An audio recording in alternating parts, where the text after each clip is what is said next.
Well,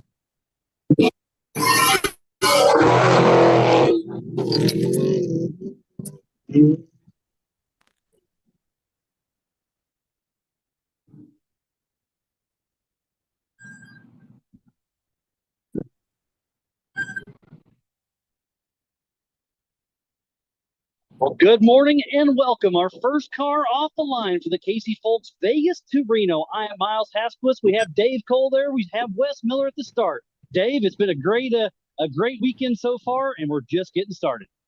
Yeah, it's going to be wonderful. Wes, thank you very much. Wes is just getting teched up and ready to go. We can kick it to Wes now, I believe. Wes, are you live there on the mic?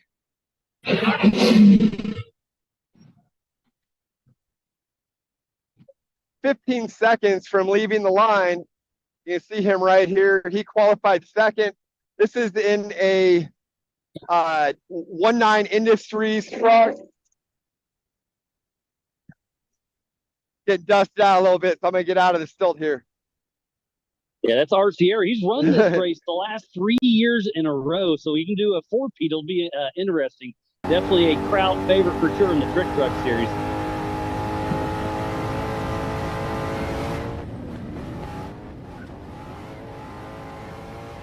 Other side of the track where the dust isn't so bad.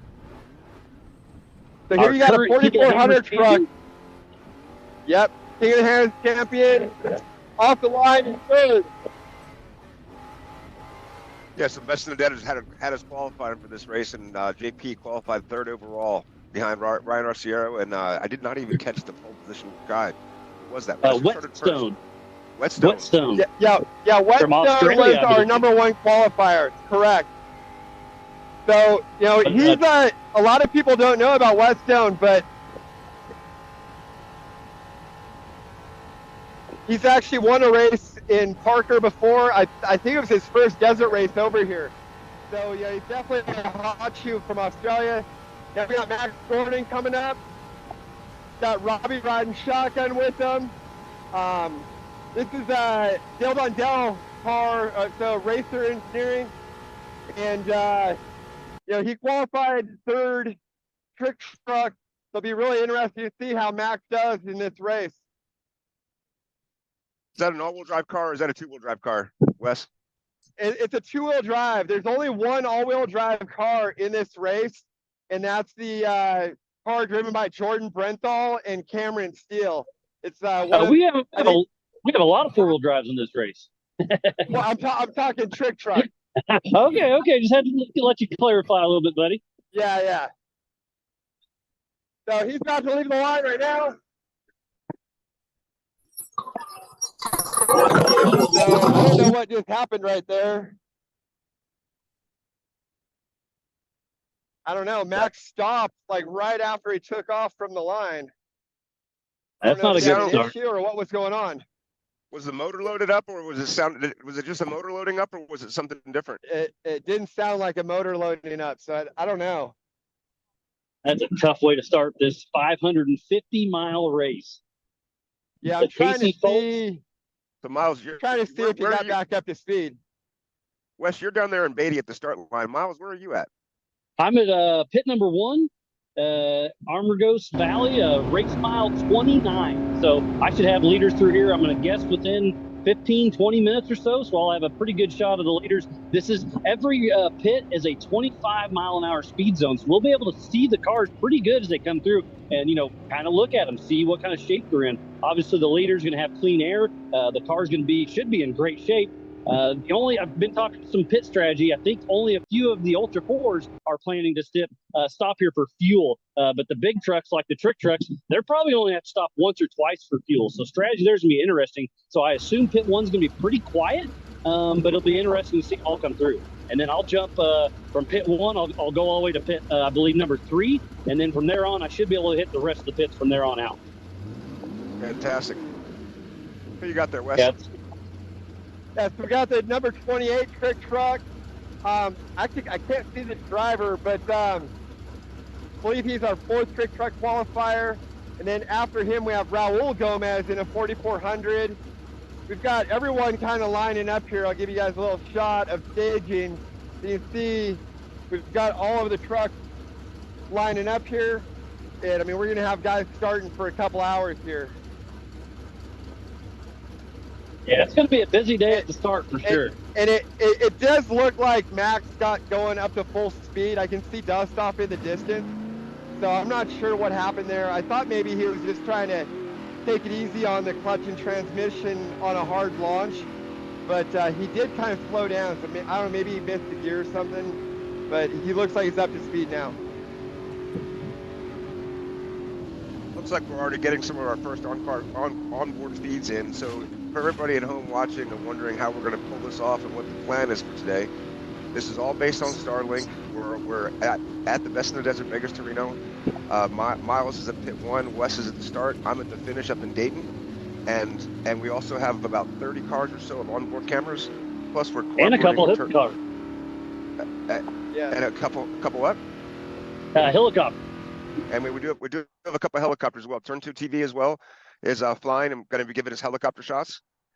And then we have pit reporting for Miles all the way up, and I'll be getting finisher interviews. So that with Fishgistics at the top of the hour, Wes is going to move back home, go back to his home office, and give us some anchoring at the bottom with his experience racing this race. And we hope to give you the best coverage we can. And we just saw Raul Gomez took off, last year's King of the Hammers winner. And then right behind Wes right now is Philip McGilt. So a couple single series off the line for 4,400 Ultra 4 USA. So I think one of the stories that I see out of this is the qualifying course was really sandy. And I think that played into the four-wheel drive 4,400 trucks. So you got a lot of those trucks qualified pretty high up.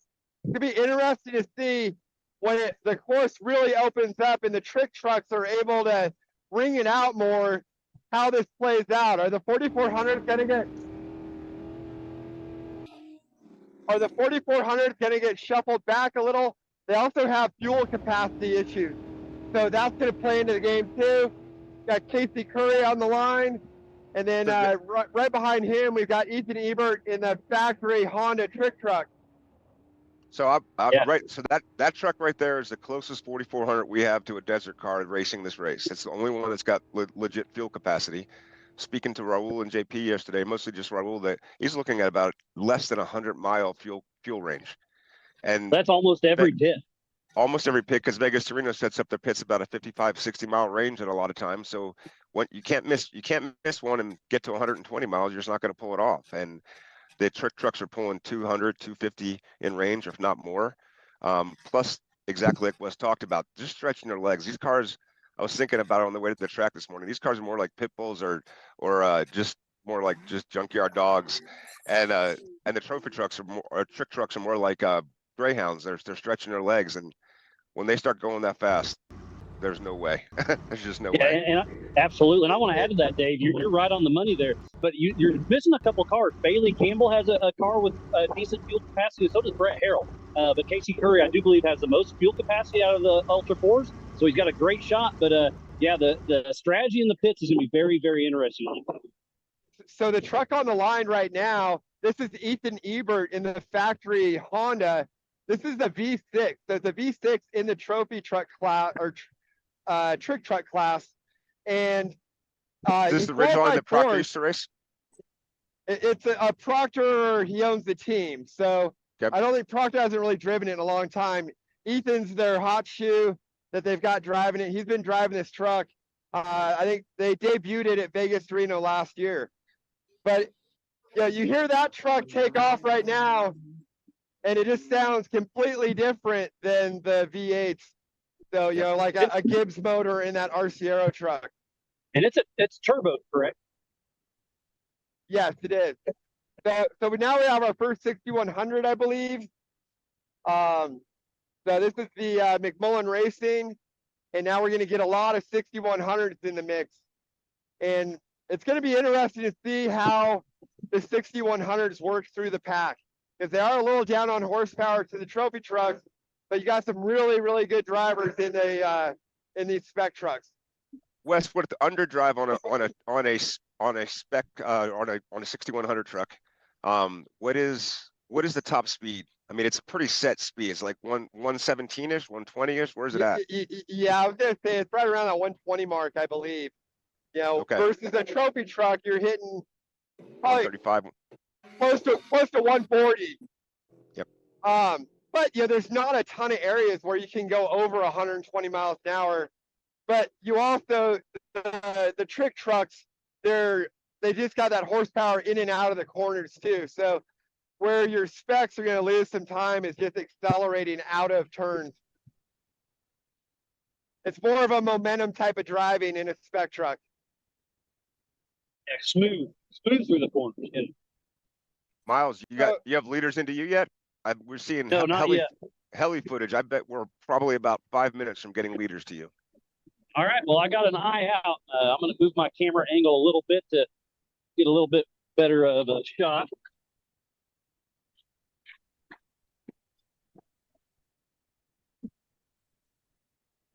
Yeah, I'm checking out the iPad right now, and that helicopter footage is awesome. Real quick, I want to thank Take It Live, Chris Lundy and Caleb, and all the guys that have been putting on productions with us at King of the Hammers all the years. And now we're trying to do a little differently here. And thank you for being patient and coming along on this adventure. It's going to be a great day.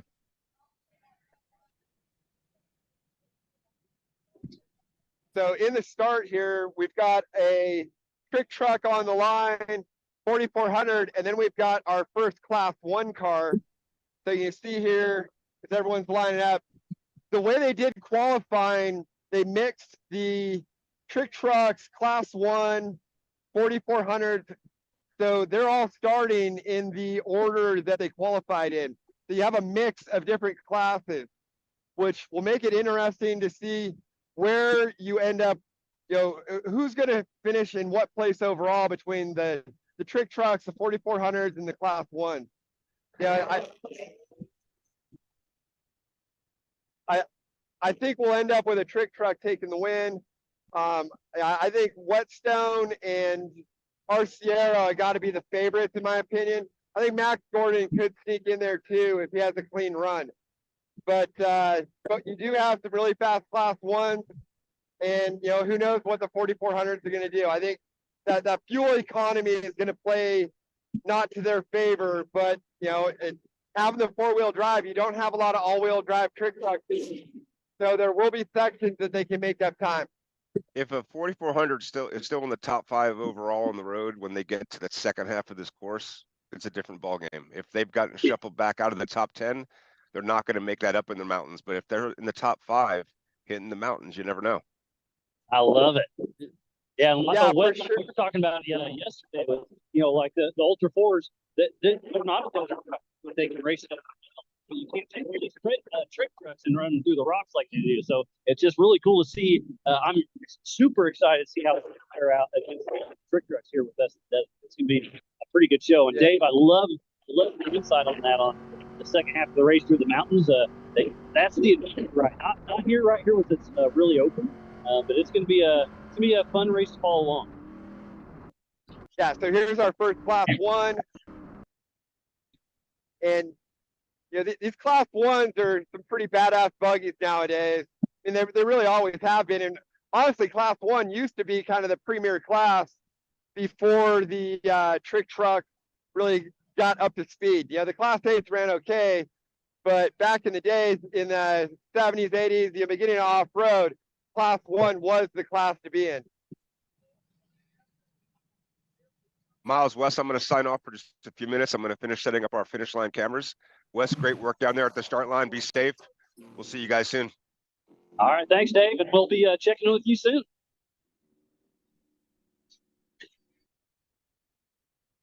Looks like that was the iBox truck coming in there behind you, Wes. Yeah. So we've got a couple 6100s, and then we've got the all-wheel drive Brenthal truck, which that's going to be driven by Jordan Brenthal and Cameron Steele. So brought a ringer in for this one, huh? Yeah, definitely. Cameron's got a ton of experience between Baja, King of the Hammers, racing in the United States. So it'll be interesting to see how they do, and especially with the all-wheel drive. But I was in qualifying, I know that they were having some issues with their tune. I think they were down a cylinder or two. I don't know if they got it fixed for qualifying.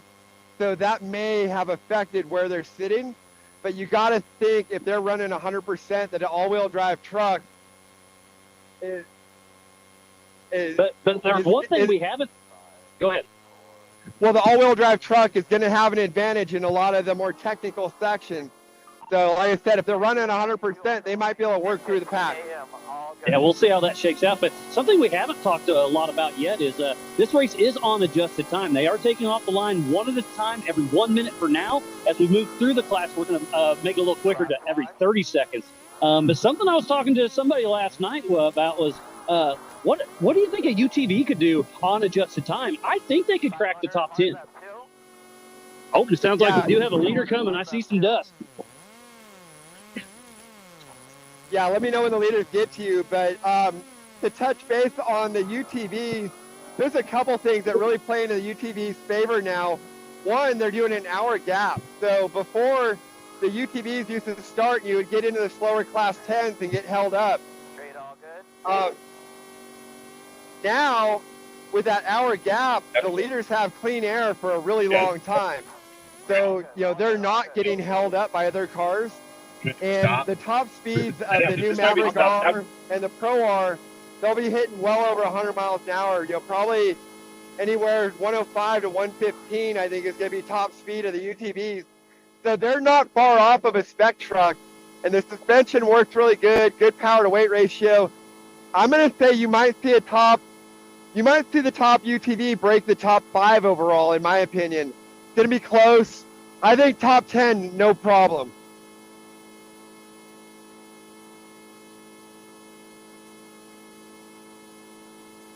So the dust coming at us, Wes, and I do see I see a truck. They're still a little ways out, but I assume it's Whetstone out front. You know, I'm interested to see how far back Arciero is actually going to be. I'll try to get one of my guys here to run a stopwatch for us and do a little split time. So that all-wheel drive Brenthal truck just left the line. Like I said, it'd be interesting. Keep an eye on him, see what happens, see if they're able to kind of work their way through the pack.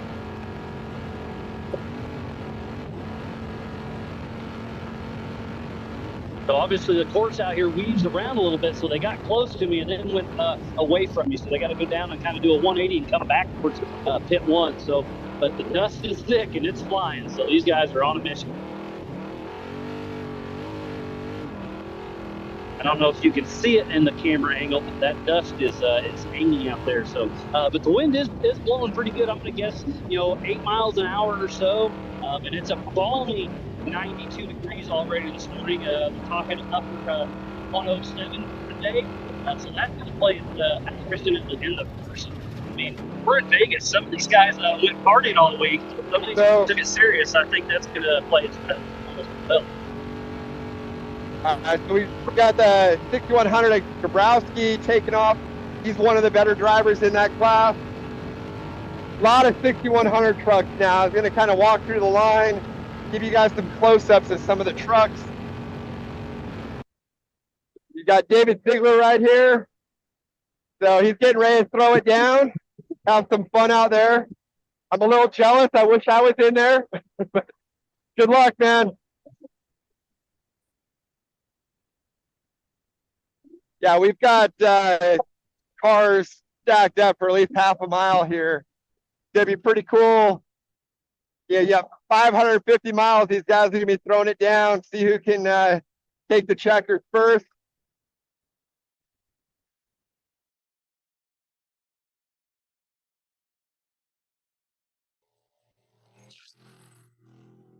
See the start line, obviously. How dug out is it getting right there at the start? Are the ruts starting to get pretty deep? It sounds like Wes may be getting a little too far away from the Starlink. But again, thank you each and every one of you for tuning into the 2024 Casey Folks Vegas to Reno, teaming up with Best of the Desert and Ultra 4 USA. And I do have a visual on our first truck. I believe it's Whetstone. Remember, it is a 25 miles an hour speed limit through here. And he is on the gas around the corner. I'm not exactly sure where it starts, but okay, I see the sign. He's definitely slowed down a little bit. Well, not yet. Okay, there's the start of it. So now he's going to go down to 25 miles an hour.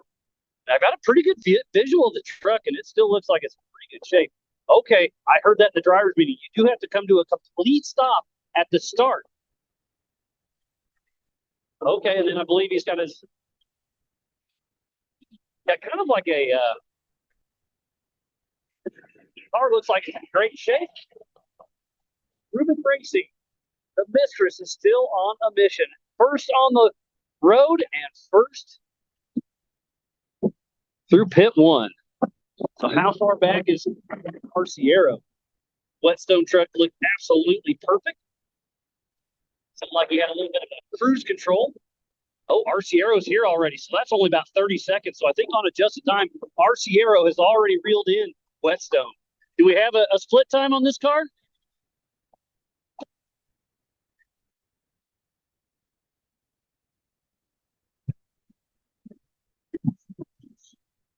Big thumbs up from Arciero. He's trying to win this race 4 times in a row. And my guess of 30 seconds is off. It's a 41-second split. So Arciero is already leading this race by 19 seconds on adjusted time. So he's won this race the last 3 years. He knows this course. A lot of this race course, I was talking to Brian Foltz last night. There's a lot of the old school Vegas to Reno course he brought back.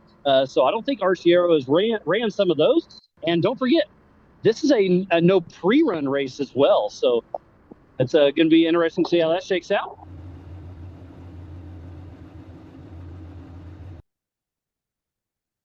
And number 3 off the line was JP Gomez. I believe I'm at race mile 29, so I assume he can skip this one. I don't know if we'll have to stop for fuel or not. I do see a terrible hearse truck behind me. We're doing some pits as well. But I do believe for most people, this is an emergency pit and maybe just a splash. Some of the old 4 guys do have to stop almost every single time. So I do know the Wicks and Rufus car will be coming into our pit here in about an hour or so. So I'll be sticking around to police that. Oh, there, I got Wes back now. I think you got too far away from the Starling, but I got you back now, buddy.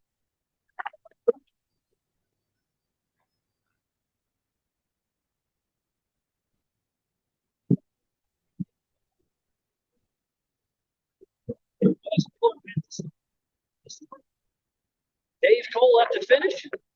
I'm Miles Haskowitz. I'll be in the pits off on all day.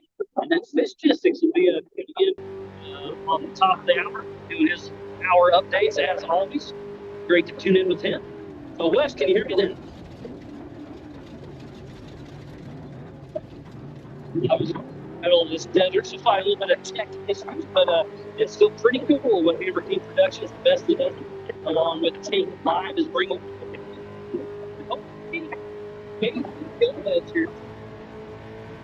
He was third on the road, but Whetstone and Arciero already running away with it.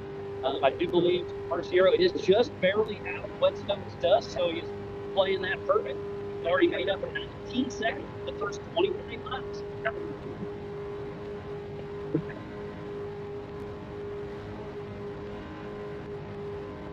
Again, it is a complete stop at the start.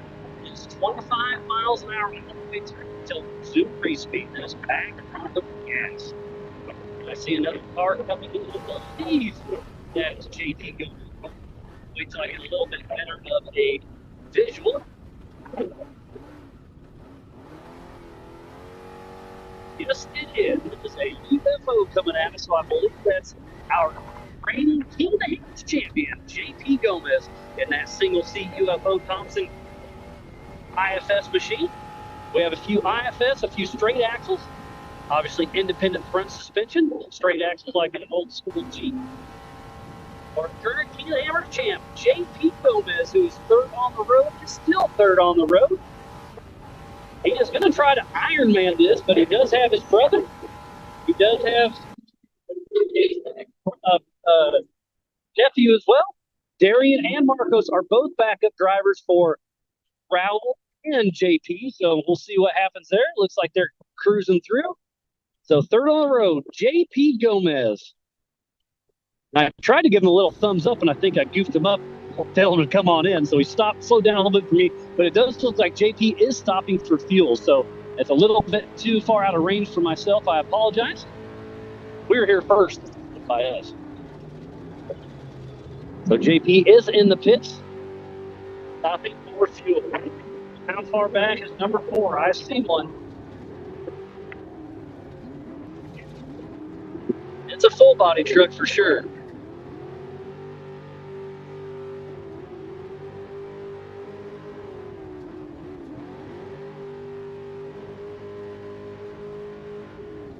Oh, that is Max Gordon and Robbie Gordon. And that 2-wheel drive trick truck. That truck's been around for a very long time.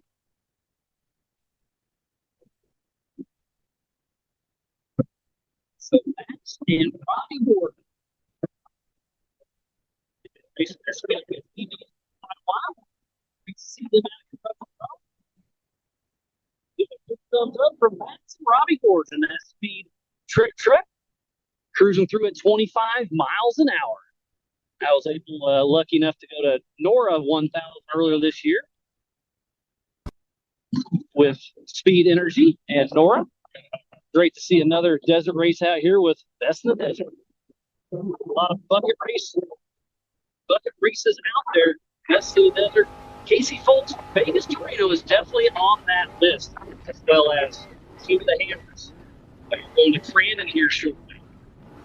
I love checking this Vegas to Reno off the list. This must be one of the fast guys. I see one of his chase helicopters cruising through.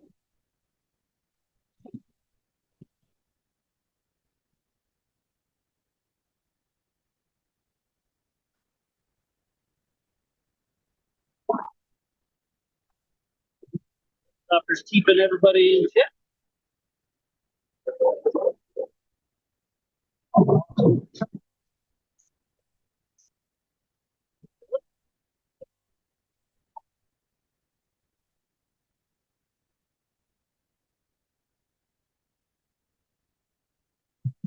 Well, again, thank you everybody for tuning in to the Casey Foltz Vegas to Reno.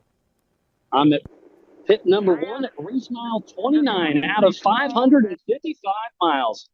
Oh, I'm hearing a little bit of communication. I heard trans tip come through my ear. Not sure where that came from. Lots of radios out here. So first 4, and I don't believe, first 5 it came through. I don't believe there's been much change in the 5. And I meant to pay attention. I did forget. I didn't see where JP got back out on course. I know they were planning on just doing a quick fuel and go.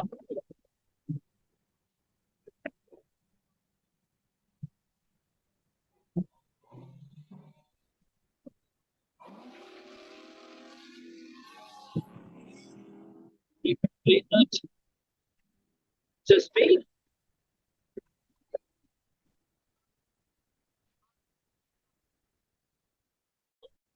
So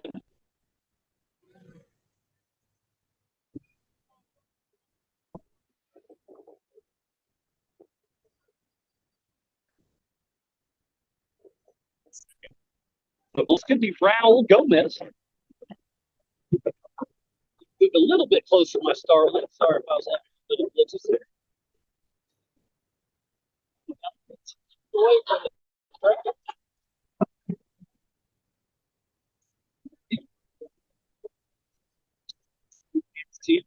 Raul Gomez.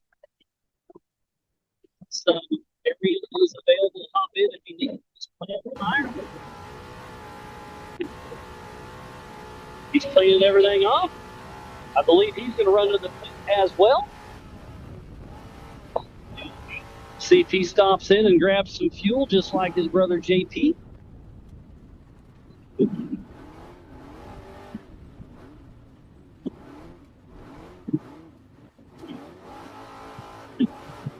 So yes, Raul Gomez does pull into pit number 1.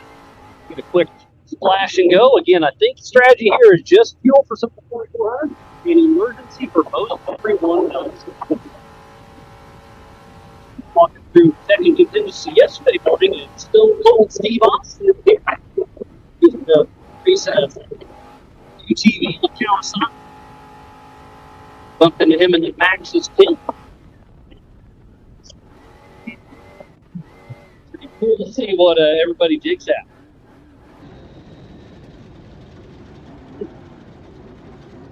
Oh, and I'm getting an update. It sounds like Ryan Arciero did get a physical pass over Whetstone. So now it is, man, Arciero is going to be a hard one to beat this year. We knew he was going to be quick. We knew it was going to be a strong run for him. But I'm going to guess roughly race mile 35 or 40, he moves into the physical lead. So on adjusted time, he's going to lead by over a minute. And here's our next 4,400 car.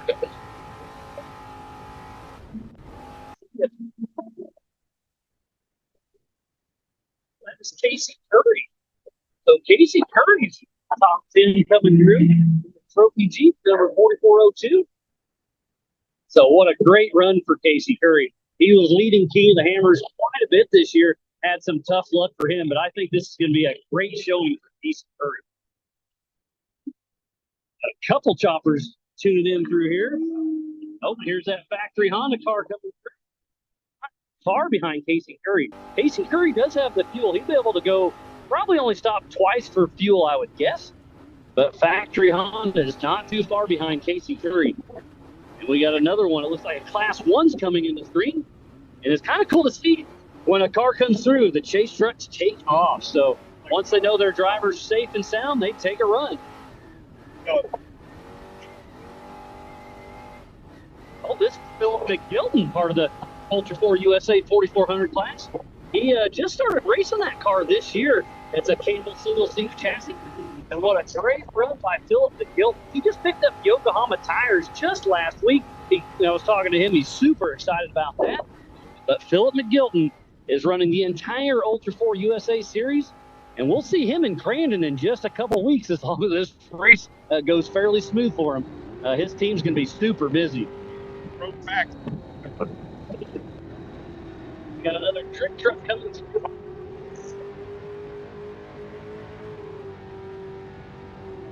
I've come to a complete stop right there at the start.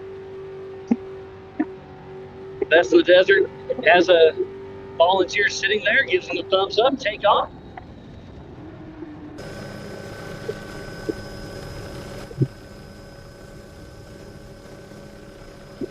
That's the 6140 of Nick Millen. Nick Mullen Racing coming through. I smell transmission.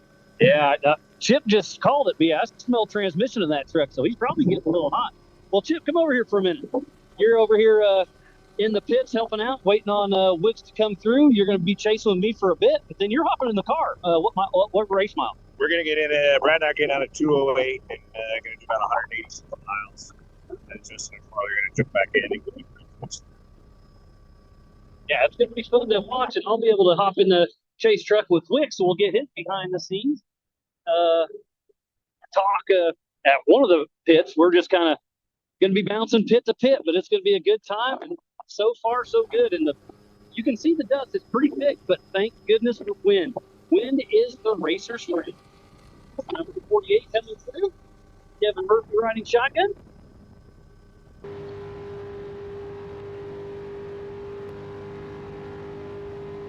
Everybody's giving them thumbs up as everybody comes through. The camaraderie here at Best Evidence reminds me a lot of Ultra 4 USA. It's just a great group of guys and gals. There's a lot of the Ultra 4 today. We got a lot of us out here today. Yeah, we've got, I believe, right at 40 competitors from the Ultra 4 side racing with Best in the Desert. Obviously, this is the Best in the Desert race that we're joining with. They've been great to work with. Brian Foltz has really taken his time to help us out. His right-hand Meg has been great to work with. They've been working their tail off making this happen. So a huge shout out to Brian Foltz and his entire team with Best Desert. Again, this is the Casey Foltz Vegas to Reno the hard way, 555 miles. It's going to be a long day, but it's going to be an awesome day. We've been kind of guessing the leaders. I'm going to guess right around a 10-hour mark, so they should be finishing the night just before dark, right around that 8 o'clock. Racing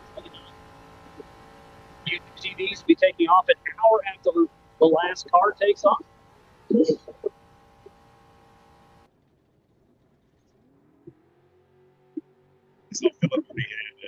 Tire mark. So when Philip came in, it looked like he had tire marks down the side. So I don't know if you got with the trick truck or. Well, I saw tire marks in contingency yesterday as well, so who knows? Well, that's rock hockey out here in the desert. You like to mix it up a bit. Go strong and put this back, healing up, and I see back. Yeah, he took a pretty rough hit there at the Stampede in Northern California. Oh, what, about a month and a half ago, and fractured it a little bit, but he got with the doctor. He's okay, so it's great to see him out here racing with us once again. Got another. Oh, that looks like it's Brett Harrell coming through. Brett Harrell, I believe, qualified in that 14th position. So great to see him still running strong. I believe his son Brent Harrell will be hopping in as well. Joseph will be riding shotgun from time to time. But so far, so good. Looks like the car's in great shape. A 2-seat Horsel chassis. Oh, he's got the fence right here. So we'll see this in a little bit.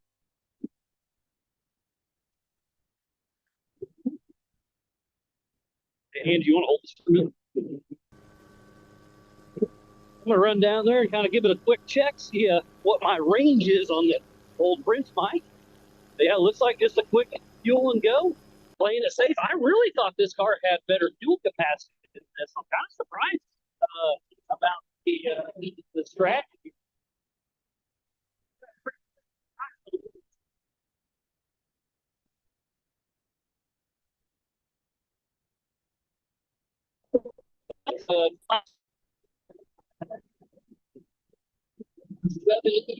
Racing to 15:07 does get around Brett Harrell in the pit. Brett Harrell does a quick splash and go, and he's back on course. He did lose one position.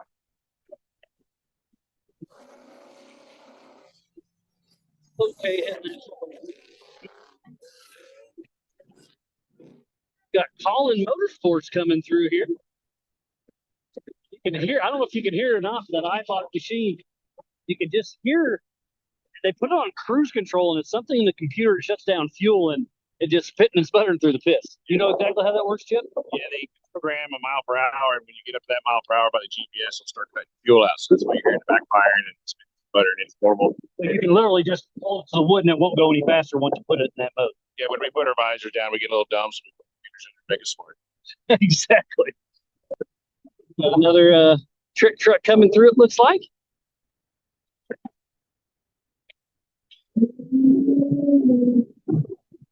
Thanks again for everybody tuning in to the 2024 Casey Folks Vegas to Reno. It's a spec truck, number 6146, Fox Construction. And I was talking to a few of these guys in Tech and Contingency yesterday, and again, I think they're only have stopped once, maybe twice for fuel. So obviously, it's a huge advantage for them. But this is a desert race. This is right up their alley. That's exactly what these cars are built. And about as far as you can see, I don't know if you see that orange shirt. That's where the resume race speed is, and they're back underway. I'm going to guess it's about 500 yards through here for the pit number one. There. Oh, that one's all over the gas coming in. He's going to have to hit brakes hard. And he does. Looks like it's a rental truck. Come to a complete stop just for a moment. This could be the Cameron Steele truck. Can't quite tell yet.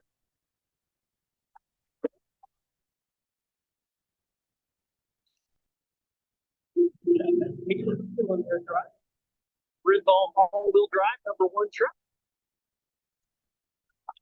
Cameron Steele races a little bit of everything, part of the Motorsports Off-Road Motorsports Hall of Fame. Let me get him after this corner, okay?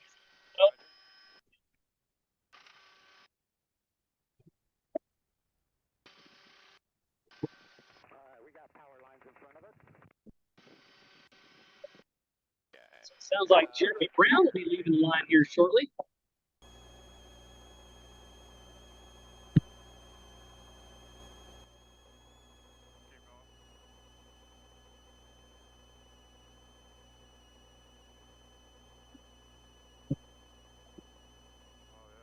Here at pit number 1 at race mile 29.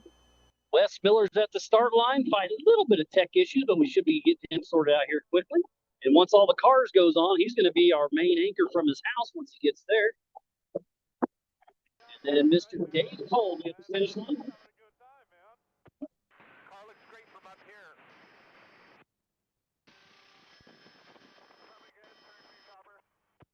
We're saying you look nice and smooth from up here. Sounds like we will have Fishgistics here just after 11 a.m. I'll relay that message up to Curry and have him pull over for you guys. Pretty cool. I'm getting a little bit of audio from some of the race teams. Settle in at this point in the race.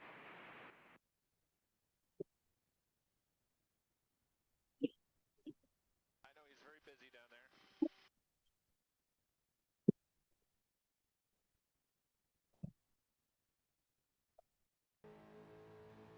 Got another trick truck coming through. A spec truck, number 6103, Spy Off-Road.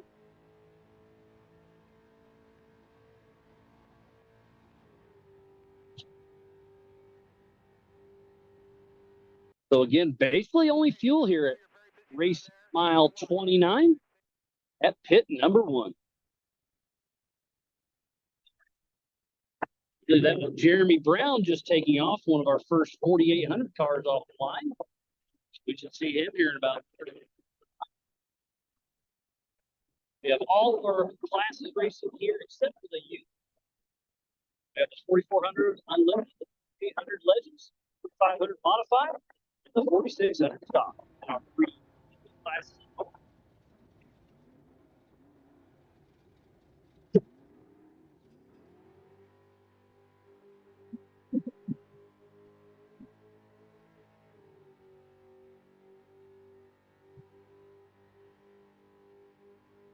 Here's the Tisco truck.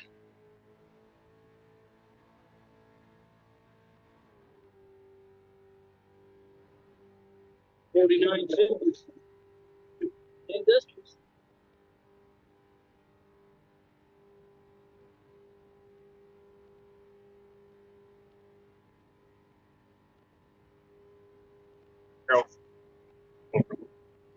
Sounds like Harold took over just over 11 gallons of fuel here in the pits. That's less than 3 miles a gallon, so he was on the gas.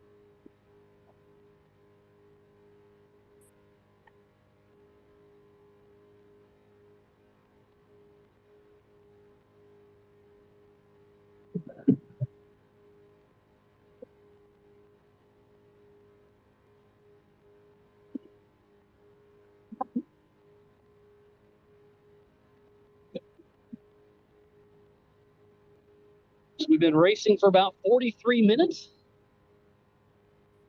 And here in about 15 minutes or so, 15 to 20 minutes, we'll have Fishgistics on the top of the hour. We'll tune into his show and let him get us all caught up on the tracker.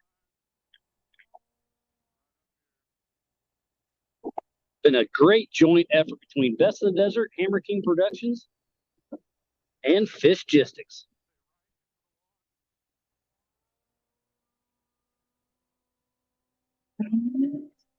Looks like another Brenthal truck coming in. Looks like a spec truck. Got a pretty cool arrive and drive out there in Johnson Valley. You can go out there and test drive a truck.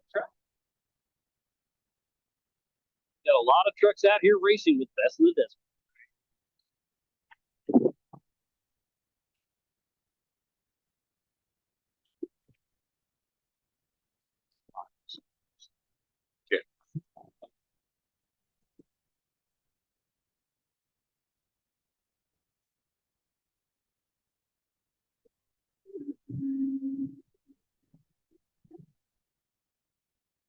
A little bit more of an old school truck coming through. Like, look at this machine.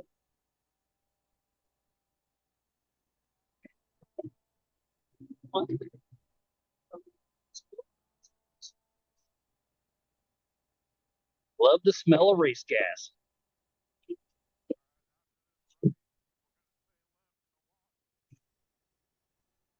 Got another one coming in the screen here very shortly.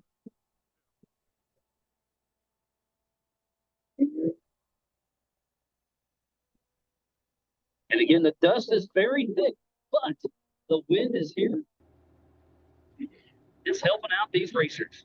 And again, I do believe it's Ryan Arciera who has started in second as our physical leader and obviously on adjusted time. Our top few took off in 1 minute increments, and they went to 30-second increments. Everybody is scored on adjusted time. And like Wes, Dave, and I were talking about earlier, that I do believe UTV is going to crack the top 10 pretty easy, and they're saying maybe even the top 5. Let's see how it shakes out throughout the day.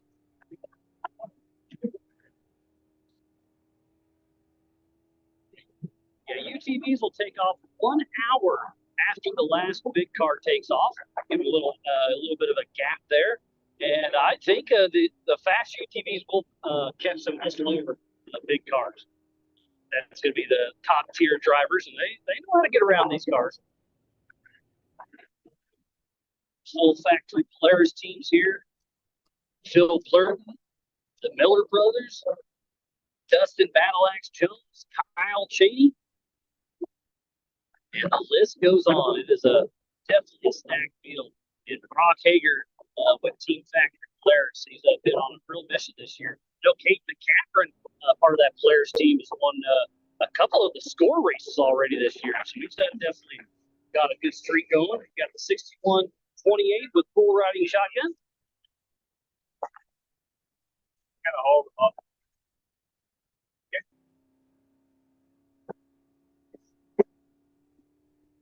If you were just tuning in, we thoroughly appreciate each and every one of you. This is the best of the desert. Casey Folks, Vegas to Reno, teaming up with Ultra 4 USA, Hammer King Productions, and Fishgistics. I am Miles Hasselquist.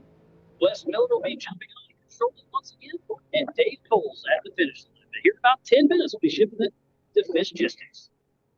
They'll do us on the hour updates. About 15 minutes or so.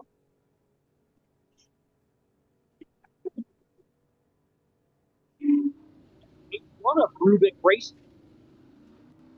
Barely legal. He's passing his team right there. They gave him the thumbs up. He cruises by. They'll start packing up and heading to the next.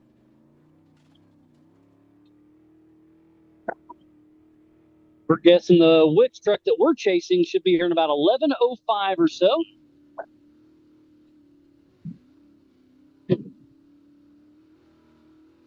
They'll be right here in the Fishgistics, but hopefully we can fix the picture.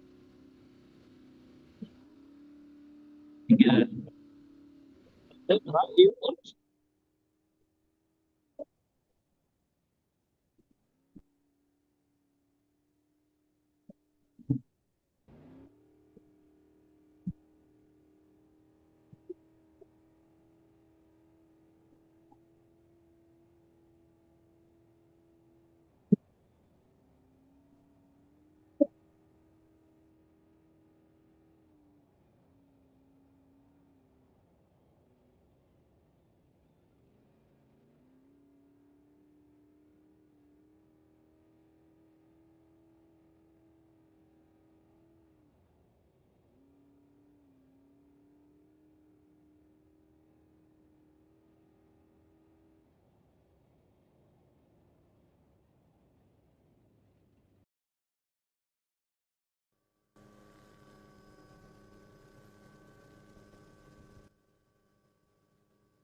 29 from the Casey Fultz Vegas to Reno. Obviously, we're in the middle of nowhere. The Starlinks are working great, but finding a little bit of issues here and there, so I do apologize, but thank you for staying tuned in. This is going to be a fun race to chase. Fishgistics should be coming up here pretty soon on the top of the hour. We'll tune into his show. And how cool, I was just over on the iPad checking out the YouTube and watching the Turn 2 helicopter footage. I just saw Tad Dowker cruising through the desert. How cool is it to have these star streams bringing you this live action from the middle of the desert? Obviously, King of the Hammers is top notch for sure for video quality, but that's a loop race. It's not that far. This is 555 miles long, so this is pretty impressive technology that's came to fruition here recently, and well, we're still learning as we go. But man, I'm loving it. This is going to be a great race to chase. So again, thanks everybody for tuning in. We have a lot of fans with Best in the Desert, a lot of fans with Ultra 4 USA. Ryan Arciero did get the lead just a moment, about 15 minutes ago. He started in second, but is physically out front. And I'm sure Fish will get us a little even better update coming in here soon. I believe this is Jeff Black coming through. This is one of Lauren Healy's old cars. I believe it's a Triton Engineering. Obviously, it's full drive, IFS front, solid axle reel. With Rock Jock as his main sponsor, 4453 Jeff Black coming through. Car looks like it's in great shape. Oh, I forgot that car is an IFS IRS, so independent front and rear suspension. So Jeff Wagner doing some good work out there.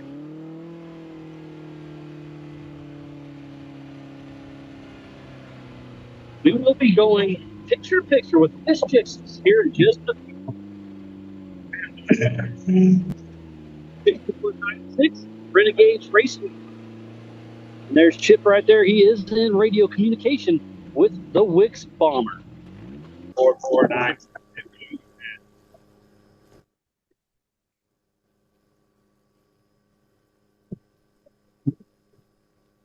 This is the 28th year running of the Vegas to Reno. Obviously, it is a point-to-point race. 13 pits. And don't forget to go to the Best in the website if you get on there and get the live timing off racing tracks.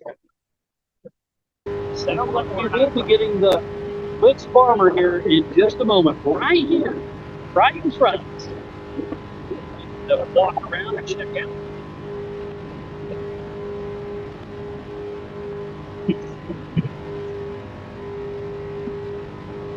A couple cars back to back.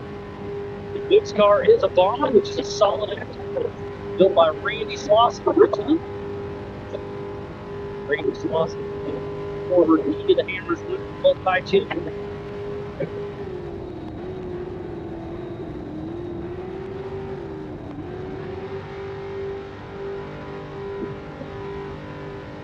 Looks like, yep, that's him. That's just the Wix. He's coming in. They're going to splash for fuel. So they'll be coming right here on the screen here in just a moment. He's got a car right behind him. He's going to go on by. Remember, it is 25 miles an hour. And Justin Wicks coming in. 92. Wicks coming in for a quick splash. Got all their safety gear on. Fire extinguisher ready.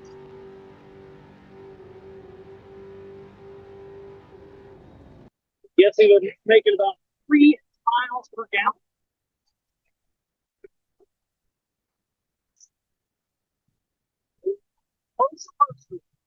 There we go. Doing good, buddy? Give that thumbs up. Splash it go. Checking out. Oh, there's bad down. Passing by as well. Right here. Hit number 1. Doing a quick walk around this car. Everything still looks like it's in pretty good shape. This bomber car is ready to bomb the desert. Checking the steering wheel front.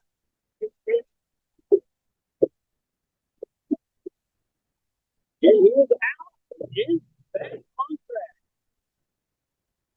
fuel stats, splash, check the steering and whatnot, and they are back in action. So we'll just did a quick dip right here in trucks. That's who I'll be chasing this race with. So we'll see that car almost every single pit, as long as everything goes smooth today. So I do believe they're going to start packing up. I'll be hopping in the car at pit number 3 here in just a couple minutes. So this will be a perfect time to throw it to Fish when he's ready.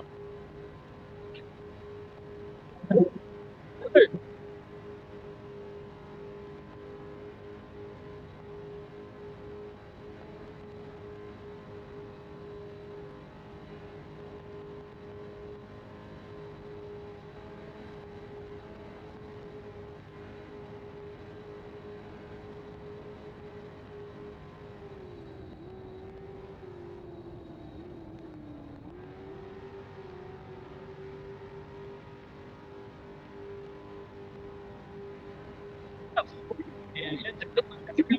Throw it smacked, buddy. Austin's Fish Farm with Fishgistics. Take it away, man.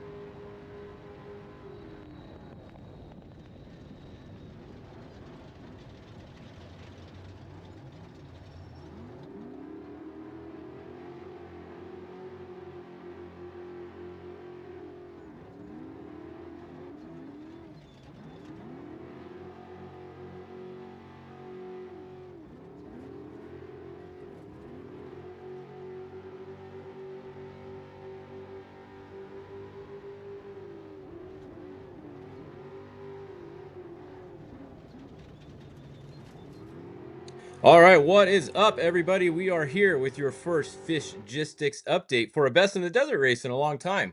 So I'm excited to be back here with you guys, bringing you guys coverage of Vegas to Reno. This is a good one. We got over 200 entries today, and we got lots of excitement going on out there. We have some pretty big entries, especially in the UTV classes today. So we're definitely going to want to keep an eye on the UTV classes throughout the day, and I think we're going to have some of the best racing that we've ever had in the UTV classes. We have everybody from all of the big manufacturers out here. I mean, we have the top Can-Am guys here. We have the Polaris factory team here. We have all the other Polaris factory drivers here. We even have the Speed UTV is even here. So we have everybody that's in desert racing. They are out here. It's going to be an exciting day, and I can't wait to watch all the action throughout the day. Now the bikes did. If we go over to the tracker screen here, the bikes did start this morning. They started at 5:45 this morning, so the bikes are already, as you can see on the screen here, they're already all the way up to pit 9.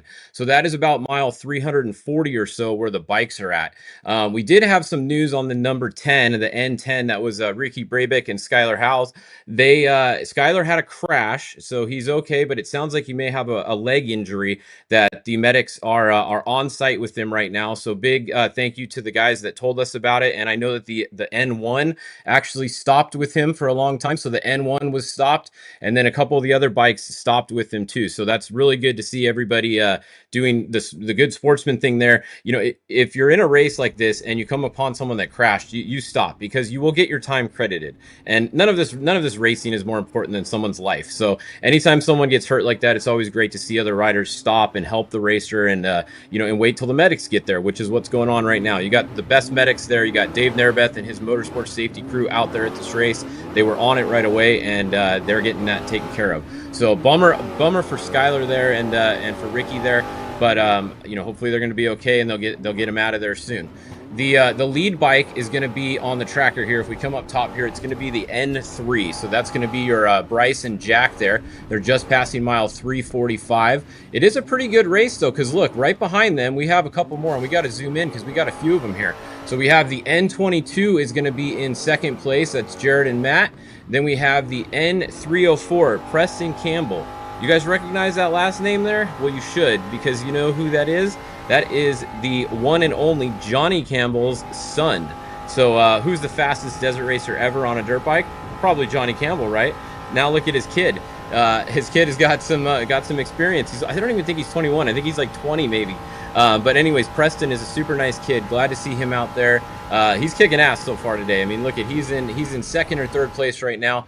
One thing on the trackers, like we always say, make sure you look at the update time because they update randomly, right? So this one updated at 11:05. That's a good one. That's about a minute ago or so. And then you see that other tracker that was behind him. It just jumped back in front of him. So that one updated at 11:06. So that's a more recent update. So, you know, Preston is actually going to be about a minute ahead of where that is since the other one just updated. So always keep an eye on the update time right here. If you see that it hasn't updated in a long time, it's probably not a good location for them. A minute, 2 minutes, 3 minutes, that's fine. You know it's still working. But if the tracker is much more than that, you know that it's not a good update for them. Behind both of them, we have Shane Logan. Shane actually was stopped as well. Shane was one of the riders that was stopped and got the information out. So big thanks to Shane and the N2 team. All these guys, like I said, all the bike guys take care of each other. They all look out for each other. So real good camaraderie there in the bike classes, which is always good to see.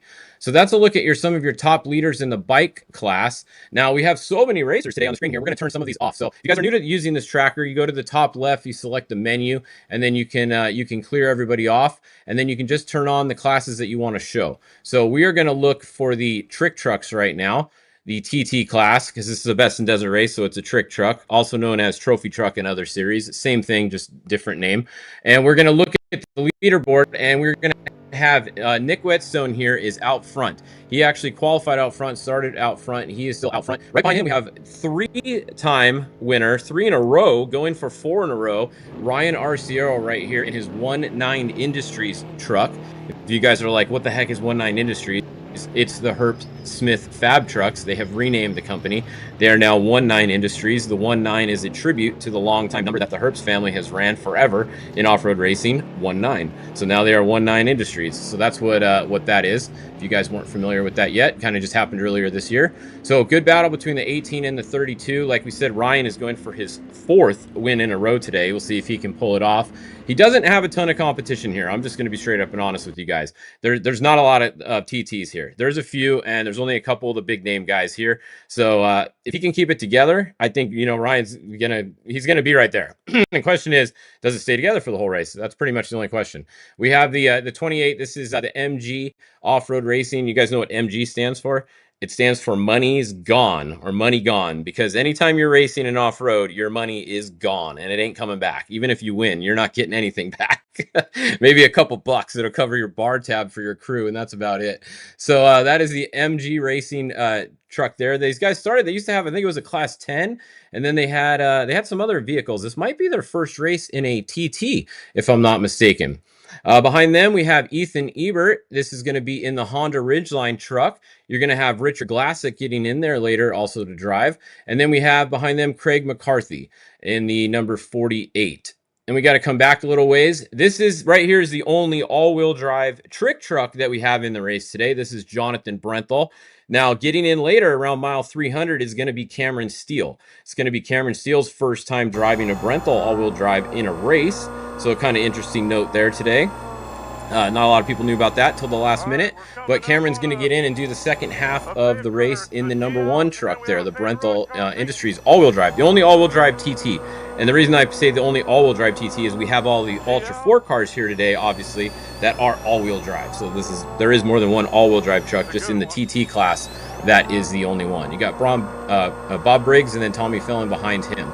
So that's a look at your TT class. Let's go look at some of the other classes real quick. We'll try to go down. Let's see. I know a lot of you 4400 guys are tuned in today. So let's turn on in the 4400, it looks like there's only 2 on the tracker actually. There is more in some of the other classes. So JP Gomez is battling with his brother Raul Gomez. Now this is always a good battle right here between these two guys. You know they have side bets.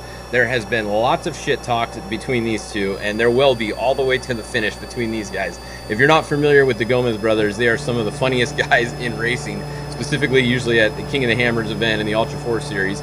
But they merged with this race as a points race for Ultra 4, and that's why you're going to see some of the Ultra 4 cars here today. So this is going to be fun to keep an eye on JP Gomez and Raul Gomez here, because it's going to be exciting. And it looks like they have 2 groups of the 4400. So let me see if we can find the other one. So we have the 44 Unlimited also. So there we go. So just on the tracker, it looks like 2 groups, but it's actually 1. So thanks, Jonathan, for pointing that out for us. So there we go. I knew there was more 4400s entered in this race. So that's a look at them right now. So it looks like the lead one is JP Gomez, and then it was Raul Gomez is going to be second. And then we have Casey Curry. Now, these are all in the same class, even though they're different on the tracker. I'll get a hold of David over there at Racing Tracks and see if they can switch that for you guys so it's not so confusing. But just make sure you turn on both of the 4400 classes on the side over there if you want to check them out. Casey Curry in his trophy Jeep is running in 3rd, it looks like. Remember, once this updates, it's probably going to jump back in front. Then in 4th, it looks like it's going to be the 4447. Philip McClinton there, and then behind him we have Brett Harrell in the 4456. Those top 5 kind of pulled away. They kind of got a little bit of a gap to the rest of the field back here, you can see. So that's a look at some of your 4400 racers right there.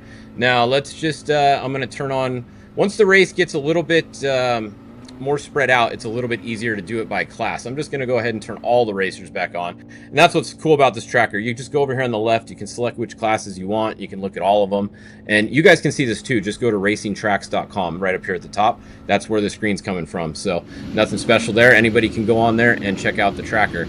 So these are all the bikes and quads in this first group. The second group is the cars and trucks that are just off the line. We still have cars starting. Now let's talk about this real quick. There's going to be a 1-hour gap from when the last car in this group goes until the first UTV starts. So the first UTV start is most likely going to be about 12 o'clock. You can see we're just about done with this first group going off the line. So they're going to wait 1 hour, and then they're going to let the first UTV go.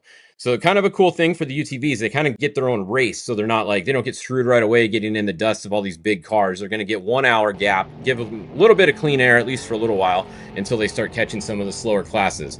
So that's what's going on there. Once those guys start later, we will give you guys updates on the UTV classes, but they haven't started yet. They aren't going to start for about another 45 minutes.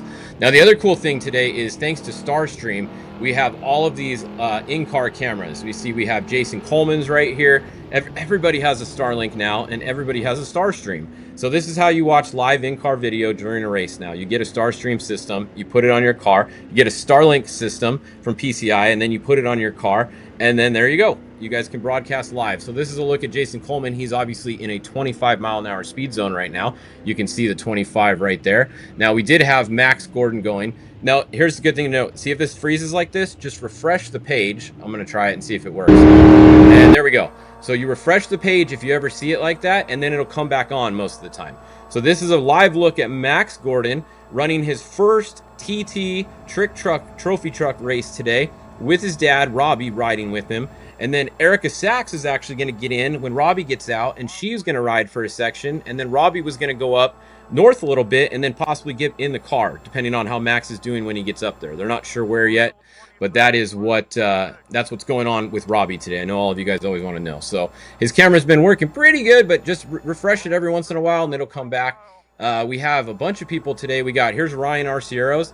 So this is over on the Herps page. So pretty cool to see. His has been working perfect all day so far, but he's got a front and a rear camera. Some of the guys just have a front, but it's cool to see both.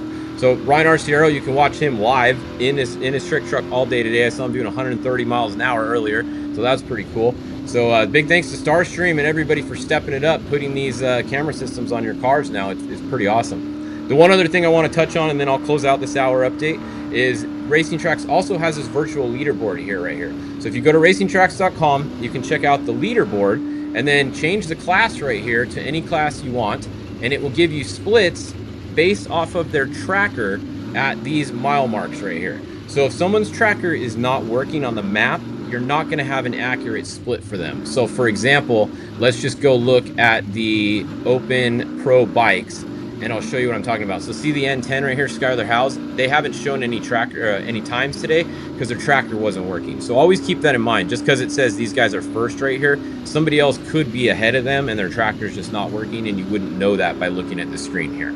So you can see that the N22 is in first on corrected time. These are corrected time also.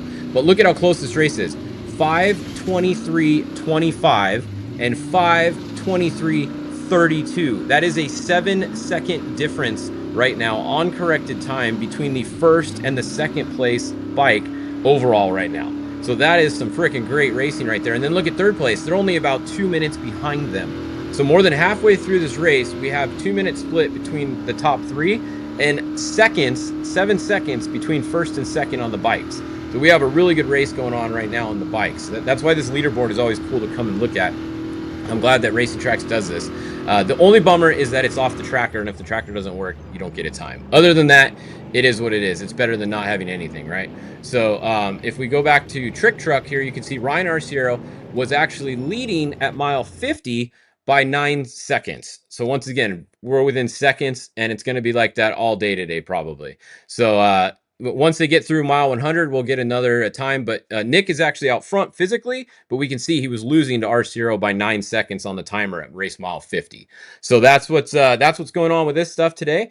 I will be here every hour on the hour, just like we have been for about 8 years now, doing these updates for you guys. So big thanks to all my sponsors that always help me out. It makes it worth doing this, and I'm glad you guys enjoy the coverage. It's cool. We teamed up with Dave Cole and Miles and Wes Miller and stuff today with Best in the Desert to bring you guys this coverage. So I'm going to come on and do this 15 to 20 minute update every hour on the hour. You can join us right here on this feed wherever you're watching it. And then if you are watching this on Fishgistics, head over to the Ultra 4 King of the Hammers YouTube or the Best in the Desert website, and you can watch all their coverage in between my update, and then come back here at the top of the hour for my update. So that's it from us here in Fishgistics headquarters. We will take a look at more of the classes as they get spread out. A lot of the guys just got started right now, so there's no sense in telling you guys who's where when they're, less than 50 miles into the race. So we'll keep an eye on more classes throughout the day, and we'll be back here at 12 o'clock with your next Fishgistics update. So I'll see you in a bit, and stay tuned to the stream. We'll throw it back over to Miles or Dave or whoever's going to come on. See you guys in a bit.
front wheel.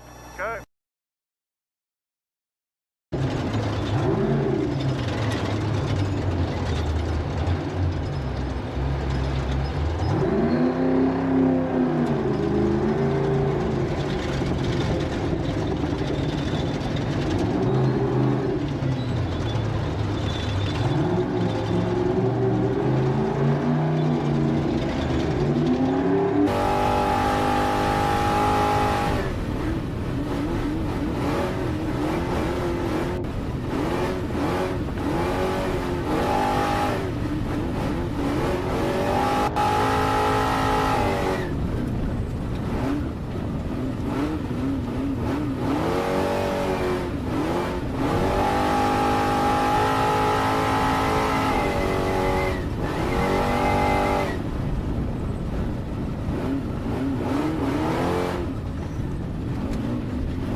All right. Well, RDP's texting me right now. Again, this is Miles heading from pit number 1 to pit number 3. Arciero had a flat tire, so pulled over. So Whetstone did get back around. So that's a huge update that just happened in the last few minutes. Arciero was out front with clean air, but had that flat pulled over. So Whetstone did get back around. These star streams, George and his team has done an amazing job. Looking on the tracker, just like you guys can back at home at racingtracks.com. Go to the Best in the Desert website, and there's a link on there to go to the King of the Hammers YouTube or Racing Tracks. It looks like our current King of the Hammers champion, JP Gomez, is still in that 3rd position, and Max Gordon is right behind him. And earlier I was watching the live stream, and Max Gordon was in some dust, and so he did get around Raul Gomez. So Max and Robbie Gordon are making a hard charge, physically in 4th on the track. But remember, this race was on adjusted time. They took off 1-minute increments. They started at 10 o'clock this morning. But yeah, JP Gomez still looks like he's having a great race. He's at 33 miles an hour. And right behind him is Robbie and Max Gordon at 67 miles an hour. Obviously, they're starting to get in a little more tight technical areas, but JP Gomez really does have a great run going. Arciero, I'm going to zoom back up to him to see. Hard to do. I'm bouncing down the road a little bit here, but we're doing our best. Temperatures are dropping too. Arciero is back underway. He's back up to 55 miles an hour. And now the temperature, when we left pit number 1, was up over 100 degrees. And now we're cruising towards pit 3, getting a higher elevation. It's dropped down to 93 degrees. And by the time we get to Reno this evening, it could be a little brisk. We'll see how it all goes out. But so far, so good. Looks like 48 still cruising good. That's Craig McCarthy.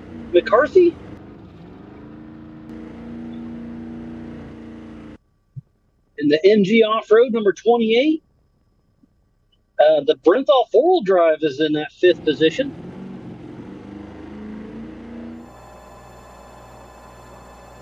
There are 13 pit stops along this way.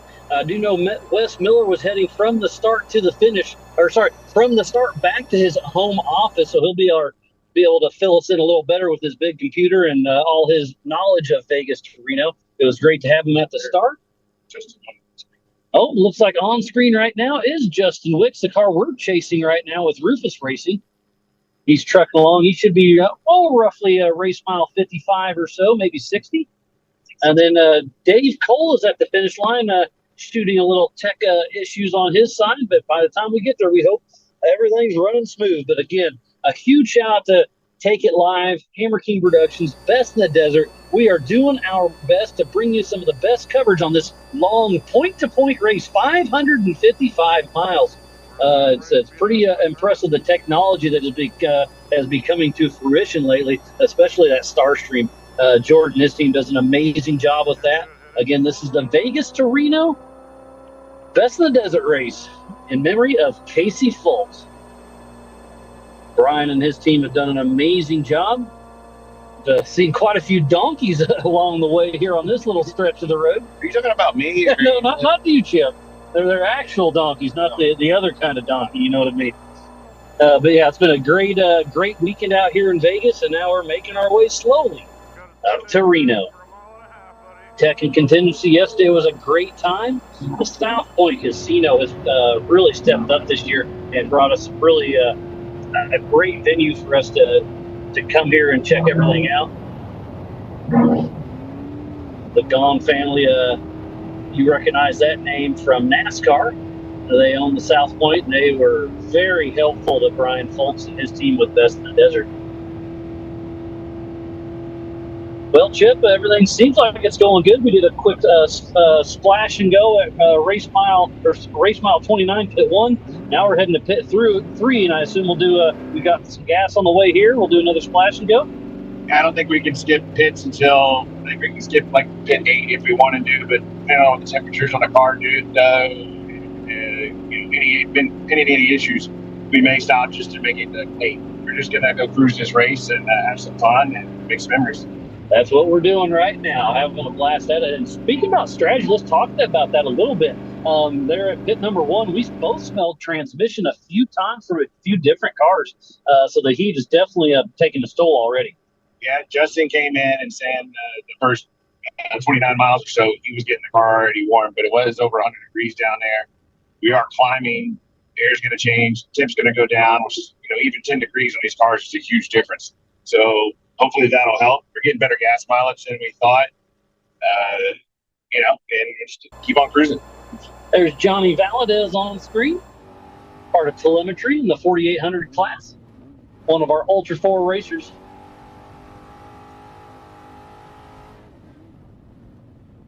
It looks like we're back on screen with Ryan Arciero. We do know he did stop for just a moment with a flat tire, but it looks like he is back underway. I have a delay. Can you see it? Yeah.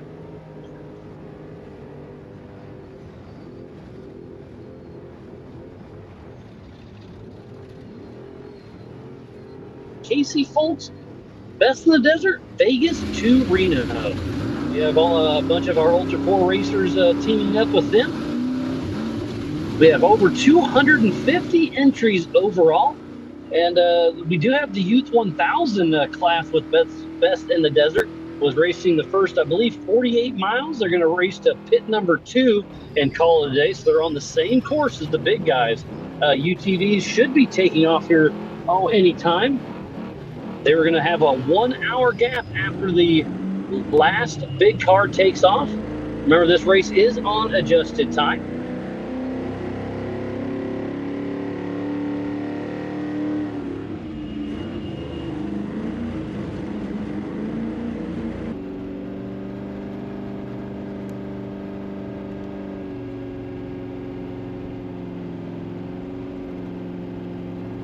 Updates. Wes Miller was at the start, was now heading to his home office. I'll be bouncing pits to pits. I'm Miles Hasselquist, and then Dave Cole will be at the finish line. And we hope to see him before it's dark, but we'll see. We got a long day ahead of us.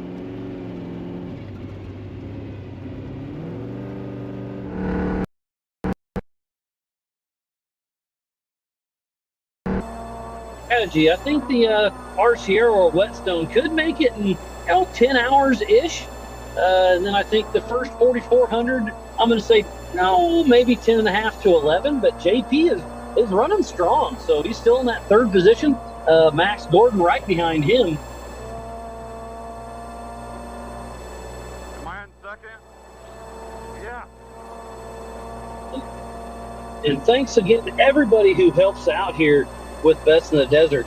They've got Maxxis Tires, VP Racing Fuels, Rigid, Rugged, Can-Am, Honda, Razor, Dirt Nation, Shock Therapy, and Fall Advertising. Helps Best in the Desert put on all of these races.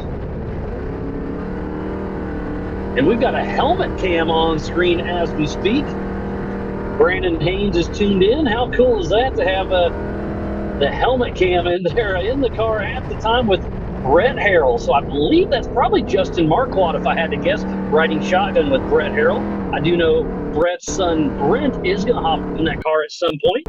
I was talking strategy, and they didn't quite know when they were hopping in the car last I talked to them. But Brett Harrell in that Horschel car, it's a big car. So for 4,400, I think he's got a great shot at running strong in the desert race out here with Best in the Desert.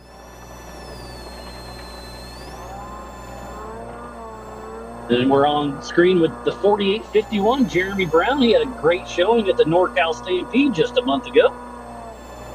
He's in a Trent Fab solid axle 4800 Legends class car.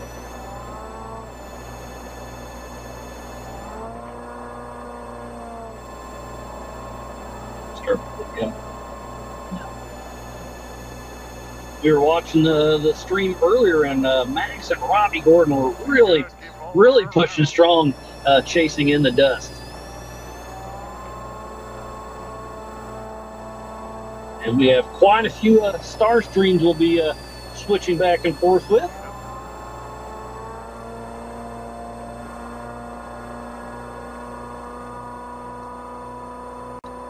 Jeremy Brown still cruising along. Mile 53, mile 53.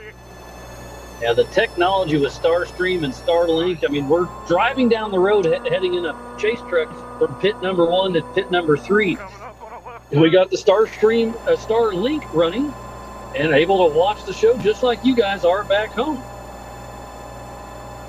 Right now. And a huge shout out to Take It Live, Hammer King Productions, and Best in the Desert, along with Fishgistics, for bringing all this live coverage. Danger rocks after. Something new we're trying here. So far, so good. Obviously, it's not picture perfect, but hey, it's better than nothing.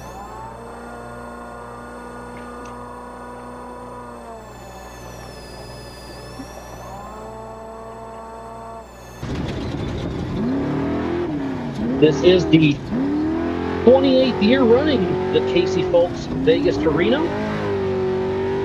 There are 13 pits, 555 miles from start to finish. This is my first Best in the Desert race, so make another check on that list, and so far, so good. Brian Foltz and his entire team run a great crew out here, and there is a lot of undertaking to put on a big race like this. It takes 5 days to mark the course. Yeah, I think Brian said it took him 5 days to course. It takes a few of them to do it. Have Aaron with your tuning in, loving the live streams. Had the opportunity to race with them a few times this year. There's some great racing all over this beautiful country.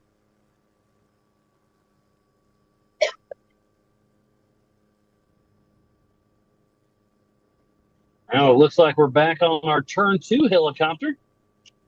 He's chasing everybody around today, bringing us some amazing heli footage. I know our friends at Shock Therapy gave us their star stream. You should be able to link into them off and on as well.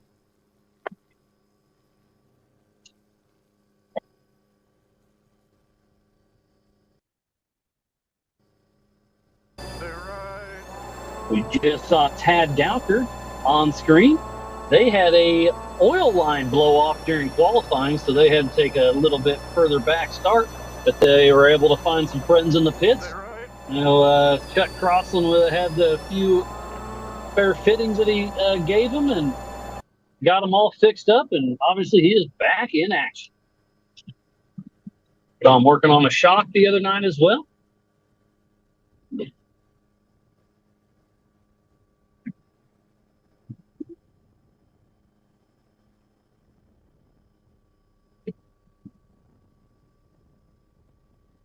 Moving again. Trying to keep everything updated as best as I can.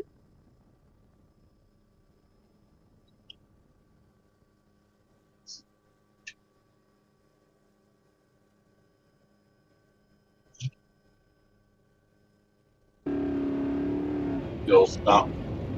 So going back to the tracker, still looks like it's Whetstone out front, then Archiero. And Whetstone has a decent little lead on him. And then I'm going to say probably about a 5-minute gap. And then there's probably a 10-minute gap back to JP Gomez, and Max Gordon is in his dust for sure. And then Ethan Ebert in that factory Honda Ridgeline in that 4th position on adjusted time. Oh, now the tracker just updated. So JP Gomez, so actually Raul Gomez is in front of Max Gordon on the tracker. So 1 is Whetstone, 2 Arciero, 3 JP Gomez, 4 Raul Gomez, and 5 Max Gordon. Oh, tracker just updated again. So I don't know who's where. Max Gordon may be in front of both of those guys. So Max Gordon could be 3rd overall, depending on when their tracker's updated. Again, I'm driving down the road on I got a couple different cell phones in front of me, so don't quite have it all happening right now, but we're making the best of it.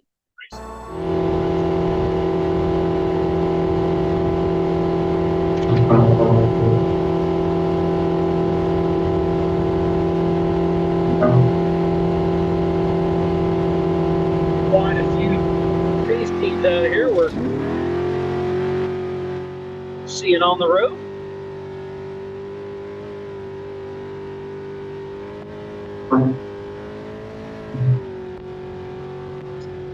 Trying to get back on the tracker.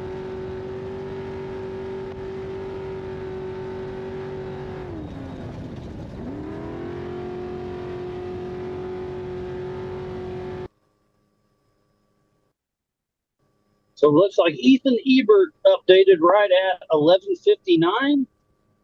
JP Gomez at 11:58.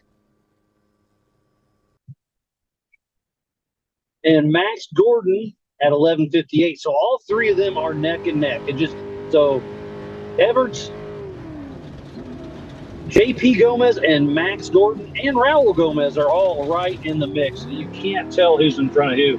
So the top two are starting to walk away a little bit with it. But 3, 4, 5, and 6 are neck and neck. Off-road racer here at ORW.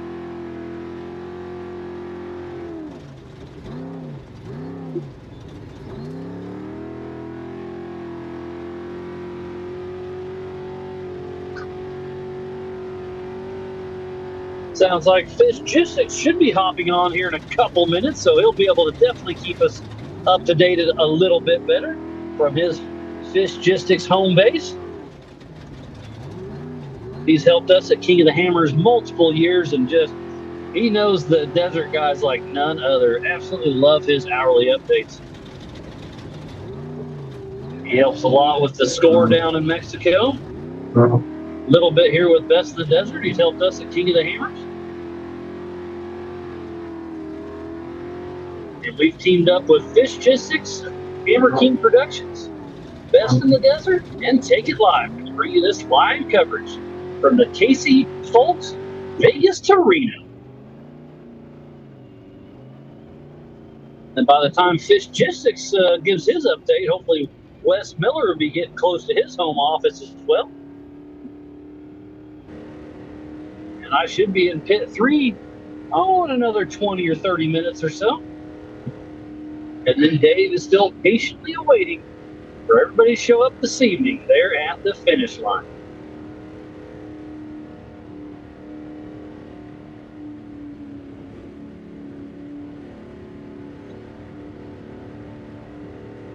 And thanks to each and every single person for tuning in.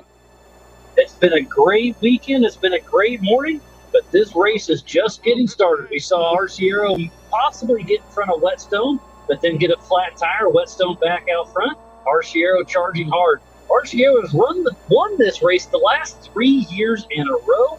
Can he make a four-peat? It's very possible, but Whetstone's not giving it to him easy.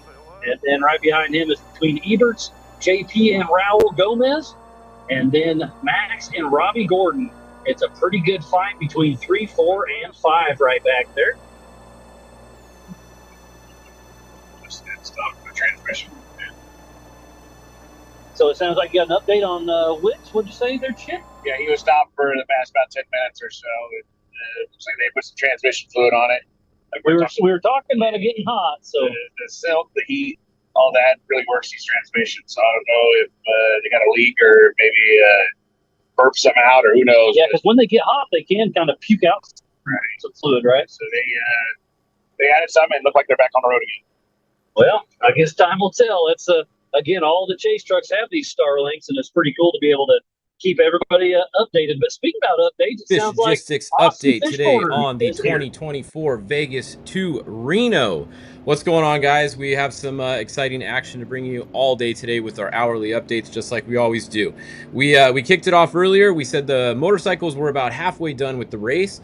The four-wheel vehicles had just gone off the line, and right now at 12 o'clock, literally about 3 minutes ago, we have our UTVs that were supposed to be starting off the line at 12 o'clock. They gave the UTVs a 1-hour gap from the last of the four-wheel vehicles until the UTVs started, and then some of the other slower classes are going back behind the UTVs as well.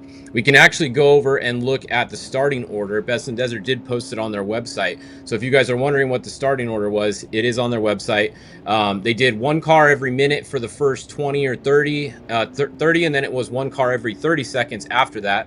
Then when the UTVs go, it's going to be 1 car every minute for the top 20, UTVs, and then everyone else is going to be 30 seconds after that. So you can see we are at, they are supposed to start at 12 o'clock, the UTVs. This is going to be the order that they're going to go off the line. Top 20 at 1 minute, like we just said, and then everyone else will be at 30 seconds. There is also the 4,500, the 4,600, 7,300, 8,100. Those classes are actually going behind the UTVs, which would be normal at a race. The UTVs go towards the front nowadays, you know, middle to the front of most of the race cars. So that's what's happening right now. So if we go look over at the map, we can go and see where our lead bikes are. So our first lead bike is going to be the N3. It is Bryson Jacks on N3. They are in first place physical, and I say physical because we're going to have to check times in a minute, and they are right at mile 410. So they have about 140 miles left in the race. But look at right behind them. This is a really good race in the bike races. We have Preston Campbell, son of legendary Johnny Campbell, riding the 304, and then we have Jarrett and Matt Combs here on the N22, who are right there with Preston. So heck of a race going on with these guys up front, the top three there. And then we have the N2 that's back here. Now, something to keep in mind. Remember earlier, Skylar Howes had a crash. Him and Ricky Brabeck were riding together this race. Ricky did his section, got off the bike, and then Skylar got on, and unfortunately it sounds like maybe broke his leg.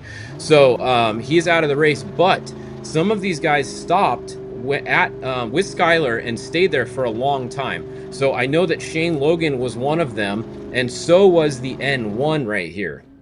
So honestly, any times that we get for the rest of the day are going to be worthless, and here's why. They're going to get time credit for the amount of time that they were stopped helping Skylar and waiting for the medics. We don't know how long that time was. Nobody actually knows how long that time is until we look at their tracker physically at the finish line and we see how long they were stopped. The tracker will look and see when they stopped, and then they'll see when they're going again, and they will get that Good Samaritan time credit. So just because you're looking at the tracker and these guys are looking like they're back here, and then when we go over to the split page right here, the time split page, and we look on here, this is not going to mean anything right now for the Open Pro class the rest of the day. We can see at mile 400, it's showing that the N3 was winning by a minute or by about 33 seconds, but we don't know what the time credits are. So it kind of throws a little curveball for the bike guys. That's also hard for the bike guys teams because they're looking at this and they're getting physical splits, and they don't know either anymore because they don't know how much of a time credit these guys are getting. So it's tough when that happens. You really are just going to have to ride as hard as you can, and you're not going to know who wins this race until these bikes finish and we see what their time credit's going to be. So big bummer for Skylar, like we said. I know he's going to be really bummed because he's got the Dakar coming up, so we never like to see somebody get hurt before a big race like that. I don't know what his recovery time will be, but I don't know. Who knows? You know, these guys are top athletes. He might be able to get back out there for the Dakar, but we'll see. But that's a look at your bike leaders right now. Like we said, the N3 is out front, but it's going to come down to credits for the N2, the N1, and anyone else that was stopped. There was a few of these bikes that were stopped there with Skylar. So bike race, we don't know. No one's going to know today who wins that race until after those guys finish and Racing Tracks looks and sees how long they were stopped. So that's going to be a little bit confusing for you guys. All the rest of the bikes are up here. Then the trucks are starting to reel in some of the back bikes. So they started, the bike started at 5:45. The trucks started at 10 o'clock. So there was about a 4-hour difference there, depending on when they left the line, maybe 3 hours to some of the bikes in the back. But we can see right here, the 18 is the lead vehicle. The 18 qualified first. They started first. They're still up front. Haven't seen them come to a stop yet that I've seen. You can see they're doing 110 miles an hour right now, so that truck's obviously working pretty well. That is Nick Whetstone here in his Geyser. He's got a Geyser TT. Behind him, we have Ryan Arciero, who we did see get a flat tire just a little bit ago on his live camera, which is awesome because you can see right here, we are watching him live all day today. So that is Ryan Arciero right there. Look at how fast he is hauling ass right now. These trucks, it's amazing what these trucks will do. I mean, that's not sped up. Look at that footage, especially the rear camera. I mean, holy shit, that is freaking fast, right? Like, these guys are hauling the mail today in these. Vegas Reno is a very fast race. You can see why. They're going to average 65 miles an hour, these guys, if not more, probably in this race. So some of you guys are asking when they're going to finish. Well, if you just do some simple math, 555 miles at 65 mile an hour average is 8.5 hours. So if he did a 65 mile an hour average and they started at 10 a.m., that would mean they finish at 6:30 p.m. So I would say somewhere around 6:30 p.m. is going to be my guess for our first finisher, just based off the simple math and guessing a 65-mile-an-hour average. If they do 70, they might finish earlier. If they do a 60-mile-an-hour average, they'll finish at 7:15 will be your winner. So somewhere between 6:30 and 7, if I had to place bets, would be my my guess, between 6:30 and 7 for one of the winners. And it's most likely going to be the 18 or the 32, most likely. There's not a lot of competition today in the TT class.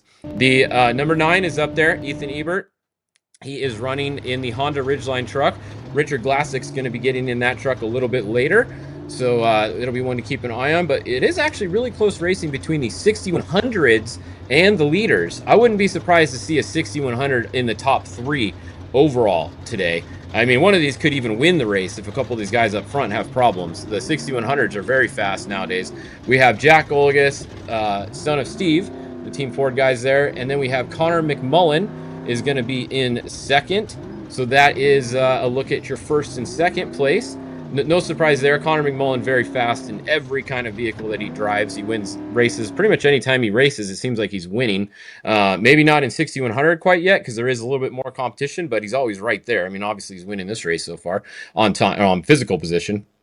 The 4400 class, this is a little bit different. So Ultra 4 kind of partnered up with Best in the Desert, and they made this one of their points races. So you do see the Ultra 4 cars out here today, which is pretty cool because we don't always see them in a lot of the desert races besides King of the Hammers, obviously, which is kind of a rock and desert race combined. This is strictly a desert race here today, and they are doing the exact same course, desert course, that everyone else is doing.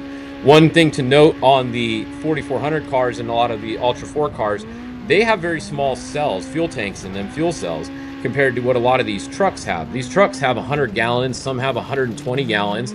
They can go 250 miles on a tank of gas. These Ultra 4 cars, I'm told, do about 100 miles on a tank. So these guys are literally going to have to pit twice as much as the other guys. So for the overall, it's going to be a little bit tougher on him, but at least everyone in their group that they're racing against is on the same type of vehicle. So 4400 versus 4400, they're all going to have to stop about the same amount probably, right?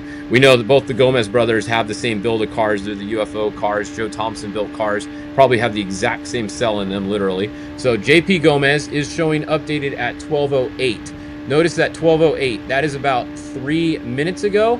So that is the not quite as good an update as 1209. So I'm going to say that JP could still be in front of his brother Raul. You just have to check the update times. Like I said, that's about a minute and a half after this one. So he could still be in front of him. If not, they are really close together. So really close racing going on between the two of them. Now we also have, let's see, where is Max Gordon at? Did I miss him? His tracker's probably not working, huh? Unless I'm not seeing him. So Max Gordon, if you guys are familiar with desert racing, the Gordon's trackers never freaking work. I don't care what kind of racing they're doing. A Gordon, if he's racing, his tracker doesn't work. It's just how it is. For some reason, when Gordon gets in a car, you know, a little piece of something comes over the car or something, and the tracker doesn't work.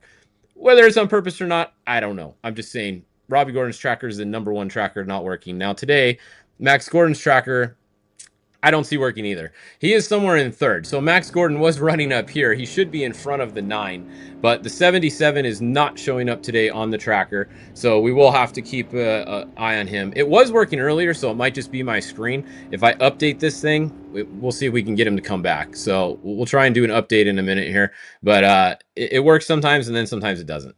So here, we'll just update it for you guys real quick. I'm gonna have to redo it all, but it's worth it. Let's see if he's there. So that is another key thing. If you see somebody sometimes, it's there. Sometimes, okay, see, look, now he's there. All right, so we have 77 is now showed up. Perfect. All right, so the 77 is back. He is now showing in third. Perfect. So we got the 77, we got the 18, the 32, 77, the 9 is going to be your TT leaders, followed by the 48. But you have these 4400 cars that are running right there with them in the overall. So pretty cool to see the 4400 cars. We'll see later in the race, like I said, that fuel strategy thing, they're going to have to stop a lot more. So I would suspect these 4400s are going to fall back a bit just based off of fueling alone. Now, in the Class 1 cars, I think we only have one today. That is Nick May here in the 1507. So let's see, how many did we have in the 1500? I'm trying to find them. There's so many classes here today. I believe that's the only one that I see so far. So unlimited car. Oops, that's stuck me. Unlimited car. Yeah, there's only one. So one on the tracker, one Class 1 car. That is Nick May showing up on the tracker. We got 6100s mixed in there. Pretty much it up front. More 4400s there. Then we have an 8000. That is, okay, so that's Brad Lovell. This is one of the stock full classes. So that is in that new Bronco R race thing, whatever it is. That is the Lovell Racing. They're out there in that. And they do have competition this race. There was another car entered in this class, so that is good. We got Jeremy Jones in a 4800 Legends entry. So that's some of the Ultra 4 cars. Another 4800. Chuck Crossland. That is not good. I think that's the team that Miles is chasing with. They are showing up at 0 miles an hour. So anytime you see the little red on the bottom there, that means that they're at a standstill, which is never good. So you never want to see red on the bottom of the tracker because that means they've come to a stop. So that is definitely not a good sign if you see a 0 there. Now, the other thing we have to always look at is Class 11s. There is one today. There is one Class 11, and it is the 4500 class over here because for some reason we use weird numbers in this series. And 45, so it was 45, I don't know. There's two different 45s. So it was 4581 is what I was told, but this says 4500 mod. I was told that 4581 is Class 11, so maybe one of you guys can confirm. Is Chris May a Class 11 car? If he is, that is the one that we're going to keep an eye on today. So I'll find that out for you guys. I'm sure somebody in the comments here will let me know. But I believe that 4581 may be Class 11. We just have to confirm that. But there was one entered, so we will find it for you guys, and I will show you guys at the next update. The UTVs, let's look at them. They just started a bit ago. All right, here we go. Once again, some weird numbers and letters going on here. I can't keep it all straight. But H1, Cody Bradbury, that is your UTV Open class. Now, UTV Open is going to be your anything you want to race basically in that class. You can race a Can-Am in that class with the turbo if you want. You can race a Pro R. You can race whatever you want in the UTV Open. It's basically an open class. So you're going to see a mixture in there. Cody Bradbury is actually in a Can-Am. I believe that is a new Maverick R. So he's in a Can-Am in the UTV Open class. Behind him, we have Polaris Factory Racing driver Brock Heger. He qualified second. So he is in a Pro R. So that is that. And then we have T978. We got Dustin Jones. Now this is the Pro Turbo class. So obviously this class is going to be pretty much just Can-Ams because none of the Polaris cars, the newer cars, really race. The Turbo R, they don't really race that too much. There might be one or two in here, but most of the top drivers are in the Pro R. So this is pretty much going to be a Can-Am class. However, they don't care what class they're in. They are going for the UTV overall. This battle today is going to be epic because just going down this list here, like I said, we got Cody Bradbury, we have Brock Heger, we got Dustin Jones, we got Phil Blurton, we got Hunter Miller, we got Joe Tirana in the brand new car, brand new build there. We got, where's the other Millers? We got Cody Miller, there he is. We got both Millers here. We have Mitch Guthrie Jr., we got Vito Reno. We have all of the heavy hitters, Braden Baker, anyone fast in a UTV just about is at this race. Like, I don't even know anybody that's not here. We got Ronnie Anderson here. We got everybody from Can-Am, from Polaris. There's even a couple speed cars. Well, there was. I don't know if they're still going or not. But there was a couple speed cars entered. So everyone is here today. Doug Matag, this is going to be epic. I'm actually really stoked to watch this race. The golf carts have come a long way. I'll just say that. They are pretty fast and pretty fun nowadays. So it's going to be fun to keep an eye on these guys. You can see they're just right now starting off the line. So we will we'll keep tuned in with them for the future updates, but they're not even a mile 20 yet, so not much to tell you guys on them so far. Yeah, Caden McCachran, everybody's there. Max Eddy Jr. with our co-driver from Nora, Austin Eddy. Great name, by the way. He's co-driving with Max Eddy Jr. today in one of the Polaris factory cars. So this is gonna be a lot of fun to watch. This race right here is what I'm looking forward to the most. The trophy truck race, trick truck race is always fun, but the competition today is in the UTV race. It's gonna be really fun. So we'll see. Can Ryan pull it off? Ryan Arcero win 4 in a row. I think I could be mistaken here, but Jason Voss, I think he has the most trick truck wins, but I don't think he has 4 in a row. One of you guys in the comments can probably confirm that for me or not. I believe Jason Voss has 3 in a row, and I think he might have 5 overall at Vegas to Reno. I'll check on that for you guys too and find out, because Ryan Arciero may be going for a record today with 4 in a row. Jason Voss is the only other racer I can think of that has dominated at Vegas to Reno in the trick truck class, and it's a bummer not to see him out here racing with us anymore, because he was always really fast. But yeah, that's gonna do it for our update. In the meanwhile, you can go over and watch everyone's live in car. You got Max Gordon here thanks to Starstream. You got Max Gordon. If it's not working, just hit refresh and then it comes back on, and you can see right there. So we got Max Gordon going live. We got Robert Campbell in a UTV. He's lined up at the start line, about to go. We got Ryan Arciero on the bottom down here. It'll come back in a second. So we got Ryan's live camera. We have Jason Coleman over here with Brady Mellon, and they have the audio too. They got the audio going, so it's kind of funny. You can listen to them in the car, which I always think is really risky. Me myself, I don't like having the audio on there because you don't remember that you're live the whole time. So it's a little bit risky to have the audio going. But props to them. It makes it more fun for us watching to be able to hear the audio. That's for sure. So so there you go. All right, that'll do it for our update. I'll send it back over to Miles and Dave and everyone else in the pits. And oh yeah, we got Steve Austin. Stone Cold is racing here today too. So he hasn't started yet, but we'll keep an eye on him. So Stone Cold Steve Austin, you guys from WWF, WCW days, whatever the heck it's called nowadays. I don't even know what it's called. World Wrestling Federation, whatever. Steve Austin, 316. Of course his number's 316, right? So we'll see him a little bit later. He's got a live camera, and he will be going off the start line in a little bit. So head back over to Best in the Desert, and you can watch on their live stream, and then we'll be back at 1 o'clock with your next update here on Fishgistics. So see you guys in just a little bit.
So we're here at pit number 3. We got the Campbells here. They're having some oil pressure issues. I think they've got a valve cover leaking some oil, so they're taking some stuff apart to check that out.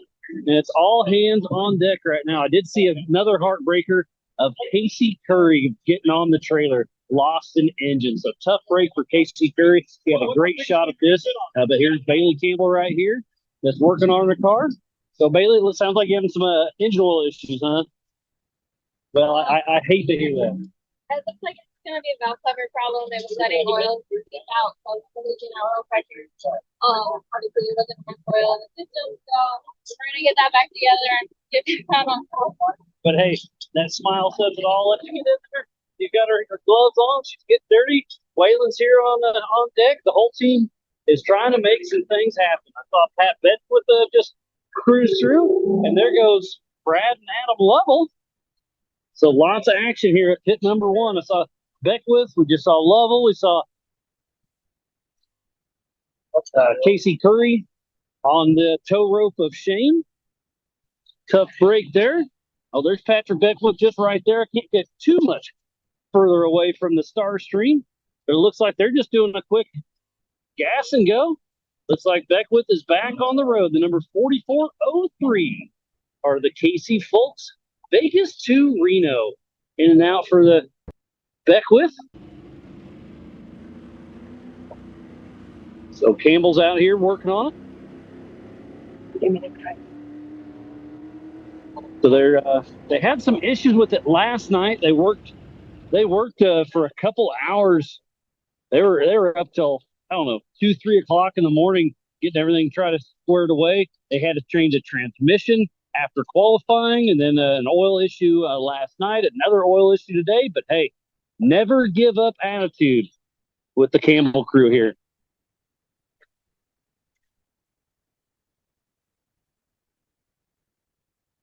And you can see quite a bit of oil down here. They lost a lot, and they had some you want to try to blow out any of those? Some oil come out, but they got it checked back out.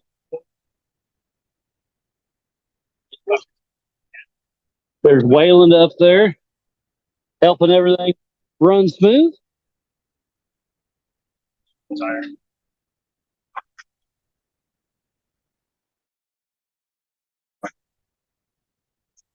Getting the valve cover off.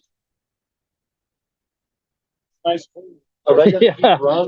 In the middle of the desert with his race shoes on. I like those.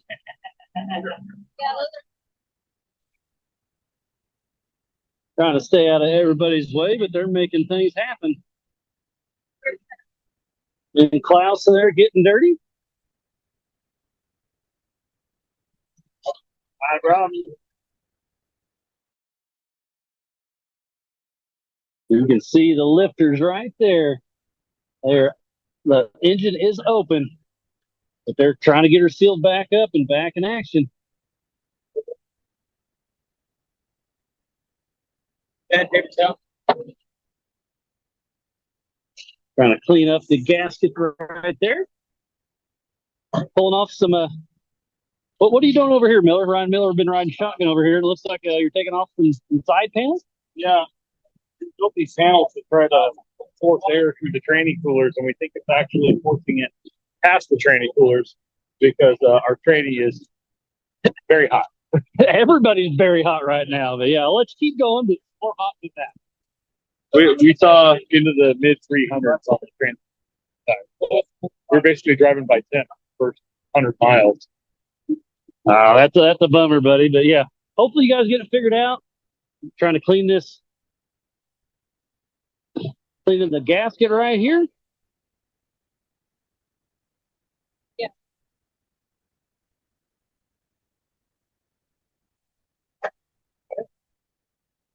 So Campbell's are actively working on it. She got her new livery put on just about a week ago. Those panels are looking good. Got them pulled over quick and easy. There's Chris Hickman helping out as well. All hands on deck. Everybody's here willing to help everybody. Quite a few people down here. Not a lot going on at pit number 3 right now. The leaders have been through here for a little bit now. I see Baja Pits is set up down there. We should have some more cars coming this way. The dust is thick out here, but the wind's blowing. Yeah, like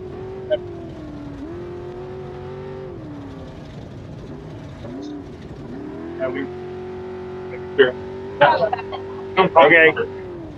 Well,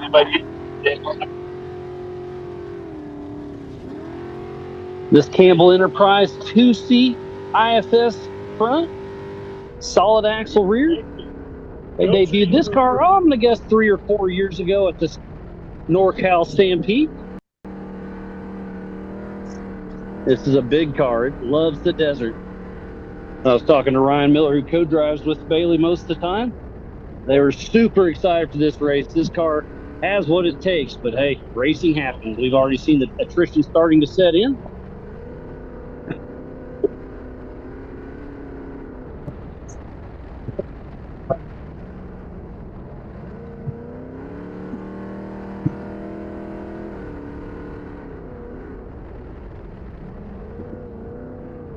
Sounds like Raul Gomez has stopped now too. Man, I know Wicks, the team I'm riding with, they're having transmission issues as well. So again, attrition is definitely starting to set in.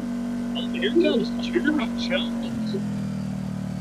I believe that's Dan Fresh riding with him. So I believe he's first in the 4800 Legends class. Looks like they're stopping in and doing a quick fuel and go.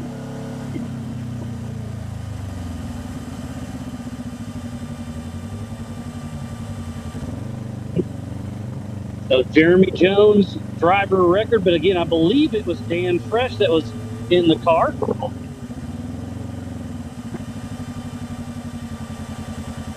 It looks like they're just doing a quick fuel and go. They got the second jug going in.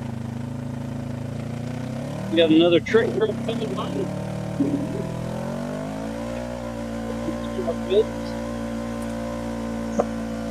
It is 25 miles an hour. There is a road crossing that you just can't quite see right there. Have to come to a complete stop.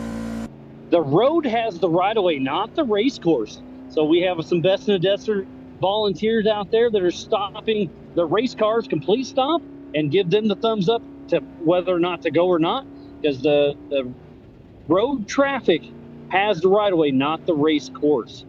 So where Brian Foltz was talking about that in the drivers meeting yesterday, kind of a interesting way to handle it, but that's what we got to do to keep this race going. And again, a huge shout out to Brian Foltz and the entire Best in the Desert team. There's over 250 volunteers out here. There's a pit captain in each spot, making sure everybody's doing what they're supposed to, keeping their pit mats down, checking for fuel, making sure they have their fire extinguishers out, making sure they obey that 25 miles an hour speed zone.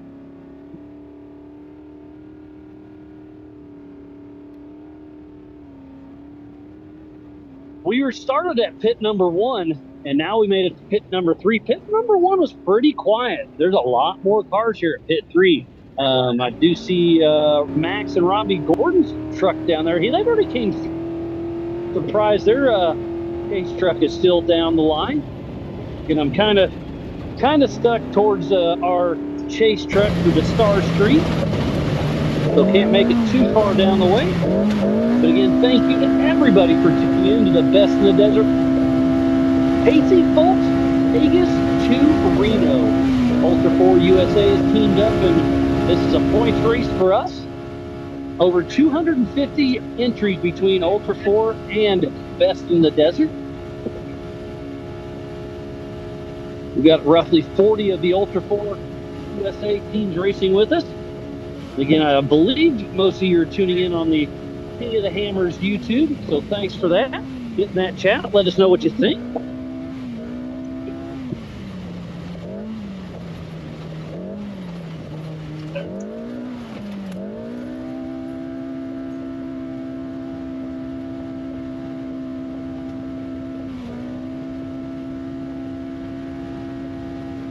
Looks like the camels are looking for a little bit of silicone to put back on.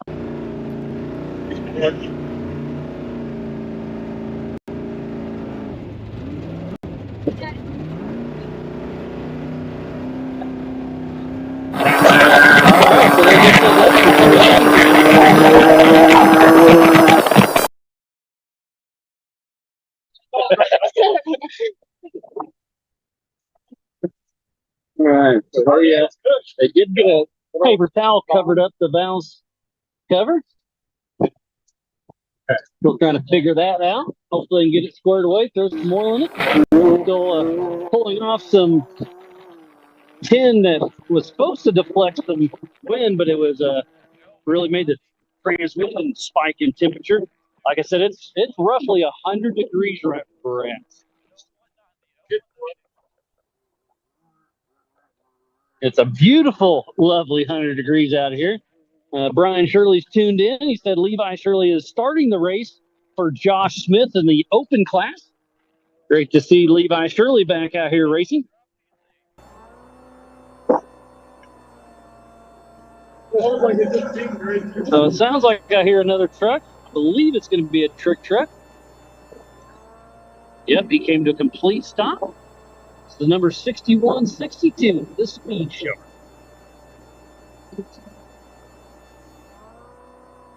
Oh, he's got a right rear flat in the rack, so they had a flat on course. They're able to change it. I assume they'll pull in the pit. They do have 2 spares.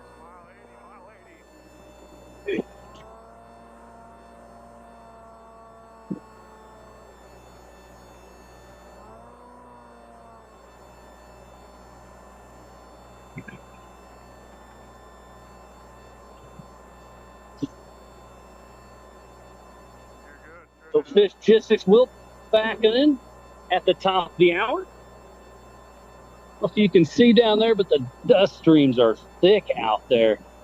Such a beautiful place out here in Nevada.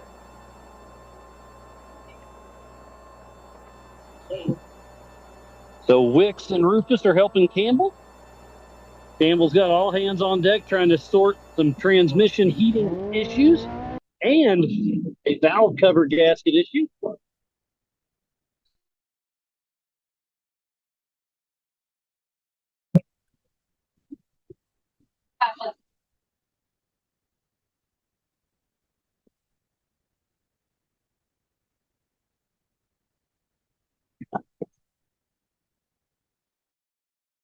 Got it. Hi.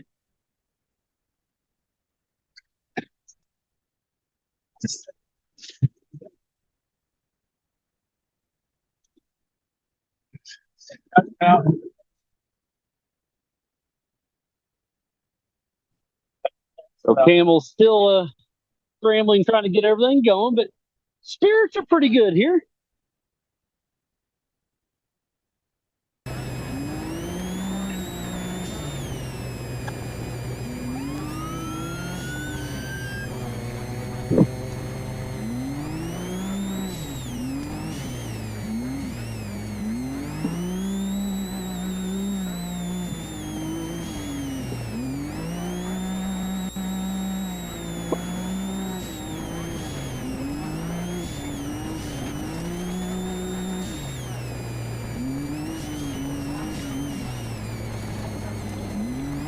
Getting the silicone on here on the valve cover. In this dust-free environment out here. Lab quality. Doing it up best we can. So is the gasket in there as well? Hey, Baylor, are you using the gasket as well, or did you bail on the gasket? Okay, so putting silicone in first and then the gasket, trying to give all the advantage to hopefully keep this quit leaking. So tough break for Campbell.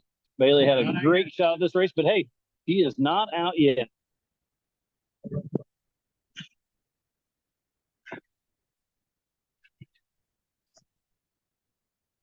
Got that. See.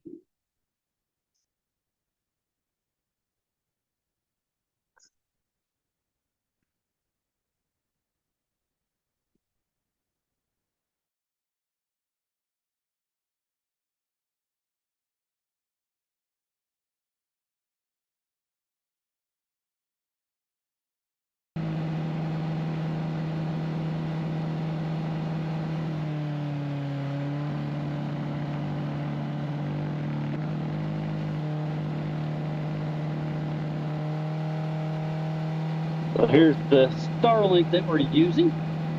That's what's bringing you all this live action to you. And then the Star Streams are what are on the race cars out on course.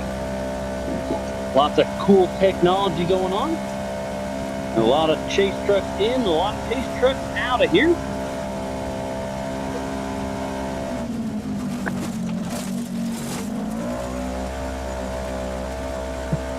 I believe I see Johnny Valadez still in the top pits down the way.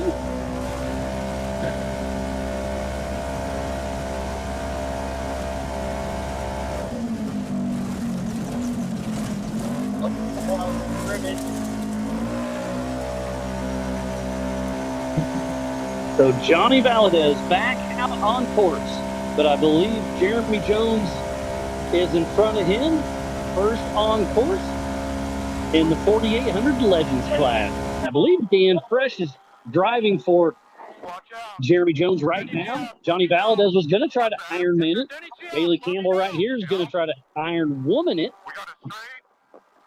As long as they can get get action.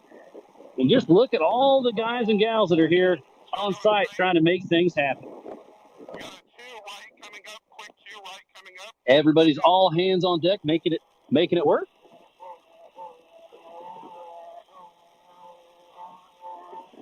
Two right coming up. It's a 45. Two right. Here we go. So here's Trip Cullen we have right here. How you doing, buddy? I'm good. Enjoying myself out here, I guess. So Castley Croy's driving for Cheney right now, correct? That's right. Yeah, they just took off a little bit ago, so hope everything goes good. It's his first time to desert race, so new to it. He's excited, so we'll see how it goes. Absolutely. And when is Cheney going to hop in, you know? Hit eight. Okay, it's going to the first checkout. Hit eight, so like 300 miles. He's excited. We'll see. Awesome. All right. Well, thank you, Trip. And yeah, we'll see how it all shakes out. Kyle Cheney definitely has a great shot at this race. And teaming up with his young gun of Cash Leroy.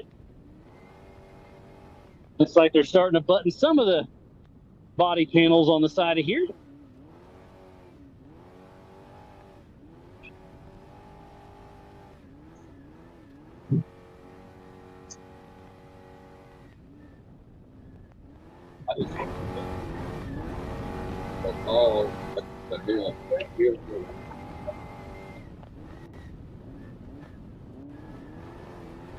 And the gas keep going in.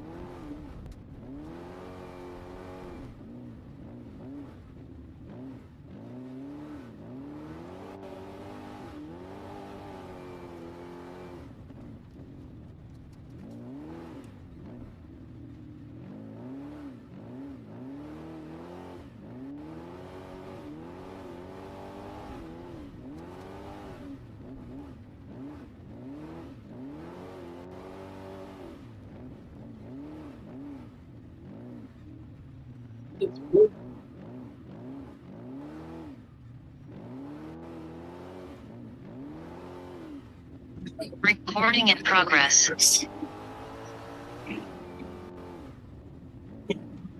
Okay, that's better. Laptop.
And, you know, from what I understood, he had a flat and lost track position to Whetstone. But from what we're hearing, he's been making up time, and he is basically the dust ahead of him is from Whetstone.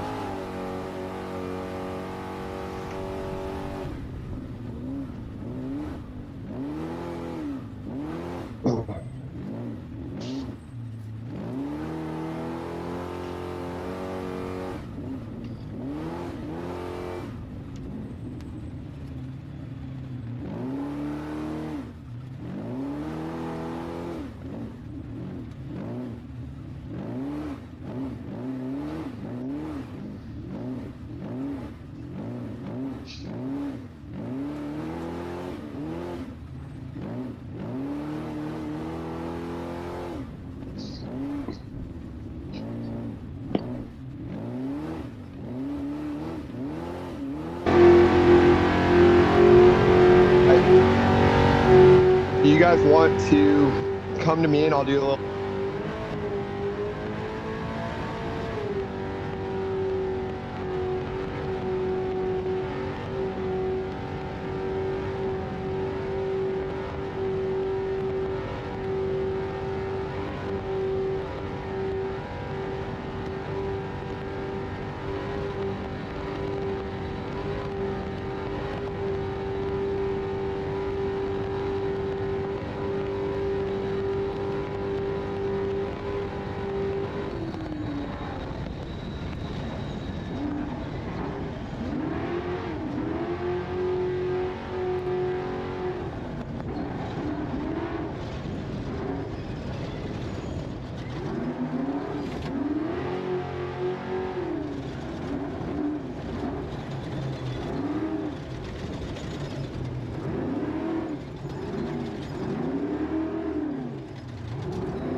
All right, guys. Wes Miller here. I am back with the live stream.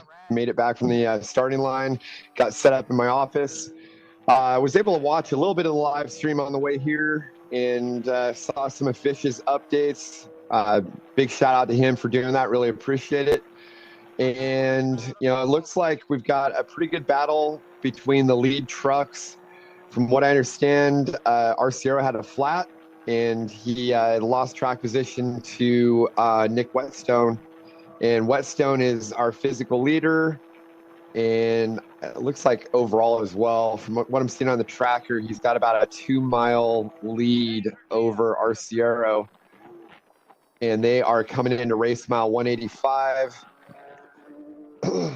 The Connor McMullen in the trick truck looks like he got by JP Gomez and is in third overall. So super fast course. You can see through a lot of these in-car and helicopter shots. It's really dusty out there. So qualifying was really important because having track position out there and clean air really can dictate your race. If you get stuck in somebody else's dust, that's going to hold you back and you're stuck running their pace. It's the course is extremely fast through a lot of sections and it makes it hard to make passes when you've got to push through somebody's dust at those speeds. But great shots here. We've got you know, turn 2 here with this heli shot. It's pretty amazing nowadays. You know, from say 10, 20 years ago, you could never do this live. So, you know, with the Starstream, Starlink, guys with the helicopters out there, with turn 2, pretty amazing footage we're able to see here.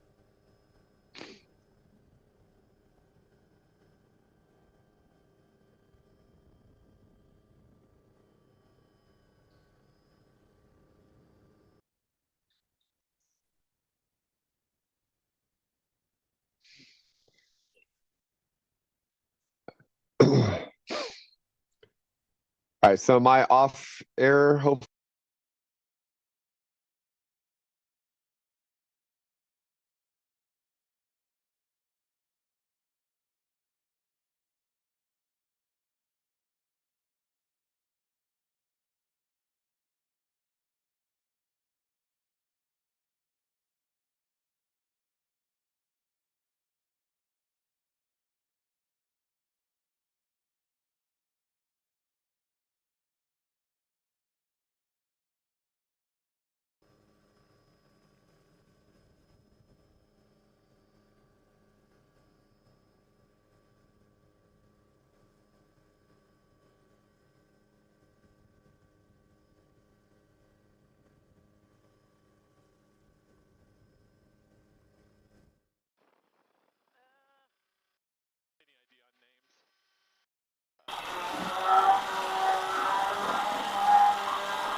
straight.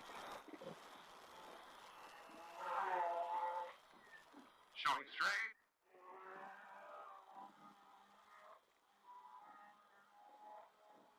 Show straight.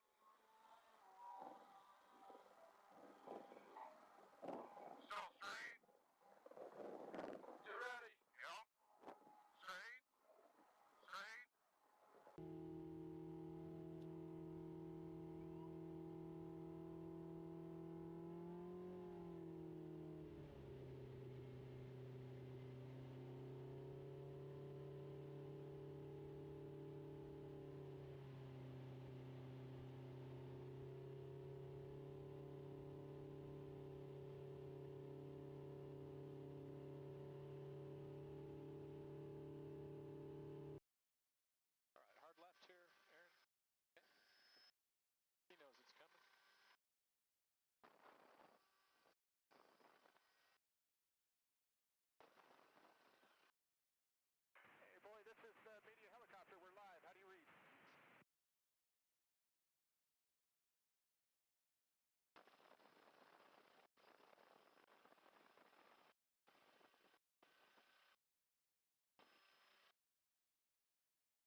All right, so we're looking at the UTV race going on right now. Cody Bradbury was your fastest qualifier in the H1 Can-Am, and they are actually already starting to catch some of the slower group that started an hour ahead of him. It looks like he was able to put, I think that vehicle's actually down 44-13, but it's a real tight battle between Cody Bradbury in the Maverick R Can-Am and the Pro R of Brock Hager, the Polaris. So you got a battle of manufacturers there. Normally aspirated 2000 cc car in the Polaris Pro R versus the 1000 cc or right about turbocharged Maverick R with Cody Bradbury. That's going to be something to keep our eye on all day as the trackers refresh. I mean, it looks like Cody, he's coming right into Beatty. So that is, race mile, looks like about 67 or so through Beatty.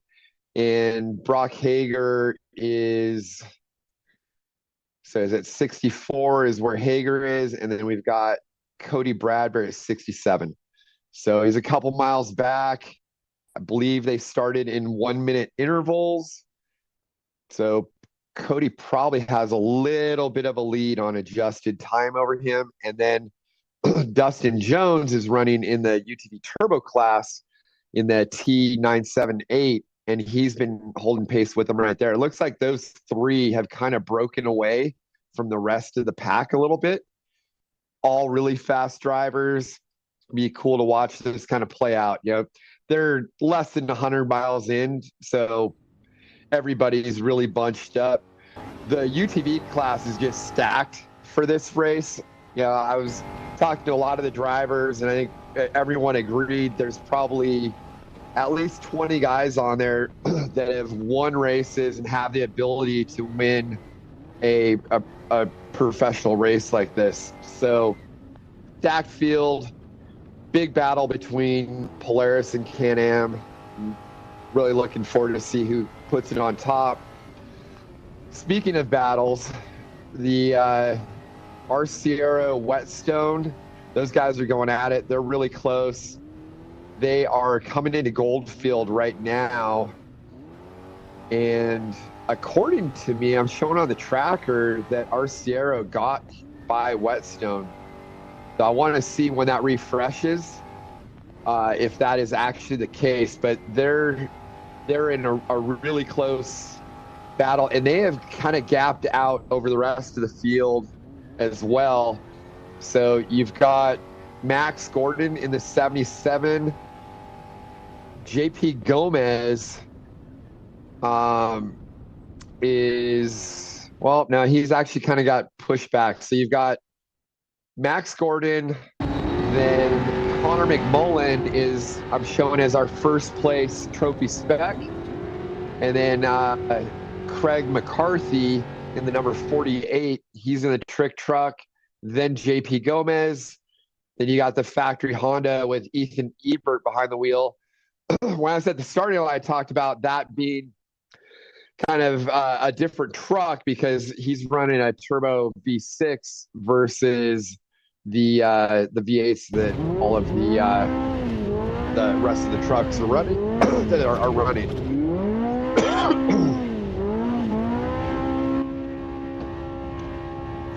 So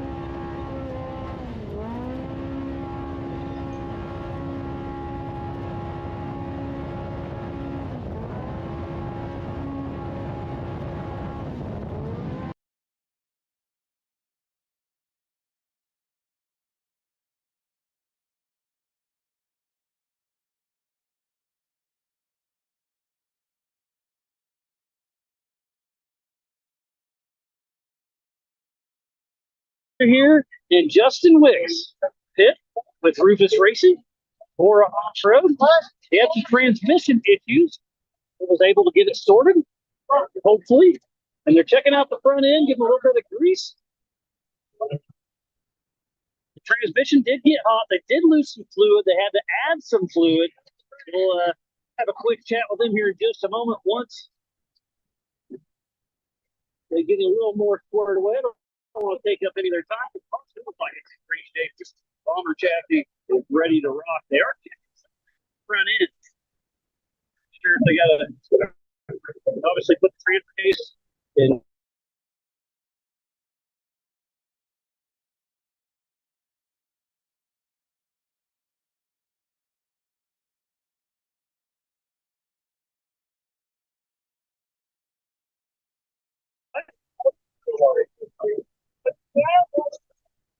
We'll have a quick chat with Eric Wicks here in just a moment once they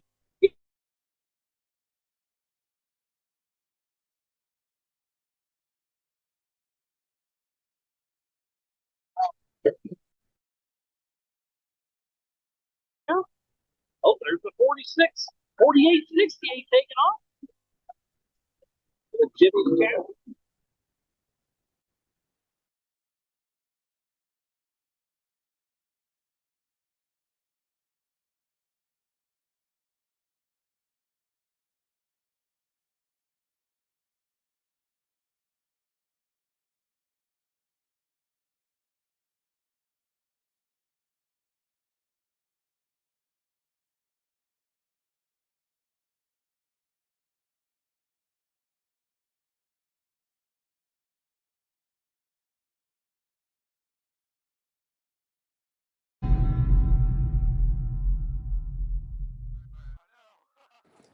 All right, welcome back, everybody. We are here with your next Fishgistics update of the 2024 Vegas to Reno race. Are you guys having a good day? Did you guys get some lunch yet? We just had some lunch. Of course, I had to have a carne asada burrito because what else can we have? We always got to eat Mexican food when we're covering races, right?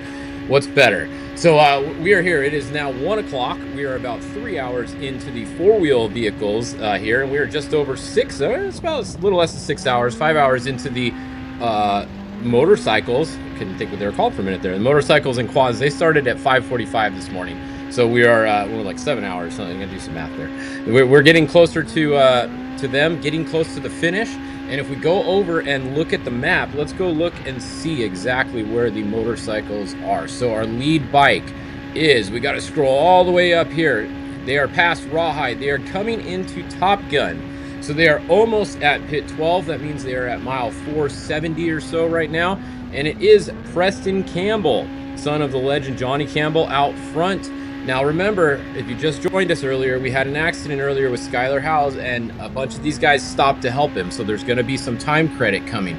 For sure, I know that the N2 and the N1 were both stopped there. So both of these guys are going to have quite a bit of time credit coming later. So this race is going to come down to the time credit that they get at the end. But it looks like first physical right now is Preston Campbell, like we said. And then behind him, we have the N3. They've been running first or second physical all day as well.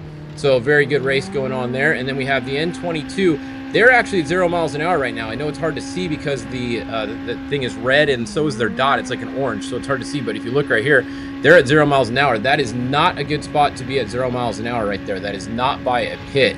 The next pit is going to be over here at Top Gun, so you can see they're a little ways away from a pit. So I don't know. I could guess, but maybe ran out of fuel a little early. I don't know. Some of these guys sometimes, you know, with the elevation of Vegas to Reno race, you get different fuel mileage than you think. So I'm just totally guessing right now, but you could see people run out of fuel. And also vapor lock issues here. All kinds of fuel issues come into play during Vegas to Reno race usually, just based off past experiences that I've seen in bikes and in vehicles the same way. So that's a look at your leaders right now in the bike category. Like I said, we got time credits coming for sure to the N2 and the N1. I don't know other cars, but for sure they're going to get good Samaritan time credits. So we're going to have to keep an eye on those. The N15 is, they were also stopped there, I'm pretty sure earlier. We had a lot of bike guys stopped there. They're back at pit 11. They should be getting a time credit as well. And then behind them, let's see, in the P class, so we have Danny Cooper here showing as first in the P, that's the over 30. Pros, look at that's a good race. You got the P77 of Cody right behind him, literally right on top of each other. Like those guys can both see each other when they're riding right now. So that's a pretty cool race between the over 30 there, or open 30, over 30, whatever it is. I'm not a bike guy, I'm a truck guy, but it's either open or over 30. I think it's over 30, right? Pro class. Then in the C class, that's going to be over 40. It looks like that is the C22 Dennis there. He's in first, and then back here we got a couple other classes. We got the IM Pro, or what is that? IMP, the quad. Okay, there's a first quad, I think. That looks like that's the first quad. So first quad is going to be at mile 394 right now. They have a pretty good lead because I don't see any other queues back here for a little ways. It looks like, is that a queue? That's not even a queue there. I don't even see another queue. So that's a, the next one that we see is back here, and they're stopped, it looks like, the Q88. So a pretty good lead for that first quad right now. So that is that's what's going on in the quad race. So we're getting closer to a finish. I would say probably what do we got, about 100, right at a little bit less than 100 miles to go. Probably about an hour and a half or so, maybe, till you see a bike finish. So maybe an hour and a half, maybe 2:30 to 3 o'clock. We should see a bike finisher. That'll be our first one. Let's go down and let's look back at the vehicles, the four-wheel vehicles. So we have a really good battle going on right here. We have a battle between Ryan Arciero and Nick Whetstone. Now, if we go over and look at Ryan's in-car, check this out. Look at there on the left over here. Look at the dust. He has been sitting behind the 18 forever. I've been turning this camera off and on, going back and looking at it. He is just stuck there. And thanks to Starstream for this view right here. Ryan is sitting in the dust, and this is what is so hard about this race. Vegas to Reno is really hard to pass. You can kind of see why. The dust really lingers there, and look at his rearview camera. It's pretty much one lane. There's not a lot of lines. You don't get to pre-run, so you don't get to go out and have like a better line marked here or there. You're not supposed to go bird watching, so you know, bird watching. Anyways, it's really hard to pass, and we've seen Ryan stuck in the dust of the 18 here for, I would say, 100 miles minimum that he's been there. Then the dust is just in front of him, and he just can't catch him quite enough to get by him. And Nick is just holding him off right there. If we go look at the starting order, let's go look at the starting order. So starting order for cars and trucks, look right here. So it was the 18 and then it was the 32. They started one every minute. That means that Ryan Arciero has to finish physically within 1 minute of the 18, Nick Whetstone, in order to win this race. Now, I did go and double check because last hour I said that I think the most, or the winningest race car truck at this race is Jason Voss, and it does look like it is. I thought he won 5 times. It looks like he's only won 4 only, and he did win 3 in a row, but he has not won 4 in a row. So Ryan Arciero today has won the last 3 Vegas to Renos in a row, meaning that if he does win today, he will set a new record for the most Vegas to Reno overalls in a row at 4, taking the crown from Jason Voss. Him and Voss are tied right now.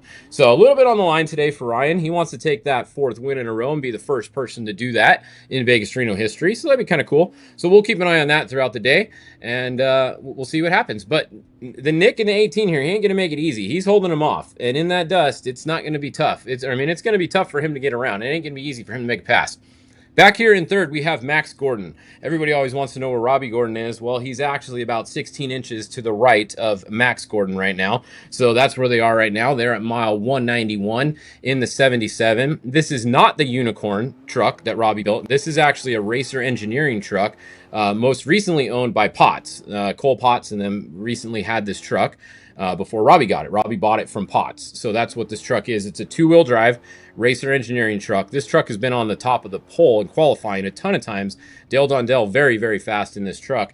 And Max is doing a good job right now. He's just kind of sitting there in 3rd. I don't think he's going out, he's not trying to get crazy and do anything stupid today. Max just wants to get a good finish. And he's got Robbie riding with him. So it's cool his dad's riding with him right now. The plan is at some point, Robbie is going to jump over to the driver's seat, and then Erica Sachs is going to get in to the passenger seat with Robbie, and Erica and Robbie are going to take it to the finish. They're not quite sure what pit they're going to get in yet. They're kind of playing it by ear to see how the race is going, to see what goes on there. But really cool action going on between Ryan right now and the 18. You can see if you're watching this feed here, we got the is in car thanks to Starstream. It's rad. Everybody has Starlink. Everyone has Starstream now. It's actually overwhelming I don't even have a list of everybody that has Starstream, but it's a ton of people, and I wish I had a list of everyone, because then it'd be cool, because I could tell you guys who all has it. But a lot of people have it, and we're gonna try to work on that, because you're probably not even watching half the people that have it right now, because you don't even know they have it and you don't know how to watch it. So we're gonna work on that. So Ethan Ebert here in the 9. He is running in the 4th position in the Honda entry. Richard Glassick's going to be getting in that vehicle at some point. I forget where mile he's getting in. Craig McCarthy behind him in the 48.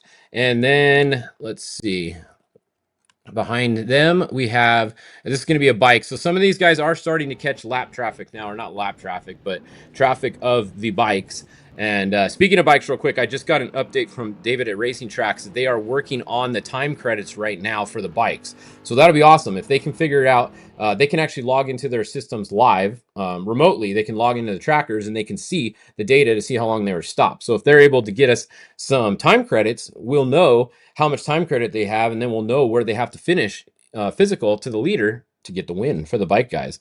So stay tuned. If we get those time credits, we will definitely keep you guys posted on those, because that makes the race a little bit more exciting for us watching the bikes, because right now we have no idea.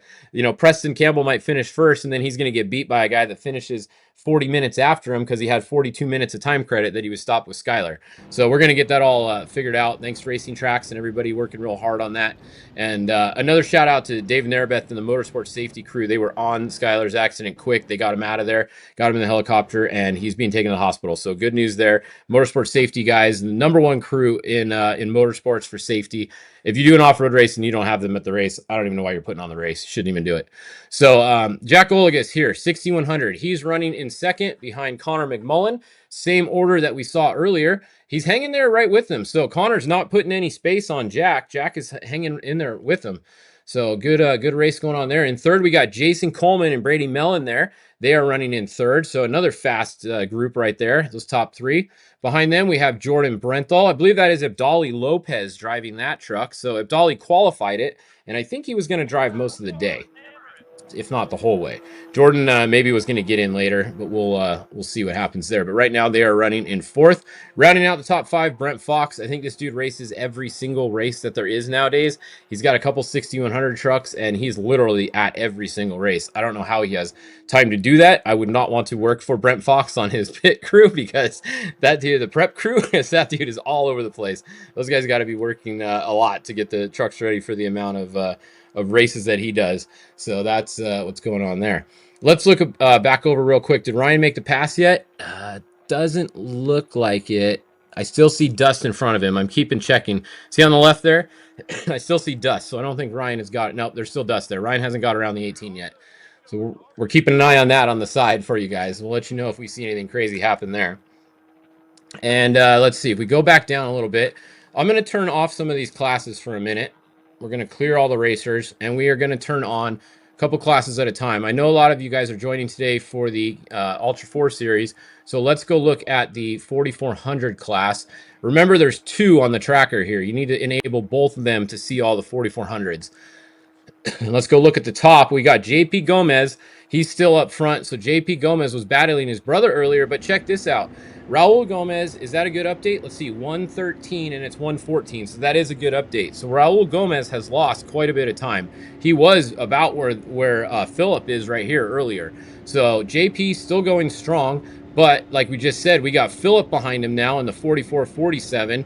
Then we got Brett Harrell in the 44-56, and then we got Raul Gomez in 4th. So Raul lost a little bit of time, but look, they're only 190 miles into a 555-mile race, so anything can happen between there and the finish. Lots of time for changes to happen there. But that's a look at the top 4. In 5th, we got Jeff Wagoneer, and then we got somebody down here at the pit. It won't let me click on them.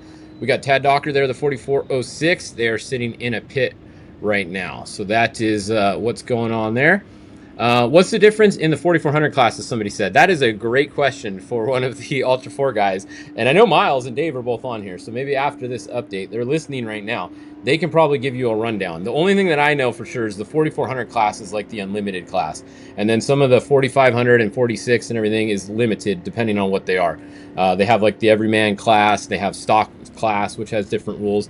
I'm just going to tell you right now, I'm not going to try to tell you what the rules are because I don't know. So you got to ask one of the 4400 guys or one of the King of the Hammers guys who are on here. They can probably tell you the rule difference in a little bit. Casey Curry, we did have bad news about him. He had an engine issue earlier, and Casey Curry is out of the race. So that is your update on Casey Curry. Not a good one, not what you guys wanted to hear. Let's go look at some of the, let's see, here's the 4500 class. So I'm showing two in the 4500 class right now. We have 4531 in first, and then the 4581 in second. You can see they literally just started. They're at mile like 15. So that is your 4500 class. I know we have like a 4600 class or something. 4900 Pro, there's only one. 4900 stock, there's only one. 49 Pro Open, only one. I'm trying to find one of the other ones for you guys here. Stock full. 4800 Legends. Okay, this is one of the bigger ones. This is the one I was trying to find you guys real quick. So 4800 Legends. We have quite a few. We got Jeremy Jones, the 4836 is showing as first. We got the 4817 second, Johnny Valdez. We got Chuck Crossland, who was down for a little bit earlier, but is moving again now. 4869 in third.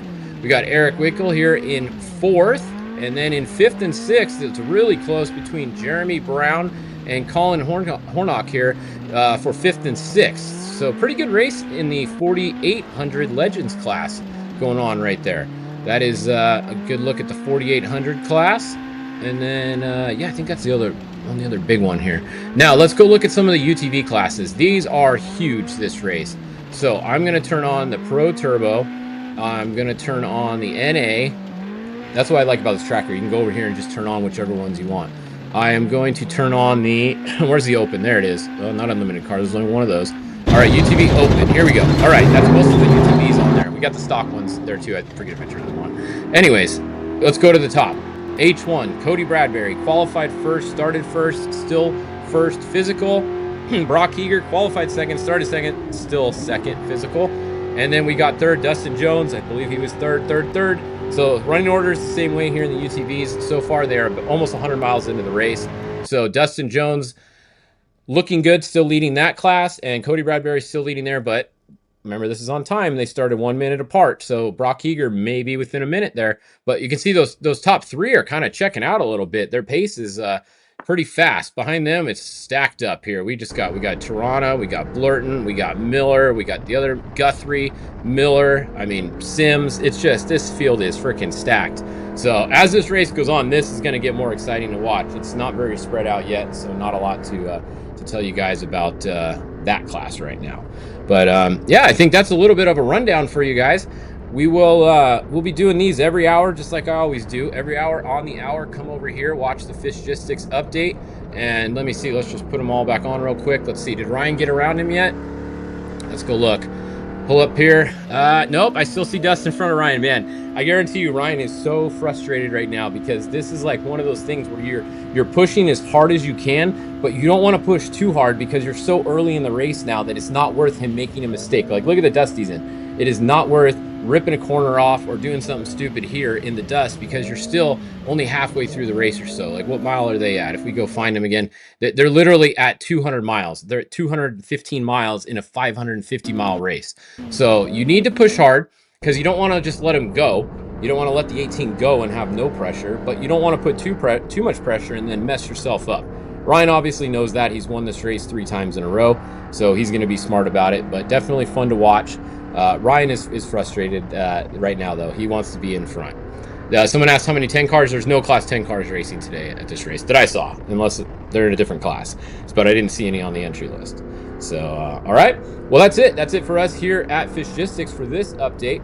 We'll be back at 2 o'clock with your next update, but I will throw it back over to Miles or Miller or Dave or whoever's over there. Maybe one of them can give you at some point a rundown on the difference in the in the King of the Hammers classes, the 4400 class, and so on. And then we'll be back here at 2 o'clock with your next update on Fishgistics. So we'll see you guys in a little bit. Right on, Fish. Thank you very much. Hey, I want to thank you, Austin, for coming on here. This was like a week's notice of wanting to work with us and trying to pull this together with you. And thank you very much, and thank you for all you do to support desert racing and us at King of the Hammers as well. So I think by the next time we go live with you, we'll actually be able to interact with you and engage. So I'm looking forward to that. Maybe not. So I'm still catching up to speed myself. I think we're going to kick it to Miles in a second. I just wanted to step in and thank Fish, thank everyone. Best in the Desert. I see Max's Tires is here supporting the Best in the Desert. I see King Shocks being set up. I also want to thank both PCI and Rugged Radios specifically, because PCI helped me out with some Starlinks and got us going, and Rugged not only provided us Wes Miller and his expert commentary, but they're the I think the presenting sponsor for Best in the Desert, and I am very, very thankful. So I guess we're gonna go to Miles. We have Miles out there, or we are my solo right now?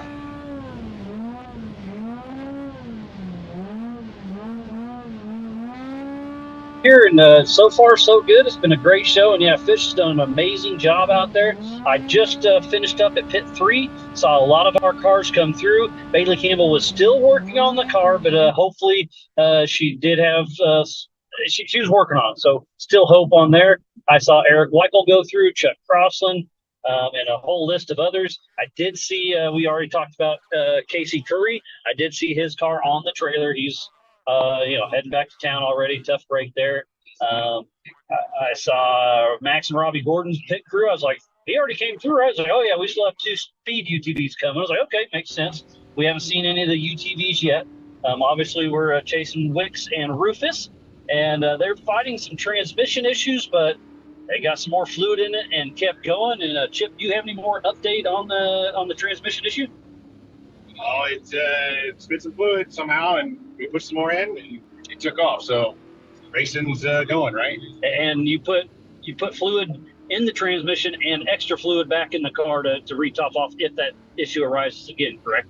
Correct. They had an issue where they had to put 2 quarts on in the out on the track, so we refilled that, put about another quart in it, and it looks like it was engaging good, and so maybe it was just a simple little issue, and we're gonna be good. But we'll see at the next pit. Yep, we'll see what happens. And yeah, we're heading from pit 3 to pit 4 right now. We should beat the car on the road. And Fish was asking what the difference between some of our classes are. So the 4400, that's our unlimited. I mean, unlimited suspension, unlimited horsepower, unlimited tires. I mean, you dream it, build it, come race. That's the biggest and baddest names in our sport, the 4400 unlimited. And then we step back to the 4800 Legends class. And that, you have to have a 37-inch DOT tire or smaller. Has to have a single shock per corner. A lot of these are old retired 4400 cars, and they just downsize the tire and go to a single shock per corner. But there's also a lot of specific cars built for that class as well. Very competitive, and again, a great place for an older 4400 car go to still have some fun. And then we'll move back to the 4500 modified class. You have to have you can have 2 shocks per corner. 37-inch DOT tire as well, a little bit of a frame in there, and then it's not too far off of a 48. You do have to have a mechanical steering of some sort, so that's probably the biggest kicker is the mechanical steering. And then we go to the stock class, and that's stock. I mean, you can definitely do some add-ons, a 35-inch tire, but you can't change too much on it. Obviously, you do all your safety stuff and make it a race car. And then we have the UTVs, the 4900 class. We have the open class. Open's open up to a 2000 cc. We up that up to the Pro R, and then we have the Pro Mod, which is kind of our premier class, up to the 35-inch race tire. And then we have our stock class. So we have 3 classes running the UTVs. And yeah, so we got a great showing out here with Best of the Desert. Follow up with what Fish and Dave have said is, a huge shout out to Best in the Desert for making this happen. It's been a great show for the PC folks, Vegas to Reno. We just left pit number 3, so what's that put me at? Yeah, that was basically 105, and now I'm heading to 145. So I believe Wes Miller's back in his office, and we'll kick it off to him, and we'll get on down the road. Thanks for those updates, Miles. Good insight from Fishgistics as well. So a lot of those battles that he just pointed out, I was looking at. So I'm really curious. Our lead motorcycles are, they're on the home stretch right now. They're just outside race mile 500. So, they'll be through the last pit here in the next by 15 minutes or so, and then that's up over Como and into Dayton to the finish. But that is going to be really interesting to see how all these time credits play out, and who the winner is, because it might not be the physical leader. But right now you got Preston Campbell is the physical leader, but that's going to be a good battle there, and really curious to see who ends up taking that.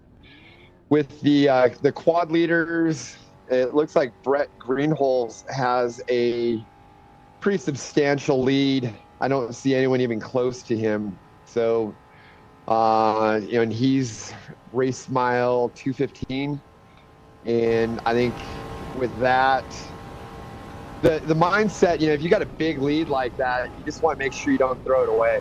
So I think he's going to want to just kind of cruise, hold a nice pace, get to the finish, take that win, keep the quad in one piece and don't make any mistakes.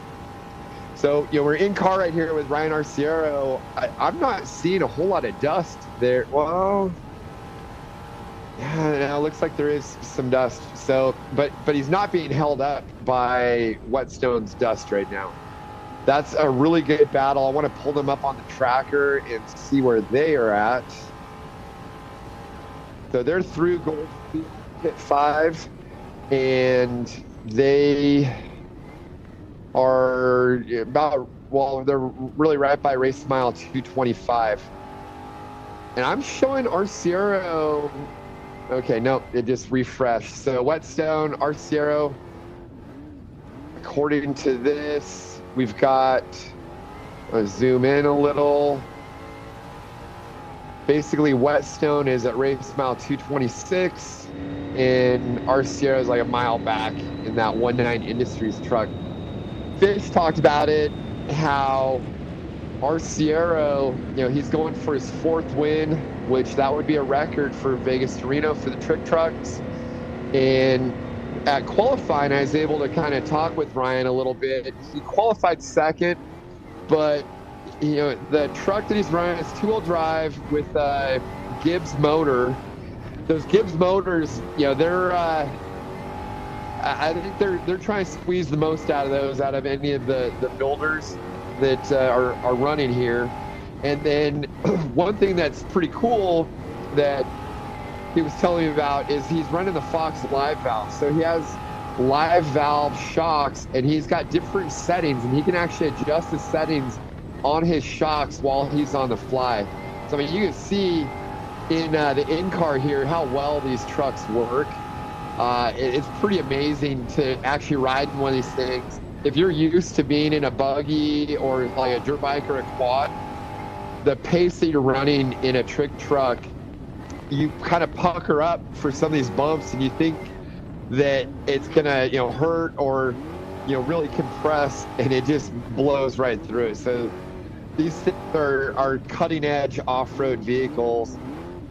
I would say anytime you get an opportunity to get a ride in one, don't miss that opportunity. So that's what Arciero's got going on. I also love the livery that he's got. That was one of the truck owners is buddies with Troy Lee, and Troy Lee actually designed that. So that's why his truck looks so good, is Troy Lee put a little bit of his touches on that. And you also got to like, some of the other stickers that he's running on the side of the truck. But it's this race in Vegas to Reno, it's so fast. It's really, really hard to make passes. And it's generally one line. The race is in August. There's a lot of not really bad silt beds like Baja silt beds, but you'll have like a couple inches of silt. And especially as more and more racers go through a section, there's just enough where the dust is really bad, and it makes it hard to get any passes, and you can't really head out on a different line. You don't pre-run, so you don't. It's a lot different racing than racing down like in Mexico and Baja, or some of the other races that we do. But the pace is super fast. Looking forward to see what the average overall times are for some of the classes here.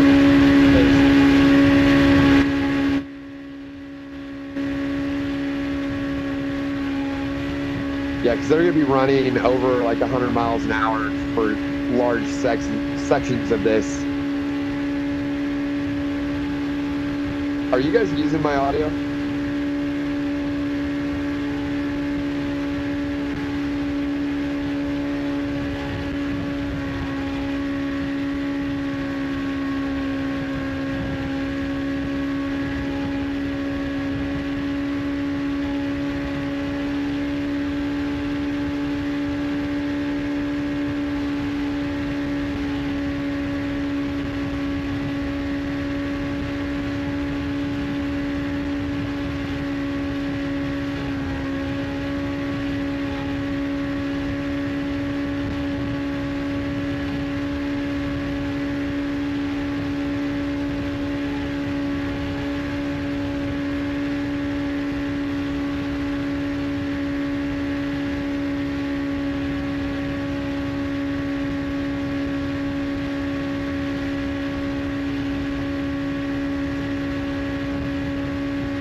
Okay, so we're sitting here in car with Mitch Guthrie Jr. Multi-time race winner out in the desert, and he's been driving for Red Bull for a while now, doing a lot of rally stuff over in Dakar and overseas. Very accomplished driver. You can see how far these UTVs have progressed. He is. He's moving right there. I can't see a mile per hour, but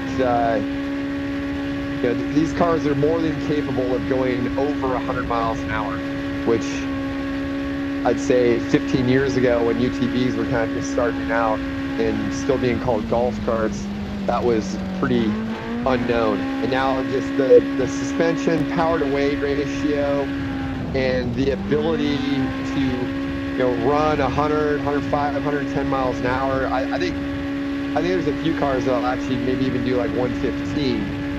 And it looks like he's coming up on some dust here. I know earlier I saw he was in somebody's dust, so I'm assuming he made a pass. He qualified a little bit off the very leaders, so he was going to have his work cut out for him working through the pack there. But he's a very seasoned driver at this point, even though he's not that old, and I think he'll be in the mix. Right there, his co-driver was giving him some hand signals, and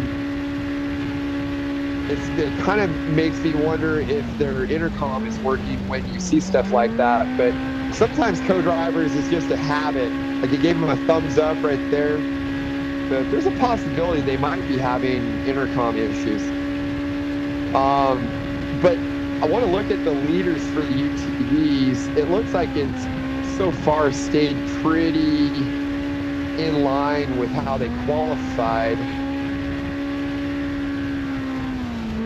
I want to see, so they just came through Bonnie Claire at pit 3, and right now, let's see when this updated. Yeah, so Cody Bradbury hasn't updated yet, but I'm showing Brock Hager physically ahead of him, but I want to give this a minute to update. Yeah, so it just updated now, and Cody Bradbury is back ahead. So you got Cody Bradbury at race mile 108. Brock Hager is about a mile back. And so he may have him on adjusted time, being that they started in 1 minute intervals. And then just a little bit off of that is Dustin Jones. And those guys started physically 1, 2, 3, and they're holding pace. Looks like Joe Tarana has kind of moved through the pack, and he's kind of got some clean air to get up on Dustin Jones. And that is a Lone Star build, and it's the first Maverick R that is a full tube chassis that I'm aware of, at least for Lone Star. So this is kind of the debut outing for the Toronto car. And, you know, Joe he's won some pretty big races in the past. He runs a good pace. It's a super stacked field for the UTVs with, I'd say there's probably 10 guys at least in Can-Ams and 10 guys in Polarises that have the ability to win this race. But that said, that lead pack of Cody Bradbury, and then Hager and Dustin Jones, they're going to be tough to beat. Right now, we're in car with Robert Campbell. He is in a Pro R. He's a Vegas local, and he has a great story. He was a dirt bike racer and had an accident and unfortunately was paralyzed. And then now he's got hand controls and he races UTVs, as well as he's a shock tuner out by the Speedway here in Vegas. In fact, he rebuilt my Kings for me the last time I needed them serviced. So it's really cool to see him out there. You know, I love it when guys have an injury. You know, obviously that sucks, but when they're able to come back and still compete, it's just great to see guys like that out there. You always got to be rooting for them. You know, if anybody out there on course, you see Robert come through, give him a big shaka or a thumbs up, because you gotta, in my opinion, you're a badass if you can go out there and have an injury like that and rebound and come back and go race. So, the course is super fast. They added a lot of new stuff, but Vegas to Reno, the way it always plays out to me, it's even though it's 555 miles, you're running a sprint pace. When I was talking to Cody Bradbury, he compared it that the pace he thought he would be running was like what they run at Works, which Works is a Grand Prix style series, and you're running pretty flat out. So the days of, I'm going to go 75%, get it to race mile 400 and then race to the finish, those days, well, I think they've been gone for a while in Vegas to Reno, but they're definitely gone now, and especially in a field that is so stacked like the UTVs. I want to take a look here, see what our lead trucks are doing. Well, actually, let's go back and look at the bikes, because our bikes have got to be getting pretty close to the finish.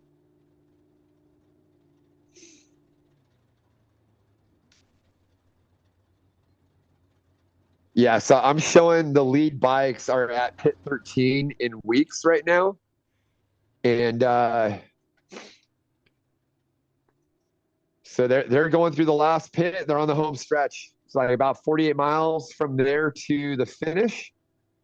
And it's all that it gets a lot more technical there. You go up over, you're doing Baby Como, which is a new section that Best of the Desert added for this race. And then you also are going over Como, which is old kind of mining ghost town up there. But let's just take a minute and listen to Robert Campbell and the motor sounds with his in-car with that start stream. and you guys can kind of see what it takes to throw it down out there in a Pro R.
So here with Tom Biddle, he's waiting for Eric Weichel to come in, the number 4406, running the 4800 class.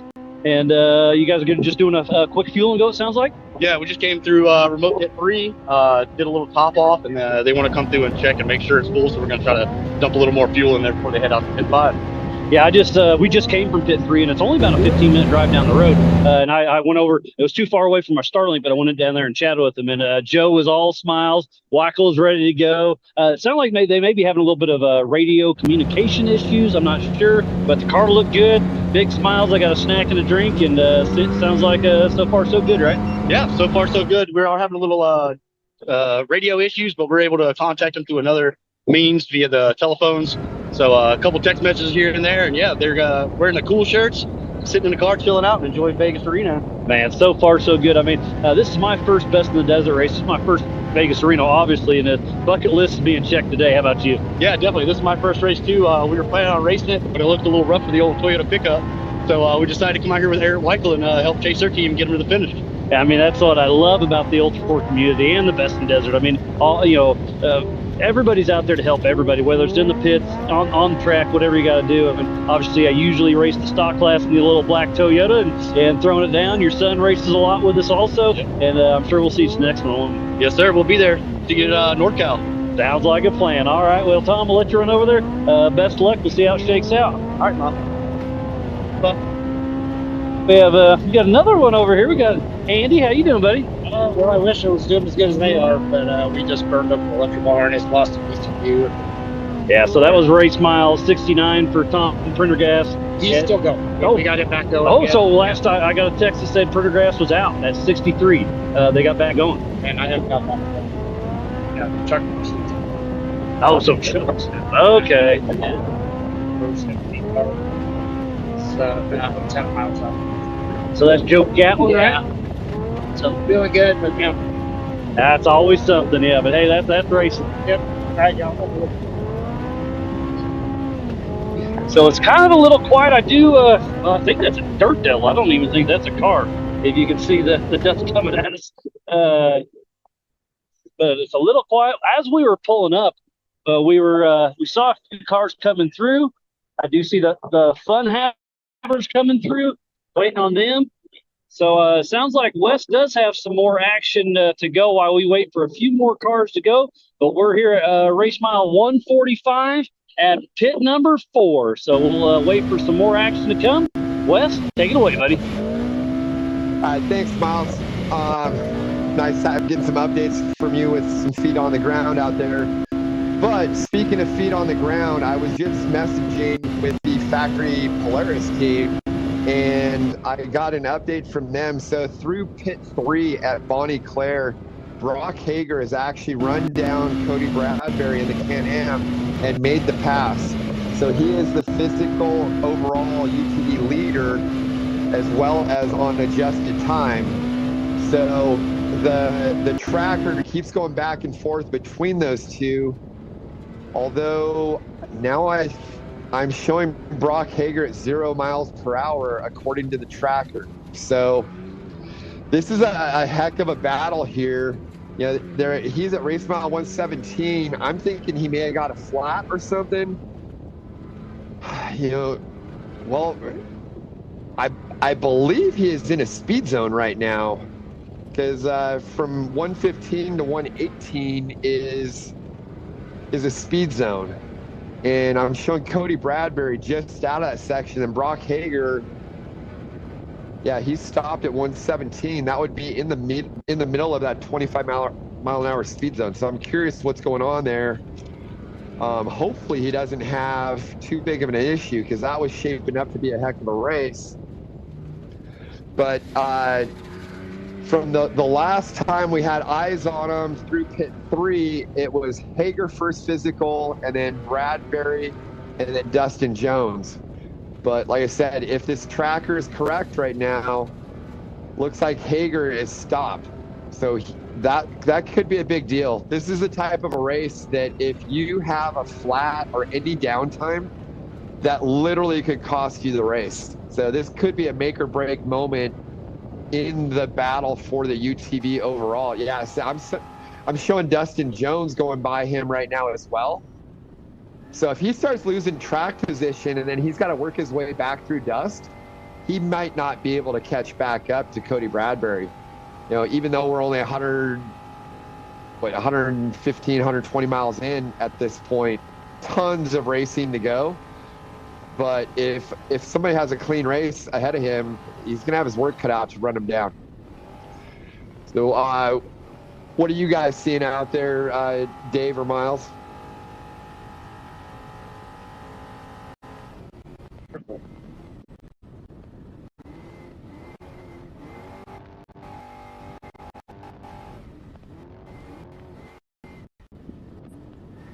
Hey, Kel, can you bring me live and see if we got audio now?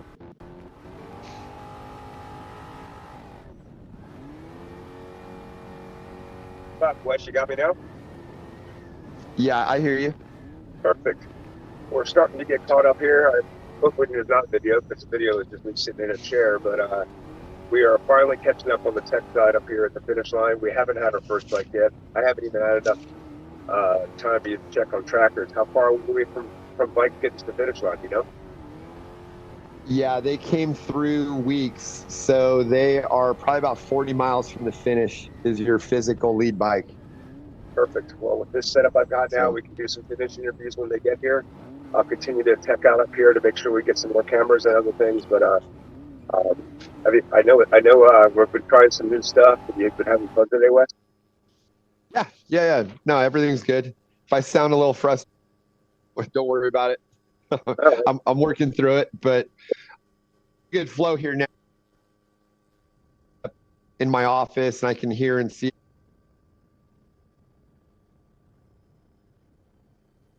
Right on, man. Thank you very much for all your time and your patience and making this a fantastic show. I'm going to keep backing up here to get ready for the bike finishers. Who's our first on course right now? Who's making dust right now? Out of the dirt bikes, Preston Campbell is our physical leader, but Skylar Howe had a big crash and had to get helicoptered out. So there were other bikes that stopped. So it's going to come down to how much time credits they give.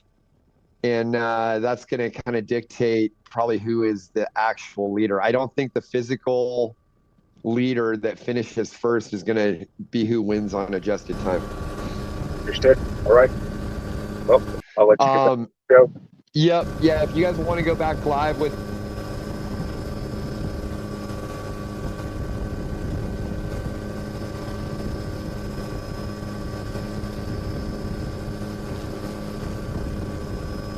Okay, so while Dave and I were talking there, I've been looking at the tracker, and we still have Whetstone in the 18 trick truck is physical first with our Sierra right behind them, and they're in between race mile 250 and 255. And this section of the course, there are a lot of moon rocks in there, so they're gonna have to be really careful, pick their way through, and make sure they don't get any flats or have any issues. This is a section where you probably want to like scale it back just a little bit, be safe. You got to be throwing it down, especially if you want to win, but don't make any mistakes in there, because after that, from pit 7 to pit 9, I was talking to Brian Folks about the race course yesterday, and basically he was letting me know that from that area, he thought that's going to be one of the fastest areas. It's all mostly graded roads, going to be super fast. So they'll be going 100 plus miles an hour through big stretches in there. And that's where the trick trucks are really going to be opening it up.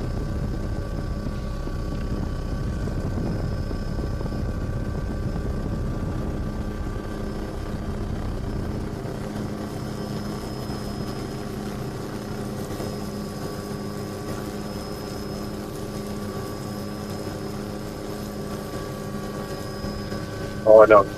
I don't.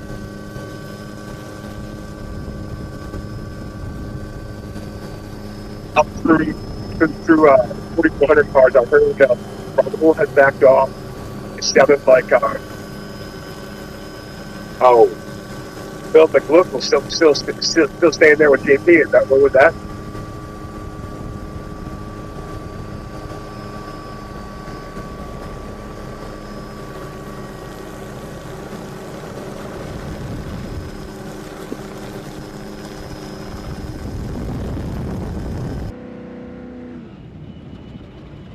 Yeah, look, you got me.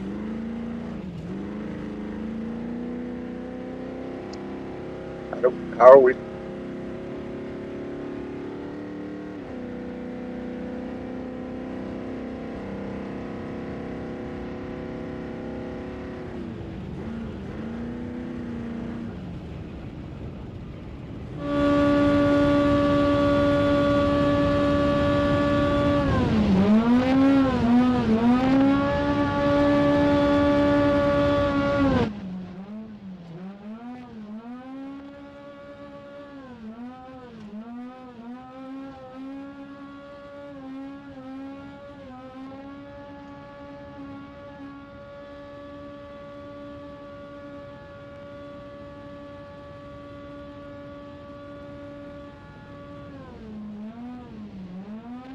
All right, so we got a little rear view out of Braden Baker's Pro R right now.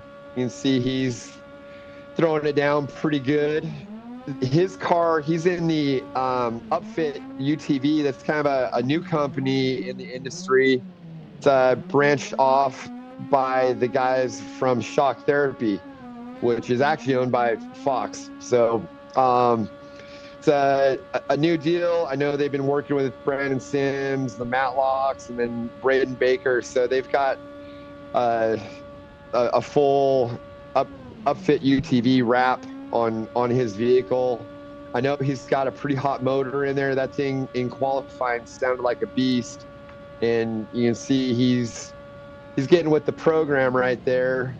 I want to go back and look here and see if Hager got moving, because that's going to be a big story. Yeah, so I'm still showing Hager down.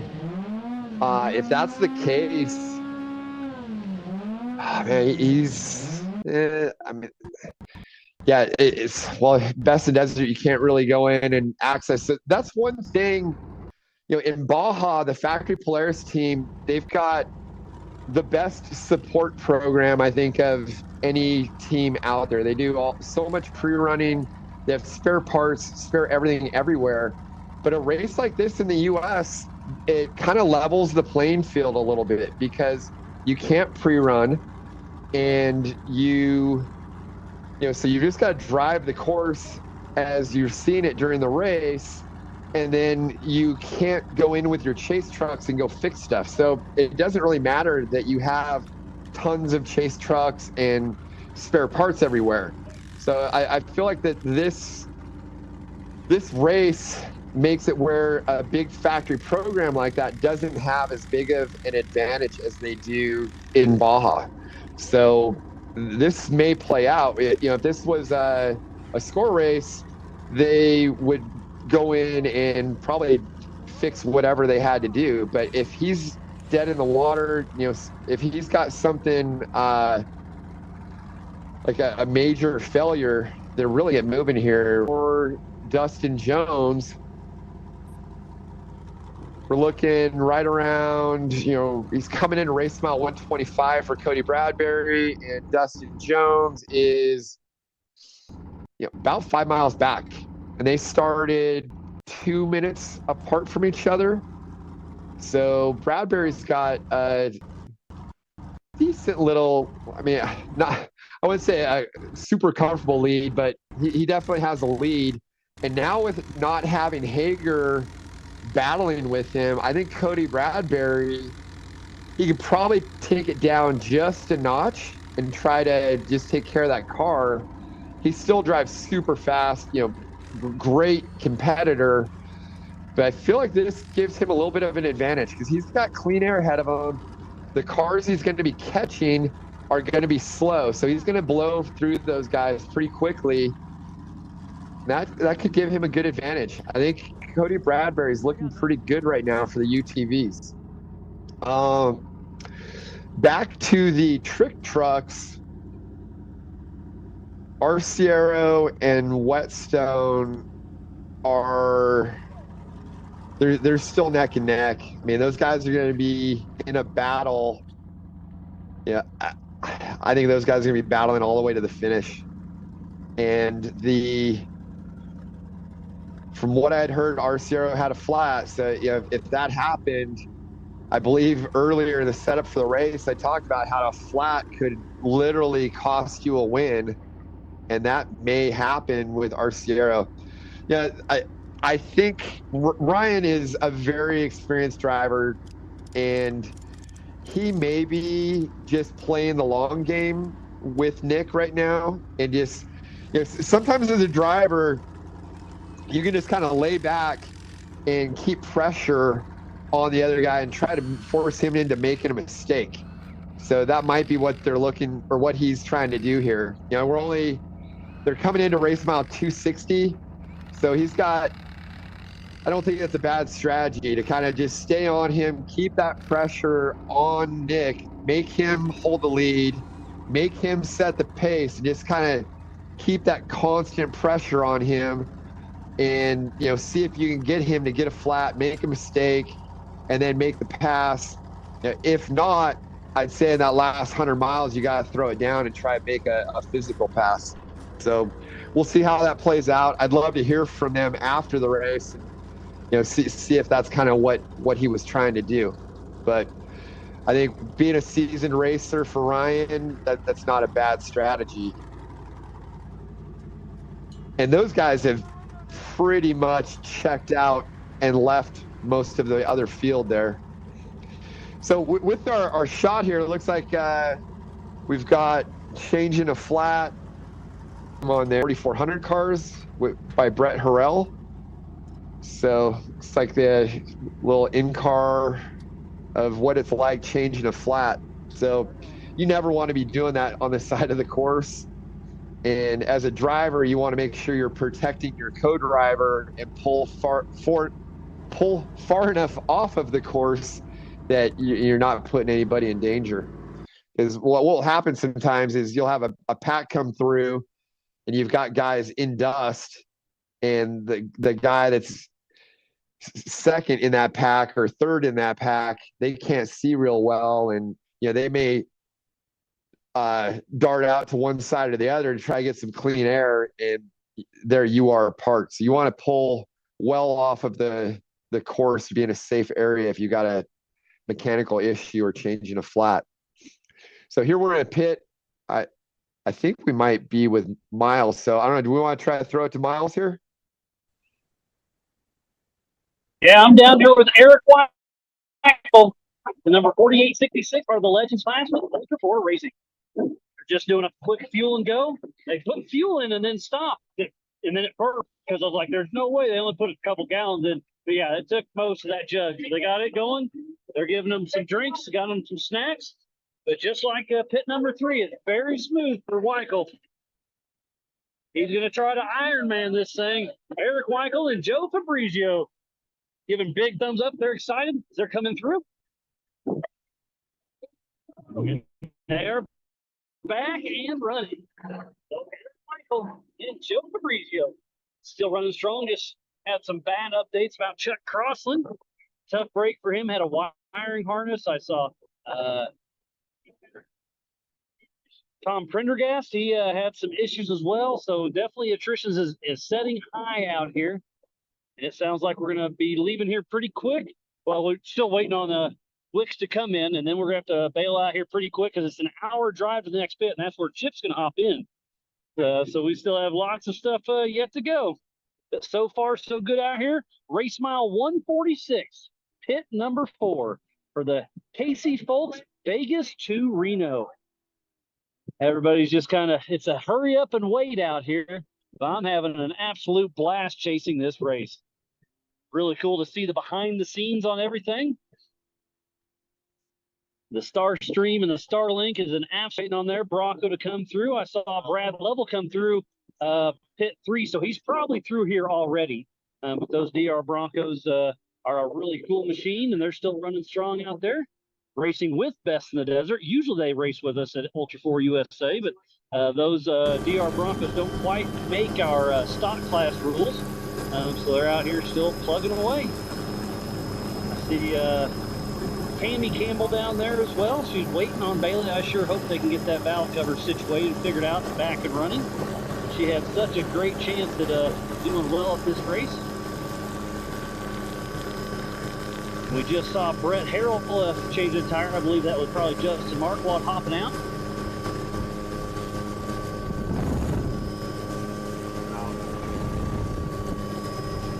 I believe my buddy Fish will be hopping on here in just a few minutes. Give us his hour updates. We got another car coming through.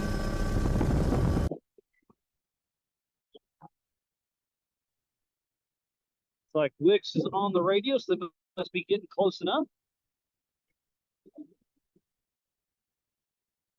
So lots of fun going on out here. From Vegas to Reno, the hard way, 555 miles. We left at 10 a.m. this morning for the big trucks. It's going to be a race to the finish. Arciero is running a heck of a race, but I don't know if he can get around Whetstone or not. We'll see how it all shakes out. And every one of you for tuning in.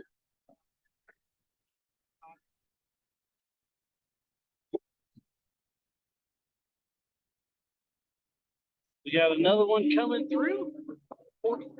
Yeah.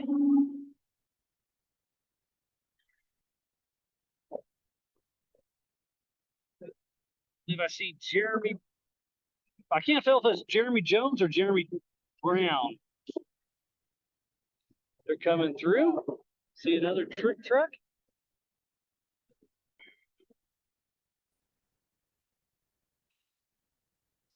All right, thanks, Miles.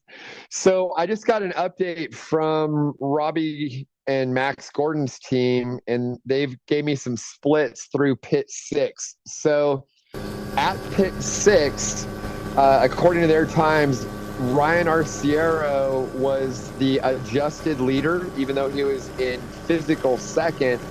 And then Nick Whetstone was 14 seconds back. Then Jason Coleman was 7 minutes and 38 seconds back. Then Jack Olgas, Ethan Ebert, Connor McCullen, and then Max Gordon. Or Connor McMullen, I'm sorry. And then Max Gordon. So that's your top 7. Looked like Max was about 19 minutes back off of Arciero. So, you know, the big battle. If you look at the tracker, you've got Arciero and Whetstone. Whetstone's holding the physical lead, but Arciero is just hanging right off his dust. I think, like I discussed earlier, he's just going to keep that pressure on him and try to make him make a mistake. Is I think what Arciero is probably thinking right now, because he can finish in his dust and still take the adjusted lead. So he doesn't, or the adjusted win. So I believe we've got Fishgistics ready to give his update here pretty soon. So we'll go ahead and throw it to Fish here in a minute and see what he's got to say.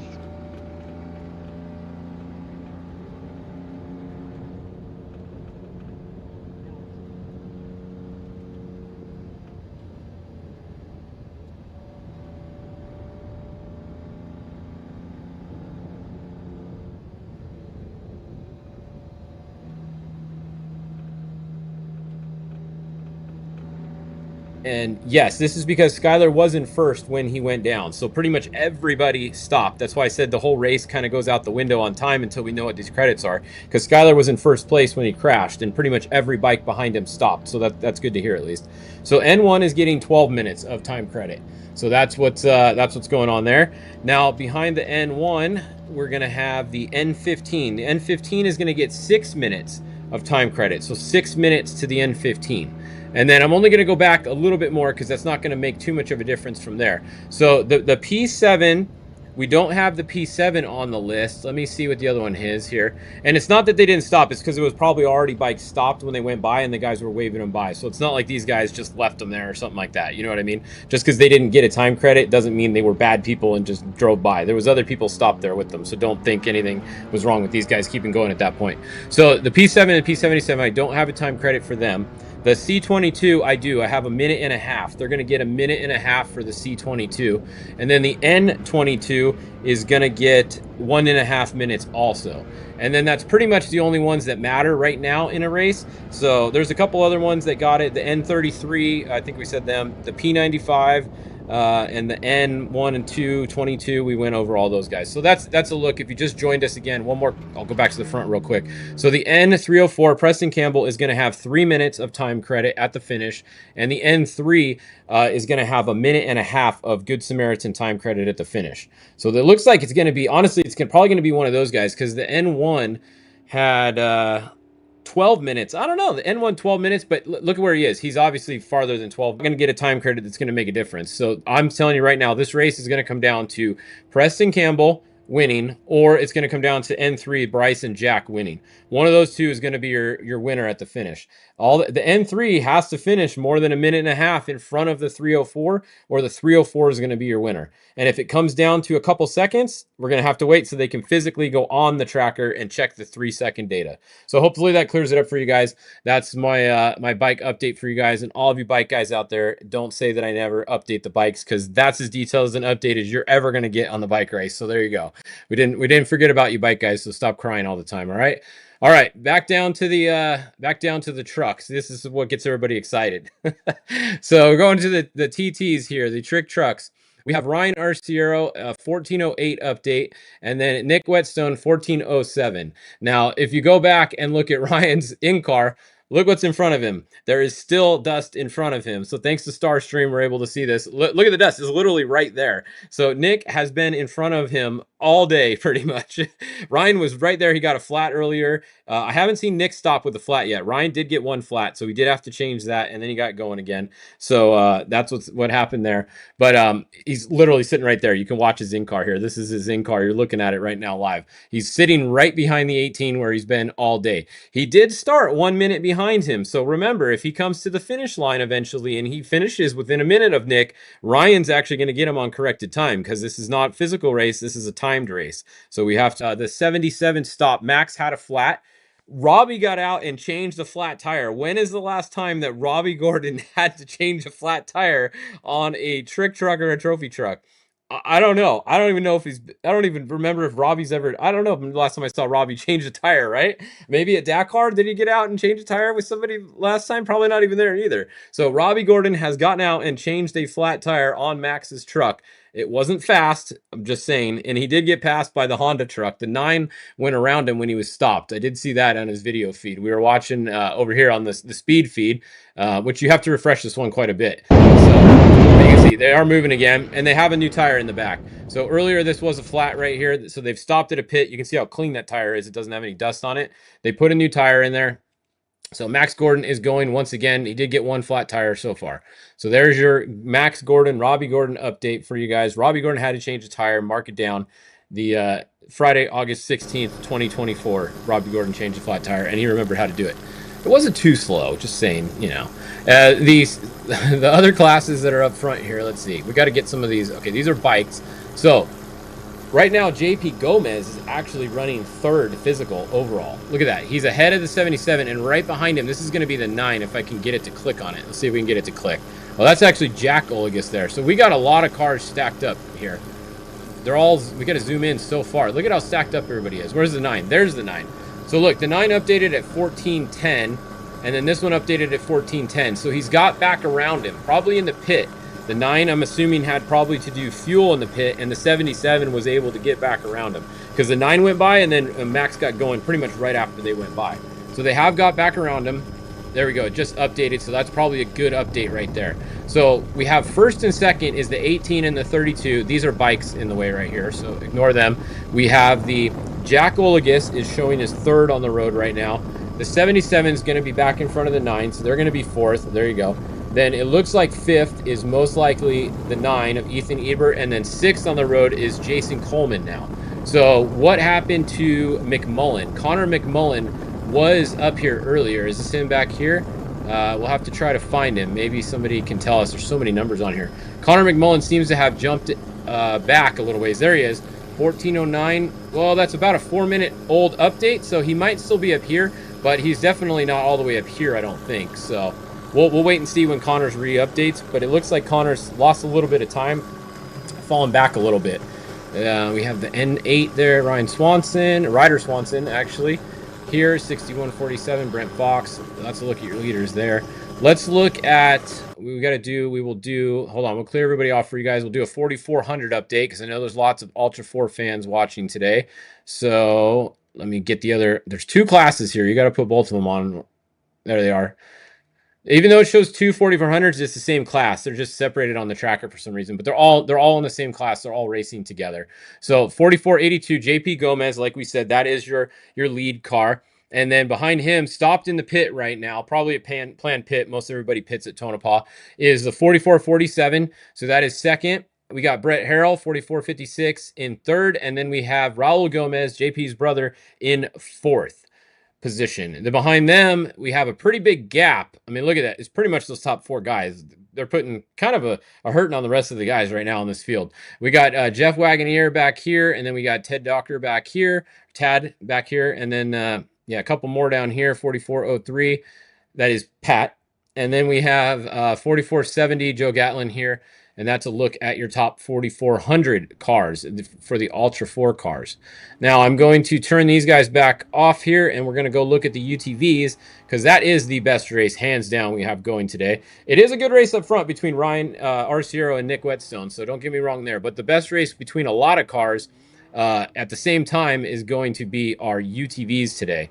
So the UTV, let's see, the 49 Pro Open, I think that's a UTV as well. And then we got UTV Open on there. Now I just got to turn the turbo. UTV Pro Turbo. Okay, they're on there. So let's go look over here. Check this out. This is a bummer right here. Brock Heeger, he was running in first, actually. He got around everybody. He was first physical. We haven't heard what happened to him yet, but he came to a stop. So Brock Heeger had some kind of issues. He is now stopped on course right there. So bummer for him. Hopefully they can get points. So if they do get Brock's fixed, it would probably just be maybe to test some parts. But I might not be surprised to see him put it on the trailer here, because that was kind of a winner go home race, I assume, since they're not doing the whole series. So big bummer for Brock Heeger. He was out front, but that means that out front now is Cody Bradbury still. He started out front, and then in second now, moving up a spot because Brock's out, is Dustin Jones, who qualified third and started third. Now in second, obviously because he got around Brock. So those two kind of spread out from everyone else. We got Hunter Miller showing in third, Brandon Sims in fourth. Joe Tirana might actually be in front of both of them. You can see his just updated, so he may actually be in third right now. And Phil Blurton back here. And who's that in front of Phil? Trying to get it to click on him. Cody Miller. So both the Miller brothers running in the top 5 or so right now. It's what it looks like. Then we got Mitch Guthrie who actually we have his, if you want to watch Mitch Guthrie's live stream, it's right here on his Mitch Guthrie Jr. YouTube. It's obviously not live right now, but it was a second ago, so it'll probably come right back on. But that's a really good race we got going up front. So if we look at it, we have we got Can-Am in 1 and 2 right now, and then we got a couple Polaris's back in here, and then a couple more Can-Ams in here with all these guys in the green. That's going to be the Pro Turbo class, so those are going to be all your Can-Ams racing in the Pro Turbo class. And that's that. All right, so that's a look at those classes. I think that covers pretty much all of those. I did have some other time splits for you here. Let me find physical time splits. So Ryan Arciero, this is thanks to Erica Sachs. Ryan Arciero is actually winning on time at pit 6. He was winning on time by 14 seconds. So the corrected time between first and second right now is 14 seconds as of just a little bit ago between the first TT and the second TT, with the 18 and the 32 literally on top of each other all day today. Look at Ryan. He's really back in the thick dust now, so he's getting even closer. Thanks to Starstream and Starlink right here, we're able to watch this live. It's pretty freaking cool watching these guys race live all day in the cars in the middle of the Nevada desert while they're doing 130 miles an hour. Pretty cool. So thanks, Elon, for that. And George and everybody, Zach, everybody at Starstream. This is cool. Awesome to see this. It definitely makes racing a little bit more fun for us spectators. And it's fun for your chase crew, too, because your chase crew is literally sitting in their car with Starlink getting to watch all this live nowadays. They don't have to bug you, right? They're not waiting on the radio. I remember before you'd be sitting there in the pit, and before trackers, you had no idea if the car was going, right? If they were out of VHF range, you know, if you didn't have a good radio, you couldn't hear them very far. You wouldn't know what was up. You were just hoping that they were going to come into the pit. Nowadays, you can literally sit in your pit in your chase truck with a Starlink on it and watch this right here. And you can talk to them with Zello no matter where they are too. So pretty cool technology that's finally catching on in off-road racing. And it's changed the game. It really has. And game changer is a word that a lot of people use, but this has changed the game in off-road racing more than anything ever. It really has. So it's pretty freaking cool.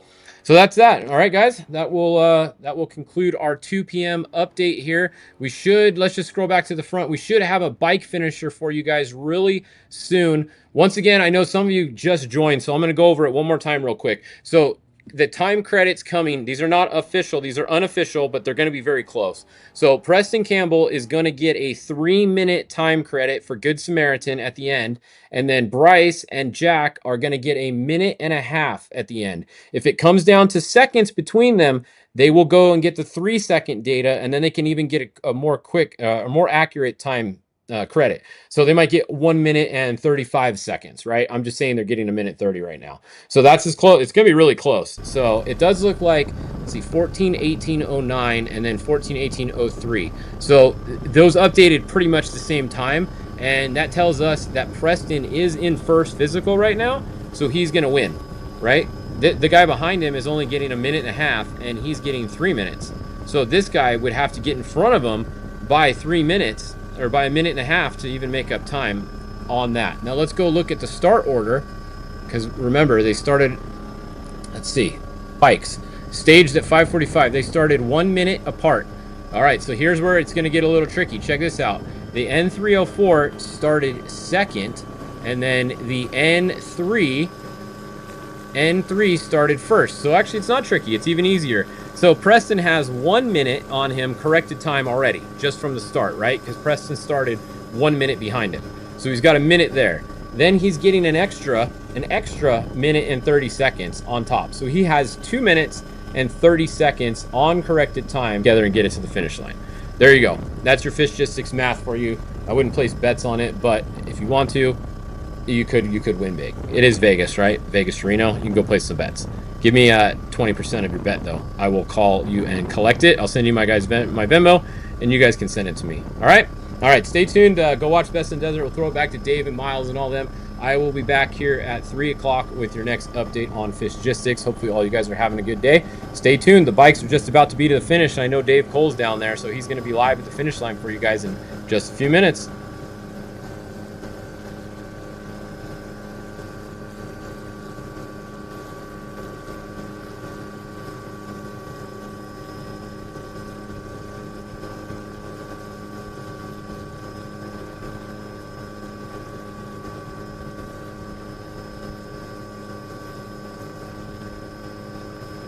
That's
My first time doing this event or any festival desert, and super fun. New style racing for me. So yeah, it was a learning experience the whole time. Just finished first physically, but I don't know who depends. We got a bike right here. I got 4 bikes coming in. Take your helmet off. I'll give you a little heads up. You know about Scotland? Yeah. For a minute, right? 3 minutes. You were hearing. Do you need water or anything, Chris? Water? Pass that. Water.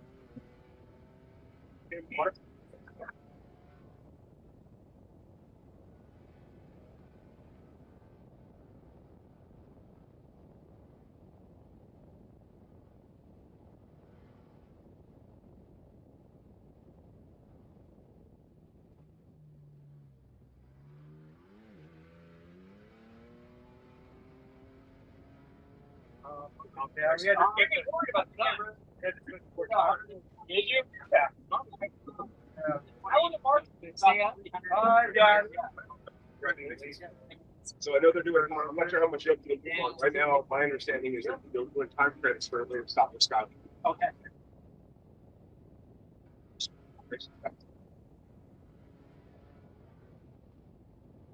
Don't have much more. Okay.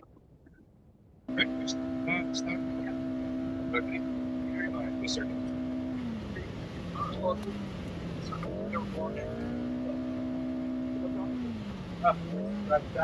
Hey, Bryce, hi Bryce, how you doing? Check it on the road. how many guys? Two? Oh man, it was an adventure. Switch the booth onto a wreck. How was it? Daryl and I spent 5 days out reading. Yeah. Good?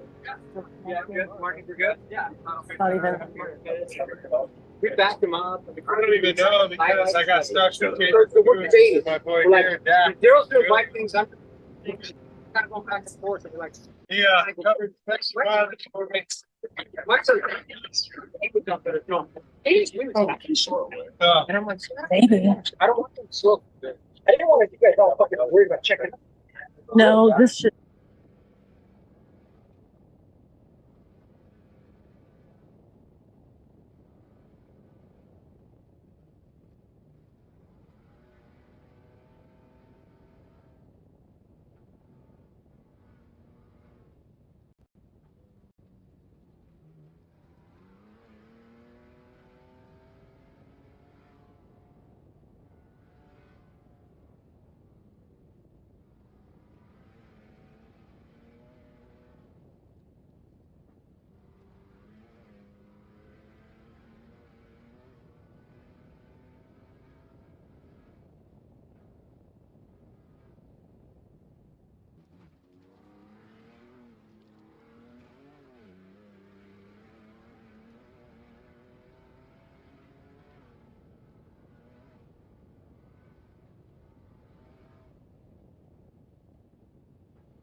And broke the leg.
left, 5-6.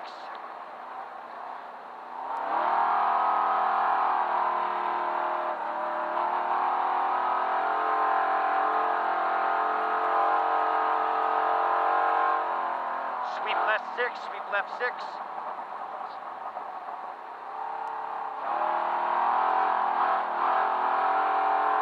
Right 5-6.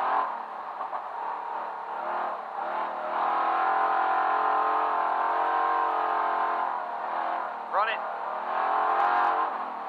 Run it.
All right, Wes Miller back here, give you guys some updates. So we had the lead bikes come into the finish.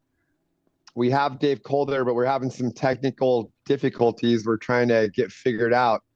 So in the meantime, Preston Campbell was your physical first place finisher. And it's from what I'm hearing and what we heard from Fish, sounds like he's going to get a 3-minute time credit for stopping and helping Skylar Howe at his crash. So, first of all, I want to say, hopefully Skylar's doing okay. I believe that Preston Campbell is going to get the win here. And from what I understand, this is his first race first Vegas to Reno. So that's pretty impressive. He's got some good lineage that he's coming from. Those of you that don't know, this is Johnny Campbell's son. So he's with JCR Racing. And obviously, I'm sure his dad has groomed him well into being the off-road racer that he is today. So, it sounds like they're prior bike at a race like this, especially at 555 miles. I've been watching the trucks. It's still a tight battle between Nick Whetstone and Ryan Arciero. Those guys are neck and neck. I haven't heard from Arciero's team in a little bit, but from what the last update I had received, Ryan had him on adjusted time, and it goes into earlier today. I was talking about, Ryan is a very seasoned racer, and I think in the position that he's in a race like this, he started a minute behind Whetstone, so all he's got to do is really kind of just stay in his dust. He doesn't need to go take the chances of running him down and making a pass. So if he can just kind of hang in his dust, keep that pressure there all day long, if he finishes right behind him, he can still get the win on adjusted, and then try to just keep that pressure. So they're like race mile 305 right, about to come into Coaldale, which is pit 8. This is a real fast section of the course. From pit 7 to pit 9 is some of the fastest sections of the whole Vegas to Reno. So I can't see in-car for him right now, but I'm sure that there's sections there to 100 plus, no problem. Outside of them, they've really kind of pulled away from the rest of the four-wheeled vehicles. And then it's really stacked up after that. I'm showing, and okay, so we're going to throw it to Miles here. He's got a car coming by, so let's see what he's got going, and then I'll give you guys some more updates after that. Thanks, Wes. Yeah, what a great show it's shaking out to be. Here's Johnny Valadez coming in here, the 4817, part of the 4800 Legends class. The car still looks like it's in great shape. Yeah, get big thumbs up from Aaron and Johnny Valadez. I believe they're first in class. Looking good. Everything's going good for them so far. They're getting a quick look over on the entire car. We'll give it a quick fuel and go. Yeah, just kind of doing a quick walk around. Usually cars are used to go all over these big boulders and whatnot. But that's not here, so these cars are holding up pretty well. Obviously, racing. We have a couple of engines gone out. We know we had an electrical fire and a few others. We're hoping. I did hear Bailey Campbell did get back and going, so hopefully we can see her come through here in a little bit. Wicks is still cruising along there, stuck in second place, second gear, sorry. So they're able to just keep chugging along. They keep the RPM about 5,000 to 5,500, and all the engine temps are keeping cool. So that's about 60 miles an hour. And Johnny's right there, right in front of us, looking good. So yeah, so Wicks is going to hop out. Chip and Brad will hop in for Rufus Racing. They'll drive the next, about 150 miles or so, and then hand it back off to Justin Wicks and Scott Farley. And so we'll have them in here in the next 20, 30 minutes, I'm guessing.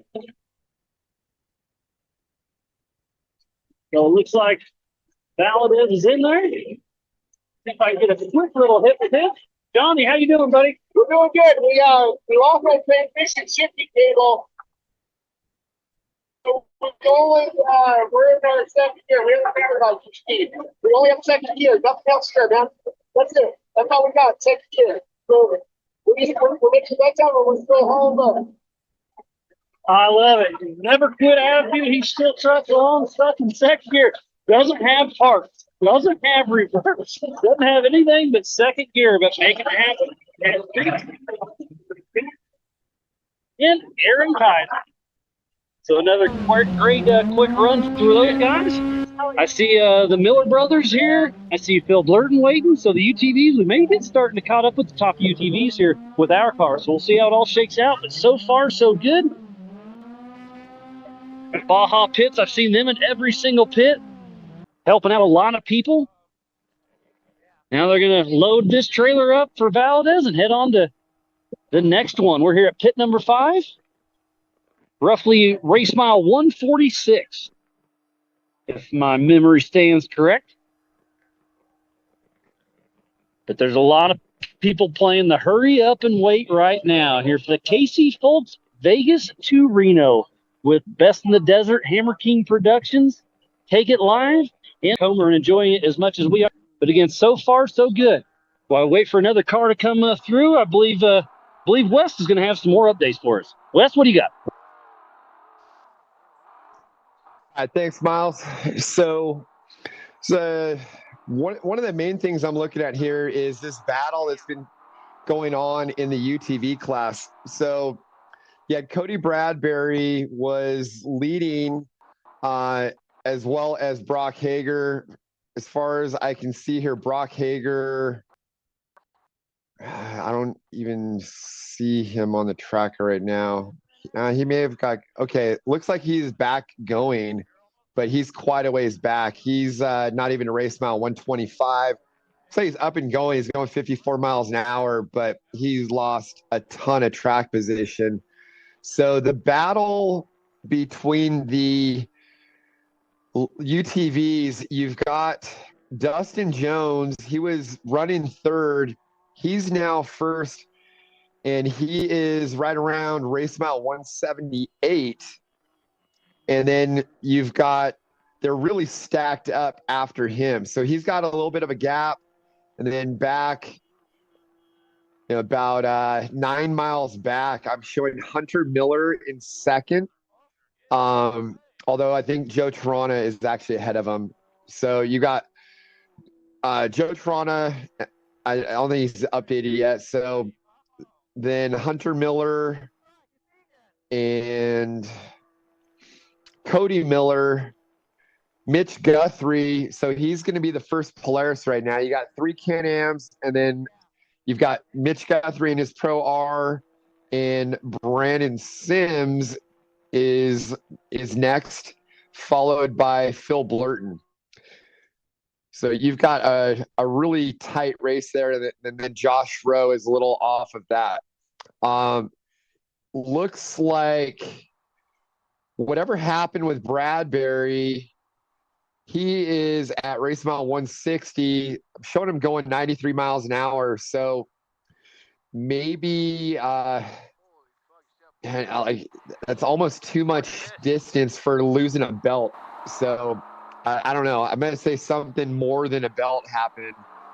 Maybe an axle or something. I don't know. We'll have to hear from him at the finish. So here we are in car with Cowboy Cerrone. It's a pretty cool story. Obviously most people know him from his UFC fighting career. He has been working on a movie over in the Philippines about World War II and the Bataan Death March. I was talking to him at qualifying about that. He's in the spec truck now. He's been racing that as well as his Can-Am UTV.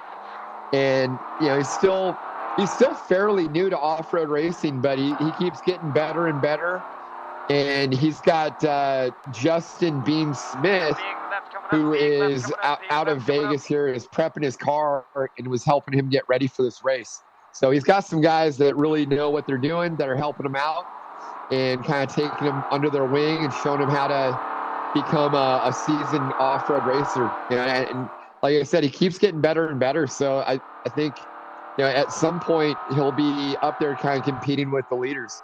But it's cool to see somebody like him. I think I was looking at his Insta, and he's got 4.7 million followers or something like that. So it's a big deal for off-road racing to have guys like Cowboy Cerrone, Steve Austin, the ex-professional wrestler. He is racing in the GFI Kawasaki in the UTV NA class as well. So having guys like that in the sport. We said earlier the lead bikes have finished. Want to see where our lead quad is at right now.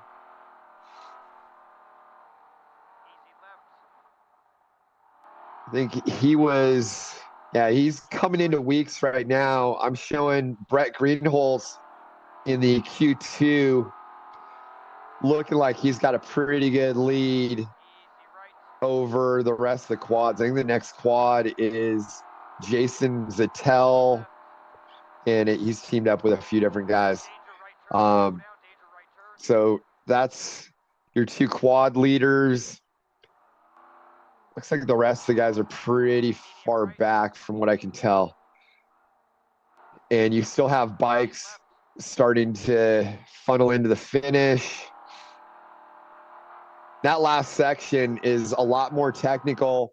What will make it even more technical is for a lot of these cars, when they get in there, it's going to be dark. So the bikes, they started really early this morning. They've been racing throughout the day. But some of the slower classes in the 4-wheel vehicles, they're going to be going well into the night. Next bike to come in, I'm going to say there's about 4 bikes that have finished so far.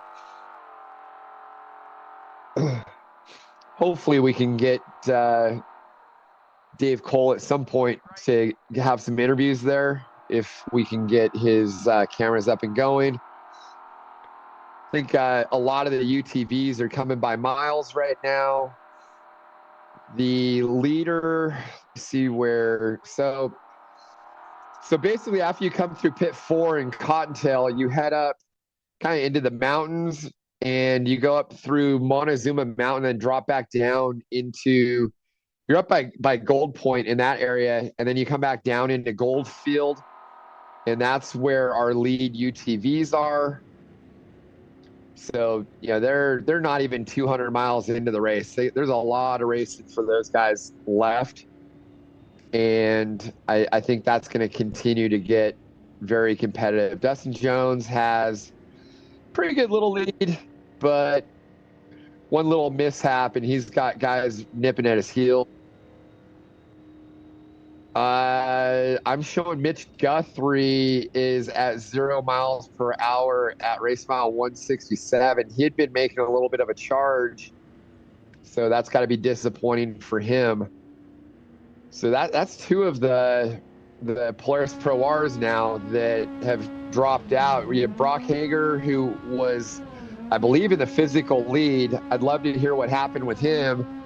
And then now Guthrie, he was the lead Polaris, and now he's dropped out. So looks like one of my old teammates, Brandon Sims, is going to be the lead Polaris. And Brandon's got a ton of experience. He knows how to get it to the finish.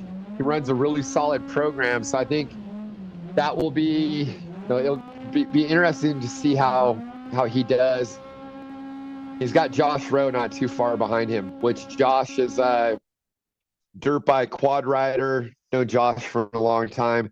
He's got a lot of race experience as well. And he's more of a privateer, so it'd be kind of cool to see him sneak up in there. Looks like Max Eddy for the Factory Polaris team is in between those guys. So we're on board with Tim Fitzpatrick. He runs a lot of the U.S. races. He's in a Pro R. Again, it's amazing to see the progression of the UTV class when you see like these in cars and the speeds that they're going. These cars, it's like we're in with Briggs. I'm not sure what car he is in.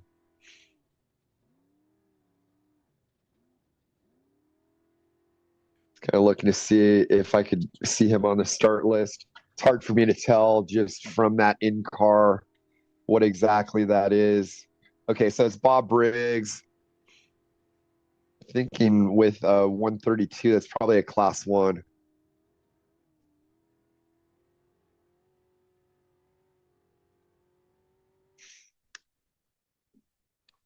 Yeah, I don't see him on the start list here. So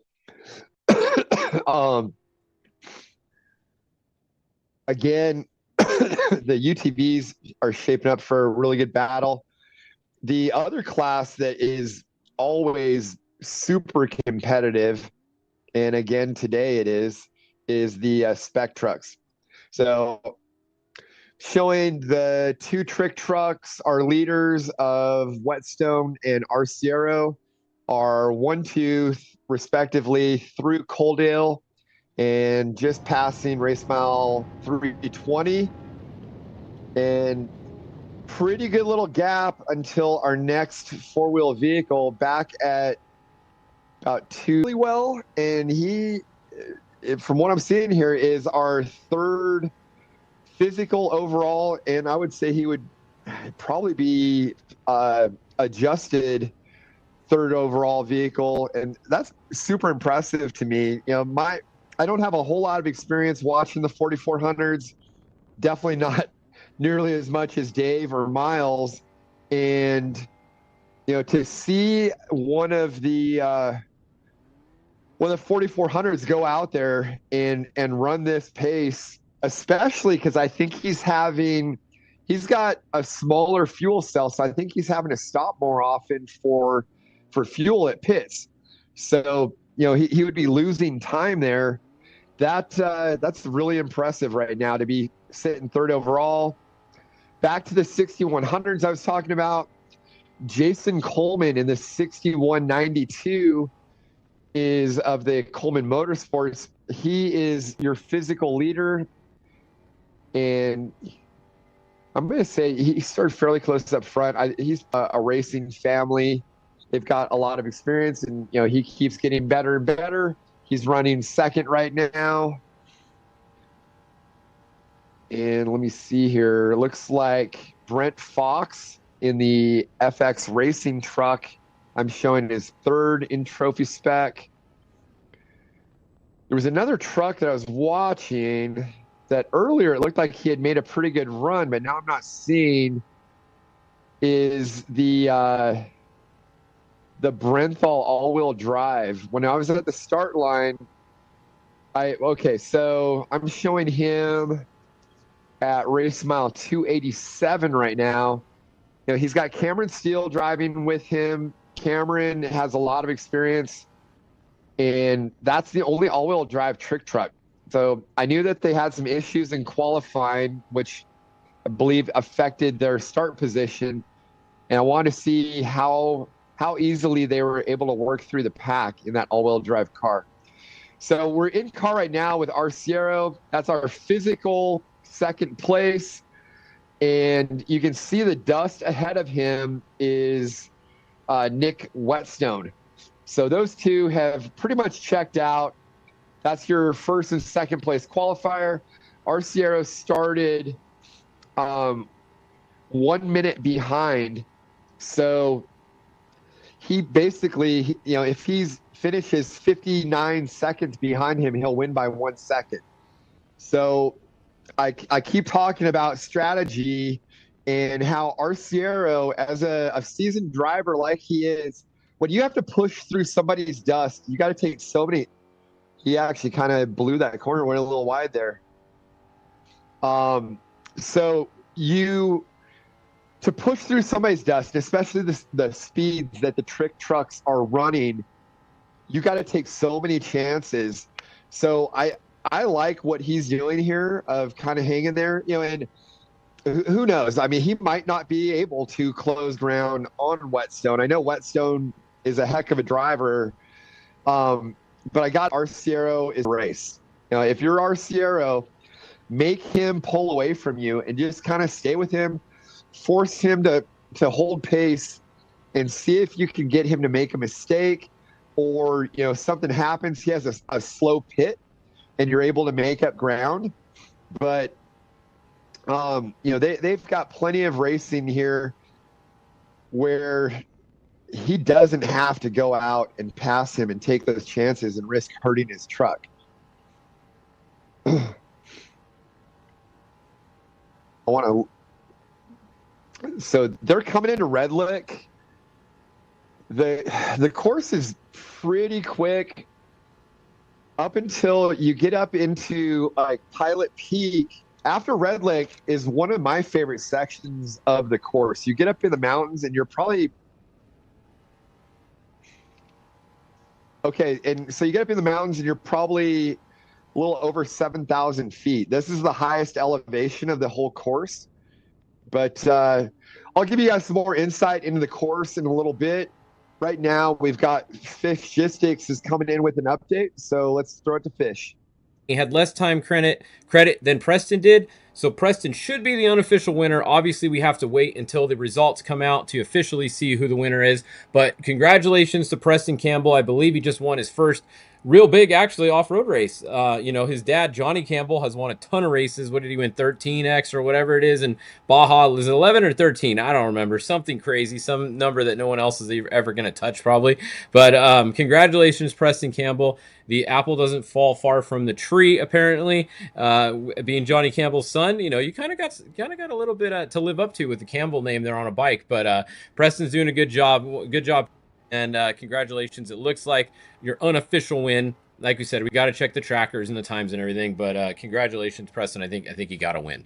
So that's what's going on up front. I was just checking out the UTV class, but we'll come back to them in a second here. So let's turn these off and let's go back to the front. That's the only guys that have finished so far. The N1 just came in as well. You can see they're just about to finish right now, so I believe the N1 is most likely going to be your third place finisher. You'll have to wait until we see times and everything, but I think they have third place pretty much locked up, depending on what the N15 does here. But I don't think that's going to change much. If it does, maybe the N15 will be third, but we'll have to wait and see.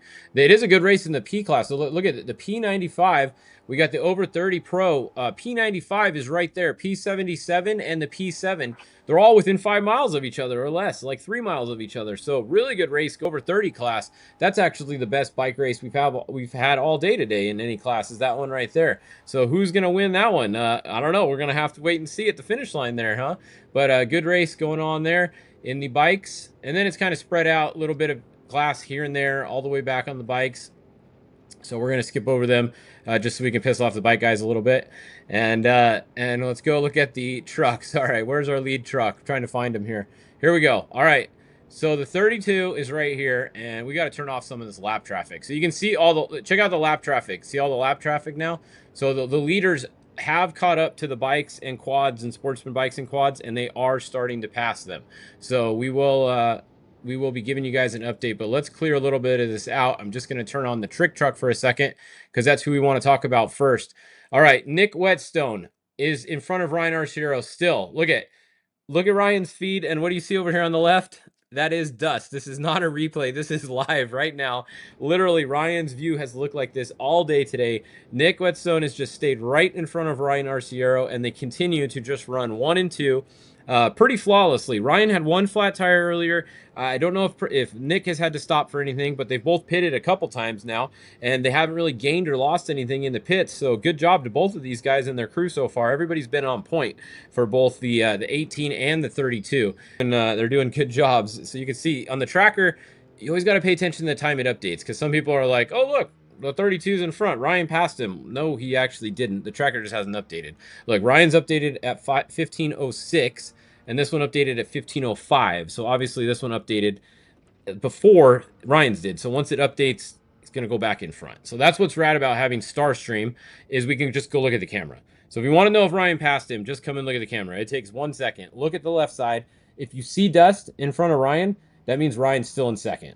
It's simple as that. Like, you're probably not going to see Nick once he passes him, because look at all the dust behind Ryan. But you won't see dust in front of Ryan like we're seeing right here. So that's how we know that Ryan is clearly still in second place. Yes, he will have some more dust later of a bike or a quad, but it won't take him that long to catch it. You can see this dust right here kind of just keeps going, and Ryan's hauling ass. So they're both hauling ass.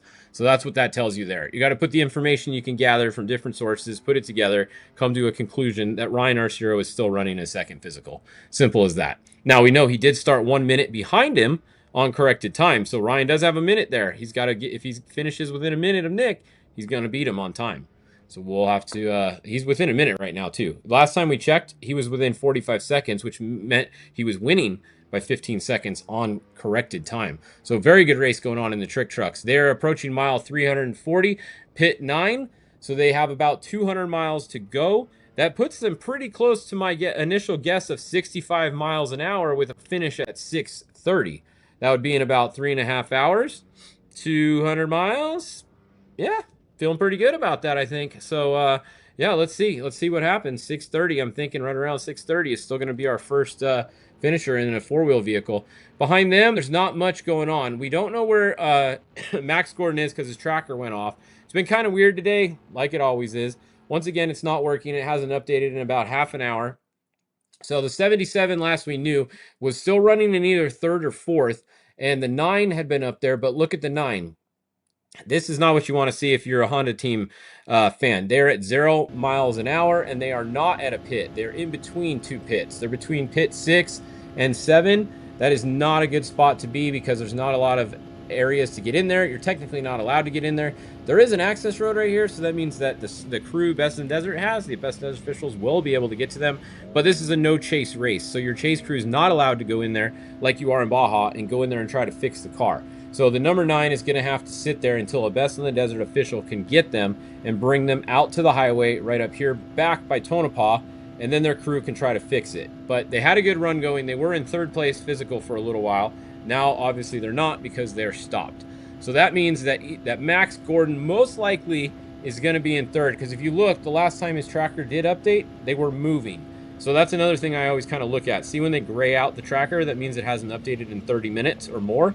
But look at what it was doing last time it updated. If it's at 0, that means they probably shut the car off and disconnected the battery and the tracker's done and they're out of the race. But if it's moving like they were here at 49, I'm going to say that that's just a tracker failure right now, and they are still moving. So last we knew they were in third. I'm going to say they're probably still in third unless somebody out there has better info. The other thing you can do is you can come over here to their star stream, and it's not working right now either. So that's kind of a little bit weird, but it was working a minute ago. I did just look at it a minute ago. Let's see, is it working now? No, it was a minute ago though. So I'm still going to say that they're moving most likely for the 77. It's going to mean that the 28th is probably in fourth, and then we got the 1. Jonathan Brenthal here. This is going to be Cameron Steele. I believe he's getting in at pit 8, if I'm not mistaken. I think Cameron's going to get in right up here and take over that truck and bring it to the finish. So that is an all-wheel drive Brenthal, the only all-wheel drive TT that is in the race today. And then you have Craig McCarthy running right there with the Brenthal. Once again, you got to check the update times because they update at different times. That's why they bounce around on the tracker. All right, so behind them, 100 cars, if I can find them over here. There it is, 6100 spec. All right, let's see who is leading in the 6100 spec class. Jason Coleman physically looks like he's out front on the tracker, and that is a good update because look, his updated at 1511, Jax did, and Jason says at 1508 and he's in front of him. That means he's even more in front of him once it updates again. So Jason Coleman first. We got Jack Oliga second, Brent Fox third, and then let's see behind them. 6150. I'm trying to get some more updates for you guys too. That's going to be your 4th position there, Ryder Swanson. I believe that's actually one of our younger racers entered today. So pretty cool. And just did get confirmation Max is still moving. So there you go. Robbie Gordon update. Thank you, Ramses. Gordons are moving. So we're good. 6103, Mark Marsal. He actually had, I think he had a little bit of issues earlier. He came from the back a little bit. Looked like they might have been down for a little bit. And now they're back going again. So they're running in 5th or 6th currently right now, just depending on the tracker update. And that'll be good. A good update for them. Now behind them, you see the 6123 with the red on the bottom. That's never good. They're at 0 hour. So that's both. Remember that they're 2 for some reason today. Where's the other one at? Down below them, I think. I can never find the other one. It's like right here too. Class 4400. Where is it? There it is. 44 Unlimited. All right, got to turn on both. So here we go. We got the 4482. JP Gomez is still leading. He's been leading all day. And look, he's building up more of a gap every time we check on him. Behind him, we got Philip McLitten here, the 4447. Brett Harrell. Actually really close here between these guys. And then we have the 4483, Raul Gomez in 4th. So that is a look at your top 4. It's kind of just those guys right now, really. We got the Jeff Wagoneer back here, and Tad, I always call him Ted. Tad Docker is behind them. So that's a look at your 4400 class. Let's go look at the other 4400. Let's see, we got the 4500. There's only 2, so we'll just show you them real quick. The one tracker's not working, so we don't know where they are. Chris May. This is actually class 11, so we did get confirmation. Class 11, there's your class 11 right there. I have no idea why their number is 4581, but that is a class 11 car. So Chris May is moving 24 miles an hour, blistering pace, just north of mile 70. So there's your class 11 update for all of you class 11 fans out there. Cameron Steele's watching this update. He said, how are we doing? I don't know. How are you doing, Cameron? Are you ready to get in? The truck's almost to you. You guys aren't doing too bad. The truck is still moving, so that's always a plus, right? Can't complain if the truck is moving. All right, let's go look at the 4800 Legends class because that one did have, there it is. This one had quite a few entries in it. One of the other King of the Hammers Ultra 4 classes. Jeremy Jones looks like he's out front. Pretty good lead, actually, over the 4817 of Johnny Valdez. And then all the way back, those 2 guys kind of checked out. I mean, look at that. They got a big gap back to the 4868 of Colin and the 4866 of Eric. So that is going to be your 3rd and 4th. And then 5th is the 4801. So getting a little bit spread out there in the 4800 Legends class. But still a battle up front between these top 2 guys at least. And a long way to go. I mean, they're only at mile 235. They're halfway through. Not even halfway through the 555-mile race today. So that is a look at your Legends. 3-wheels. Did we have any 3-wheelers? We got one crazy dude on a 3-wheeler. I just randomly saw that, so we had to check on him. Where is he? So we got one 3-wheeler. I don't know who's on it right now, but you got a bunch of people on it. They are moving. Great news. So cool, we got a 3-wheeler out there. I know a couple years ago we had like 2 or 3 or 4 of them even at this race, and that was kind of fun to watch. These guys are nuts. Who rides a freaking 3-wheel ATC from Vegas to Reno? They got a few screws loose, obviously. But good luck to them. I hope they make it the rest of the way. So that's a look at that class. Now the UTV class, we got to go look at them because we're always checking them. Oh, one other UTV I want to look at real quick. I think it is... Hold on. There's too many freaking UTV classes here. Where is the UTV stock class? Let's see. UTV super stock. Is that it? No, that's not it. There's super stock. Where's the friggin' regular stock? I was trying to find Steve Austin on here. What is he? He's R314. Let's just try and search 314 and see if it comes up. That's not it. Thought he was, or he's sorry, he's 316. 316. There he is. All right. UTV Pro NA. Oh, he's all right. Bummer. So it looks like he went to enter this race. He's in the class by himself too. That's kind of weird. So Steve Austin, many of you guys know him from Stone Cold days in wrestling. Cool to see him out here. Cool to see different celebrities and people come out and do off-road racing. But he has, he came out here hoping to give someone the stunner, and apparently Vegas to Reno has given Stone Cold a stunner to get going again, and we'll check back in on him a little bit later in the race. So let's go load the rest of the UTV classes for you guys real quick. Hold on, let's just refresh this. All right, UTVs, UTV Open. We want to look at them, and then we want to look at the UTV Turbo, Pro Turbo. We can load the NAs too, just to show them, just in case some of them are up there. And here we go. All right, so somebody just say Ryan got another flat, or Ryan got a flat earlier. Somebody said Ryan got a flat. Did he just get a flat? All right. It looks like the tire in there. He must have taken the lower tire out. Here, we'll go look. All right, so somebody said, I wasn't watching. Somebody just said that Ryan Arcero got a flat, but that top tire still has air in it. So he either, did you guys see him change the tire for sure? Somebody let me know. I wasn't watching. I was checking on the other update. So he must have taken the lower tire, obviously, because that top tire looks like it's still holding air. So Arcero may have just lost a little bit of time. Thanks, you guys, for telling us that. But lower tire got swapped. Okay, there we go. So Arcero did just change the tire. So second tire we've seen Arcero have today. That's going to put him back a little bit on the 18. He lost a little bit of ground right there. We'll go back and look at him in a second. I want to look at the UTVs while we have them loaded. So we have Dustin Jones right here is showing as first. However, Bradbury right here, Cody Bradbury, look at his tracker. It was moving 92 miles an hour when it stopped working, and he was in first. So I'm gonna guess that he's still in first because we didn't see him stop, and we haven't heard that he stopped. So if anybody out there is at Goldfield Pit watching this, let us know if the H1 Cody Bradbury did come through before Dustin Jones, because Dustin Jones obviously just came through the Goldfield Pit right now. But I'm going to say that Cody Bradbury is probably still in front of him. So maybe one of you guys watching this will let us know that. So it's either Dustin Jones or Cody Bradbury, 1 and 2. And then in third, we got Joe Tirana now. Now, Joe is in a new car, I believe. He just had this car built. I think they have maybe one race on it, or this is the first race, but a new build for them. He's very fast. Him and Jason Montez in that car. They're always kicking ass. So cool to see them out there. Cody Miller, Hunter Miller. So you got the Millers running right next to each other. What is that, 4th and 5th? Brandon Sims in 6th or so. Phil Blurton, 7th. And then we come back to Max Eddy Jr. All right, so that is the highest Polaris factory team going right now. Brock Heger had an issue earlier, and it sounds like he's out of the race, or he's limping at least. So Brock is going to be out. That means Max Eddy Jr. looks like he's the top runner from that right now. One right there, and then the Dallas Gonzalez. So that's a look at your top UTVs. Still a really good race going on there. A couple people are out. A couple people at 0 miles an hour. And where's the top 1900 car? Right here, maybe? The Pro Stock, the Pro NA. I think that's going to be your leader right there. So Zach Kisman, 1941. That looks like your leader in the Pro NA class. And I think that rounds out the UTVs. So let's go look real quick at the front. I just want to load the trick trucks again real quick. All right, so yeah, you can see, check out the gap.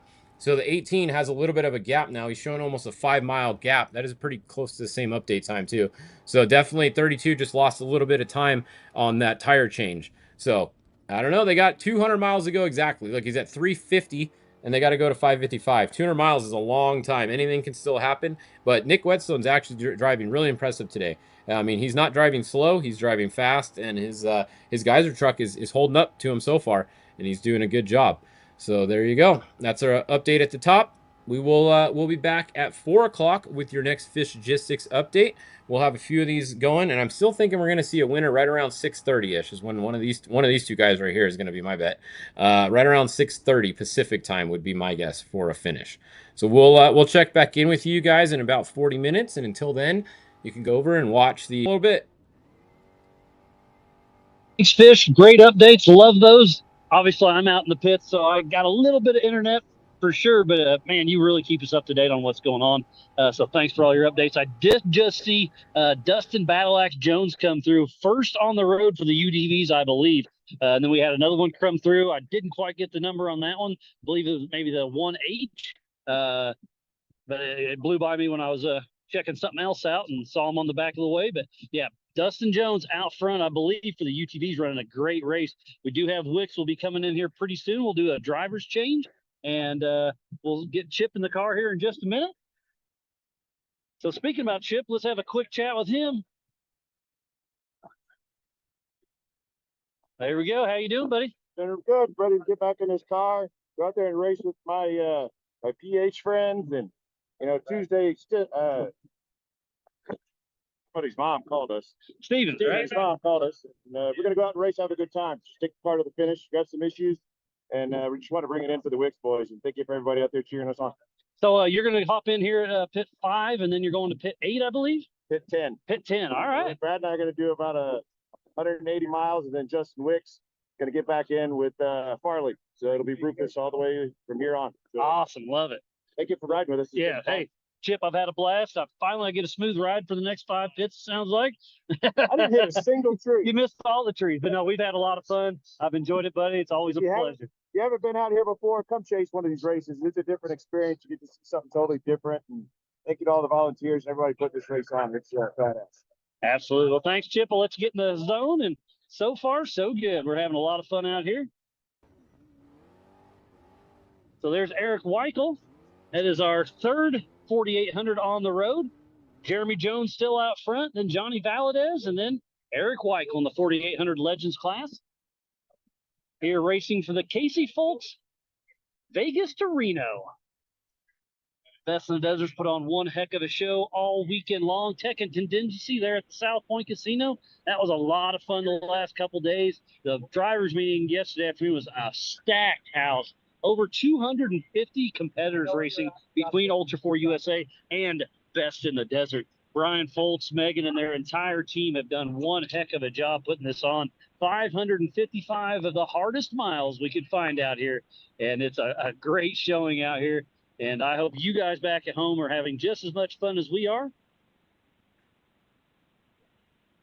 Got some UTVs getting over, it looks like. Yeah, well, that's what I mean. We gotta. So how far out are the Miller brothers? They're about 5 miles out right now. All right, so far so good, right? Going good. Oh, I got it. they're cooking. They're doing it out here. It's gonna be one heck of a race. So Cody, Hunter, both of them pretty close to each other. They're separated by about 2 miles. Oh, that's perfect. Bill's right there with them. Heck yeah. Blurton's putting on a good race too. Dustin's out front. He's first on the road, correct? Yes. Yeah, that's what it looked like. Man, it's been a lot of fun, but we'll see how it shakes out. Heck yeah. All right, thanks, buddy. Good times. Appreciate you. Yep, thank you. We have Phil Blurton over here getting ready to take some stuff on. He's said that Blurton had some issues. He had to keep cycling the car on and off a couple times. So tough break there, but he's still moving. We heard the Miller brothers are neck and neck. Oh, here comes Justin Wicks. We'll have him here in about 30 seconds. We'll walk around him before we throw it back to Wes. But man, what a fun time it has been chasing this race. You just heard Chip talk about that. If you've never been out here, again, bucket list. Best in the Desert does it right.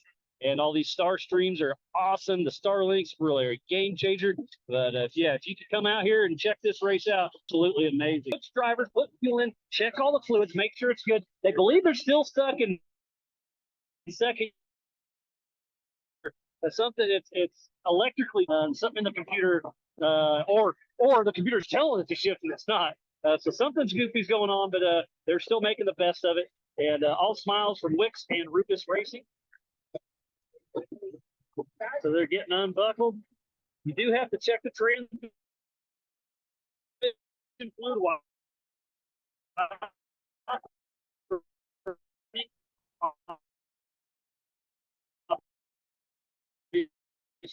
and then once they check that, they'll slip fluids. Not into the wind on the front axle that they've been keeping an eye on, and it doesn't look like it's getting any worse. But other than that, this bomber fabrication car is looking good.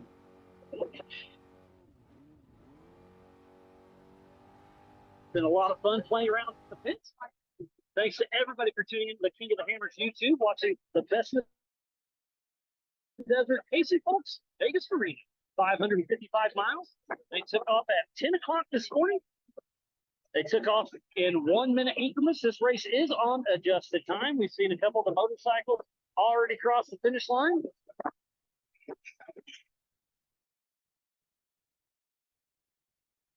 Our third UTV on the road coming through. Looks like they're coming in right behind me. You'll be able to probably see both of them.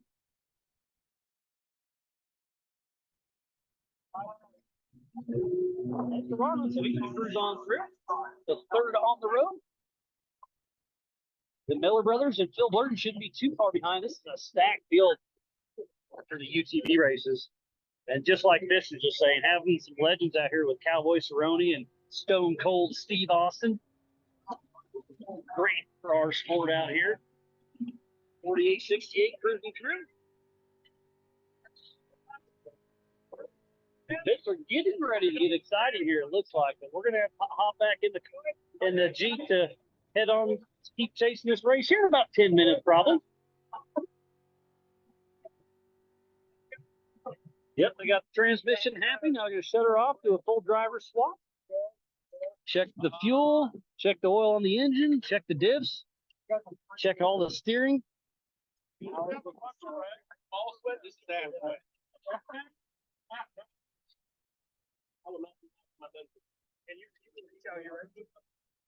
This bomber car is looking good. They haven't changed a single tire yet either today. These Maxxis tires are running strong.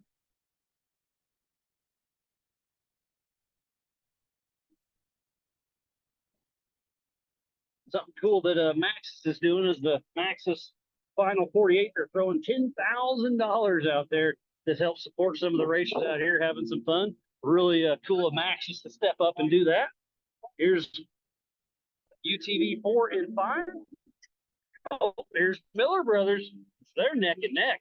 Hunter, right behind him is Cody, it looks like.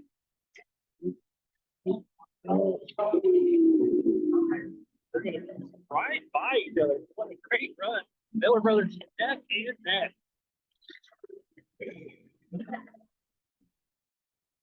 Perfect. Hunter gave me a big old thumbs up. Cody did a quick fuel and go and on the road.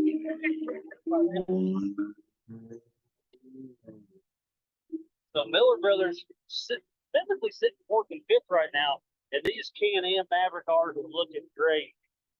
We got the teams checking everything out.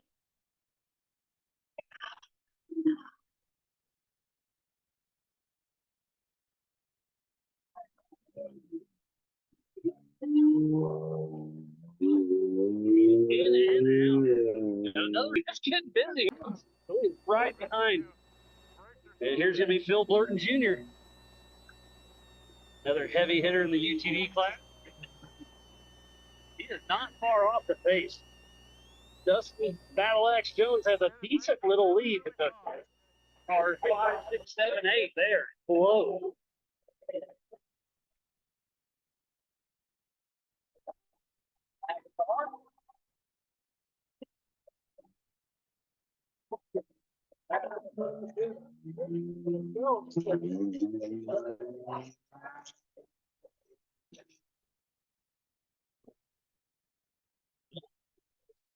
By Can-Am. Both Miller Brothers and Phil Blurton in and out in just a couple minutes.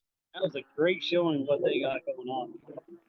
So Eric Weichel back out. Oh, Eric Weichel. That's his car, but I believe he must have done a driver's change. He was planning to Ironman it, but looked a little short for Weichel. Don't have a quite visual on it. Chip and Brad are crawling in the Borowicz Racing Bomber as we speak. They'll be off and running.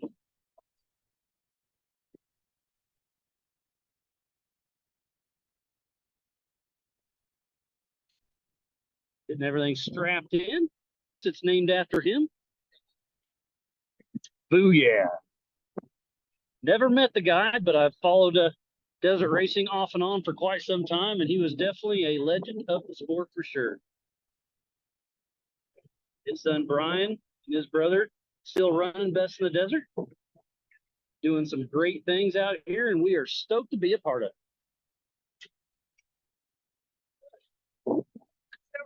Get him out the door back.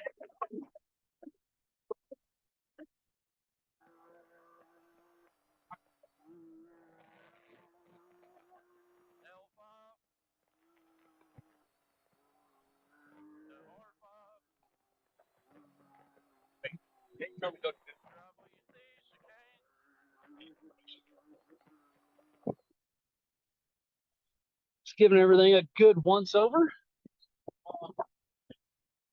Congratulations to Campbell winning his first dirt bike race.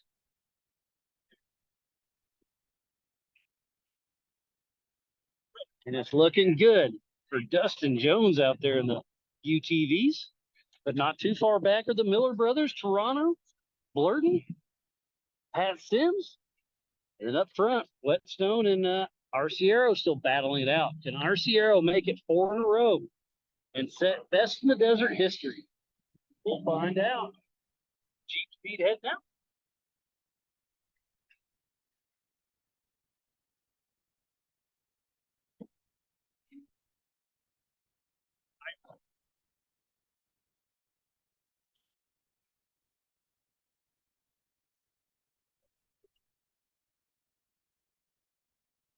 Just double checking everything while they got the time.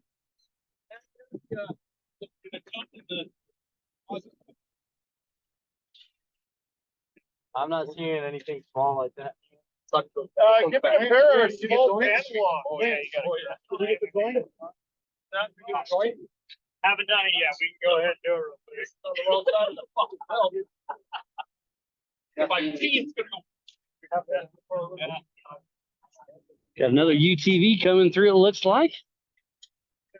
Doing some quick math, I believe we have our top 8 through. So this should be a top 10. Another one coming in the screen. And they do have to do 25 miles an hour through here in every pit.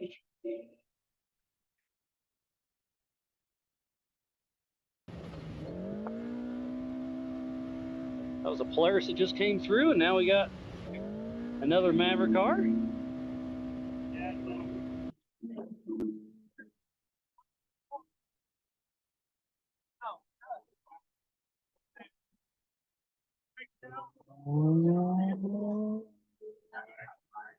And Max Eddy, actually, if I'm not mistaken. Blurtons are packing up. Miller brothers are packing up. Bouncing pit to pit with a lot of action. And I'm here for it.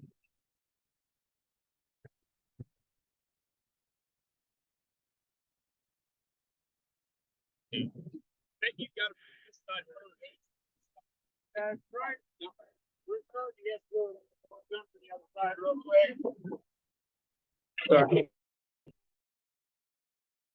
Lead the brakes a little bit. Pump it.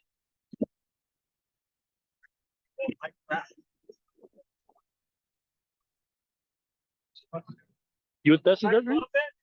You with Best in the Desert? I am. Sweet. So we what's your name, buddy? Travis. You're one of the volunteers. What are you doing? I've been having a blast chasing the race. Everything's gone smooth so far, and it looks like everybody's behaving pretty well. Yeah, so far so good. Yeah. So I love the complete stop at the start, and then 25 miles an hour, keeping everybody safe, and it looks like everybody. Yeah, so far good. Awesome. Well, thanks to all the volunteers. I think there's over 250 volunteers out here. That's pretty impressive. So thanks for playing your part. Yeah, no worries. Take care. All righty. Like I said, a lot of volunteers making this happen. Couldn't do it without each and every one of those. I know Brian Folks praised them a lot at the drivers meeting. Obviously, all racing organizations have a lot of volunteers helping them, and we just couldn't do it without them. Still Blurton taking off. Got another Polaris Pro R, it sounds like, coming through.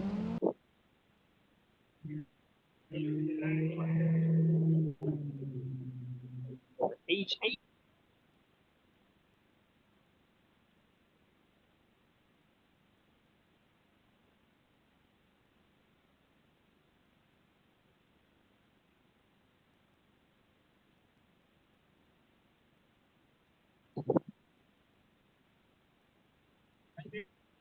But I'm going to take a quick little break, and I think Wes is back in the studio. Let him catch us up on a few things. Wes, what do you got for us? All right, thanks for those updates, Miles. It's cool seeing all the lead UTVs there kind of packed in. It sounded like he kind of answered a few questions that came up in my mind when Fish was giving his updates. One, he was talking about Cody Bradbury. The tracker is showing Bradbury not moving, but as Fish brought up, it shows him as going 93 miles an hour when that happened. So, although it looks like he might be up going again, I don't see him now. Let's see here. So, but it sounded like Dustin Jones came through where Miles was physical first, and I would believe adjusted first. And he said he thought it may have been H1, which that would have been Bradbury. So maybe something happened to Bradbury. I'm trying to see if I can find. Yeah, so his tracker is still showing him at race mile 160, but it hasn't updated in over an hour.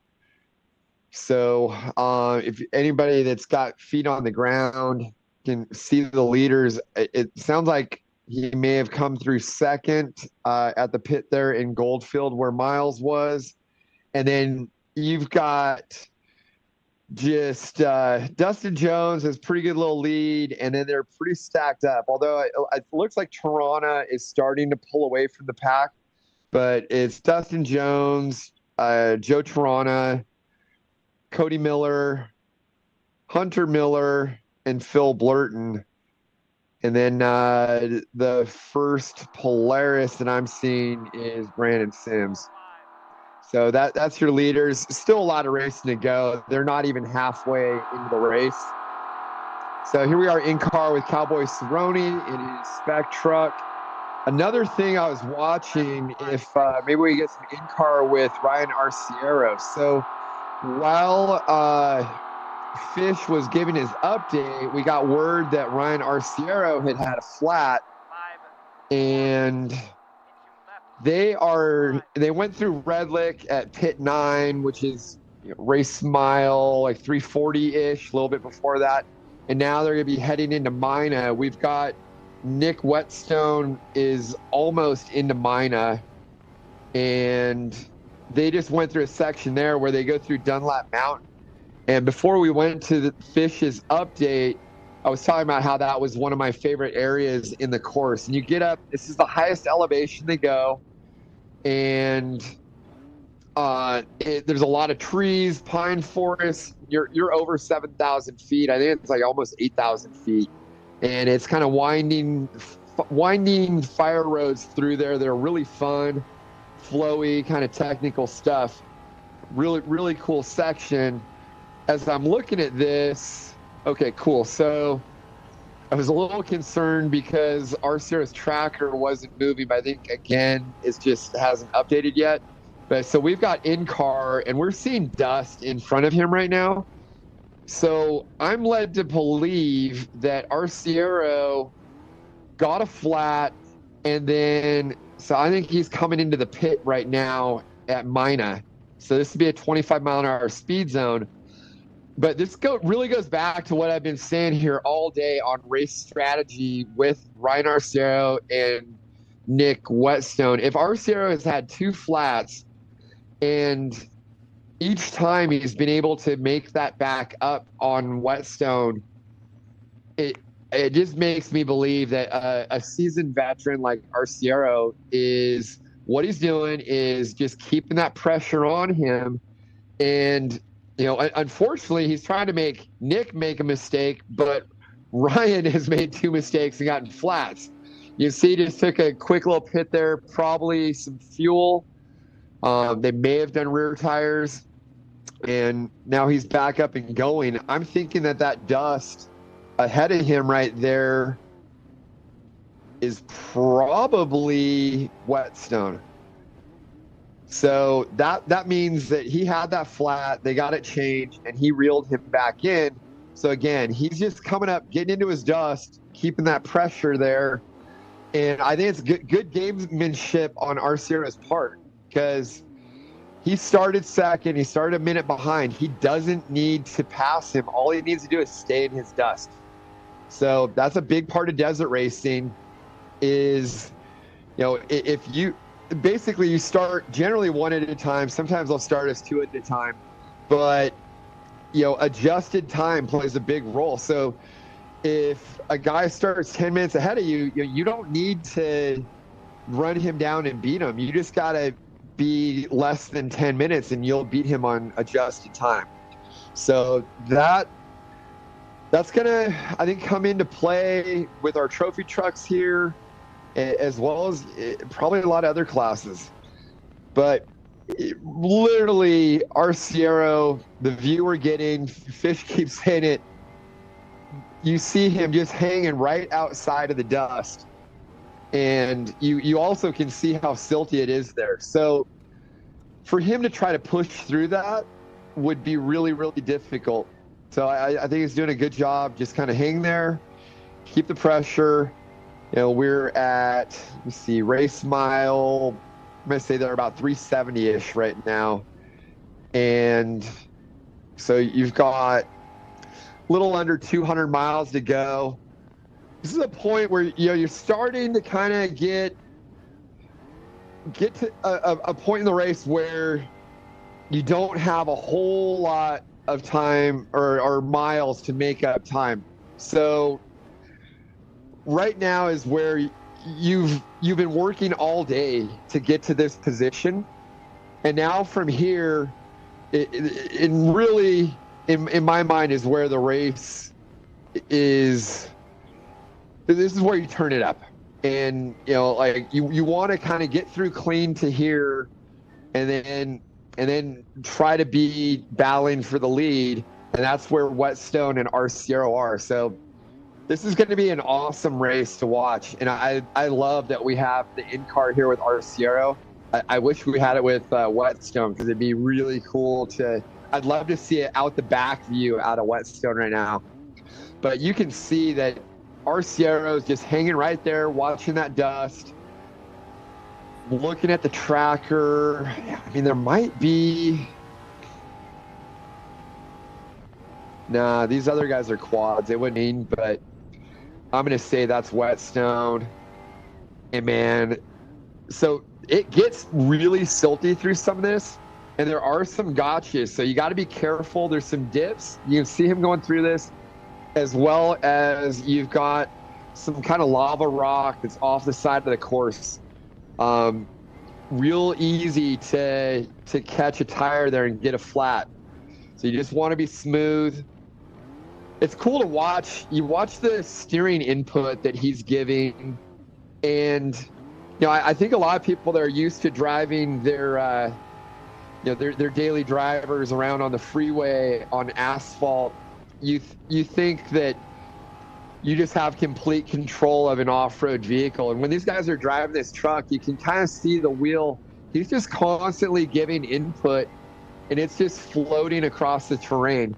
So it's, I always tell people that when you're driving off-road like this, and especially at these speeds, you're kind of just pointing the vehicle in a general direction, and you're a lot of times you're using throttle and like setting the car into corners, and sometimes using the rear end to kind of steer it. Especially with these two-wheel drive trucks, you're driving, like rotating through corners a lot more than you would in like a all-wheel drive Mason.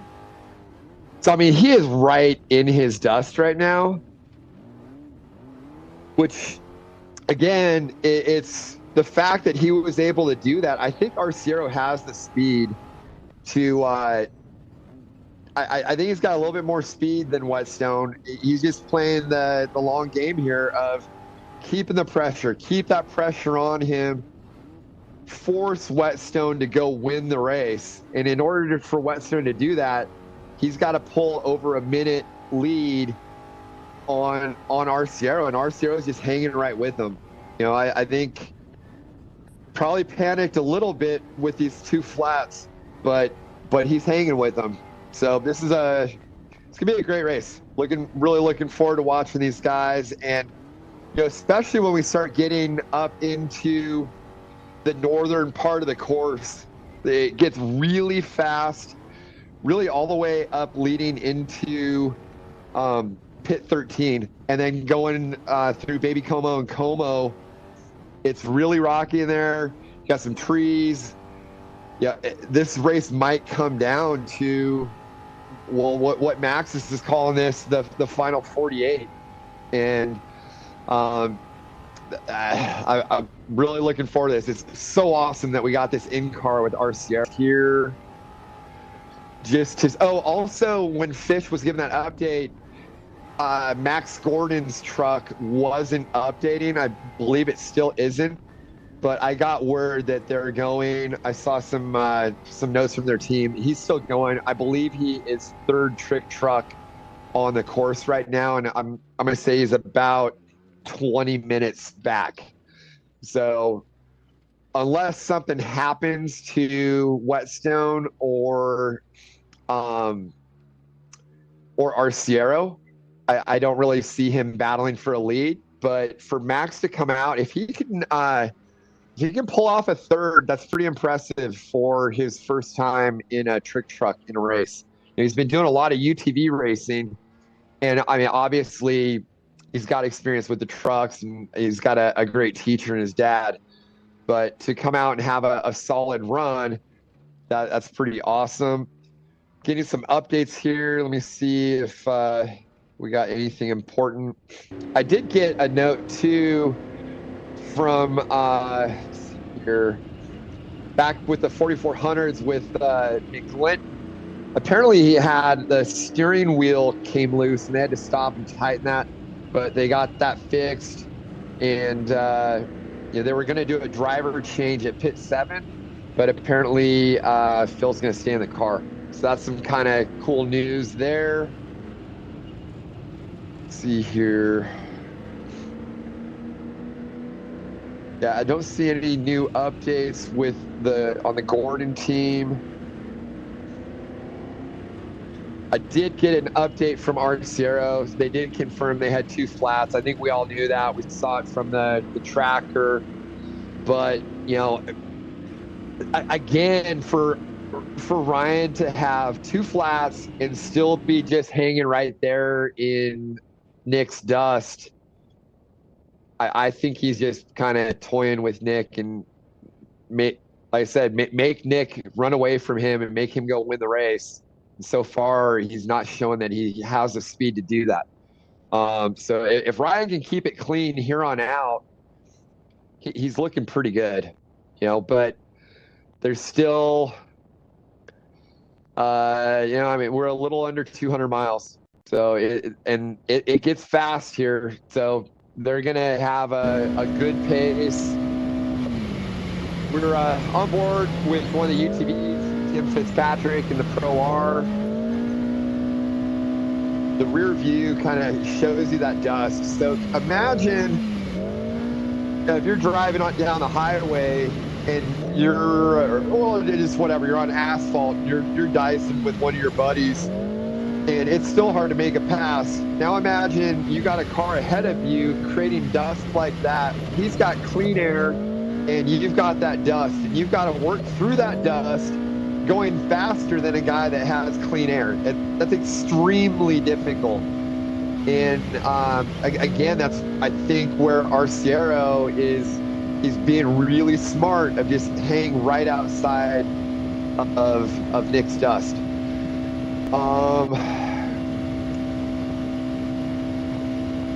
Looking at the 6100s, you got the Jason Coleman. He's been running up front now for a little while. He's looking pretty solid. And then Jack Olgus, I'm thinking if Jack can pull off a second here, this would be his best finish. Not 100% sure on that, but I believe so. And then Brent Fox is right there, keeping him honest. I know Cameron Steele was asking Fish about his truck. The all-wheel drive Brenthal, it just came through pit 9 at Red Lick, area where most people, if they were going to do a driver change, was where they would do the driver change, was kind of in that either like pit 8 to pit 9, the 3, I guess like 315 to like 340 range was where a lot of guys are going to do their driver changes. Would be pit 8 at Coaldale or pit 9 in Red Lick. I was trying to see where JP Gomez. It does look like JP Gomez is still ahead of the 6100s, and he's got Jason Coleman right behind him. Okay, so we got in car with Max. I just was going to talk about this. So you see those trees right there. I believe he's going up into Dunlap Mountain, which that would mean he would still be, even though we don't have tracker, I'm going to say he's ahead of JP Gomez right now, because just going off memory, that really looks like going into Dunlap Mountain. So he's going up in elevation. Again, this is the highest part of the course. And once you get up a little higher, you actually get into a little bit of pine forest. And then it's going to drop back down and go into Mina. So it looks to me like Max is having a strong run. The last I heard, he was about 20 minutes back and sitting in, I'm going to say he's third physical and probably third adjusted right now, which again is a really strong run for him. If he can get a podium here, that's a great job for Max. And what I'm curious, brought it up a couple times already, they're really, once they get, so JP Gomez, he's got these 6100s stacked up behind him, and they're going through the forest. I think that the 4400 is going to do well through the mountains section there, but then it really starts to open up and it gets fast from pit 10 really all the way to pit 13. And I kind of wonder, he's probably got horsepower on the spec trucks, but I don't know if he has mile per hour. And then I also, from what we're told, he doesn't have the fuel capacity, so he may have to stop. So he's 1, 2, 3, like 5 6100s within a couple miles of him, as well as you've got the 28 trick truck in the mix, and then the Brenthal #1 all-wheel drive. So that'll be kind of cool to watch. I want to see if Gomez can hold these guys off. I'm very impressed with how he has done so far. And, for a 4400 that is more, it's not purpose built for strictly desert racing. To see that come out here and do this well overall is super impressive. You see Max is in that section. Like I said, this is one of my favorite parts of the race course. You see where you're in the trees, kind of winding through here. It's really like flowy, fun. You're just on off throttle. I think this is a good driver's section because you got to be apexing your corners. It's kind of slippery. It's all kind of graded fire road, so it's not super rough, but if you blow some of these corners, you can get out into a tree or something and end your day. So Max is doing a good job getting through there. You see he's still working his way up into the mountains there. So he'll be gaining elevation as we're watching him here. And I would say, I think next four-wheel vehicle on course behind him should be JP Gomez.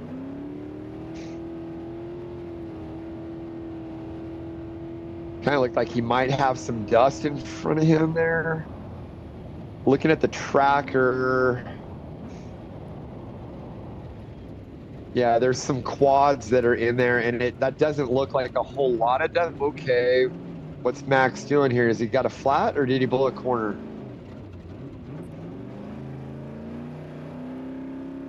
Okay, looks like he wanted to help illustrate what I was saying with this section of it's not super rough, but you can blow corners. I looked away, so I didn't see exactly what happened, but I saw him off course. Looks like it looks like he's back up to speed. So I'm going to say he just blew that corner. He got lucky because there's not a lot of trees right there. So I don't think he did any damage to his car. But judging by the amount of dust that's ahead of him, I'm going to say he's catching, and looking at the tracker, I'm going to say he's catching a quad.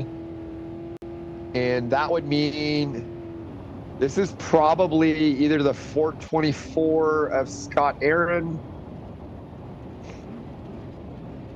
Who it's got to be, and AP Gomez, because I'm showing Gomez right in that same little section there. Unless he might be behind JP Gomez, and maybe that's a little bit of lingering dust from him. That could be what's going on as well. So with his tracker not working, it's a little hard to tell, but I will take watching this in-car live stream, thanks to Starstream, all day long over staring at trackers. So super cool. You know, the way that this technology has been progressing is so awesome. I think a couple of years from now, hopefully every vehicle has a tracker in it, or a Starstream in it, and we're able to watch the in-car, because this is so cool. I loved watching Arciero and watching Max come through here. This is just such a cool section. Okay, so while you guys are watching Max right now, I am going to take a look at the lead UTVs, try to give us an update there.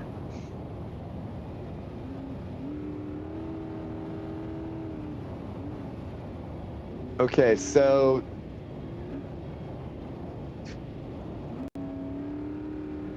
it looks like Dustin Jones is through race mile 250, and that section. So this is the Moon Rocks. I talked when the trophy trucks were going through there, from basically around 250 into Miller's at pit 7. You've got a lot of big, like, black lava rocks that are off the side of the course that you're weaving through. So it's you got to pick your way through, and take care of your car, take care of your tires. So all the UTVs are going to be starting to get into that race mile 250. So your lead UTV is almost halfway through the race. So they got a lot of racing to go, and they're going to be going into the dark, I believe, or dusk at least, and then the majority of the guys will be going into the dark. I'd love to get an update on Cody Bradbury. If there's somebody that knows what's going on with the H1 of Bradbury, the last we'd heard from Miles, it sounded like he may have been physical second coming through, but if someone could shoot us an update, that'd be awesome. I'd be curious, because he was leading and battling with Brock Hager. Hager, I think, is back up and going, but he's way back now. Looks like Mitch Guthrie is back up and going, but he's lost some time. Let me look at our UTV leaders here. So you have Joe Tarana, that's in the full tube chassis Maverick R, followed by Cody Miller, which this is Cody's first desert race. It's pretty cool to see him come out here and be this competitive, although I didn't really expect anything else. Zooming in here, looks like pit 6. Okay, so pit 6 at Tonopah, we've got a bunch of guys in there, and it's actually Phil Blurton and I think Hunter Miller. Trying to look at the update times here, but you've got the Miller brothers, Hunter Miller, Joe Trana, and Dustin Jones are your lead UTVs. And then we got Brandon Sims as our first Polaris. So we're about ready to have Fishgistics give his update. We'll let you guys watch some in-car, and then Fish can jump in with his update when he's ready to go.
Their Ryan's system has been working awesome all day. I haven't even seen it glitch. Hopefully we didn't just jinx him, but it's been working perfect all day. His camera hasn't cut out at all.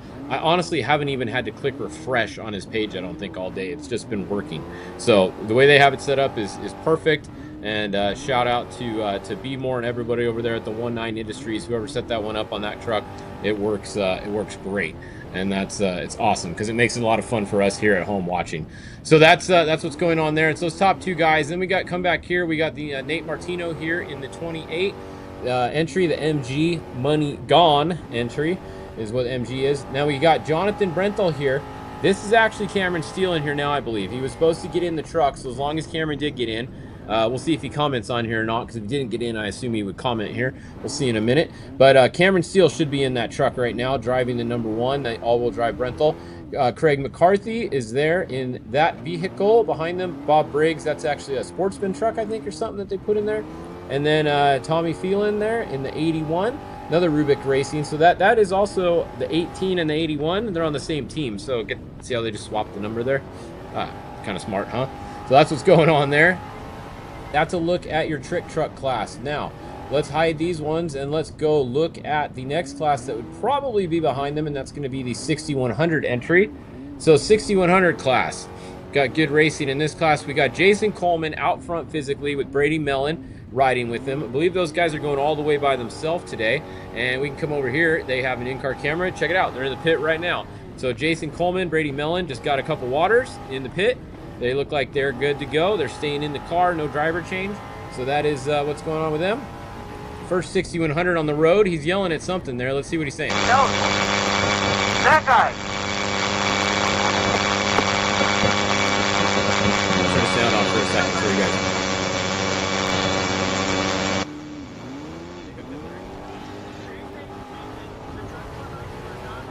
Can I go? Stay patient. The guys behind you are not going to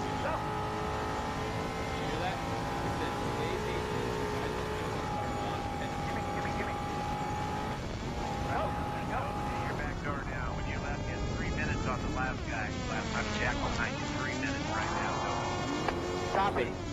That's his crew trying to keep him Thank you calm guys, right that was there. awesome. Right. That's a good crew trying to keep him calm and turn the auto back off so I can talk to you guys. But that's cool. We just got to hear that. That was Jason. Jason's a little fired up. He knows he's out front. His crew's telling him, hey, the guys behind you are not catching you. That means you do not have to drive any harder than you are right now. And then you heard him say you got 3 minutes to jack behind you. So did you just hear him say that? So if we come back over and we look at the map, this is who they're talking about right here. Second one on the road, Jack Olagus. His crew just told Jason Coleman that Jack is 3 minutes behind him. He's got 3 minutes behind him, and they said he's not catching him. So all they have to do is just keep the pace up that Coleman and them and Brady have going right now, and they should be good in theory, right? It's desert racing; you never know what happens. Good luck trying to keep a driver calm when they're out front in a race too. That hardly ever works. 6146 Brent Fox. He is going to be your next car here. He is going to be third, so third vehicle on the road in that class. And then Ryder Swanson, the 6150. They are going to be fourth, so that is fourth there.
All right, so we're in car here with Arciero. You could see how close he is. Like, that was awesome because Nick would be able to see him there. And they did that 180. There's a big washout in the driver's meeting. They talked about you don't want to try to cut across that because you would get stuck in a big ditch.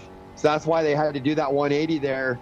But when they did that, when Nick was going one way and Ryan the other, they literally could have been looking right at each other. So they know how close they are to one another. I mean, this is really, really awesome to watch. And he is right in his dust. So this is going to be a battle. Something I was looking at is there's another section that always sticks out of my mind in Vegas to Reno, and it's like right after Rawhide, you're on a pull line road, and it's got these huge rollers that are probably minimum 50 to like probably maybe even over 100 feet tall, and some of them you can really air out on. So I want to do some in-car with Ryan when we go through there. And I mean, this is a heck of a battle going on here. So while we're waiting for them to get into pit 11 and Rawhide, I want to talk about the UTV battle. Dustin Jones just came through Miller's at pit 7, which is like basically 270. And looks like he's got a lead. From what I'm hearing, Bradbury is second physical, just his tracker's not working. Again, if somebody can give us any updates, that'd be great. And then there's just a huge battle after that where you've got a bunch of UTVs stacked up. It's Tirana, and then the two Miller brothers have just been neck and neck. We saw when they came through the pit that Miles was at, I believe that was pit 5. They were literally in the pit together, and whoever was in second, they only had one pressure pro, it looked like, which for people that don't know, that's a pressurized fueling system. And generally, if you've got two teams, you're not sitting in the pit at the exact same time. So that would have been at Goldfield. And what happened is because they only had one pressure pro, the guy that was in second actually had to sit and wait. So that had to be a little frustrating for him. But, you know, it's still a long race. It probably ended up costing him 15 seconds at the most. But, you know, as a driver, that just makes you nuts. So it's Tirana, and then it looks to me, according to the tracker, Tirana, and then Hunter Miller, I think Cody Miller, Phil Blurton, and Brandon Sims. So right now, it looks to me, depending on what's going on with Bradbury, like your top either 5 or 6 overall are all Can-Ams in the Maverick R's. And then, you know, Brandon Sims is going to be Polaris's best shot at getting on a podium or trying to, you know, prevent a win by the other manufacturer. You do have Max Eddy, who's not too far back. That would be the first factory Polaris. And then Dallas Gonzalez, you know, he's actually creeping up in there too. And he's a younger kid. He came up through the trophy cart ranks and, you know, and has been racing pretty much since he was a little kid. And, you know, very, very similar to guys like Mitch Guthrie. So Mitch Guthrie's in his 20s now, but, you know, Dallas Gonzalez, I don't know exactly how old he is, but I'm going to say he's probably like 18 or something like that. Might even still be a little bit younger, but I remember him as a kid racing. So, you know, this is a good showing for him in a desert race this big and this stack of a field as a younger driver. So that's our UTVs. So, you know, it looks like Dustin Jones, he would take the turbo win and the overall and actually beat the opens. And then I believe, no, it's all turbos. Okay, so Brandon Sims, I think, might be the lead open. Well, unless Bradbury, because Bradbury is running open. So somebody please give us some intel on Cody Bradbury. If you could let us know through pit 7 at Miller's if Bradbury comes through or not, it'd be really cool to know that. And then, yeah, the NA guys are a ways back. I'm trying to look on here. I don't see any NA cars even close to the lead UTVs. Yeah, they're down on horsepower quite a bit, so that's a little expected. I want to look at the Dustin Jones and the lead UTVs that are going to start getting into faster and faster traffic, which that might play into this, where Dustin starts getting held up by some of these spec trucks and other vehicles, where through the first part of the race is, first of all, they had an hour lead, so he had a lot of clean air. And then the guys that you're passing, you're so much faster than them, you can blow by them. But as you start to work your way into faster and faster vehicles, those passes get harder and harder to make. And especially with how dusty it is out there, and kind of the horsepower advantage of a truck. Although the spec trucks, they max out about 120, and these lead UTVs are probably going over 110, or I say at least 108. But I do think these Maverick cars are getting over 110, so they're not really down that much. Looking back up at our leaders here, we were on board with Arciero. Let's see, we're back with looks like Brent Roberts right now. Looks like he's got some clean air. I want to check trackers on our lead trick trucks with Arciero and Whetstone. One thing I got to give credit to Whetstone, because it sounded like he lost the physical lead after starting first. Arciero got a flat, he got by, and then Nick has just been solid. He hasn't made, from what we've seen, he hasn't made one mistake all race, and he's holding it down. So as a Australian driver with not a ton of experience racing in the US, it's very impressive to me. And when you got guys like Toby Price coming off a win at the Baja 500, he's from Australia, but Toby, I mean, he's done Dakar. I mean, a very, very well credentialed motorcycle racer. And he's been fastest qualifier at a lot of the races down in Baja. You kind of expect that. I don't know a ton about Nick's background, but I'm thinking he has to have been doing Fink and some of that stuff over in Australia. But he is throwing a good pace. And the flip side of what I was saying before about Arciero keeping the pressure on Nick, the flip side of that would be Nick could be going just fast enough to keep Arciero behind him. So there's a little cat and mouse game that goes on between racers. And when you've got two teams that have kind of gapped out like this, so I want to look at Arciero here. According to the tracker, so it looks like he's coming through. Okay, so he's through Rawhide, so his tracker is not reading correctly. So what's going to happen here? They're going to come through Rawhide. Whetstone will have already gone through here.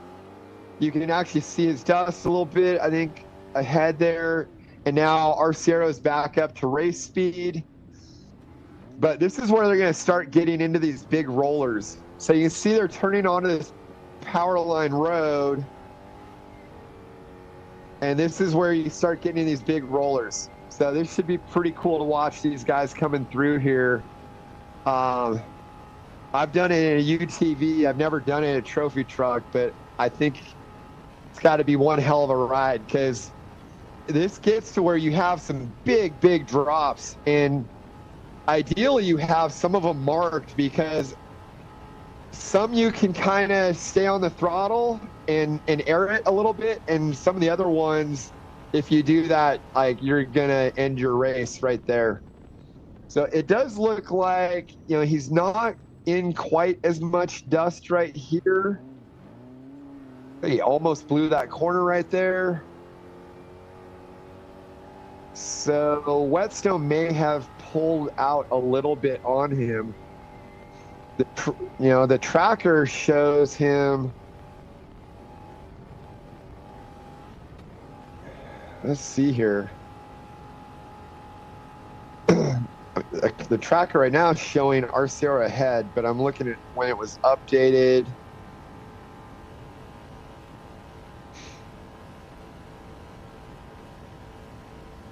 Yeah, so 6:30.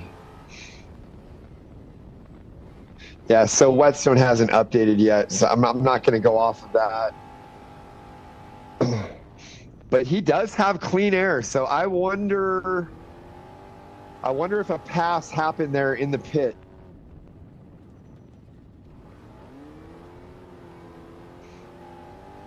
Okay, so I'm hearing word that Whetstone was pulled over at Rawhide in the pit there. So Arciero should have clean air through these rollers here, and this is where they're going to start getting pretty big.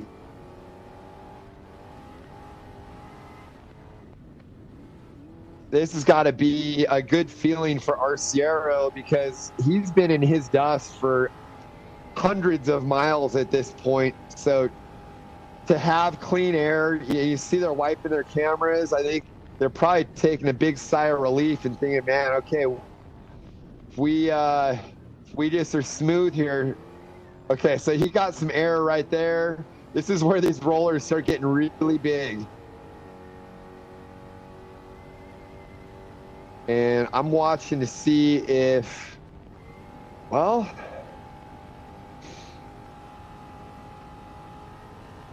I'm showing Whetstone out ahead of him. So I don't know. I'm getting a little bit of conflicting news here.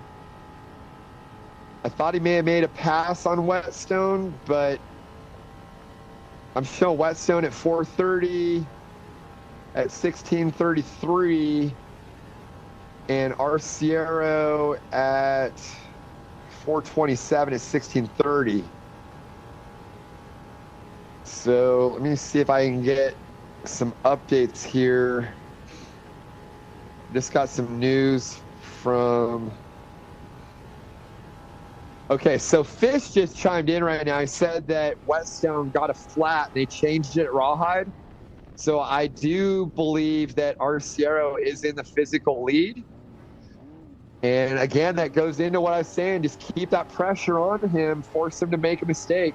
So if he got Whetstone with a flat in the pits there, then he was able to make that pass without having to risk it, doing it, pushing through the dust, which that's really good racer craftsmanship by Arciero there, of just keeping the pressure, waiting for a mistake, and being able to overcome his own mistakes. So now let's see what Nick can do and if he can make a run back on him. Yeah, so Arciero's first on road, and sounds like he's got about a 35-second lead right now, physical, and he started a minute back, so that's going to be a minute and 35. I'm also getting word that Bradbury's tracker is working, so I should be able to give you an update on them.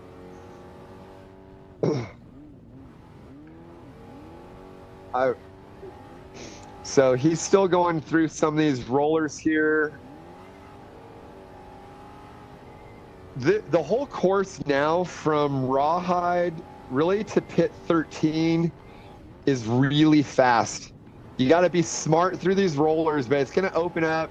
They head up, race mile 450. They start getting into the geothermal plant, and you got to be careful because there's some mud there, but they are guiding them around, and I believe it's a speed zone around the muddy area so nobody gets stuck.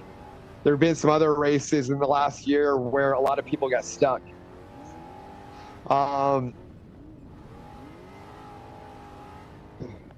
So, okay, so this is some of the big rollers. You just saw there was a double down arrow there. And this goes on for a little while longer, and then it kind of opens up for him. So Ryan's just got to be smart, keep a good pace in here, but don't air any of these out too much to where you go send it sailing. But he knows what he's doing, and I think he's got to be stoked on having clean air because he was able to have 2 flats and run Nick down and get into his dust. So he may start to pull away. I think it's going to be up to Nick. Can Nick hold pace or Nick make a run at him? And that's what's gonna determine this race, in my opinion. You know, you've got obviously the final 48 out of this. It gets really technical, but if Arciero has clean air, that's going to be huge because then he can pick his way through the rocks and he'll be able to see the rocks. So that makes a big difference. If Nick, being the fact that he started behind him, he's going to have to make a pass on Ryan and put a minute on him or a minute and 1 second on him to get the win.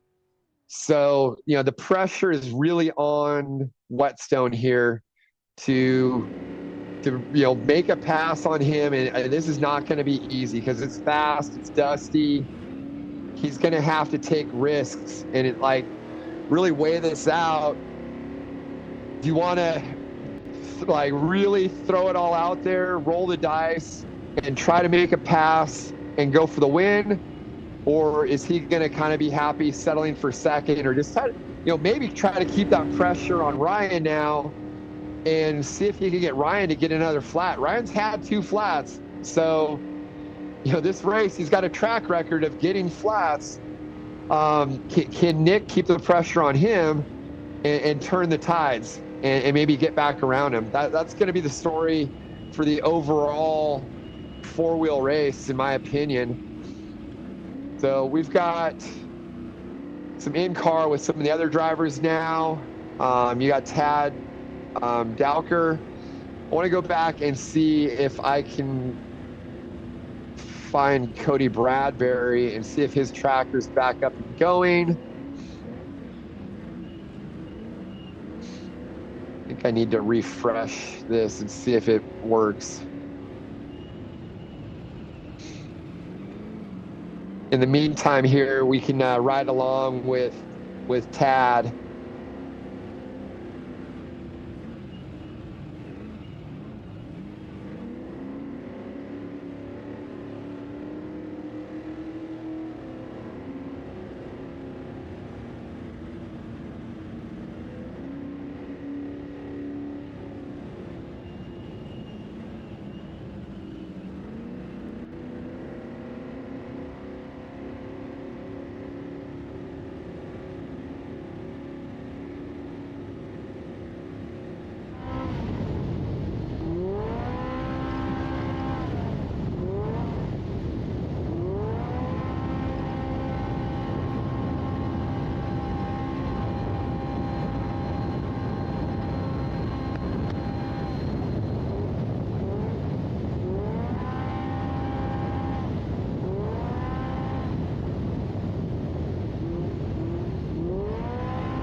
Okay, I'm back here.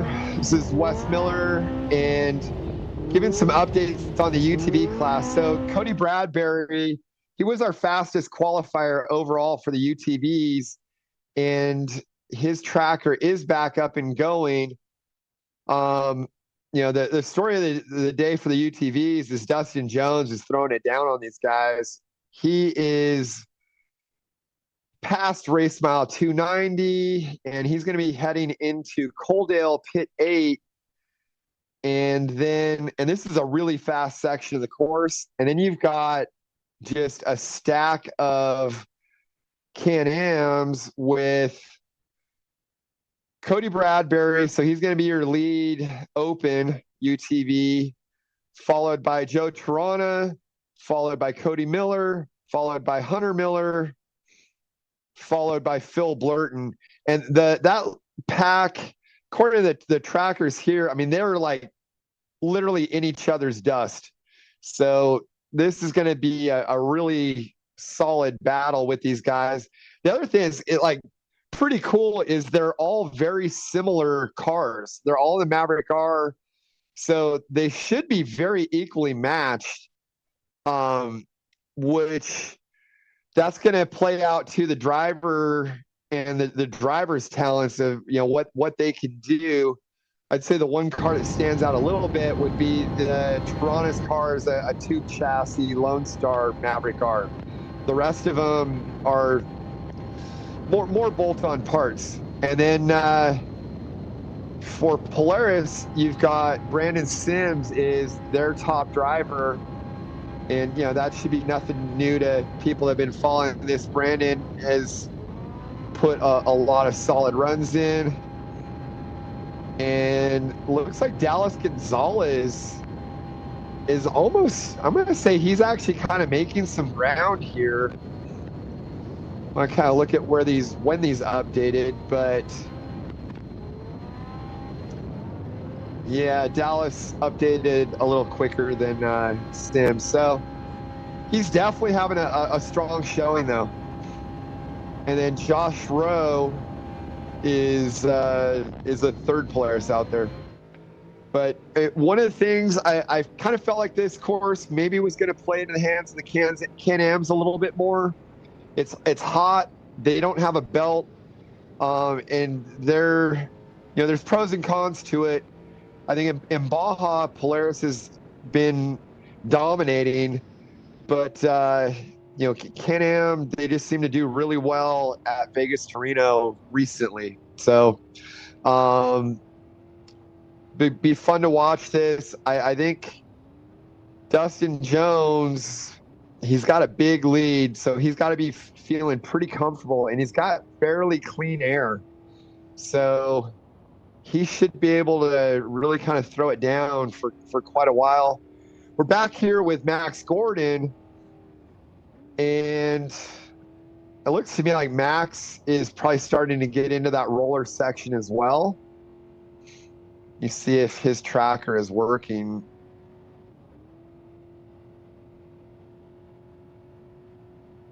So, yeah, I don't see Max's tracker working, but from what I am led to believe, I'm going to say that Max is third four-wheel vehicle on course, third trick truck, and I think he is through Rawhide and maybe heading into the rollers.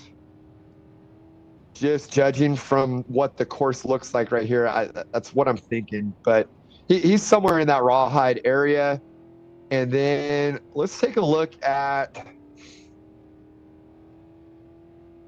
I want to see where JP Gomez is. And he's still holding off Jason Coleman in the spec truck. So Jason Coleman, he's been our lead spec truck for quite a while here. And Raul Gomez, I was wondering when we started getting into these really fast sections if that 4400 could hold off the spec trucks, but I think he's got a little horsepower on them and probably dust. With those big tires, four-wheel drive, it's got to be, honestly, I think Coleman is probably in his dust and a little disappointed that he can't get through it, because it gets frustrating when you can't get past somebody because you're so close maybe they're holding you up a little bit, but they're just holding you 10% up, and that's not enough to be able to close through the dust and make a pass. Looks like Max has some pretty clean air here right now. Getting some more updates, so take a look. Yeah, I think Max is still south of Rawhide, so he is working his way to Rawhide, so he's not even into that roller section yet. I got an update from Arciero's crew.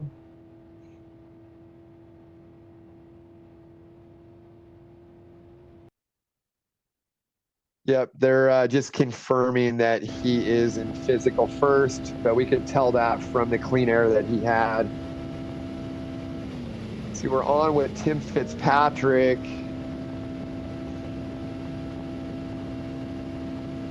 Curious how Tim is doing here.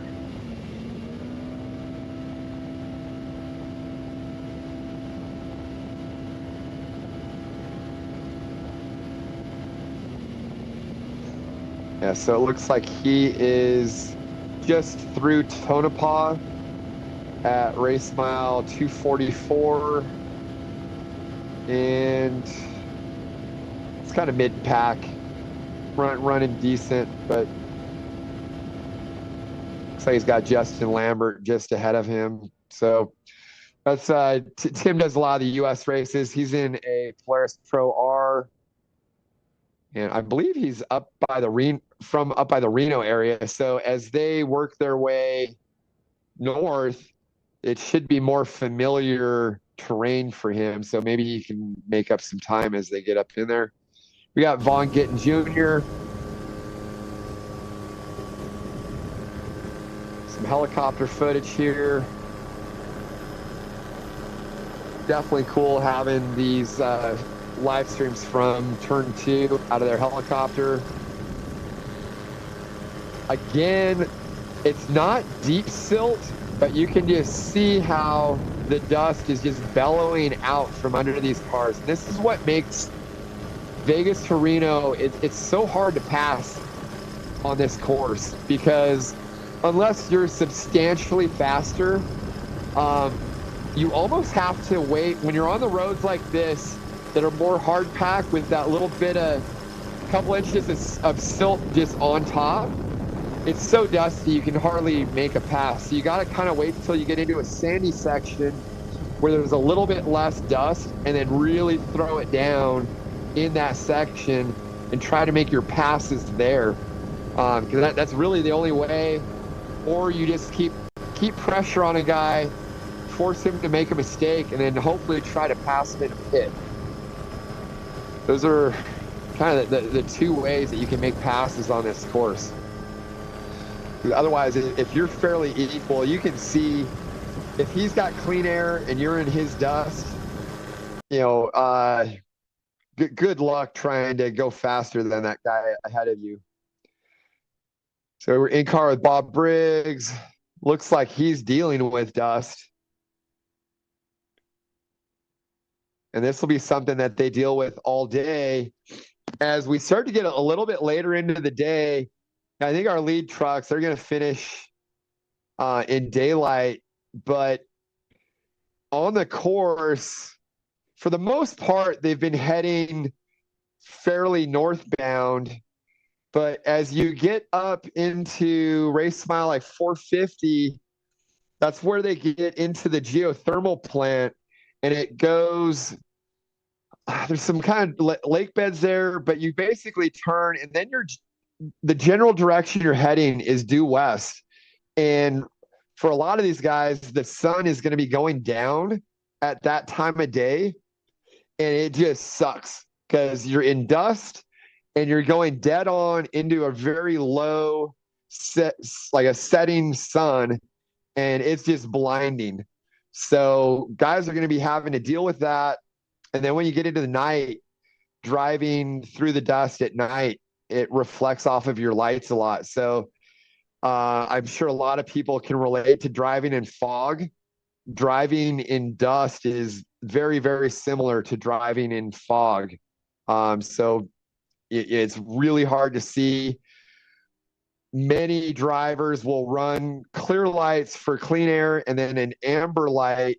So you'll have a different lens cover that goes over it, and the amber doesn't seem to reflect quite as bad as the white lights back in your eyes. So some nice in-car here with Briggs. You can see he's dealing with dust. It's not horrible, but one thing I do want to point out for people that are new to the sport, whenever I watch these in-cars and you see drivers like that kind of have a little bit of a death grip on the steering wheel, but the thing I don't like is thumbs in. And I know a ton of drivers that have caught a rut, and you get the steering wheel ripped out of your hand, and the spoke of the steering wheel, it's going to hit your thumb, and it's going to hit it so hard that it's going to either break your thumb or break your wrist. So I always tell people you want to drive thumbs out and not have a death grip on the steering wheel. You want to kind of relax, breathe. Obviously you need to be holding on tight enough to be giving input, but I'd highly recommend driving thumbs out, and any of the guys that have broken their thumbs or wrists in the past would probably attest to that as well. And I think you go to any driving school, they would tell you to drive thumbs out. So nothing against Bob Briggs or whoever's driving that truck right now. Some guys, that's just what they prefer. But guys that are, say if you're an up and coming driver and you're learning, I recommend keep your thumbs out.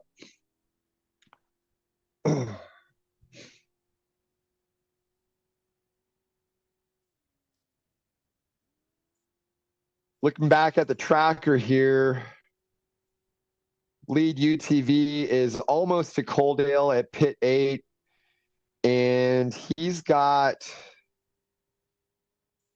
I'm going to say, over a 10-mile lead over second place. So Dustin Jones is looking really good. He's won this race before. He knows what it takes. He's a very experienced driver and talented driver. Also a super fun guy to hang out and talk with. If you see interviews with him, or his social media is always entertaining. It's funny to see a guy from Louisiana out here desert racing in the deserts of Nevada. He still has a little bit of that accent going on. So you see Briggs, looks like he's got speed on the car ahead of him, but this really illustrates what I was pointing out of trying to push through somebody's dust. It is so hard to make up time when you're in that silty dust like that. So, and what will happen, you get these little patches of clean air, and you'll make up a little time, and you're like, oh yeah, I'm going to make up time. And then it just almost seems like whenever you start to close, you get back to a dusty section, and then you lose that time that you just made back up. So it's really frustrating, but you just have to have patience as a driver. I always tell people you got to take what comes to you. If you try to bite off too much, you're going to end up on your head or have a problem like that. So, he's doing a good job there. But, really what it comes down to, though, is when you get to these battles for the lead, if you want to make that pass, you got to push through the dust. And when I talk about pushing through the dust, you can kind of see behind Braden Baker right here. So it takes a couple, I don't even know, a couple seconds, maybe a second for the dust to rise to where it gets to your eye level. So if you're right behind somebody, like almost hitting their bumper, then you can actually see. And a lot of times I look for like the roof line of the car, and you're reading the roof line of the car ahead of you as you're trying to go through the dust. And so what I'm talking about pushing through the dust is when you're, say, maybe 30 seconds back, it's going to get dustier and dustier and dustier to where you can barely even see when you're maybe 100 feet behind him. And at that point, sometimes you just got to cross your fingers and hope that you can get through it clean without making a mistake. And then you get right behind them. At that point, you can hit your push to pass and hope they acknowledge it and let you by. If they don't, driver etiquette, basically you'll get behind them, get on the siren, and if they don't pull over at that point, then you give them a little love tap. Usually first one, you'll be kind of nice. And then at that point, you got about, I'm going to give them a few seconds to get out of the way. And then if they don't get out of the way, then they're going to get punted. And that's, I think, how most drivers like to play that game. So it looks like Arciero is in a speed zone. I'm going to say that's the speed zone by the geothermal plant. So this is 25 mile an hour. Yeah, that's exactly what that is. So when they laid out the course, it looks like you can go across the dry lake bed right there, but that dry lake bed is not so dry. So in order to keep people from spending the night out in the mud of the dry lake bed, the geothermal plant was nice enough to let the guys go around it. And so Arciero, basically that's from 456 to 458 is when you're in that speed zone around the geothermal plant. And then after that, the course is super fast, all the way to pit 13. I think Arciero we may have a 4-time winner here. I don't want to crown him too early or give him any bad luck, but he's got the truck, he's got the talent, he knows what he's doing. I don't see him throwing it away unless some weird mechanical problem happens. He's going to be really tough to beat because Nick Whetstone, he's got his work cut out for him. He started ahead of Arciero, and in order to win this race, he's going to have to run him down and pass him. So I think we may have. Yes, I think we got Miles is in a pit with Vaughn Gittin Jr. Let's get a little update from Miles, and then we'll come back to the leaders in a little bit. All right. Well, thanks, Wes. Yeah, it's been a great shot. We got Vaughn Gittin Jr. down here. How you doing, buddy? I'm doing wonderful, man. Excited. Getting ready to get in the car here, probably 45 minutes. So, wow. And you're in the new DR Bronco, right? So a little different what you're used to. That thing's pretty slick. Yeah, I'm actually in the stock class Bronco Raptor. Brad Lovell is running the Bronco DR, and we're running the stock Bronco Raptor, that one Baja. So Lauren's been out running the first 258 miles, and I'm hopping in and bringing to the finish. And you got our buddy Jeremy Dixon riding shotgun with you, don't you? Yeah, since Hammers, Jeremy stepped in to be my co-dog, and he's been doing a great job. And so yeah, we're going to be doing this race together, and I'm extremely pumped to be here. It's no secret that we're here racing against Chevy, and things are all going to plan in this moment, and just going to keep it together, drive a good, clean race, and it's going to be a beautiful night in the desert. This will be my first time ever racing a desert race at night, so I'm really looking forward to it. Yeah, it's going to be fun because obviously you're going to start here in about an hour in the daylight and race for the next 4 or 5 hours, and it's going to get dark on you, but it's going to be fun to see how it shakes out. Yeah, we got some good Project X lights, and the Bronco is so fun to drive. I did about 90 miles in it in Johnson Valley a couple weeks ago, and it's literally complete stock powertrain. Stock Fox live bounce suspension with just some upgraded springs, safety, and a bigger fuel cell, and it is just unbelievable every day. And so we're obviously racing with Best of Desert right now, but you're a couple of weeks racing. You're crazy. Yes, sir. Yeah, I'll be excited. 4,400.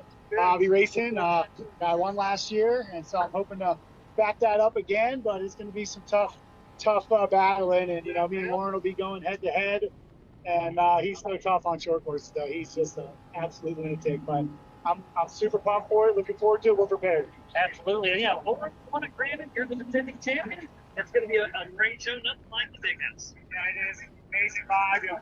50,000 off-road fans. Big target concert. I mean, they go big. So one of my favorite events of the year. Now you throw all that short course in, reach on the rocks out back with the lights, the dark, the sparks are flying. There's nothing like it. Yeah, it's really amazing to watch that crowd that short course seeing Ultra 4. and really adapt to liking that element that we bring, just ripping through the rocks and battling bumper to bumper through them. It's really cool. All right. Well, Vaughn, always a pleasure. Great to see you. And we'll see you a couple weeks at the Big House once again. But this race is just getting started. You the best luck, buddy. Yes, sir. Thank you all. Much love. Woo! All right, Vaughn. Thank you. Water!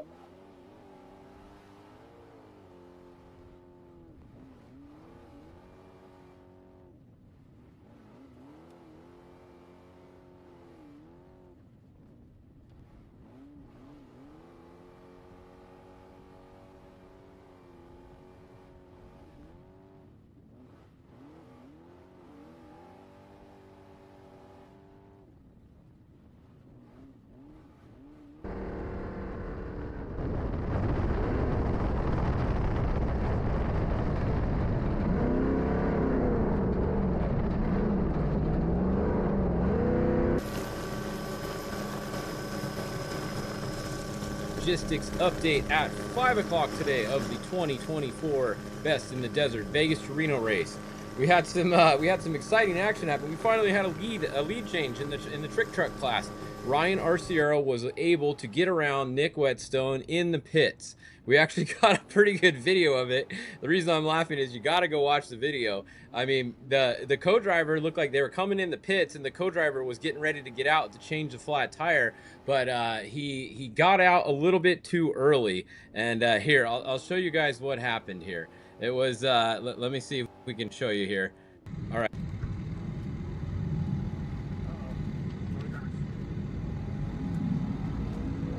Checking tires. I'm pretty sick.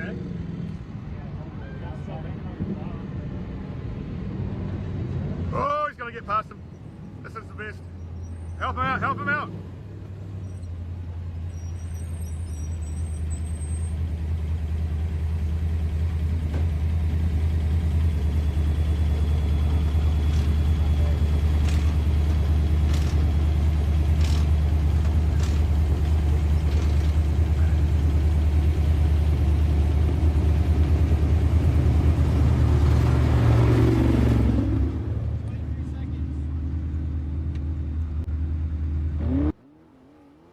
And he is now in front like he's been the last 3 years in a row, going for 4. Is looking pretty good. You can see he's right here on our map. He's at mile 460, so he's got about 90 miles to go, and this last 90 miles is not easy by any stretch. Once you get up here, this last section through this Como section, this is gnarly. Like, this is basically going over a rock mountain, really, so anything can happen. This race has been lost and won multiple times right here. I remember a couple years ago, Bryce Menzies had a pretty big lead. He got up in here and he got a couple flat tires in here. I think he ran out of spares, and they tried to drive it on literally the axle because he had all-wheel drive, right? So he was trying to drag it and he wouldn't make it through there, and he ended up losing the race right here, like literally 5 miles from the finish line. So this race is not over until you are at the finish line. Anything can and will happen at Vegas to Reno. So, you know, right now, Ryan Arciero, if you watch his video, I was watching him a couple times right here. He was pounding the dashboard. He went through some of the big rollers. Looked like he might have hit one a little hard, and he's like talking to the truck like, sorry, come on, just keep it together. So Ryan's just crossing his fingers right now. All he has to do is, he's got no pressure from behind. He's got Nick behind him, but Nick is about a minute plus behind him, and Nick has to pass Ryan and finish a minute ahead of him. So Ryan just has to keep him behind him. As long as he doesn't let Nick pass him, Ryan knows he's winning the race. It's as simple as that right now. So now the pressure's back on Nick. Nick's going to have to drive hard if he wants to win this race. He's going to have to try to drive through Ryan's dust and catch him and pass him and put a minute on him. I don't think that kid's going to happen, honestly. Unless Ryan has a problem, it ain't going to happen. I'll tell you right now, it's just not going to happen. So it is what it is. That's racing, right? But anything can happen to Ryan. He could still get another flat. We've seen him get 2. He could have an engine problem. He could have a rear end problem. He could have any kind of problem in the truck. You never know. It's not over. So stay tuned. This is going to be a good finish here between those two guys. Unfortunately, the rest of the trick truck field has kind of fallen back a ways. There's not really any pressure from anybody else. They're over about an hour behind, honestly, about 45 minutes. You got the 28, Nate Martino here is back there. And then you got the 48, Craig McCarthy. And then you got Jonathan Brenthal with Cameron Steele now in the all-wheel drive truck there. So no pressure from behind, but that is what it is in that class. There is some good racing going on in some other classes though. The 6100, for example, we have pretty good racing going on in the 6100 spec class. We have Jason Coleman is actually out front, so this tracker's off right now. It hasn't updated. So Jason Coleman, as you can see, it hasn't updated in 4 minutes. Once it does, he's going to jump back in front. Now, through the pit at Rawhide, right here, I did get a couple split times. So Jason Coleman was 5th on the road. First on the road was Ryan Arciero. Second on the road was Nick Whetstone when they left the pit, because we saw what happened. Third on the road was Max Gordon. So Max Gordon's tracker's not working, but he is third on the road. However, Max is 30 minutes behind Ryan Arciero at the Rawhide pit. So Max came through in third, but 30 minutes behind. So he's a little ways behind there. Now then it was Gomez. JP Gomez was 4th behind Max. And then Jason Coleman came through 5th. And then 1 minute behind Jason Coleman was Jack. So we have Jason Coleman. That's a good spot right there. You can see he is in the lead. Jack Olagus was in second. He's 1 minute physical behind him. Now let's go look at the starting order. And I want to see where they started. So cars and trucks. Let's see. Let's find Olagus. He's right there. And then, so he started 12th and Coleman started 16th. They started 1 minute apart, so that means he's got 4 minutes on him on corrected time. Coleman does. So if Coleman stays in front of Jack, he's beating Jack because Jack started in front of him. So Jason Coleman just has to stay in front of Jack, and he knows he's got the win. Now, the other guy that's up there with him was, if we go and look, was the 6147 of Brent Fox. Now, let's go see where Brent Fox started. So if we look on the list here, 6147, let's see, where is Brent Fox? There he is right here. All right, he's right behind Coleman. Okay, so this is where Jason Coleman's going to have to pay attention. Brent Fox started 1 minute behind Jason Coleman. That means he has 1 minute on corrected time on Jason Coleman. So if it comes down to the finish, and if Brent Fox is able to get around Jack Olagus, he just has to finish within 1 minute of Jason Coleman, and he's going to win. So that's where this is going to get tricky towards the end. Jason Coleman can't just cruise right now. He's got to keep going because he's getting caught by Brent Fox. Clearly, you can see this is the closest that it's been all day. Brent Fox has made up a little bit of time on Coleman here, and he's going to keep pushing to the finish because he wants to go for the win. All he's got to do is be 1 minute behind Jason Coleman or less at the finish, and he's got the win. So keep that in mind when we're looking at the finish here in these different classes. Behind those guys, we got Ryder Swanson and then Connor McMullen. He's had a flat and some engine issues today. They had to put some oil. Well, we assume he's had engine issues because he had 6 quarts of oil added at a pit. So normally a normal engine doesn't burn 6 quarts of oil usually. So that's what we think is going on there. Jordan Brenthal, that's Abdali Lopez driving there. We got Mike Marsall here in the Spy truck making their way up. David Ziegel, and then Ryan Hancock. This is their first race in a brand new Herb Smith / 19 Industries truck. So that is the Alexander Ford entry of Ryan Hancock there, driving with Jordan Poole navigating as always. So cool to see those guys out here. Brand new truck to them. So this is the first race. They just got the truck. They're taking it out there. So they got to get used to it, see how it works. They still have the other Tisco truck as well. I think they're going to race the Tisco truck at the Baja 400, and they're going to race this truck here. So why not have 2 trucks, right? I would too if I could. It must be nice to have 2 trucks. You get to pick and choose. You can have a US truck and a Baja truck. Makes it easy, especially when the races are close together, because we got the 400 coming up in just about 4 weeks. 4 weeks from now, we got the Baja 400 coming up.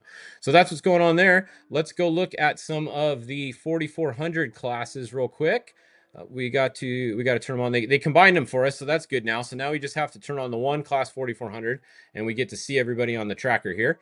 So up front here, like we said, JP Gomez, he is actually running 4th overall right now. So you have a rock crawler 4400 car running 4th overall at Vegas to Reno, 439 miles into the race. He's got a pretty good race going. He's also got a pretty good lead. You can see over his brother Raul now. Okay, this is a change. So Raul back up to second now. So some of these other guys have dropped back.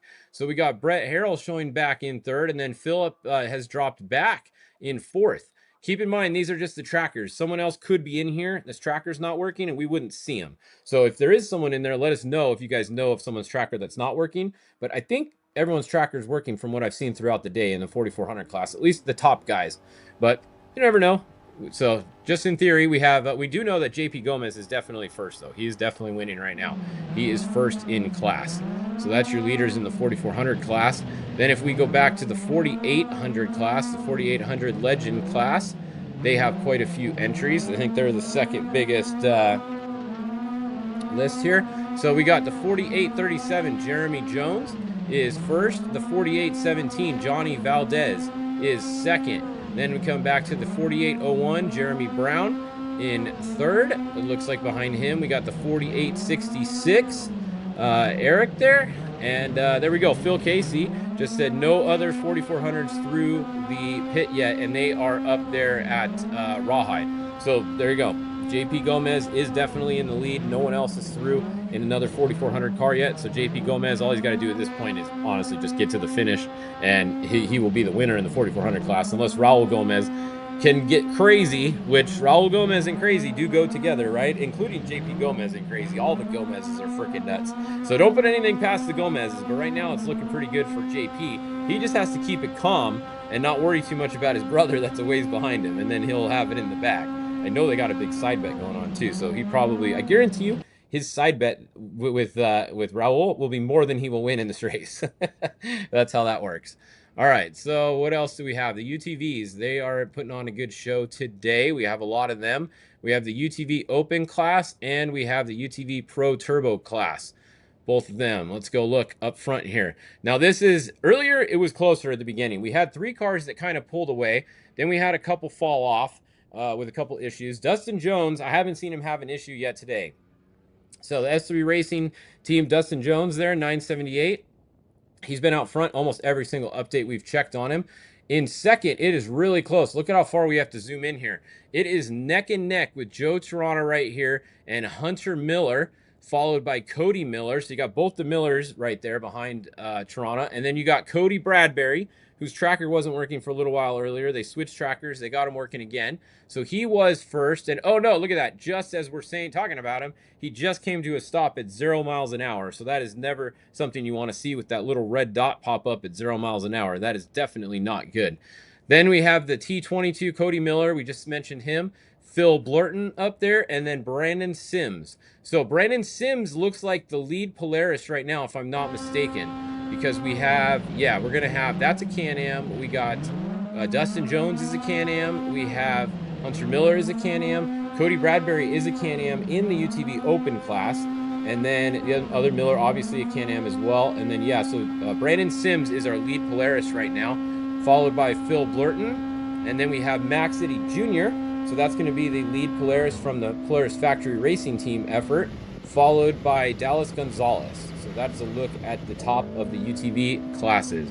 We did get a report, unfortunately, Stone Cold Steve Austin did blow a tranny earlier, which is never good. We hate it when that happens. So big bummer for the stunner.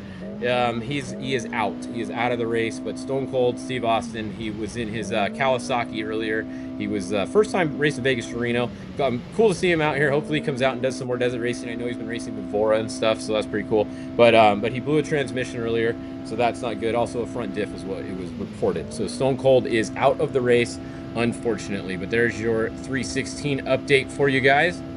And I think that pretty much covers all of these. Let's go look at the weird number, but our Class 11, we always, if you guys follow us in Baja, you know we always have to check on our Class 11 guys. So it's 4,500 or something weird like that, mod, which makes no sense. So Chris May is, this is a Bronco up here, I was told. So 4531 is some kind of Bronco. It's not a Class 11. The real Class 11 is down here. The 4581 is a real Class 11, the only one in the race, and they are doing a whole 20 miles an hour, 118 miles into the 555 mile race. Only about 400 miles to go. So good thing that the time limit on this race, I believe, is 8 o'clock tomorrow morning. they are going to be using up most of that time limit. So we always just want to see the Class 11 moving. As long as they're moving, they have a shot at finishing. They got till 8 o'clock tomorrow morning, so hopefully they can get it done, and we'll see what happens. But you never know. As long as they're moving, right, guys? And if you just joined us, you missed it earlier. Preston Campbell, it looked like, is your unofficial bike winner earlier. Let's see, do they have... I was trying to get the live timing. Best in Desert has live timing, but it wasn't working earlier. Let me see if it's working now. And yes, okay, I believe... Okay, here we go. Check it out. It looks like the live timing is working now. So Preston Campbell is in with an 8:46.35. That is Best in the Desert time from their website right there. Unofficial until they confirm everything, but usually this stays the same. There isn't really any BCPs or anything at Best in Desert race usually. So 8:46.35. Preston Campbell is your winner. Look at this. The N3 is second. That's what we thought they would be. They were the ones right behind him. So they finished about 2 minutes, just under 2 minutes behind Preston on corrected time at the end. So pretty good race there between first and second. The big congrats, Preston Campbell, like we said, son of the legend, Johnny Campbell. I know he was out there today chasing him around, so good to see them out there. Shane Logan finished third. He was about 20 minutes back, so not too bad. Also, big shout out to all these guys for stopping and helping Skylar Howes on his crash earlier today. He had a leg, ankle injury from it, and almost all of these guys stopped. Nobody just rode right by unless they were getting waved by. So big shout out to the motorcycle guys, all looking after each other. Really cool. I know Skylar would stop for any of you guys too, I'm sure. So cool to see the camaraderie there. But that's a look at some of your finishes earlier. So we got the P95 class winner. Looks like it is going to be Taylor Stevens here in the over 30. That was a really close race. Look at this, 9:31.19. Second place was 9:31.36. Literally like 15 seconds difference between these guys, or 17 seconds. That's crazy. 555-mile race and 17 seconds different between them. That is crazy. So that's what's going on there. Then and let's see, C class over 40. It looks like your winner is going to be Dennis right here with a 9:52. First quad pro. We got our quad finisher. It looks like Brett Greenholtz is in with a 10:07. So that's our first quad. And then Ironman. Oh, Ironman, that means they rode the whole race, obviously, right? So Ironman Pro, Dustin Slade in with a 10:10. So not bad. 10 hours, 10 minutes. Rode the whole race himself, all 555 miles. That's pretty impressive. All Ironman are nuts. Those guys are crazy. Look behind him. There's no one else behind him, Ironman, anywhere on here that has finished yet. He's the only Ironman finisher so far on here. So a big shout out to J7 Dustin Slade. That's quite an accomplishment. Only Ironman to finish the race so far. So pretty cool. All right, well, that's a look at some of your time so far. You guys can go find this page right here. Just go to live.bitd.com. And once they finish, they're right here. You can even sort by groups and everything. Obviously, there's no, it's not showing up for you guys. My share screen's weird. But go sort right there. Click right here, overall groups, and you can sort by classes if you want. And this is the official, unofficial, official live Best in Desert timing from the finish. So that's what's going on there. All right, so we should have your first finisher. I've been saying 6:30 all day. Let me just, let's just go see again real quick. Let's go back to the trick trucks and look. How far out are we? We have 100 miles to go. Yeah, just less than 100 miles to go. We got 75 miles to go. So that would be just over an hour. We are looking right on track for 6:30. I'm still saying 6:30 for your first finisher. So come on back at 6 o'clock. I'll have your next update here. Hopefully we can get Dave Cole or somebody going down the finish line there for when Ryan and these guys finish. They had a little bit of technical difficulties earlier at the finish line, but hopefully they're able to get it fixed and get you guys a finish line feed, and then we'll have that. But come back here. I'll be back at 6 o'clock with your next Fishgistics update. So see you guys in about 40 minutes.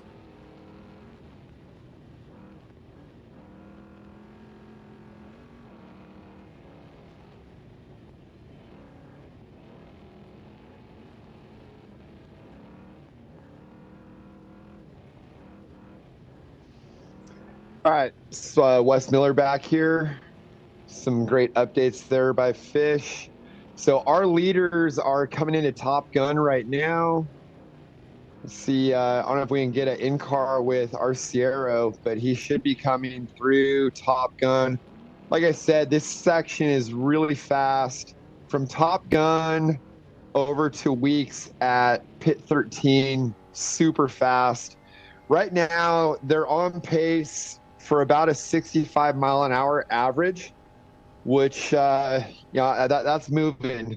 So if you figure with all of their pit stops, 25-mile-an-hour speed zones and all of that, that's a really, really fast pace. It does look like he's maybe opened up a little bit on on Nick Whetstone as well. But yeah, so here we are in our Sierra's in-car. He should be, yeah, he's still in a fast section right there. I think he's already through Top Gun and going past like Top Gun Raceway. That's what it looks like to me. This is all like super fast. You can see it's kind of slippery though. So like he's getting that truck to rotate through those corners. It's fun, but you just don't want to make any mistakes. Coming up on some dust. It does look like, they've got a few slower vehicles that they're going to be catching here, so hopefully he doesn't get held up too much. But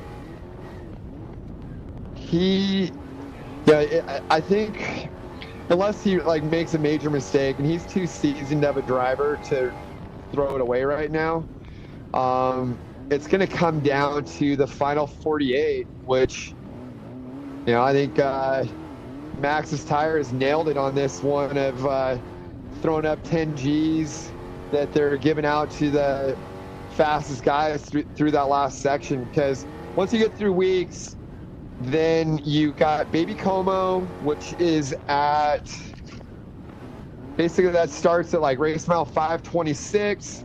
That's a new section that I don't know if they've ever run it. If they have, it's been a long time. And then at around 537, then they start going up Como. That goes past the old ghost town up there. Then you go up over the pass and drop into Dayton for the finish. It's really rocky, but I think what's going to be huge for Ryan is he's got clean air. And if you can see the rocks, it's a lot easier to not hit them than when you can't see them. So Nick's going to have his work cut out for him, but you never know. And like a lot of people have been messaging me, as well as Fish brought this up. This race has been lost in the last 50 miles numerous times in numerous classes. So you never know. Honestly, probably the most technical section of this whole course is that last final 48. So we'll see how this goes. It's looking good though. And like I said, he's on pace for about a 65-mile-an-hour average. So we'll see how that plays out. We're in car with Trent Roberts right here. They're cleaning the lens for us there. Appreciate that. He's a ways further south because you still got Joshua trees and stuff there. I didn't look on the tracker where he's at, but I'm going to say he's a ways back from our lead trucks there. Let's take a look at what's going on with some of the other classes right now while we're watching some in-car with some of the other guys. Let's see here.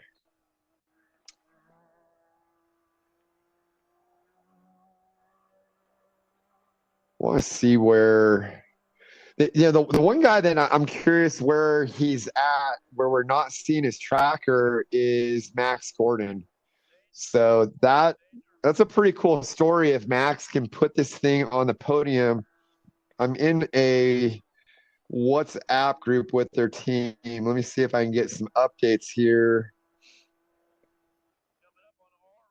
Well, they're talking about his tracker stopped working, but someone said he's through 461, or now actually they're talking leaders through 461. So I think Max and JP Gomez may be fairly close to each other, but it's a little hard to tell. We are back on board with Braden Baker. So watching this, you can kind of see where it's dusty, then it's not dusty. And a lot of that has to do with the terrain. If you're in more of a sand wash, like right there, the dust kind of dissipated a little bit. He's on more of a graded road at that point. But then it came up as you start to get into the turns, it gets more chewed up and you get more dust there. So you got to like pick and choose your moments as you're trying to work through the pack. So it looks to me, and I feel for well, it looks like Jack Olgus now. You see the update on Jason Coleman. So 1724 at 452. And okay, so Olgus updated a little bit quicker, but he's at 456. But according to the tracker right now, Olgus is ahead of Coleman. That would be a pass, but I want to see Coleman's updated time. Both of them have just been kind of stuck behind Raul Gomez, or I'm sorry, JP Gomez, and they haven't been able to get around him. You know, I know Gomez or JP is holding a good pace here. And yeah, I mean, it looks like depending on where Gordon is, Gomez could be third vehicle. He's either third or fourth on course right now, and probably on pace for third overall or third or fourth overall four-wheel vehicle. And then the specs, it looks like it's going to come down to a race between Jack Olgus and Jason Coleman. They've got a little bit of a gap. Your next ones would be Brent Fox and Ryder Swanson, followed by Connor McMullen. Something I just noticed here. So I believe Cameron Steele is in that Brenthal truck, and I feel like he's been making up some ground. So you've got the 28 of Martino. We had some in-car with him before, I believe. And then the 48 of Craig McCarthy, followed by the 1 of Jordan Brenthal, but I believe that's being driven by Cameron Steele right now. And that is the only all-wheel drive trick truck in the field. So we'll see, you know, that trick truck, when that last final 48, when they get into there, he might be able to make some ground in some of the more technical stuff, as well as it's not as dusty in there. So that'll be, I'm curious to kind of see what happens. Although a lot of times, usually there's like some thunderstorms, you get some rain up in this northern section, and that kind of knocks down a lot of the dust. But that hasn't happened this year from what I've seen. So, you know, it may be dustier than normal as they're going over Como, which then if it's dusty and it's rocky, you know, that's kind of a recipe for disaster for drivers. Because if you're pushing, you're in the dust, say you're reading a guy's roof ahead of you, and you can't see the rocks, that's a real easy way to get a flat. So you got to be careful through there.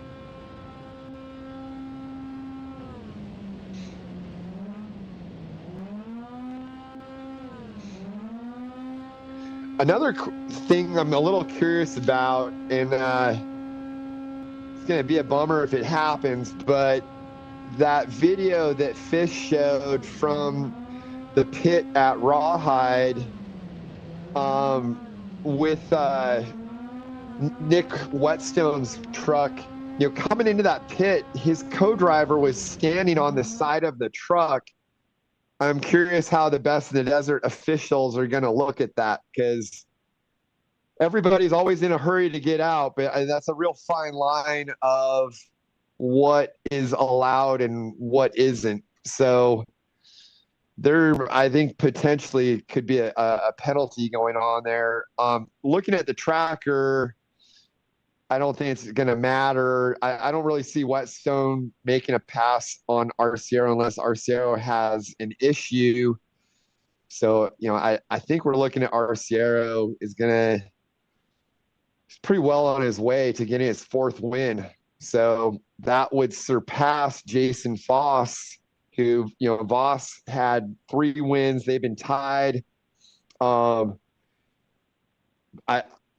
a big fan of Jason Voss. I do feel like Voss had some really stiff competition back in the day.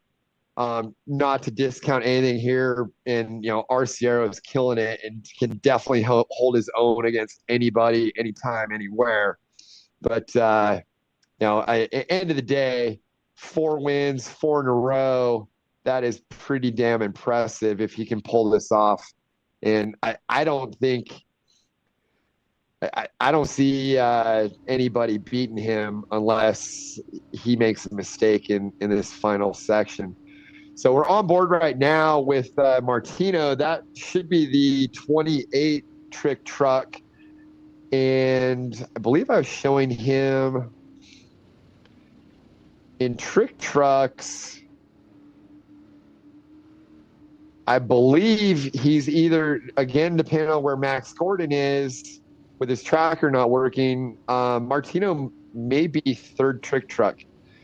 He'll be a little bit further back overall out of the 4-wheel vehicles just because he's got some 6100s ahead of him, and then he also has JP Gomez ahead of him. But still a real solid run. This is where I was talking about. It's just super fast through here. These guys are probably, I'm going to say they're going to be averaging over 75 miles an hour, like 70, 75 through this section. It's super fast. Here we are. We're back on with Max. Trying to see if I can tell where we're at just by judging from the course.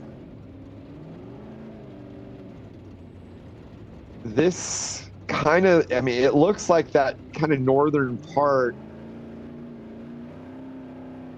That could be as you're past the geothermal plant and kind of working out of that. That's what it looks like to me right there. But a lot of this stuff looks pretty similar, so it's kind of hard to tell.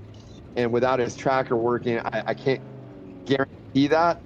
My gut is that Max is sitting 3rd, but I'm not 100% sure. I'm going to check again with his team's thread here.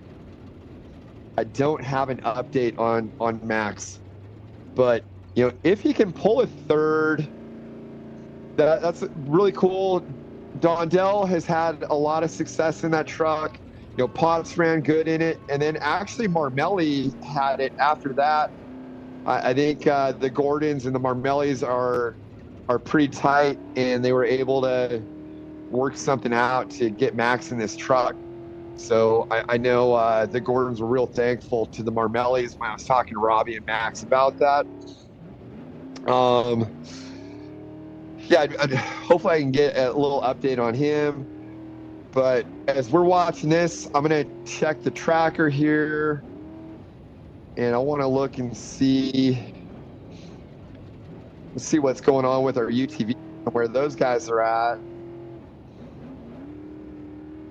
So Dustin Jones is through pit 9 in Red Lick. He's heading into the Dunlop Mountain area. Again, that is the section where they're getting up above 7,000 feet.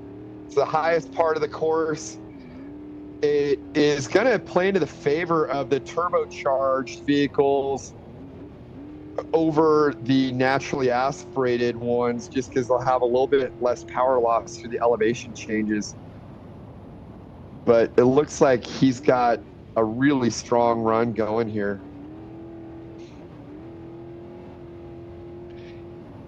And he's starting to close in on some 4400s and some spec trucks.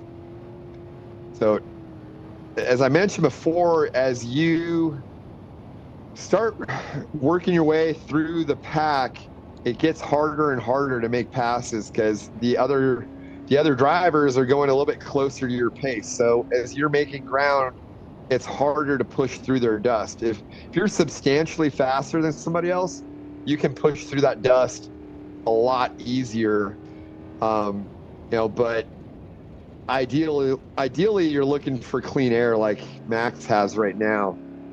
That makes a huge difference. It's so much less stressful to be able to drive with clean air versus, kind of on the edge of your seat, white knuckled, hoping that you're catching everything that you need to see in somebody's dust. So you've got Dustin Jones. Ooh, okay. So I literally just watched him go to 0 mile per hour right now at race mile 355. So this will be something we want to watch here because he had a pretty good lead. I don't know if maybe he's got a flat, but I want to keep an eye on that because he's going to start giving up ground to a pack of UTVs that are going to be coming after him. I'm showing the other UTVs not even to pit 9 yet. Pit 9's a little bit past 340 and he is just short of 355. So he's got about a 15-minute lead. Or a 15-mile lead, I'm sorry, but that's actually probably over 15 minutes. So hopefully he's just stopped changing a flat. That would be a couple minute stop at most for him, and he can get back going. But we need to watch that and see what happens. But I mean, this could be the break that a lot of the other UTV drivers are looking for. They've been staying pretty in line here. You've got Toronto second, Miller. Well, you got the two Miller brothers, which those are, they're more, well, honestly, they come from quad racing. I've known them from way back in the day racing quads, and then they did a lot of short course. Then they came out and did King of the Hammers. Those two, along with Kyle Cheney, have been super successful in UTVs at King of the Hammers. And now this is their first major desert race, and they're right there in the mix. I figured they would be. Looks like Bradbury. Again, they're so close together that the trackers are updating and guys are kind of swapping positions. But I think Bradbury might be having a little bit of an issue. I'm showing Brandon Sims ahead of him right now. That's at 1738, 1737. So that's when the last tracker update was. So you've got, I mean, it's going to come down to the wire.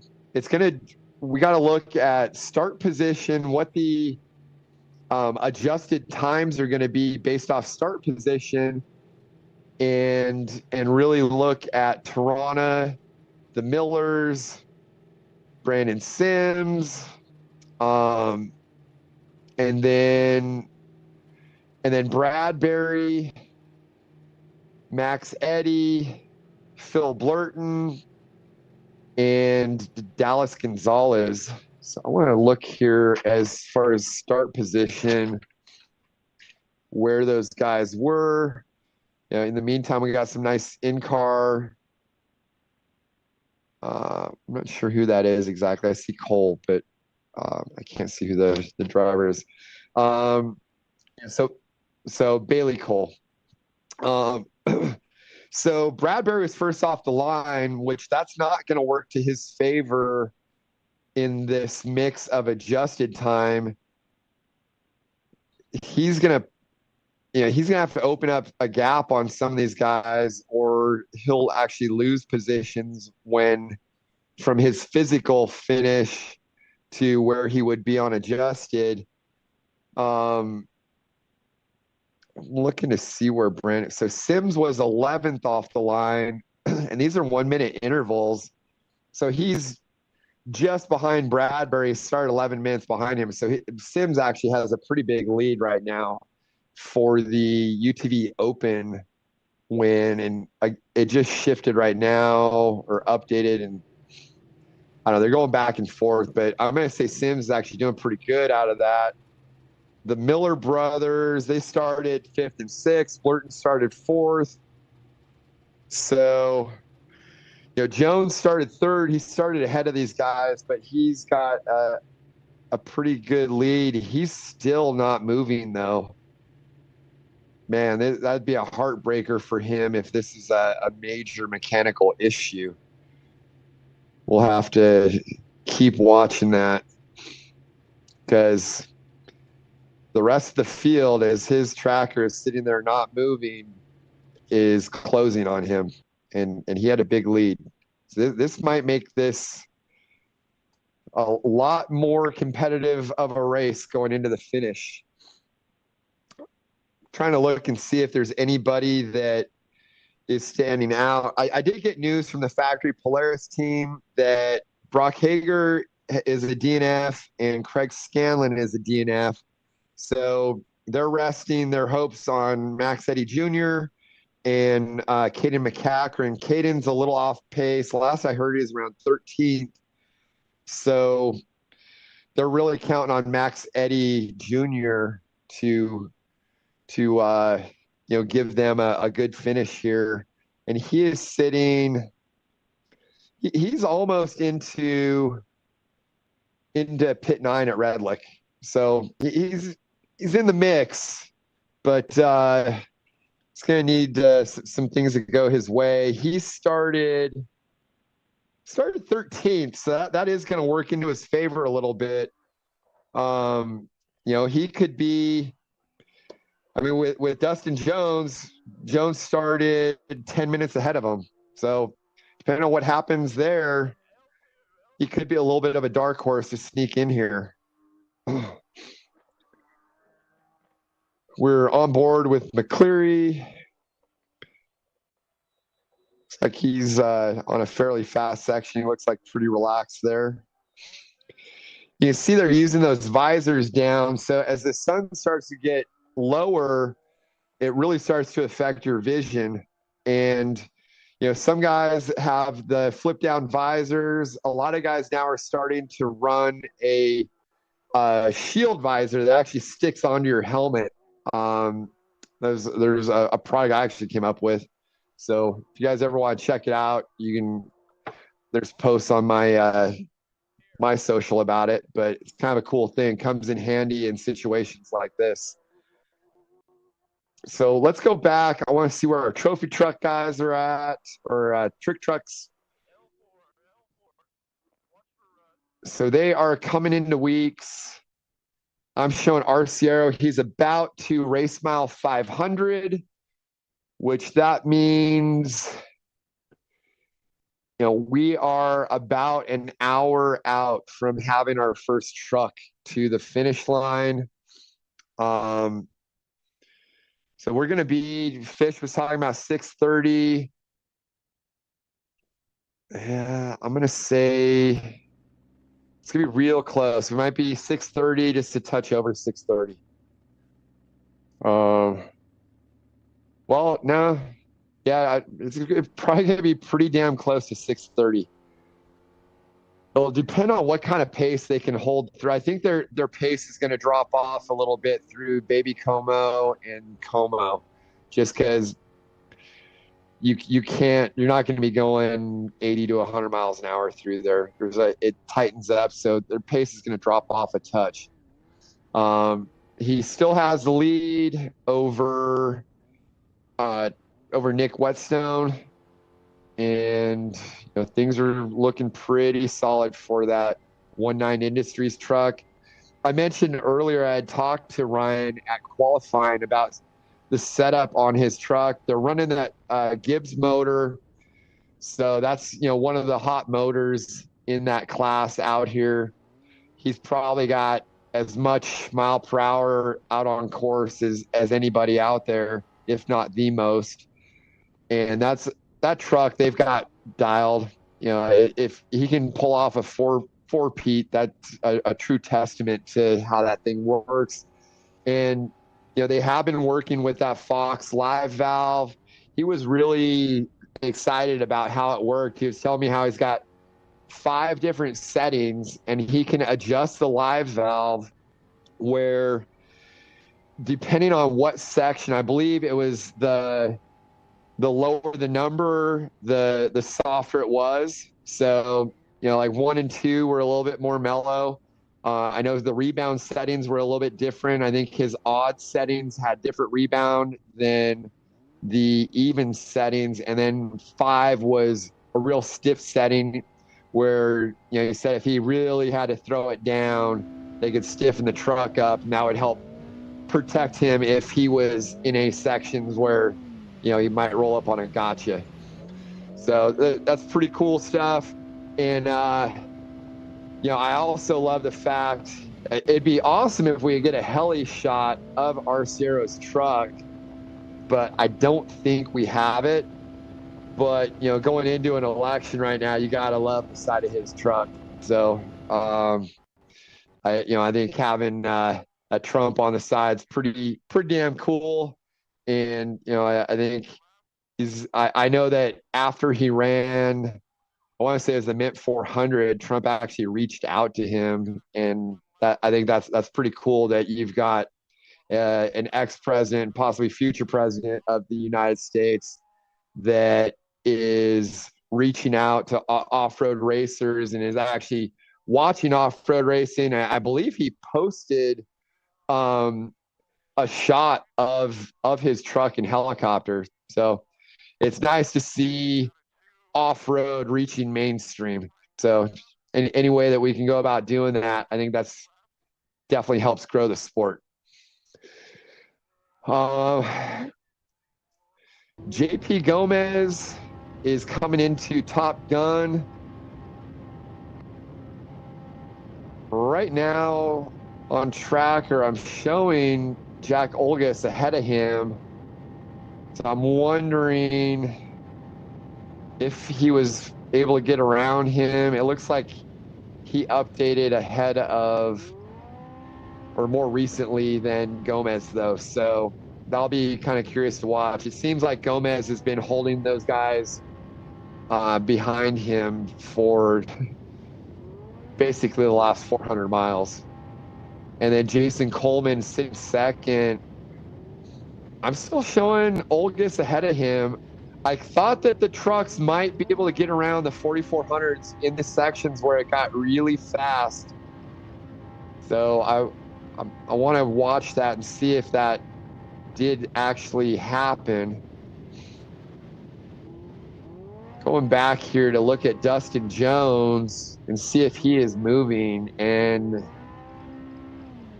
man, you got the tracker is showing him dead in the water at race mile probably 354.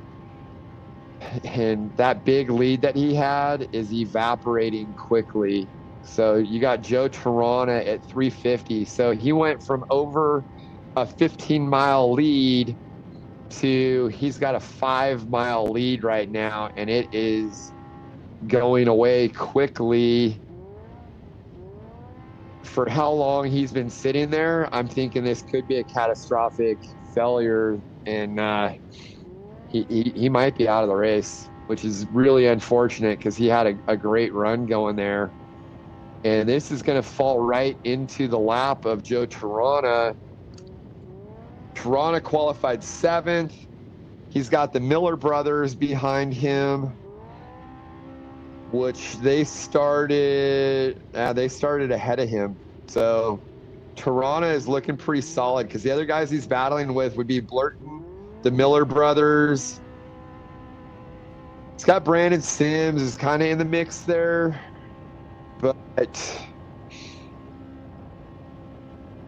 and Brandon started behind him. So, Brandon Sims and then Gonzalez, those guys have start order working a little to their favor. So they're going to gain a little unadjusted. but it looks to me like Toronto's got enough of a lead that if Jones doesn't get going, Toronto may be our new leader in the UTVs very shortly here.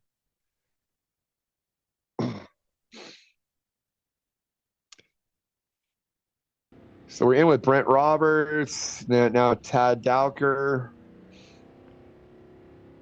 Super cool to have the live in-car thanks to Starstream here. It's definitely a lot cooler to look at that than stare at trackers all day. So we try to throw it back here to either Miles, or maybe we'll just kind of listen to some in-car. I want to look at some more tracker info, and then I'll be back here shortly. Truck in less than an hour coming into the finish, probably about 40 minutes or so. So you guys aren't going to want to miss this. And then we'll have guys coming in, stacked up after that. We'll see how this shakes out for our trophy specs as well as the UTVs, and then try to touch on some of the other classes. We should have a Fishgistics update in about 8 minutes here too. So I'm thinking the way this is going to play out, we'll get into Fish's update, and then probably right after Fish's update, we should be having our lead truck coming into the finish. This is going to be exciting. Thank you guys for watching, and I will be back here shortly.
right, guys, Wes Miller back here. Give you some play-by-play. We are in the final stages of this race.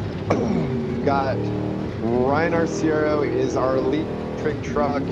Second place is Nick Whetstone. They've pretty much been running away with it all day, and you know, it's been a solid battle. In the beginning, Arciero was hit, so Whetstone qualified first, Arciero second, and then Arciero was able to get by him, from what I understand, got a flat, gave up the physical lead to Whetstone, and then Whetstone held it all the way until Rawhide at pit 11, which is basically like race mile 430. And at that point, Arciero had been in his dust all day, keeping the pressure on him. Arciero actually got a second flat, was able to stop, fix it, and then run him down, get back into his dust, and apply that pressure again.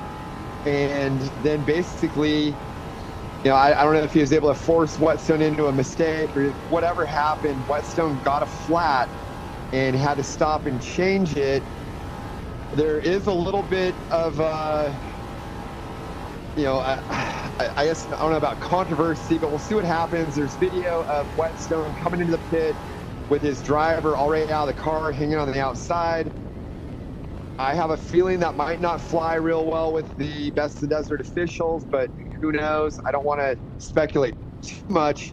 But you know, there could be some sort of penalty for that. And yeah, basically that gave Arciero the physical lead as well as the adjusted lead. They are through weeks now, so we're into the final 48.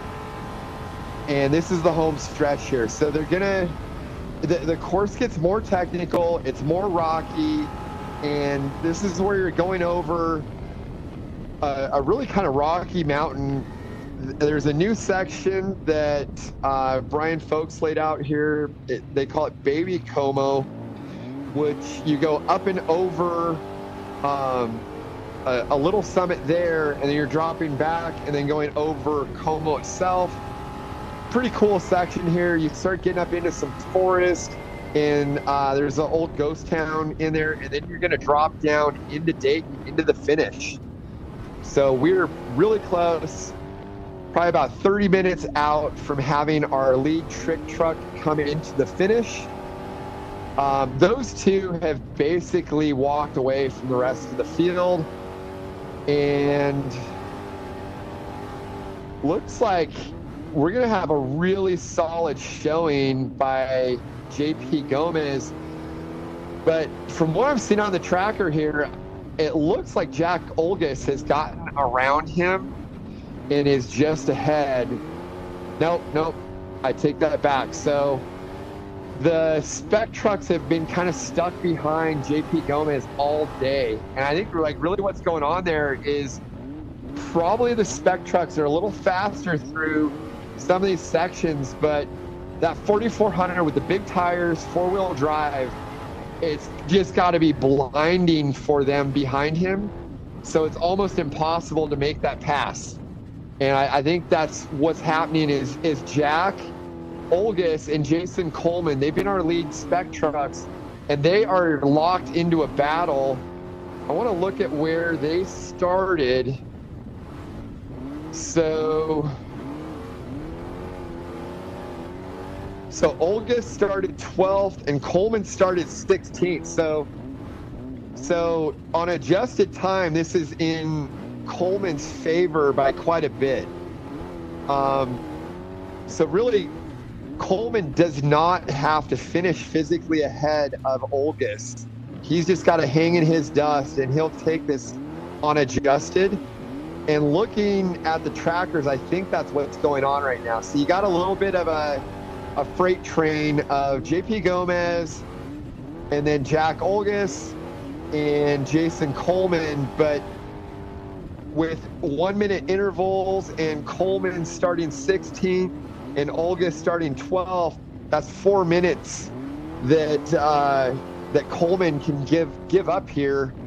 and then not have to pass him. So right now it's looking like Coleman's looking real good here. The only thing that could happen that would change this that I see is if Olgas can get around JP Gomez and put him between him and Coleman, then he could, if Gomez is actually holding them up right now, then that would allow Olgas to try to gap him out and gain some time and still take this trick truck overall. So in my opinion, Olgas has got to do everything he possibly can to get around JP Gomez, make that pass so that he can try to gap out Coleman. Otherwise, Coleman's going to take this because of that 4-minute adjusted time from the start differential. But no matter what, super impressive run by JP Gomez here. Obviously, watching King the Hammers, like everybody knows that those trucks are very competitive, but for him to go out and run third four-wheel vehicle physical on the course almost all day, hats off to him. And I think that's a huge testament to how capable these 4,400 trucks are. You watch them go through the rocks, they do short course, they do desert. So they're kind of, the Swiss Army knife of off-road racing, I believe, because there's not a lot of vehicles that can go out and be as competitive as JP Gomez is in that truck right now. So super cool to see that. Okay, so we're going to have an update from Fishgistics here pretty soon. As soon as he's ready, I'll throw it to him. And I think basically we're going to have Fish's update and then probably come back to us and go straight into the finish. Hopefully we can get some finish line footage. I know we're having technical difficulties there, but if that works out, that's great. Otherwise, we'll give you play-by-play to the finish. It'd be great to get some in-car with Arciero because he's starting to get into that Como section. Okay, I'm going to throw it to Fish, and then we'll be back after his update. And try to get out that way. If he goes forward, he's got to go all the way up this canyon, and then he has to literally go over the mountain and through the trees. Like, look at this. They just literally over the mountain. There's snow on the freaking picture here. That's how high this mountain is. That's snow you're seeing right there on the white. It's obviously not snow right now, but when they took this picture, there was snow. So you know that's a big mountain that they're going literally right over the top of and then out of there. So big bummer for Dustin Jones. I have a feeling he's going to make his way back and maybe try to come out this way or somewhere to get out of there. But Dustin Jones, heartbreaker there, had a really good run going, was winning all day. And that's racing, right? You're always winning until you're not. So it is what it is. Dustin Jones knows that. He's been around racing for a while. But the fact that he's broke means that now we have a new leader, and that is Joe Tirana here, the T898. He's your new leader, first on course right now. Someone said, what did he break? A transmission is we're hearing. We're hearing Dustin Jones broke something with the transmission. Just a report we got. We haven't confirmed it, but that's the initial report that we got. So Joe Tirana here, the T898, is now your leader. Cody Miller is going to be second place now. You got Hunter Miller, so you got the Miller brothers. I think they're brothers, right, guys? The Ultra 4 guys would know better than me. I'm pretty sure they're brothers that are racing. Yeah, Miller Brothers Racing Team, duh.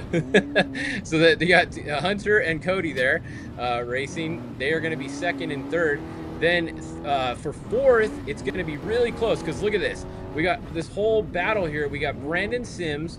We got Max Eddy Jr. with Austin Eddy Jr. riding with him. We got Phil Blurton right there. And then we got Cody Bradbury right here. And then a little bit behind them, we have Dallas Gonzalez. So the only ones that we don't know for sure are like these four. Because look, you see when they update, the H1 just jumped in front of them. So these guys are all so close together right now, it's impossible to tell on the tracker which one is in which position. The thing that we do know for sure is that Joe Tirana is out front because look when it's updated, 1804. This one is 1805. He's going to jump back in front. There he goes. You can see. So we know he's first. It looks like Hunter Miller is second. It's going to be Cody Miller third, and then we just don't know fourth, 5, 6, and 7. take your best guess out of these 4 cars right here, and that's who's going to be there. Now, Max Eddy started pretty far back. If we go and look at the start order here, go down the UTVs. Now, look at Max Eddy Jr. He started all the way back in 13th. And let's see, where did Toronto? Toronto started 7th.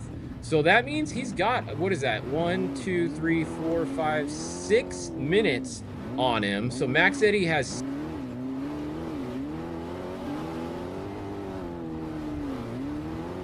I wouldn't say, but he's not much more than 10 minutes behind him right now would be my guess. So a lot of good racing still to come in this end of this race. Like we said earlier, anything can happen in this race. This race has been won and lost in the last 5 to 10 miles before. So this thing ain't over until you get to the finish line. So we knew just looking at the entry list that the UTV classes were going to be some of our best racing, and sure enough, they are turning out to be just that. We just had our first lead change in a while. Actually all day really, since Dustin Jones has been out front. And then we'll see what happens. So stay tuned to the UTV class. That's a look at what's going on right there, but bummer for Dustin Jones. He may be sitting down there a while. Hopefully he packs snacks. You always want to pack snacks in your race car, and this is why right here. Snacks and waters. You always got to have snacks and waters packed in there. All right, let's go look at the front. Let's go look at the top. We almost have a finisher. We got Ryan Arciero, and I'm gonna leave it on the satellite view for a minute so you can see the mountain that they got to go over. So Ryan Arciero is your race leader. He is first physical. Really doesn't have any competition right now. He's got Nick Whetstone back here, but he started in front of him. He would have to pass him, and it ain't going to happen unless Ryan has some problems. But you do want to give yourself enough time in case you get another flat tire or something simple like that, a belt or something easy that you can change real quick, so you don't want to just totally cruise in. You do want to have a little bit of a gap there just in case something happens, because you are about to go over the Como Mountain here, over Lion Peak. And this ghost town up here, the Como ghost town, this section is gnarly. It doesn't look that bad on the race course, like on this view right here. Here, let me move this up. It doesn't look horrible, but this section sucks. It really does. It's no fun. Nobody likes this section. Nobody goes to Vegas Reno and is like, oh, I love that last 25 miles of the race course. That was so much fun. Everybody's like, oh my God, we have to do this last 25 miles. No. It's kind of like doing Europan or something in Baja, but this is even worse. It's shit. It's what it is. That's what this last section is.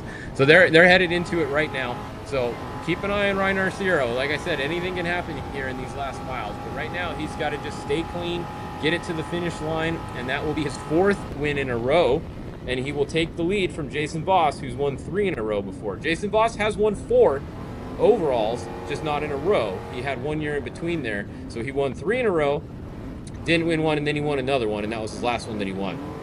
So Ryan Arciero is looking to tie Jason Voss for the amount of overalls, but he's looking to have the streak of 4 in a row. So we'll see. And you know, like Wes Miller pointed out earlier, when Jason Voss did that, there was way more competition back then. We're not trying to take anything away from Ryan, but Ryan will tell you the same thing.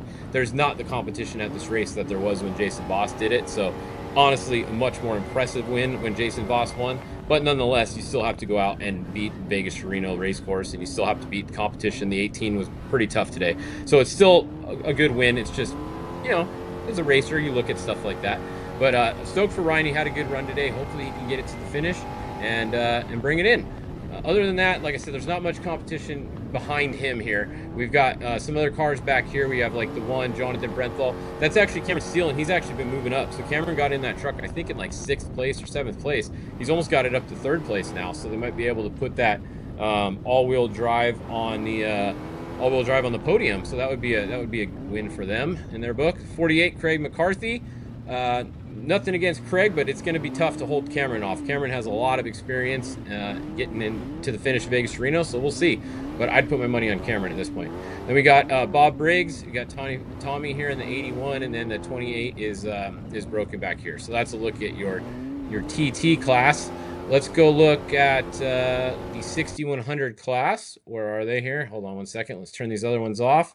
All right, 6100 spec. This is actually a good race too. So 6100 and the UTVs are the best race we have going. I'm going to turn on 4400 as well because they are in the top 3 overall right now. So check this out. The 4400 class is, let's see. All right, so we got 1st and 2nd are trick trucks.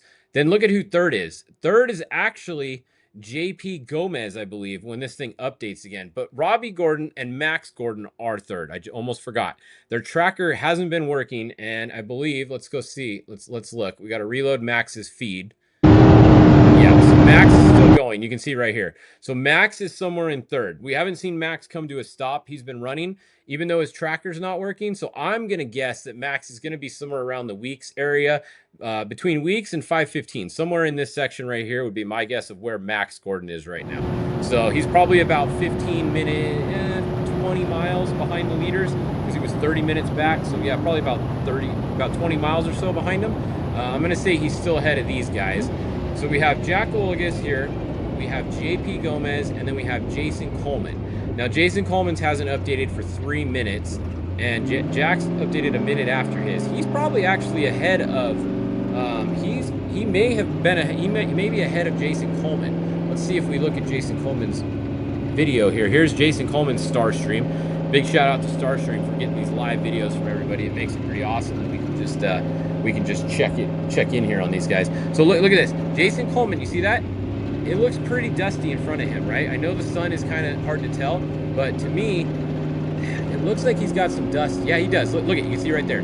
He's got dust in front of him. So Jason Coleman with dust in front of him, I'm going to say that he is behind these guys. We know he's behind JP Gomez because he updated at the same time and JP was ahead of him. I'm going to say he's behind Jack as well, and that's most likely Jack's dust that is in there. See, there we go. Look at, he just updated right behind him. And when Jack updates again, he's going to be up here. Yep. So third on the road is going to be, I'm telling you right now, it's going to be JP Gomez, third on the road. Fourth on the road is going to be, I'm saying it's Jack Olagus. He got around him. And then I'm saying fifth on the road is going to be Jason Coleman. And you can see, look, 8:12:36, 8:13:26, a minute. Yep, he's in front of him. So Jack Olagus has gotten in front of him and taken the lead physical. Behind them, a little bit more pressure from Brent Fox here, along with Ryder Swanson and Connor McMullen. So good race between the 6100s. You can see we have 5 within 10 miles of each other right there. So pretty close race in the 6100 category. In the, let's see, Coleman started, Wes Miller said Coleman started 4 minutes behind Olagus. So he's got 4 minutes on him that he's going to have to, Olagus has to put 4 minutes on Coleman at the finish line. So Coleman really just can sit in his dust and he'll get the win because you know he's within 4 minutes if he's in the dust, right?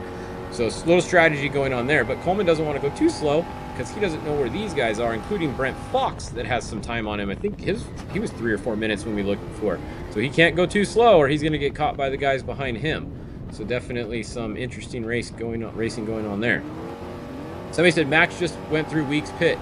Well, there you go. It's pretty close then. I figured he was somewhere between Weeks and right up there at 5:15. And where do you know? There he is. So Max is right here at pit 13. He just went through there a minute ago. So he's probably right about here next to the 95. So he is third on the road like we thought. So that's your Max Gordon, Robbie Gordon update. I believe that Erica did not get in the car, so I think Robbie's still in there. So it's still Max and Robbie all day, it sounds like. I don't know for sure, but I believe Max is still driving. We haven't heard that they switched for any reason. I wouldn't put it past Robbie to switch at some point and drive, but I'm not sure. So if anybody in the pits knows for sure, is Max still driving, let us know.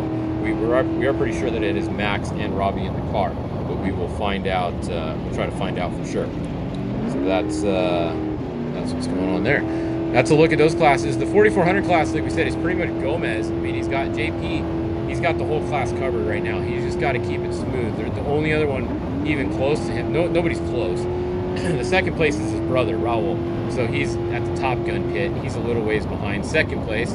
Third place is Brett here, the 4456. And then fourth place is Philip back here in the 4447.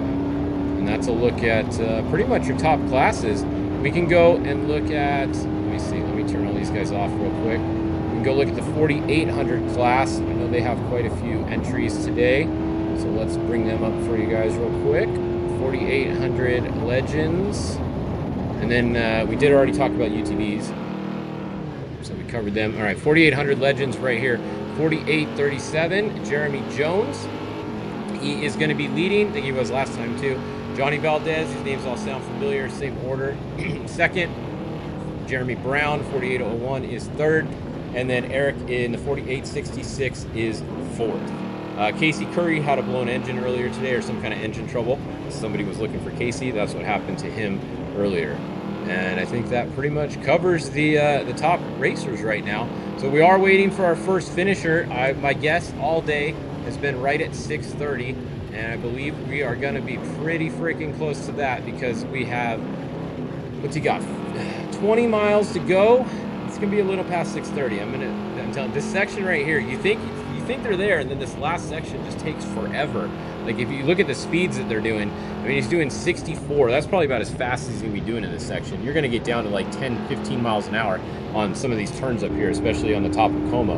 So that's interesting. Yeah, see, look, it's already down to 49 now. You're not really going fast in this last section. So he's gonna be probably closer to like 6:40, 6:45, I'd say, probably another half an hour or so. For a first finisher, maybe 20 minutes, between 20 and 30 minutes, and then we should see a finisher coming into the finish. And yeah, first finisher was Preston Campbell. Preston Campbell did win earlier. We have the, let's see, where's the times? Here's your times if you didn't see these earlier.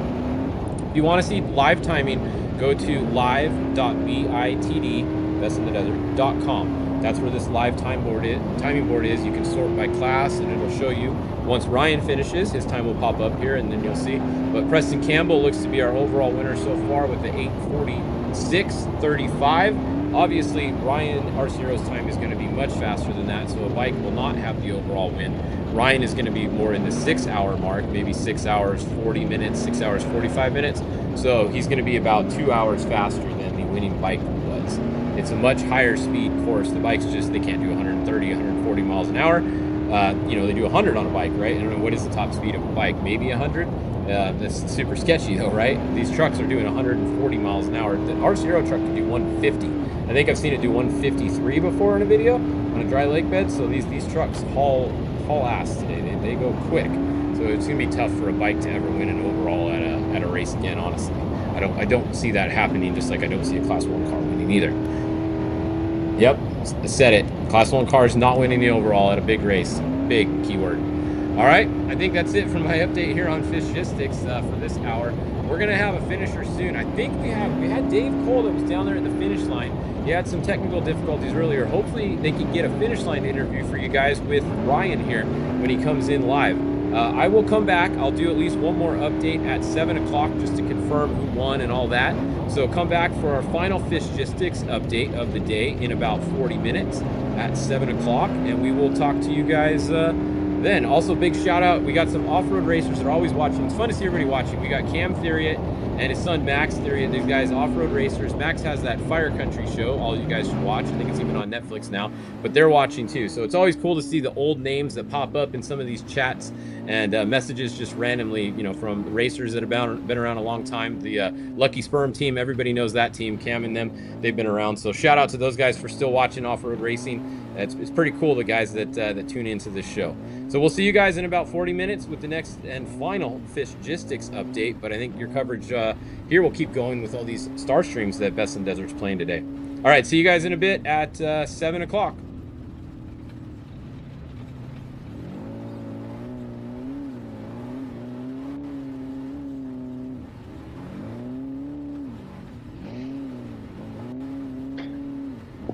All right, another great update there from Fish. Thank you for doing that.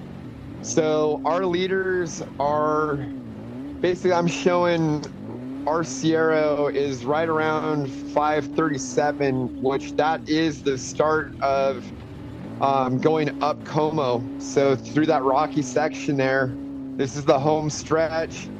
Yeah, it looks like he's got pretty clean air. Yeah, you can kind of see the rocks there on his feed. So he's just got to kind of pick his way through. You get through this, and then you kind of crest over, and then you drop into a little bit more of a forested area. Fish was saying everybody hates this area. I always kind of loved it because I felt like there was more to separate people in here. And if you did need to make up some time, if you're a solid driver, you could kind of try to push it through here and see what you could do. You definitely see all the rocks that are buried in there. You just got to watch your tires, take care of the truck or car, dirt bike, whatever. According to my math, we're at 6:22 p.m. and the trucks started a little after 10. So I'm thinking we're going to be, around 8:40, and Preston Campbell finished in 8:46. So I do think that it is going to be really close on who actually wins on a adjusted here, because between a dirt bike and a truck, because we're at 8:46 with Preston Campbell. Right now he's probably about 8 hours and 20 minutes for our Sierra right now, but he's got a little ways to go. So as well as he's got like some speed zones we're one more speed zone. So there's a speed zone there's a spectator area where a lot of the locals hang out. They'll drive their Razors or UTVs up and watch right around race mile 552. So 552 to 553, they made a 25-mile-an-hour zone. It's less than a mile, so it's really not going to affect them that much. But he'll start getting into the trees as he's dropping into Dayton, and it's fun, but you just got to kind of pick your way through it because it's really windy. It's not quite there yet. You can still kind of see some of the rocks. Like there was a pretty good sized rock on the right-hand side there. And if you catch one of those, that's what happens where these races are lost at the last few miles here. But he's doing a good job picking his way. I mean, the thing is that Whetstone has to pass him, and I just don't see that happening. So it looks like we're going to have a four-time winner unless something crazy happens here in Ryan Arciero. So great job. He's been killing it out there all day. And I think we're going to have Max Gordon coming in third overall four-wheel vehicle, third overall trick truck, which that's a great showing for him as fairly young competitor. Obviously, he's got a lot of seat time under his belt, and he's got a great instructor, but still good, really solid showing from him. So we're in here with Vaughn Gittin. He's probably maybe kind of like that 450 to, I'm going to say like maybe 450 area, kind of getting up to the geothermal plant. The UTV race, from what we've heard, Dustin Jones lost a transmission, so that's a huge bummer for him. He had a great run and he had a big lead. So, it really looked like it was going to take something like that to happen for him to drop out. But for all of you race fans out there, the cool thing that's happened is we have one heck of a race going on between the lead UTV. So I believe Joe Tarana is your physical leader, but you've got the Miller brothers are right there with him. And, this may come down to start order where you've got Tarana and then the Millers. You've got Bradbury, but he started first, so start order is not going to work to his favor. Brandon Sims he's hanging in there, and then you've got Phil Blurton, Max Eddy Jr., and Dallas Gonzalez. So those guys, that's your lead pack. So you got 1, 2, 3, 4, 5, 6, 7 UTVs that are kind of within striking distance of each other. I think Tarana, the fact that he started 7th and he started behind the Millers are going to have to pass him and put time on him. Blurton would have to do the same. Bradbury would have to do the same. So Tarana's looking really good. And, for I believe this is the maiden voyage for that Lone Star fully tubed chassis Maverick R. So if that's the case and they come out and win their very first race, obviously this isn't the first win for Toronto, but for a new car to go out there and win in its first race, that's very impressive. Okay, so we're in with our Sierra. You can see he's starting to get into the trees now. So he should be getting to kind of the crest of the summit. And at this point, then he'll be starting to drop down. He's kind of going by the Como ghost town. And then he's going to be dropping into Dayton. So he's on the home stretch. Really cool to watch here. He's got to be feeling really good. This is the point as a driver, though. Like, everybody kind of talks about it, where you hear every little knock, anything that might sound just a little different out of the vehicle, you start kind of panicking. I literally would do repeat like a mantra or something to myself to try to just stay in the moment, keep everything else out of my mind. So you're just 100% focused on getting that car through those last few miles to the finish. So super, super awesome with the Starstream here, though.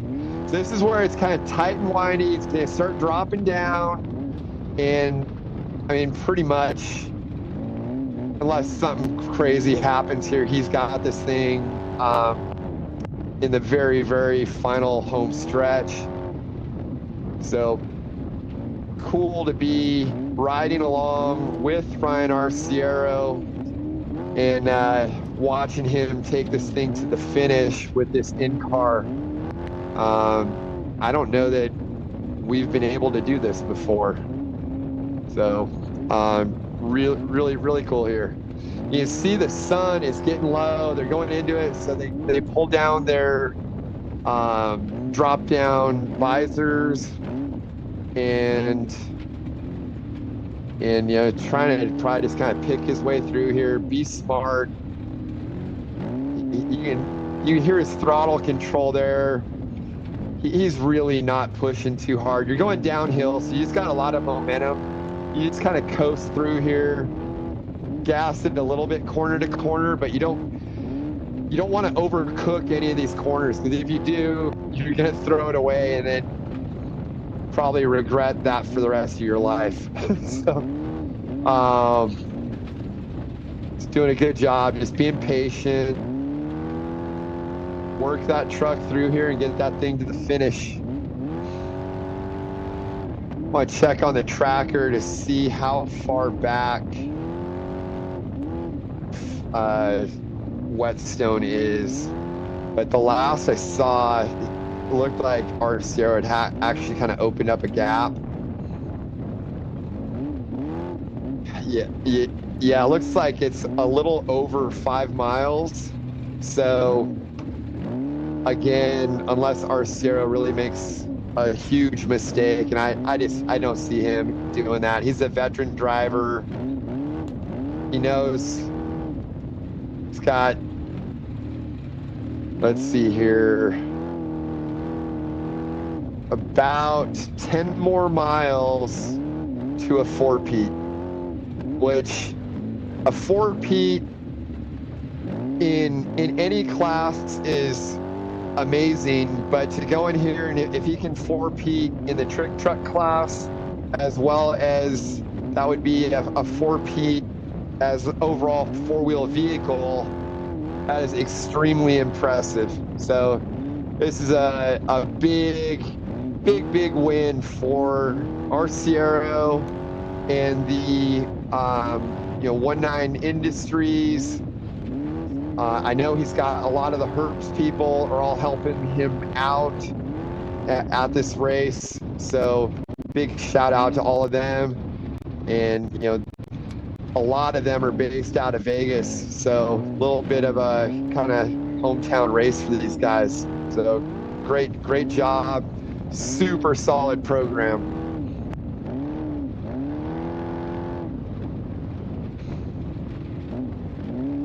It's kind of funny because for over 500 miles, he's been flat-footed probably half the time.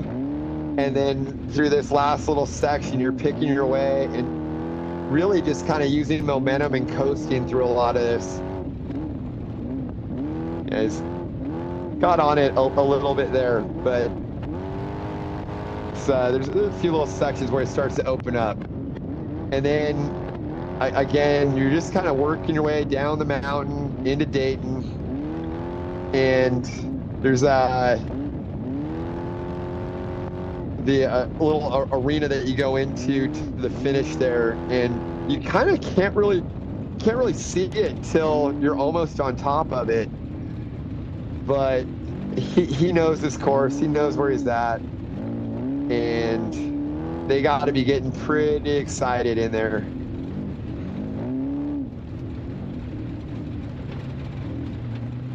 You know, on the flip side of that is got probably some disappointment and heartbreak going through Nick Whetstone and his crew and co-driver, their mind of what could have been, because he had that physical lead, and you know, having that flat coming into Rawhide, that gave that up, and it allowed Arciero to get ahead of him.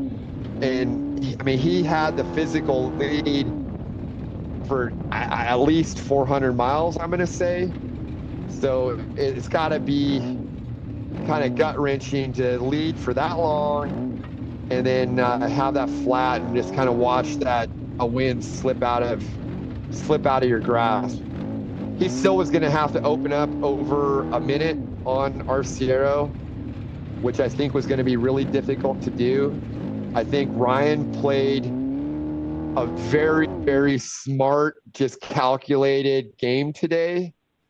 You know, I think probably when he got out in front in the first time, he thought, okay, let's open up a gap. And then he got a flat and lost that physical position. And from that point, basically, I think he kind of decided, let's just hang in his dust. We've got a minute on adjusted, and let's just keep pressure on Whetstone all day and make him go out and win the race. And, you know, it played into his favor because finally Whetstone had a flat, and that put Ryan out front. So great strategy. And I mean, he's out of the mountains. This is home stretch. I think he's going to be coming into that speed zone pretty soon here, where there's just a little short speed zone. They got you slowing down because they're spectators. And then, I mean, he's home free. I think you guys are probably tired of listening to me talk here. So let's just listen to let's listen to Ryan bring it in home here. Listen to his throttle control and just watch and appreciate how well this truck works and his ability as a driver, and watch him bring this thing home for a 4-peat, which is, again, super impressive.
Okay, so that was that little speed zone where he was waving to people there that I was talking about.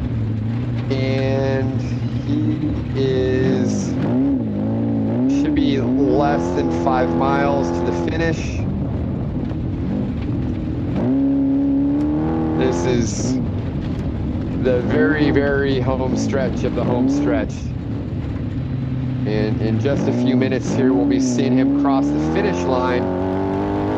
The thing that's going to be interesting here is we are at 6:38 p.m. He started at 10 a.m. So, and what were we at with Preston Campbell? 8:46. Gonna be real close, according to my math.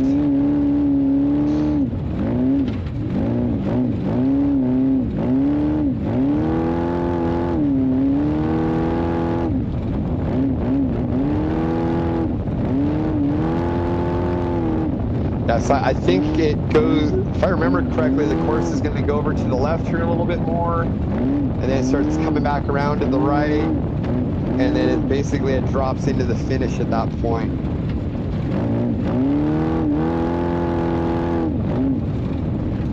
I might have been a little bit ahead of where they're at, but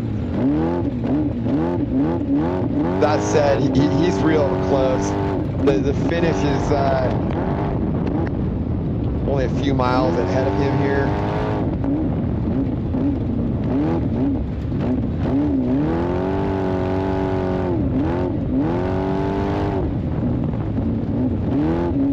We were hoping to have Dave Cole at the finish. Unfortunately, I don't think that's going to happen. I believe they had technical issues there, so I'll kind of talk you guys through this here, and then hopefully we can... Okay, so I am hearing now that we do have the shot at the finish. So this is going to be awesome, because we're in car with your trick truck leader, four-wheel overall leader, and right now I'm going to say overall leader. I think he's going to get this by a few minutes. So we will see. It's going to be close. I hope my math is right on this, because I'm quite a bit different or off of what Fish's math were, but pretty sure if they started just after 10 a.m., he would have started at 10:01. And if it's now 6:41, I'm going to say that that's 8 hours or off of what Fish's math were, but pretty sure if they started just after 10 a.m., he would have started at 10:01. And so,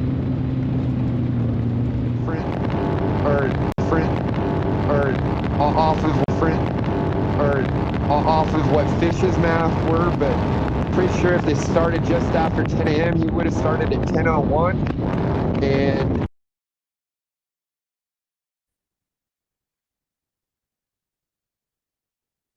okay, so, all right, looks like he just crossed the finish. And I'm going to, I mean, it looks to me like we're going to be right about 8 hours and 40 minutes. So he should have the overall win by about 6 minutes over Preston Campbell. I think Preston Campbell is going to be second overall, though. So super strong run by a dirt bike. As soon as we have our feed down there at the finish, we'll go to them. I'm going to just be quiet here. Hopefully we can hear some of them from their in-car.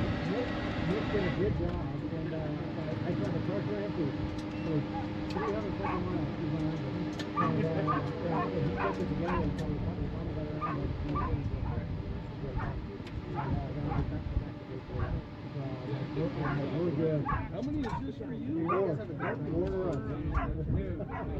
And the one before that was the... Yes. So, yes. Hey, win it 4 times in a row. That says a lot about the team. Perfect. The signs are so much better. And I gotta tell you, every one of the guys was on point. Everyone did a phenomenal job. Good. So thank you for the hard work. Did you enjoy the breakup of the course? Oh, I did.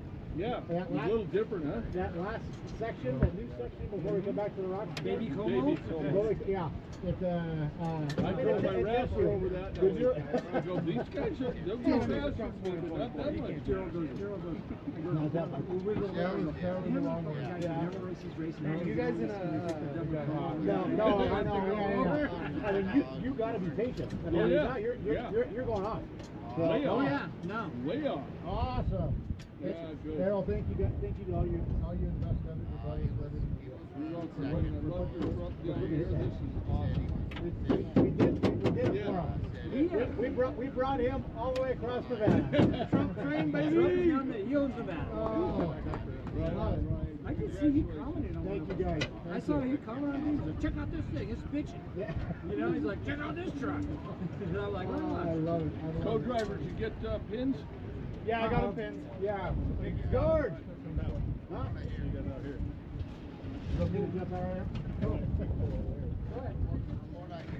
Ryan, you do every fuck you want. I know, huh? I don't know how to sit over here. I couldn't do it. I gotta be over there. It was a rough day. It was good. It was great, but it was good job. It was hot. It got hot. Oh, I imagine. You know what to do, guys. He's got some monster, whatever he calls it, some drinks down here. Great. Hey, guys. Congrats. Thank you very much. Good job. Daryl. Oh yeah, after 9 hours. All right, so we're going out. Phenomenal day. I tell you what, 4 in a row. That is not easy. One time at this race isn't easy. 2 times in this race is even harder. 3 times in a row. Oh my God. You know, the Lord's looking down on us 4 times in a row. God really wanted us to be here today. I think all the guys that won that in this race. This truck was freaking down. Of course, Washington. I could not do this without him allowing us to come here and race the truck. I love the guy. I wish he was here so I could give him a big hug because without him this wouldn't happen. My wife and kids, of course, they come do this. But how cool is it? 4 in a row. 4 in a row. This truck ran great. Travis did a fantastic job. Sitting right seat is not an easy task at all for any race. I love this one. So he did a great job getting me on point. And I don't know what was the hardest part about the course. The entire course itself. The heat, it was hot. The dust was really bad. We caught up with the Ned. We just stayed with them from the green flag. And it was just trying to be able to know that I couldn't catch it. I couldn't get around them, running because the dust was so bad. I think was the key. We got a couple of. We'll see. It's going to be close. I hope my math is right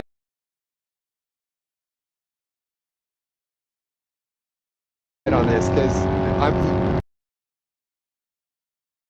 quite a bit different.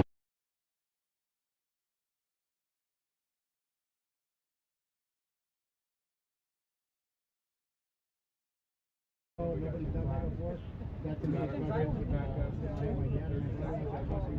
having them here when I said along because that's extremely special for me. This sport is not me on. It's given me the job that I have now, working for one man industries, and I wouldn't have it any other way. I'm living my dream. I all live my dream. He did when they first started. He'll drive the 6100 once in a while. 19 Industries is the ones that built this truck. Myself and Todd Gorsuch over there, the Hood family, was a part of that as well. Built some of the best trucks in the business. We beat the hell out of this truck for 555 miles. Okay. And I was we can there turn around and go right back to the first of the I remember doing the track. the guys and myself busting around.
The what?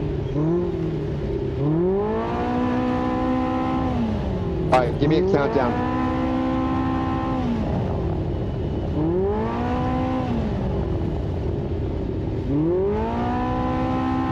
Wes Miller back here. We're on board with Robert Campbell. I was kind of telling you guys earlier how he's a really cool story because he used to race dirt bikes, had an accident, got paralyzed, and he now uses hand controls. Judging from what I'm seeing on his in-car, I'm going to say he is in between 9 and 10, pits 9 and 10, kind of on his way heading into Mina. That's what that looks like to me right there. This is the highest elevation of the course. Get up like 7,000 feet. You're up in some trees. And it's Dunlop Mountain is kind of the mountain that they're going through right there. So really cool section. So we saw Ryan Arciero bring it home into the finish, going for the 4-peat. Huge congratulations to him, his team, co-driver, 19 Industries, the Joe Gibbs motor. So those guys did a great job. And trying to look to see if Nick Wetton had gotten into the finish yet.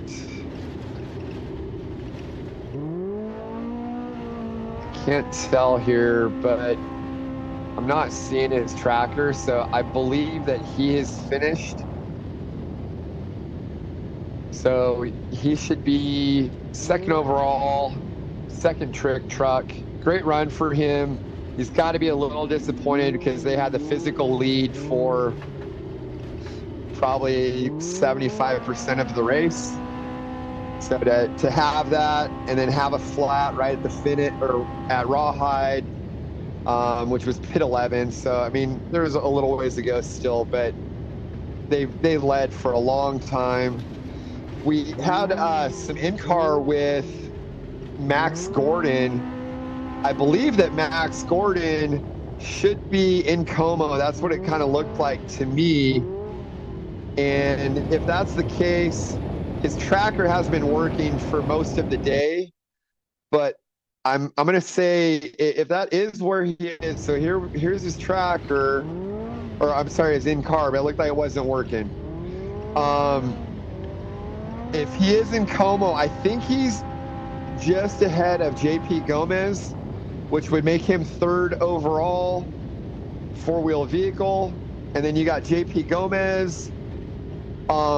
Gomez has a big lead for the 4,400 class, but there's a great race between Jack Olgis and the Olgeson Racing 6127 trophy spec, and then Jason Coleman, Coleman Motorsports 6192 trophy spec.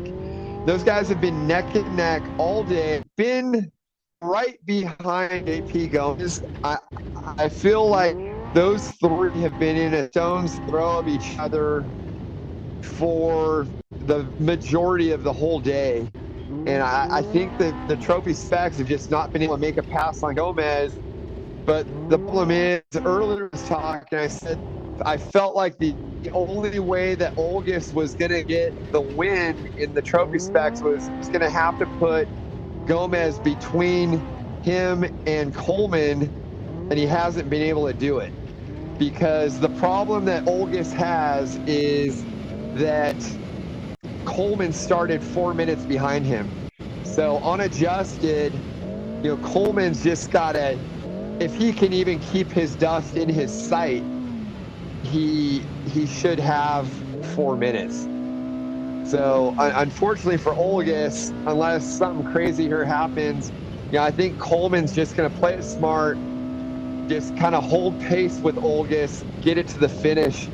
And, he won't get the physical, he won't cross the finish line physically first, but he'll get it on the adjusted. And, end of the day, the adjusted time is what counts. while we're waiting for these guys to get in. Okay, so we got the leader up on the podium. I don't know if we have any audio, but I'm going to be quiet here for a minute. Okay, I guess we don't have audio. So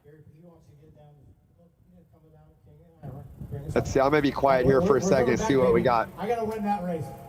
That one's been on my list, and it's I haven't been able to do that yet, just like the Mid 400. But man, we did this one 4 in a row, so I'll take it. Well, you know, it's just amazing. Any problems at all? Just a couple unlucky flats. The truck ran fantastic. You know, thank goodness we are on BF tires. I mean, the 2 flats I got were just unlucky, and the truck ran flawless today. But no other problems at all for 550 miles through triple-digit heat, and man, we made it. Remember how, like last year and the year before, it was pretty cool when we had you and Bryce and all the guys sitting over here about 6, and we figured it out. You got to understand, folks, in this series, this guy driving this truck is one of the fastest truck there is in the world. A lot of money, a lot of in this, and prep. You know, Herb's guys build this truck and the whole thing. But the thing that I want to point out to you, and Ryan, I'll point out, that if he got 2 flats in the race, he told you how many flats? So he got 2 flats. And I want you to listen as we interview these guys when they come in. You will find out the next guy that finishes 2nd and 3rd will say, I got 3 flats, right, Ryan? To win this race today, you could only get 2 flats. If you got more than 2 flats, you don't win this race, right, Ryan? I tell you what, sometimes you can't get any flats. You got to be on point. Thank God. We were just able to, for the 2 we got, we were able to bridge the gap back to Nick, and he did a phenomenal job. It was impressive to see what he did with that truck, and we just wanted to keep the pressure on him, and it took us about 3/4 of the way through this race to finally get around him, get him in his shape. We got around him before Rawhide, or right at Rawhide, pit 11. Nick was driving. Yeah, we got around him there. And he did a phenomenal job. We just wanted to keep him in check for the entire race, keep the pressure on him, stay right with him, and we had him on time pretty much all day. But it wasn't by enough in my mind. So we needed to keep the pressure on him. We did it. We got around him, and we just backed the pace down. You know, it's really cool because I had a guy when you cross that highway up by Waits, I stopped there this morning before I got up here. I always go there and tell the guy, here's my phone number, text me who the winners are, 5 bikes, and the top 5 trucks. He texts me, she's filming with my camera over here somewhere. The camera was right here. But the guy texts me and goes, hey, the first truck just crossed the highway, and it says Trump on the side, but I couldn't catch the number. How many people for Trump? Come on. Okay. They don't have booze? Come on. You're not voting for the other person, right? Here's what I'm doing for Ryan. Ryan, I got a plan for you. Here's the deal. You want to get up on the roof, you're going to pop some champagne. I got this shirt. My son does his shirts. I thought it was a cool, because your truck is on the back. I want you to autograph this shirt. I'm going to send it to Donald Trump next week. Perfect. It's going to Donald Trump. And the Sharpies are in my pocket. We brought them all the way across the state of Nevada. And you know, Joe Lombardo, who's the governor here, said if he's going to help get that shirt to Trump. Perfect. So we're going to get Ryan. Let's give it up for Ryan for doing that.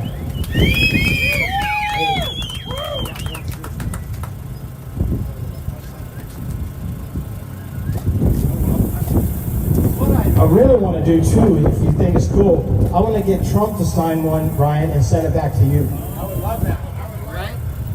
I'm going to do it. I'm going to make it happen. Okay, we got Mr. Beast here. Got some Beast drinks for Ryan. You'd like that, right? You want a Beast drink? Some ice cold iced tea.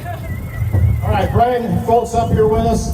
Give it up for Brian Folks, the owner of Best in the Desert. Ryan, we've been talking about.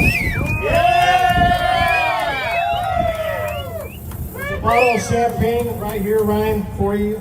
Bottle of champagne right here.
actually put up a really good fight all day. Ryan was stuck behind him in his dust pretty much all day, about 400 miles or so. It took Nick getting a flat for Ryan to be able to get around him in the pit, like we showed you earlier. So heck of a battle between those two. It was pretty awesome. Ryan is able to take his 4th win in a row. So his 4th Vegas to Reno win in a row. Also his 4th overall win at Vegas to Reno. So that ties Jason Voss for the most amount of Vegas to Reno wins, which is 4.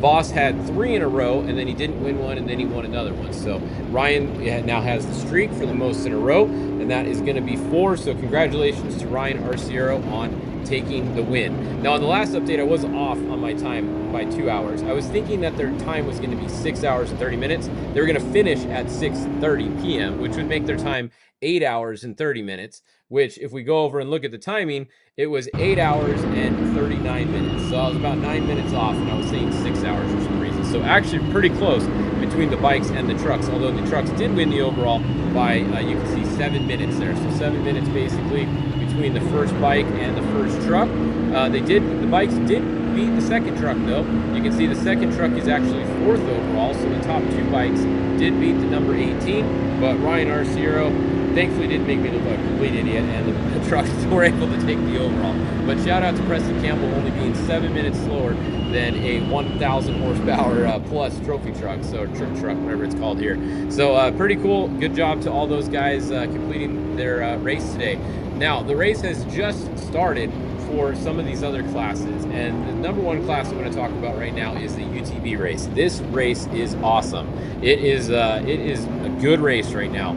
Check this out. We saw Dustin Jones was leading most of the day today. He had a transmission issue, it sounds like, and he is out. But that means that Joe Tirana is your new race leader physically. Physically, I say that because that's going to come into play in a minute. Then look behind him here. We scroll back. We have, this is how close it is. Cody Miller is right there behind him. And then we have to zoom in even more. We have Cody Bradbury right there. We got Max Eddy Jr., Austin Eddy right there. We have Dallas Gonzalez right behind them. We got Brandon Sims right behind them. And then we got 959 Josh Rowe right there. And then we have Phil Blurton, who actually just came to a stop, and that is not good. If you look, he's actually off on an access road. So bummer for Phil Blurton. He was moving until just a minute ago, or until I just looked right now. Last time I looked, he was moving, but he's actually pulled off the side. So that kind of tells me that he knows he has a problem, and he tried to get off the course. So at least he's off the course, but that's a major bummer for Phil Blurton. So we got some changes happening here. We got a couple Polarises up in here now with these Can-Ams. It looked like the Can-Ams kind of took lead earlier, and then the Polarises are catching back up. But remember, this race is on corrected time. And at the last pit on corrected time, Max Eddy Jr. was actually winning the race, we believe, unofficially, on corrected time. So it's going to come down to one more pit.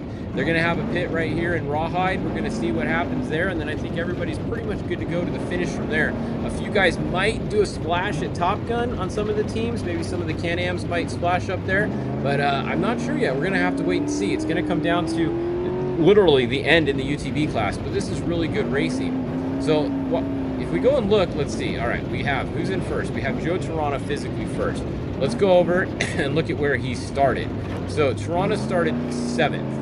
Right now, Max Eddy Jr., he started 16th, okay, or 13th, sorry. So he is 1, 2, 3, 4, 5. He's 6 minutes corrected time Max Eddy has on Tirana. Now, if we go back and look, he's right here, and where's Max Eddy? He's right here. Max Eddy's at 4:21, and he's at 4:26. So he's only 5 miles ahead of him, approximately, and Max has that time on him. So that's what I'm saying. He was winning on time at the last pit. Max was. This is going to come down to seconds in this class right now. It literally is a couple seconds. So this is pretty cool. So yeah, Max Eddy Jr. I believe is still winning this race on time, but it's within seconds. He's not first physically, but you don't have to be. Remember, all off-road races go on time. They don't go on the start because not everybody starts at the same time. There's no land rush start, except at King of the Hammers for the Class 11 race, which is freaking awesome when it happens correctly and everybody starts as they're supposed to. But none of the other races have land rush starts, so it's always on corrected time. That's why you really have to pay attention to the starting order and the gap between the cars when they started, because that makes a huge difference at the end of the race on corrected time here. So that's a look at our UTV race, which is awesome. You guys are going to have to watch that the rest of the day. Now, the other race that's pretty cool and pretty close is going to be the 6100 class. So I'm going to turn on the 4400 class as well, because they're pretty high up in the overall actually. But I want to go look at the 6100 spec, and the reason I want to do that is this is also a very, very close race, and we have a finisher just about to finish.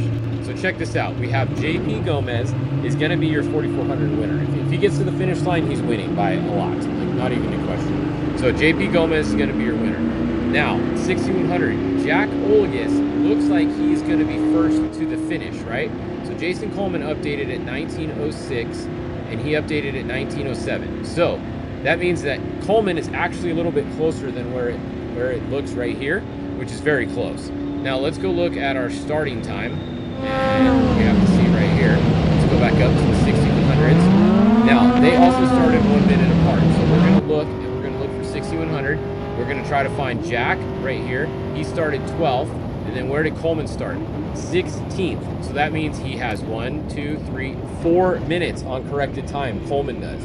So Jason Coleman does not have to pass Jack Olgis to get the win. He just has to finish within 4 minutes of Jack Olgis, and he will be the winner. And right now, I can tell you, he is 4 minutes behind him. So it's going to be really hard for Jack Olgis to put 4 minutes on him in this last literally couple miles, where you can't really go that fast. It's really tight and technical, so you're not going to make up much time on anybody. So I'm going to go out on a limb and say that Jason Coleman is going to be the official winner, unofficial official winner on corrected time, which means Jack Olgis is probably going to finish first, but he's probably going to be second on corrected time once the times come out.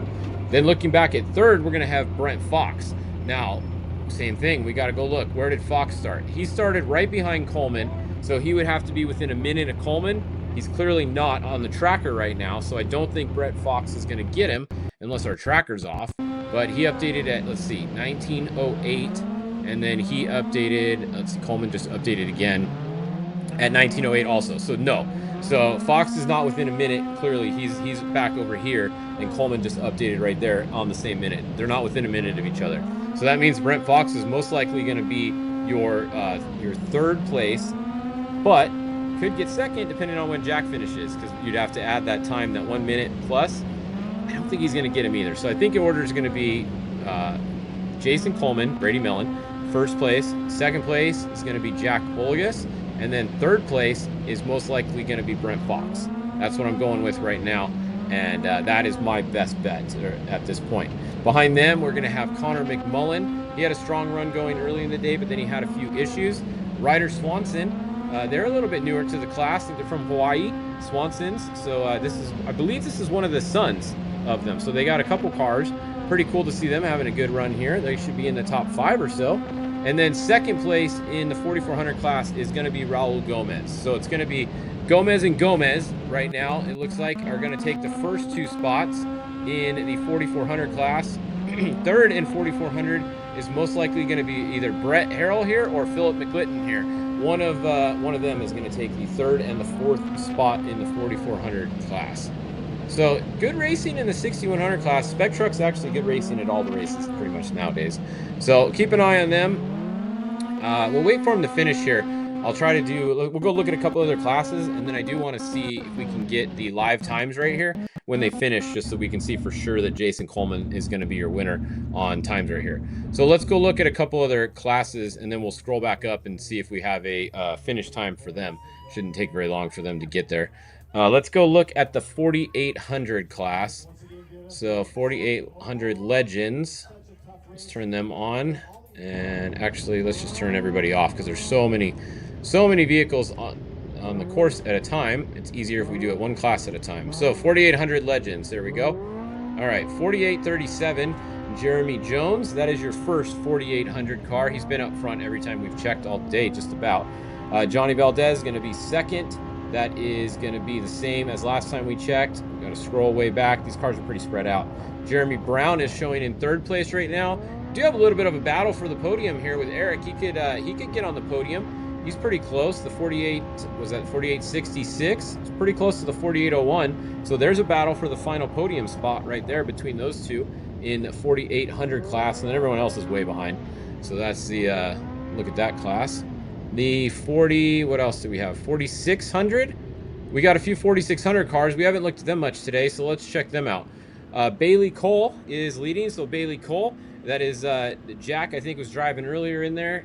Jack and Amy, but they are, I think Bailey's in there now. So Bailey Cole, we got John Williams in second, Alex Fleming in third. Pretty close, actually. Look at that, 1, 2, 3, not too far apart. What is that, 15, 20 miles-ish between them, but still pretty early in the race. They got another 250 miles to go. We got Jesse Bennett is going to be fourth, and then fifth is going to be John Rance, it looks like, in the 4631. So that's a look at your 4600 cars. They are just approaching the Pit 8 Coaldale area. Like I said, over 200 miles, over 250 miles to go for those guys still. So it's going to be a while for the 4600 class. Who else do we have? 4900 Pro only has one entry. 4900 Stock only has one. 49 Pro entry only has one.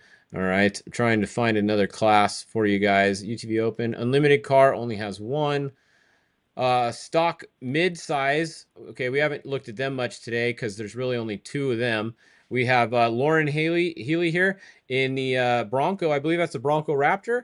So he is winning. His competition is at a standstill. Chad Hall is stopped in Tonopah Pit.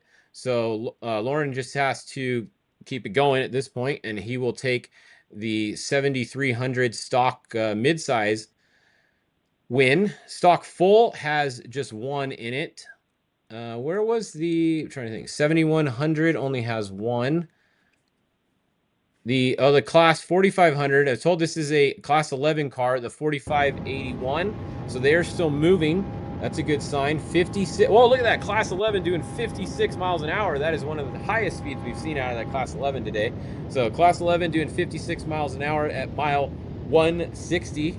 Only 400 miles to go. They have till 8 a.m. to get there. So it's going to be a long night for those guys. Hopefully they have some Baja designs on there because they're going to need them throughout the night tonight. That's for sure.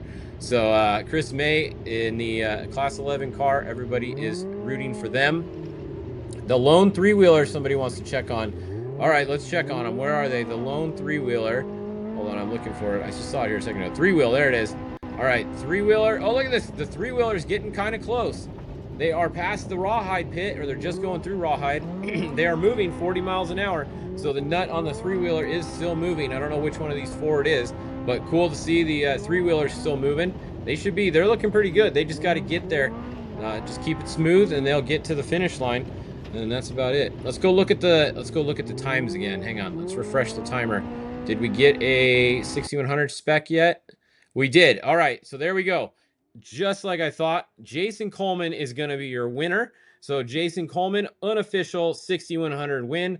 Jack Olegas is going to be second, unofficial. So congratulations to Jason Coleman and Brady Mellon. Those guys are always fast. They don't race as much as they used to sometimes, but cool to see them come out in Vegas Reno. And a pretty decent field actually too. Not a completely stacked field like some of the races have been lately in 6100, but still a pretty decent field. So pretty good to get a win. And Jack getting second place there. That is cool. Only 3 minutes between those two guys.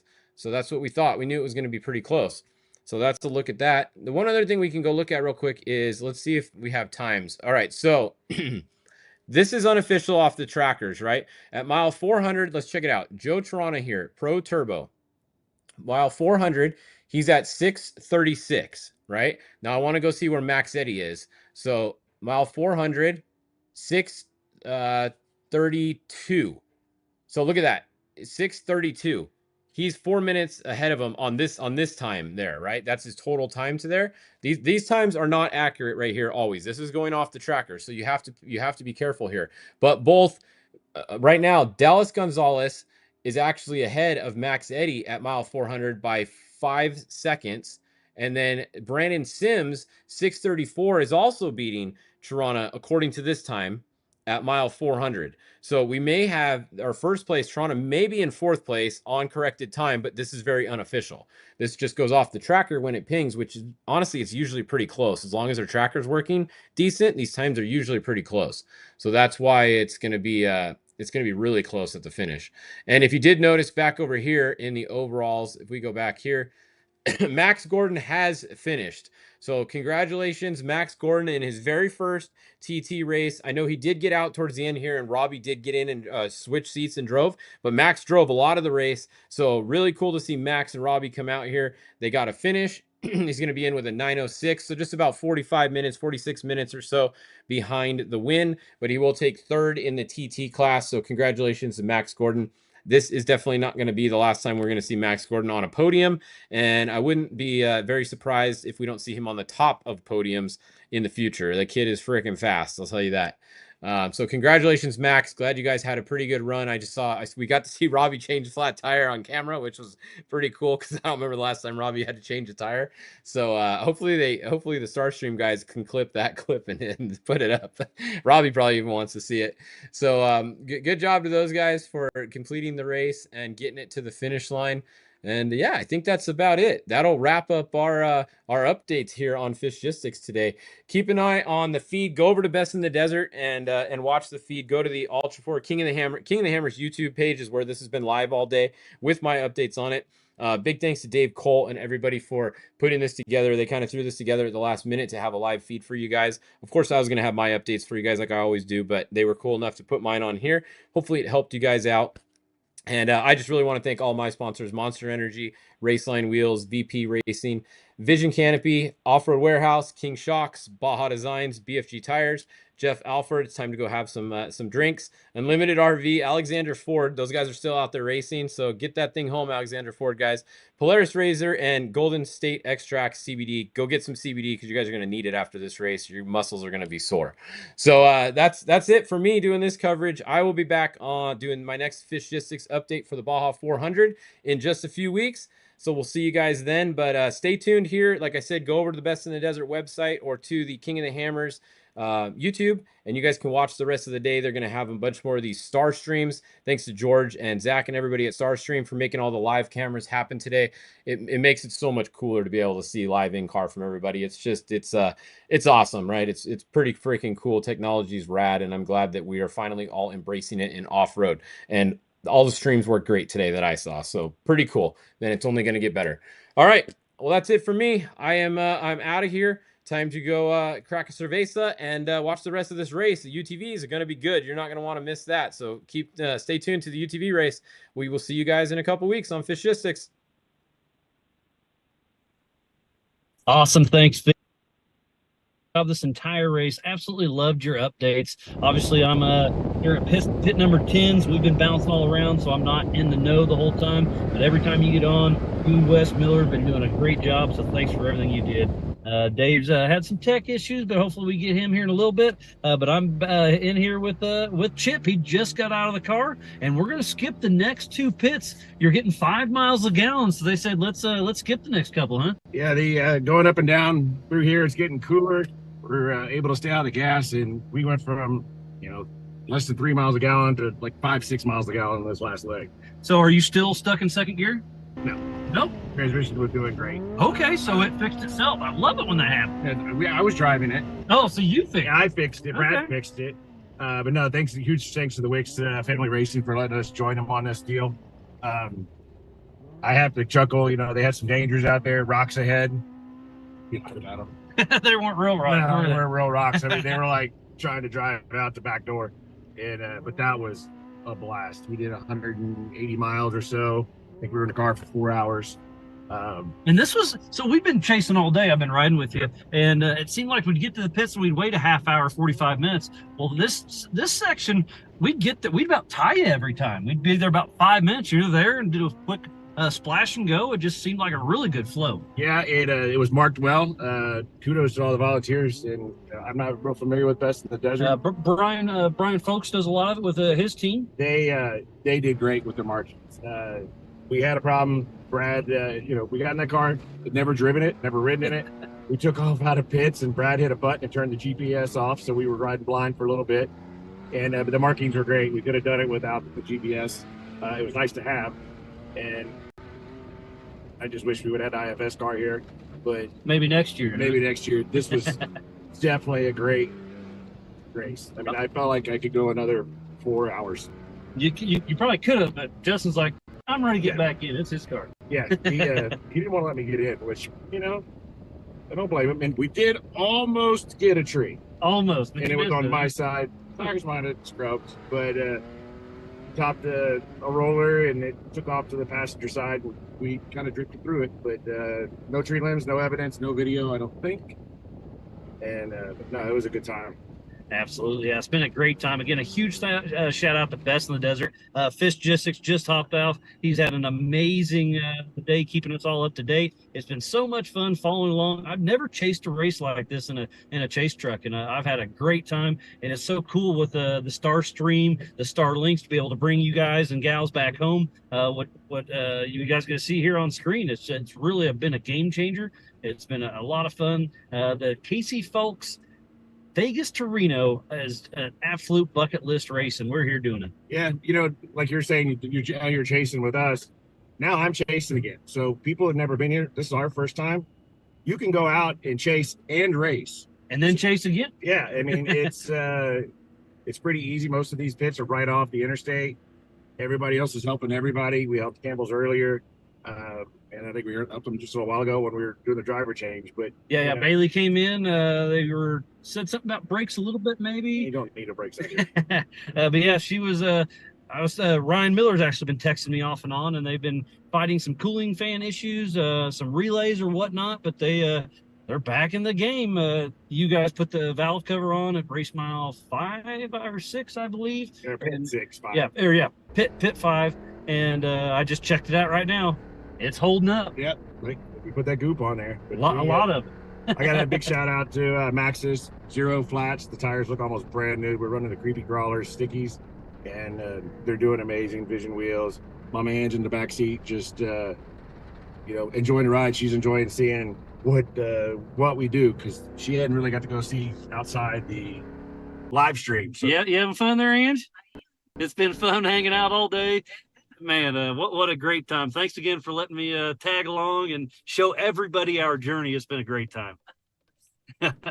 Well, Chip, it's always a blast hanging out, buddy. But man, what a great time. Again, thanks to Best in the Desert, Fishgistics, Hammer King Productions, Rufus Racing, Wicks Family Racing. It's been an epic journey, and we got looks like about 2-hour drive. We're driving from pit 10 to pit 13. So it's going to be a couple-hour drive to get there, and then hopefully one splash till the Max's final 48. We'll see if you guys can crank her up now that he's got the transmission going. What if he could take home some money? Yep, it's going to be a good time, and thank you for everybody at home rooting for us all over the country and in Australia. Pip, wish you were here. He checked in a little bit ago, so I'm sure he's tuned in right now. He's so jealous, but he's playing with his double-ended ringy or spanner or whatever weird things that over there. But he'll be over here in a month. He'll be here for nationals. Awesome. Well, again, thanks, Chip, Mama Ange back here keeping us all safe and sound. It's been a great time. But Wes, we're going to send it back to you and give us more info.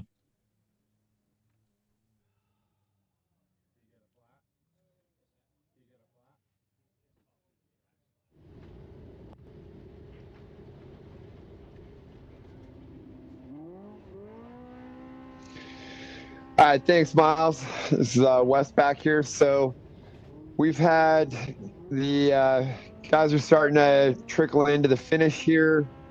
So we've got our 4,400 winner came in. Our trophy spec winners came in, kind of played out how we thought. We ended up, so Ryan Arciero took the overall in trick truck with Nick Whetstone second, Max Gordon third. One thing I thought was kind of cool was that battle between Jason Coleman and Jack Olgus for the trick truck win. Coleman just kind of hung right behind him. He had 4 minutes on adjusted, so kind of like I was saying, he just stayed right with him and ended up getting him on adjusted. But those guys ended up finishing 5th and 6th overall, so that's impressive. And 2 of the vehicles were bikes, so they really were third and 4th overall out of the 4-wheel vehicles. And then Max Gordon brought it in. He was 8th overall out of everybody, and looks like 5th overall out of the 4-wheel vehicles, 3rd trophy truck. So great run by him. Then Brent Fox was 3rd. JP Gomez looks like he's going to end up 10th overall. Let me see if I can pull the dirt bikes out of here. So, yeah, so out of the 4-wheel vehicles, JP Gomez ended up 7th overall. So that's really impressive. He qualified really well. So where he lost some time, especially to the trophy spec guys, was on adjusted after they calculated that out. Looks like Craig McCarthy has finished. He's going to be 4th in trick truck and 8th 4-wheel vehicle. I want to go back to the tracker here and look. I believe Raul Gomez is going to be our next 4-wheel or 4400. Yeah, he is coming down out of Como right now. So he's pretty close to the finish. That's going to be 2nd place in 4400. And I'm just looking here. Let me see who's 3rd.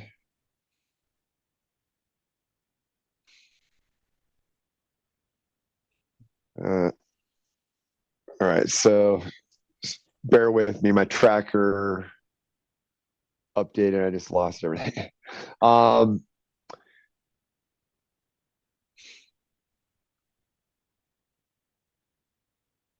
Okay. But really the battle that I think everybody is looking at now is the UTVs. So there is, before Fish came on and did his update, we were looking at about 7 guys that had a shot. And so, okay, so 4400s, I believe Brett Harrell is in 3rd. And he's in baby Como right now, so he's not too far back as well. And then I think Philip McGlitton is going to be 4th. I talked earlier, I know he had a steering wheel issue where they had to stop. And I don't know if they replaced the steering wheel or just tighten it, but you never want to be going 100 plus miles an hour with a loose steering wheel. So definitely don't blame him for doing that. Looking at our UTVs, so I guess right now we're in car with Bo Briggs. He's in a trick truck and looks, I think he's coming down out of Como right now, is what that looks like to me. I don't have him up on the tracker, but if I had to guess, I'm going to say that's where that's at. So back to UTVs. And they're so close that every time they update, they're swapping positions. But looks like Joe Tirana, he's got a lead here, but what's going to get him is, I want to look at this here. He was, so he started 7th. He's got the Miller brothers behind him. The 2 guys that he's really got to watch out for is Max Eddy Jr. and Dallas Gonzalez, because those guys started 13th and 14th. Tirana was 7th, so you're 6 and 7 minutes that he's got to beat them by. Looks like he's race mile 453. And, so he's got about a 5-minute lead, I think, over or I'm sorry, 5 mile, a little bit over 5 mile lead over Max Eddy. So I mean, these guys are neck and neck right now. The problem that Max Eddy and Dallas Gonzalez are going to have is they're in kind of a freight train of Cody Miller,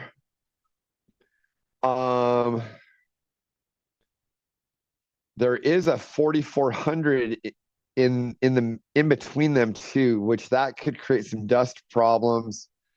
But it looks like they're getting by him pretty quickly from what this is looking like. But you got Cody Miller. I don't see Hunter Miller in there anymore. I'm gonna have to zoom out. But I also kind of wonder, if I was Can-Am and you're playing team tactics here, you got Joe Tarana out front, and then you got Cody Miller and Cody Bradbury. If you're going to play some team tactics, if those guys, or one of them kind of backed off the pace a little bit and held up the two Polarises of Max Eddy and Dallas Gonzalez, that would kind of play into their favor overall. But at the same time, Max or Dallas may just pass them. So, and if that happens and they get clean air, then they can make a run on Toronto. But right now, it looks like Toronto's got a little bit of a lead. He's got clean air. I don't really see him really running into any issues dust-wise. Oh, man, I think he's probably pretty good all the way to the finish. There are a couple guys, but it's just like bikes, and I don't think he'll have an issue working through those. So he should have fairly clean air. The sun is starting to go down, or actually I think it has already gone down. So it's going to start getting dark here, but they're kind of lucky because right as they turn to start heading west, I think it's going to be dark and they won't be going into the sun because the sun could get blinding if it's real low going into it there. So that might work to his favor. And I want to look for Hunter Miller here. I don't see him anymore. And he and Cody had been neck and neck all day.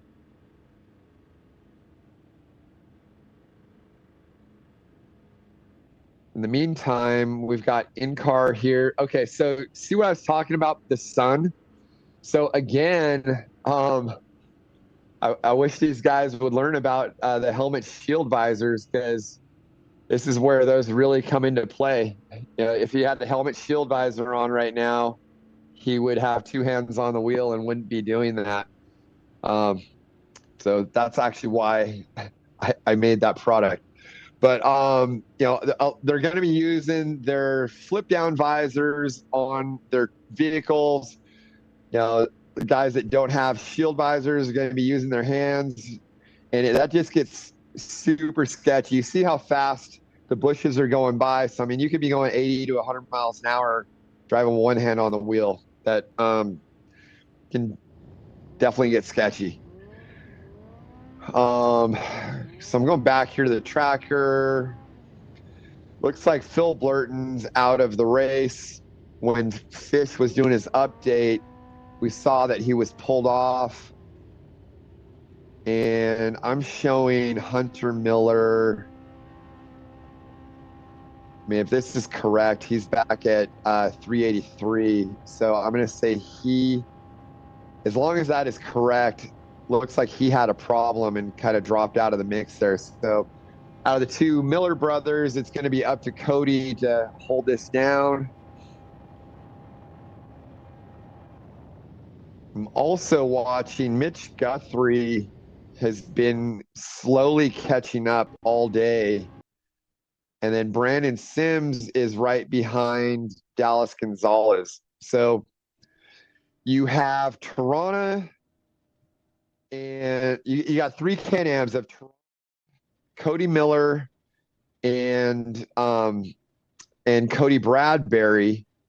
Looks like they're physically the top 3 UTVs, but now you're starting to have a freight train of Polarises coming up on them. So you've got Max Eddy, Dallas Gonzalez, Brandon Sims, and now Mitch Guthrie starting to sneak into the mix here.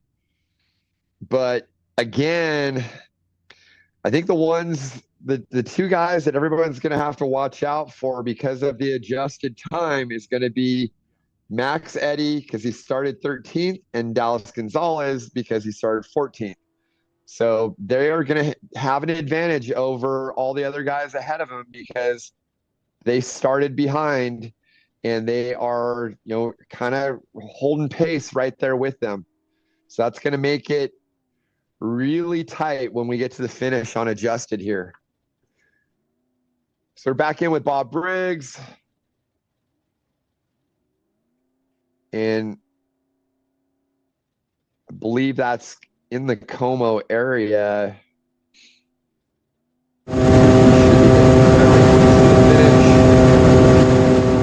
Yep, I'm showing him out of Como heading into the finish. So he's almost there. We're in with Todd Romano now. This is one of the speed UTVs. This is one of the first shots I've seen with him. I know I was following some of their team's info on WhatsApp, and I know they were having some issues, but it's good to see that they're back up and going. And hopefully they can make it to the finish.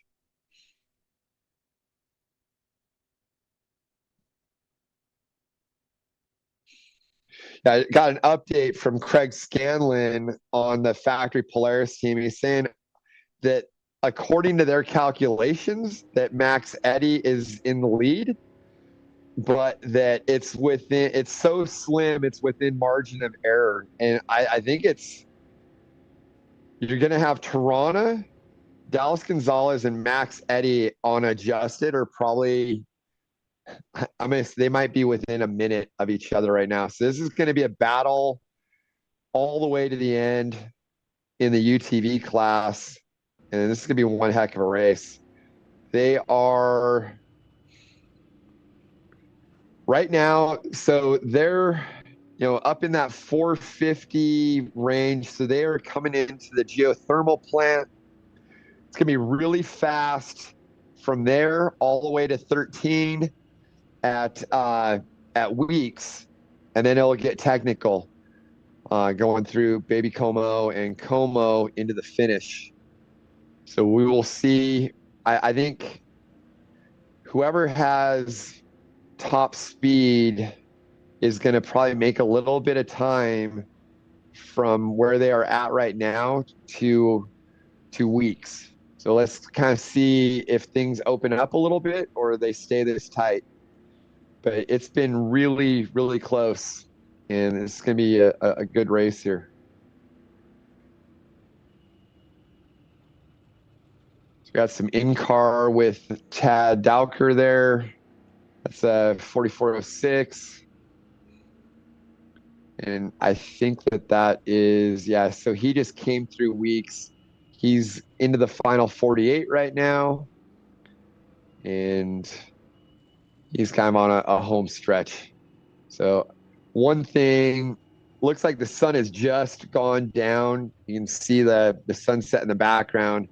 And they are back to driving with two hands. Well, kind of back to drive with two hands.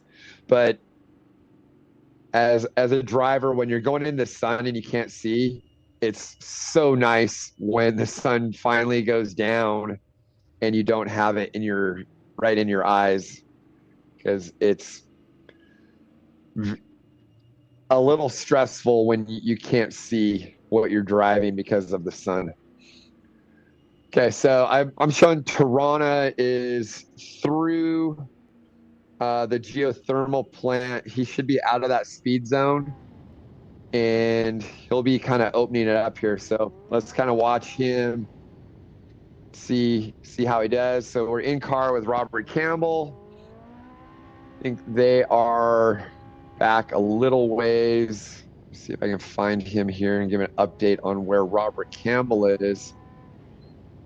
Again, super cool story because he's using hand controls. He's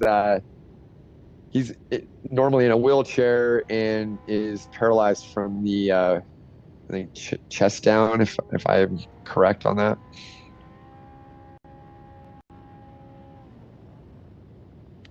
I know we saw him coming through Mina before.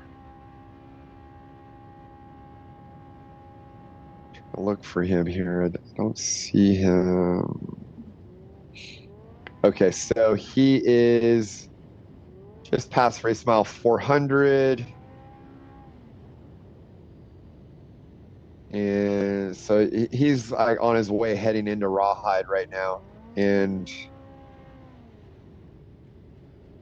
I'm going to say he's maybe like 10th or so. Let's see if I can get an update on that. So Bob Briggs, he should be coming in the finish. That's who we're watching right now. I don't know what just happened right there.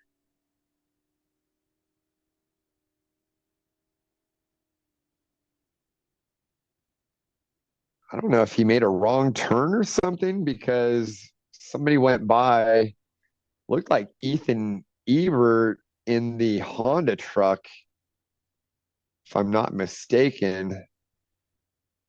I think he made a wrong turn and may have missed the turnoff to the finish. Kind of tough to say there, but that looked a little sketchy because they were coming head on at each other. Definitely not supposed to go backwards down the course either. So, all right, you can see that the sun's starting to set out there. I think curious to see how these live feeds look. And the GoPros are pretty good with their low light sensitivity, but might get a little tricky here as the sun starts to go down.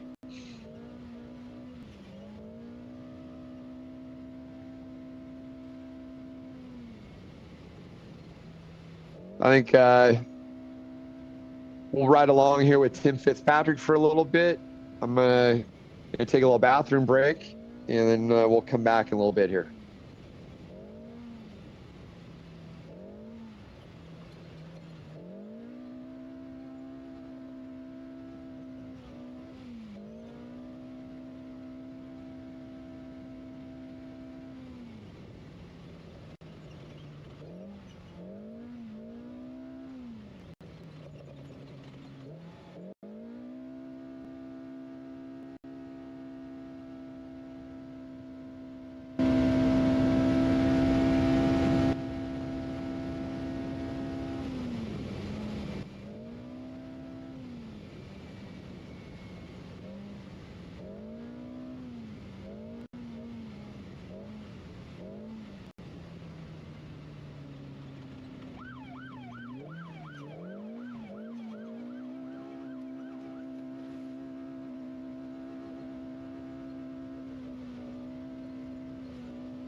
You're out there too.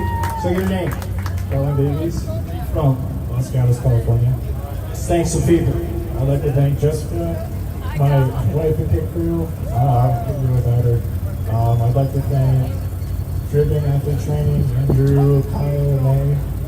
I couldn't be here right now without them. Jason Hans couldn't get a suspension on this bike. Everything came together to make it right here. You're out here, buddy. He's going to take the picture. He's taking the picture. I'm going to move out of the way. Good job, Cal. Woo! Right here.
sitting there talking to Jason off the camera. Is that your wife up there?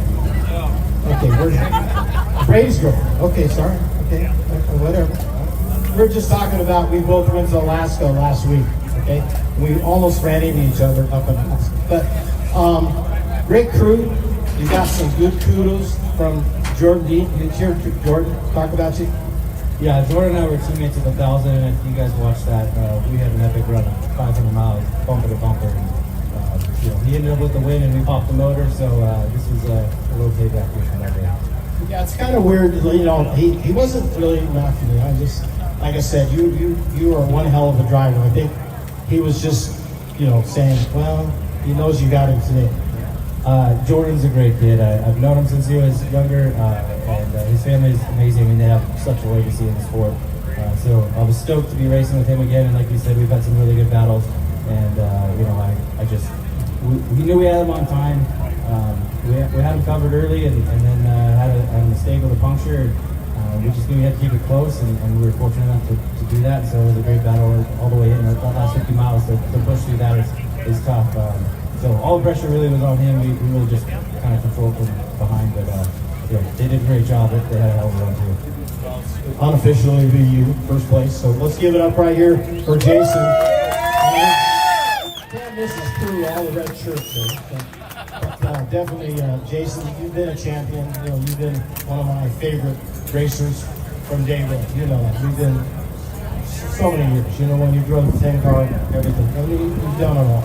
So, like I said, in this truck, you've really proven 6100 is just awesome for you. Yeah, I'm super blessed. My Heavenly Father has just been giving me so much opportunity to do this stuff, and I've loved to do since I was a little kid, so I'm super grateful for all that. And I'm super grateful for this guy right here, Brady. He just preps an awesome truck, and him and Jason in the shop, we worked really hard. We did quite a bit of testing, almost probably testing on every race. And, today the results showed off. We've had a little bit of a bumpy year going on, and I can't be happier to be here. Repeat. It's a good day. I mean, next year, Ryan's got 4 now. You made a new record. If he didn't win today, you'd be tied. I thought we could take a break, but now we've got to go to the 4-peat and see how long this goes. I'm just grateful for all these guys and the women here in red shirts. My wife and my kids at home. I'm just super grateful for their support. I mean, the guys in the pits today. I was a little scatterbrained, had a lot of work going on coming into this, so I really didn't have the same focus I normally do. So I felt bad about that. But these guys rallied for Brady and the whole team. I can't be happier with this iBox truck here today and just represent all these great companies that support us. You've been definitely put this thing, you said it all, 3 in a row. What can I say? Great job, Jason. Nice there. Brady, good job, man. Take care of yourself. All right, crew, you got pictures right here. I'm moving sideways. Now you're going to make me take it. He's the man. So I can't take it away, Jason.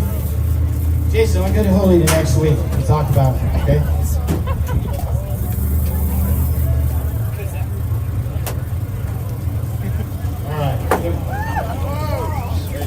Great, like I said, great family. Jason and his whole family.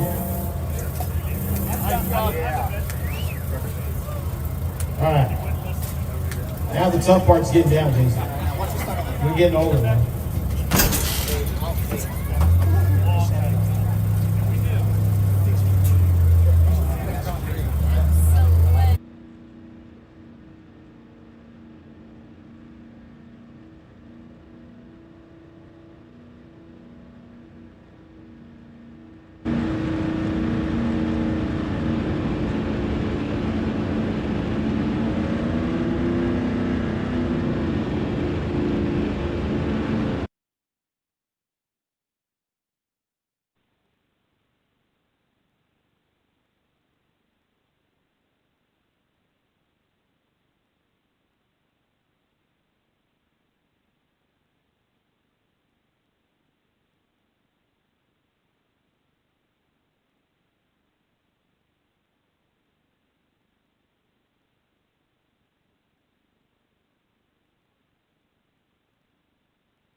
Guy up here on the podium is Brent Fox, another one of the bad hombres wearing his cowboy hat. That's not just because, but Brent, you were definitely in the hunt always. Whether it's Jason, you're right there.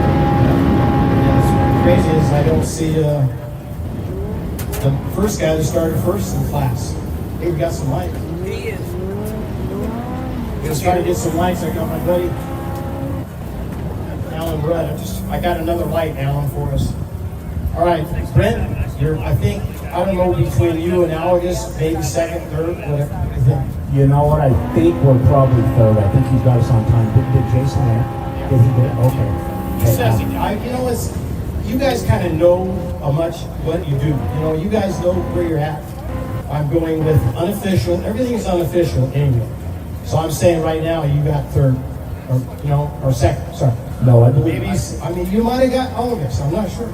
I don't think so. I think we're probably. But I know Jason said he got first, and all of us gave it to them. So you got. What I'm saying is, Dean is going. We lost to Jason Cole. So I know that one's in the bag. So it's between you and the kid. I wasn't here when they finished, so I don't know how they come in. So we'll let them worry about that. I think we're third. So I think we. Let's just say third, whatever. Let's call it third for now. How's that? Right. Third's a lot better for us. So. Got guys up here that got first, and the next day they didn't get nothing because something happened. But that could, That can happen, especially down in Mexico when you finish there. You think you finish this, and then the next day when the results come out, you find out something different. Sometimes it's good, sometimes it's bad. But I think we earned a third today. Thanks to people. You know what? First of all, thank my wife right up here with the camera. She was at my daughter's soccer game last night in Ogden, Utah. Caught a plane down to Vegas. Ubered out to the motel. Got there 2 in the morning. Jumped in with us. Chased us all day. And here she is with a smile on her face. So thank her first and foremost. This whole FX racing team. The Johnsons come down. Had Tony help me all day and done a fantastic job. Mark and Mel. I haven't seen Mark and Mel here. They're probably still out picking up stuff that got us at this point. Mach 1 Racecraft. Without those guys, we wouldn't be here. They turn our trucks around, and they're always ready because we're always here finishing, and we're more often than not we take a trophy home at the end of the day. And thank them. Preston got a little bit of driving time. He's right back there hiding.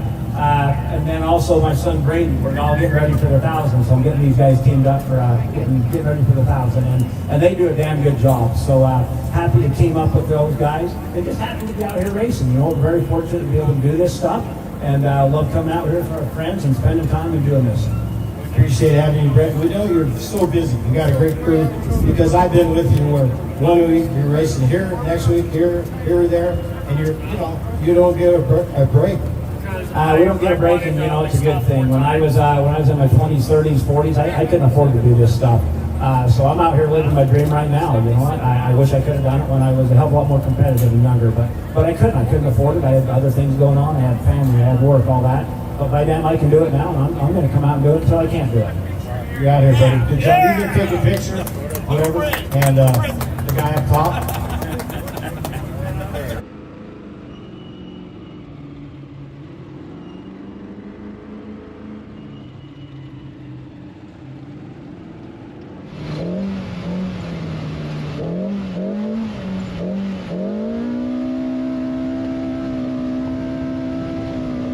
All right, Wes Miller back here, giving you guys some play-by-play. See if we can talk you through the UTVs coming into the finish here. So we're on board with Tim Fitzpatrick right now. He's got a shot out the back. It's dusk. It's getting dark.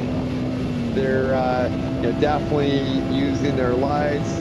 So I'm going to play a big role now.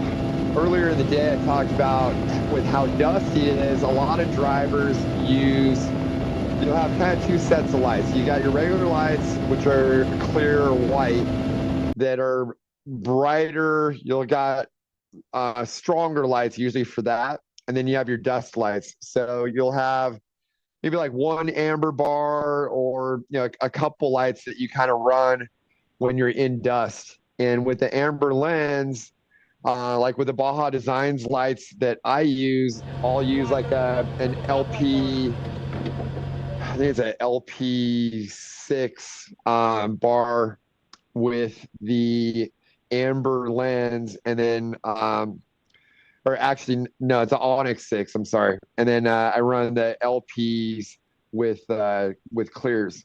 So there's a whole like different mix of light setups that you can run, but generally guys are going to have ambers for dust and the clear for when you have clean air.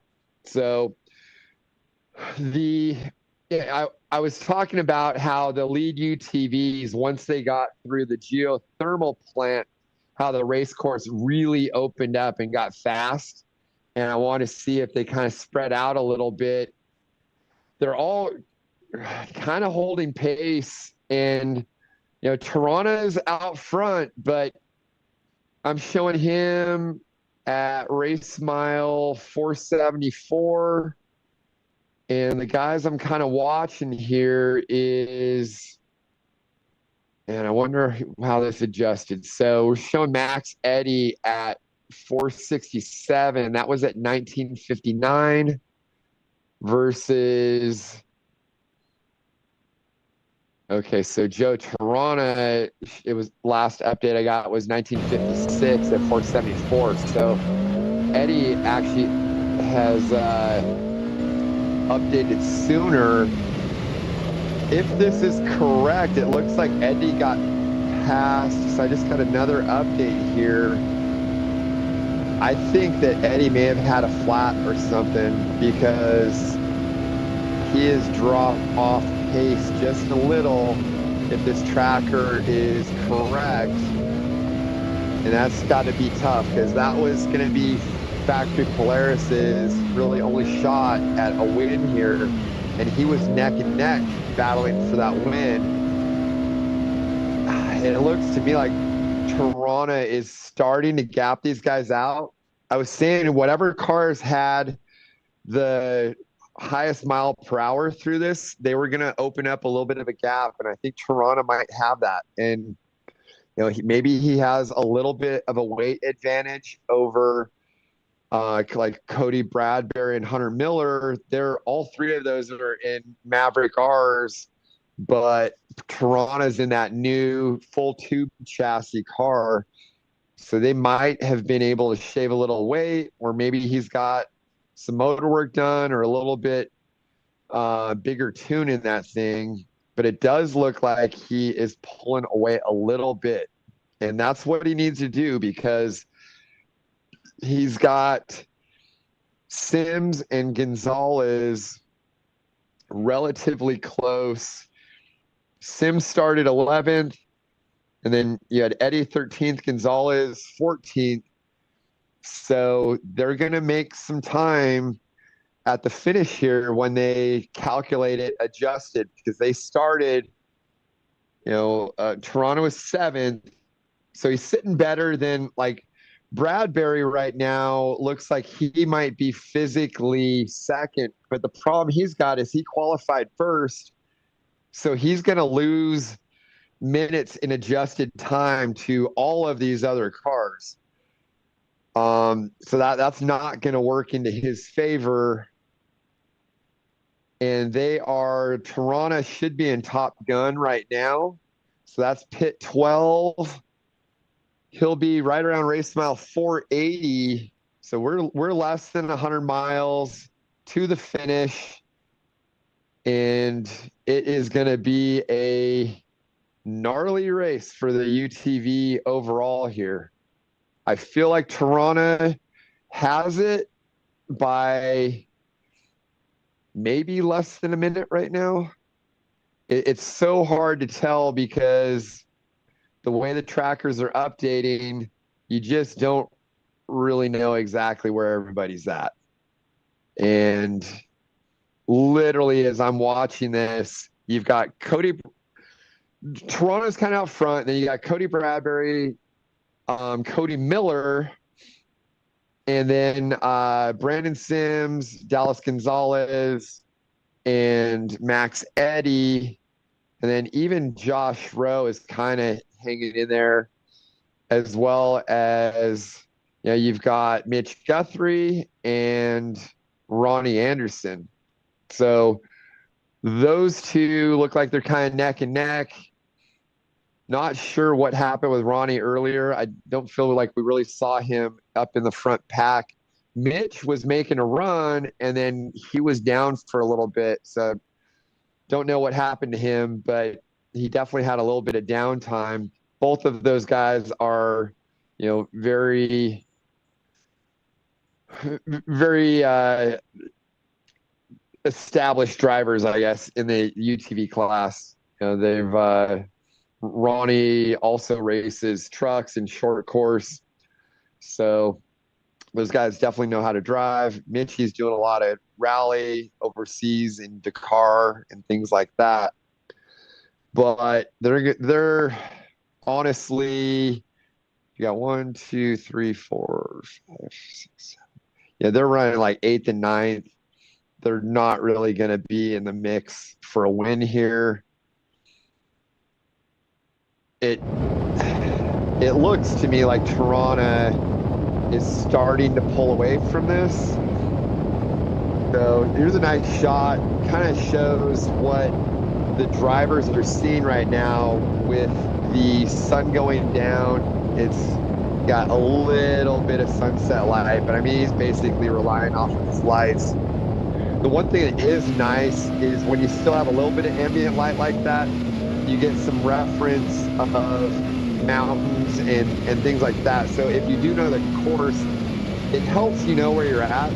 Where it gets tricky, in my opinion, is when you're in just pitch black. Like if there's no moon, you really don't get any reference. All you see is what your lights are lighting up. And that makes it a little more difficult to kind of read the terrain. With the co-driver and the GPS and everything that guys have nowadays, you still have your notes, and so it's a lot different than, say, if you were on a dirt bike or a quad, or even a truck or buggy back in the day where you didn't have that stuff. The driver had to rely on what he was seeing a lot more and reading the terrain. So, I think that's where some of the old school guys, like say, Robbie Gordon or Cameron Steele, that have been around for a while, I think sometimes have a little advantage because they are so good at reading terrain.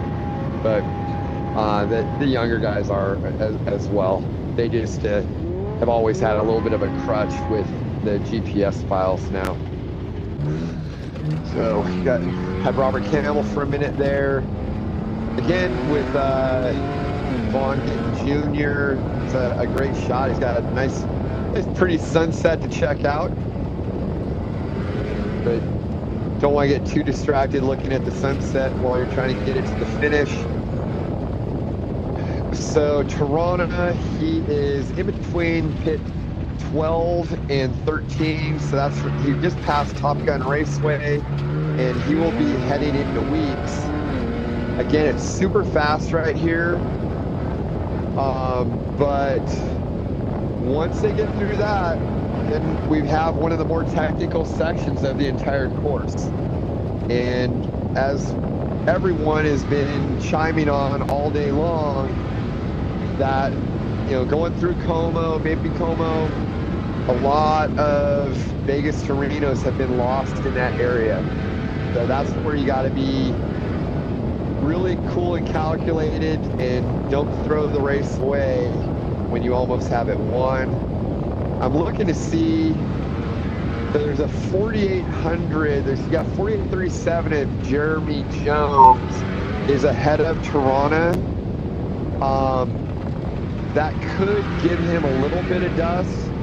He's going to want to push through that as quick as he can.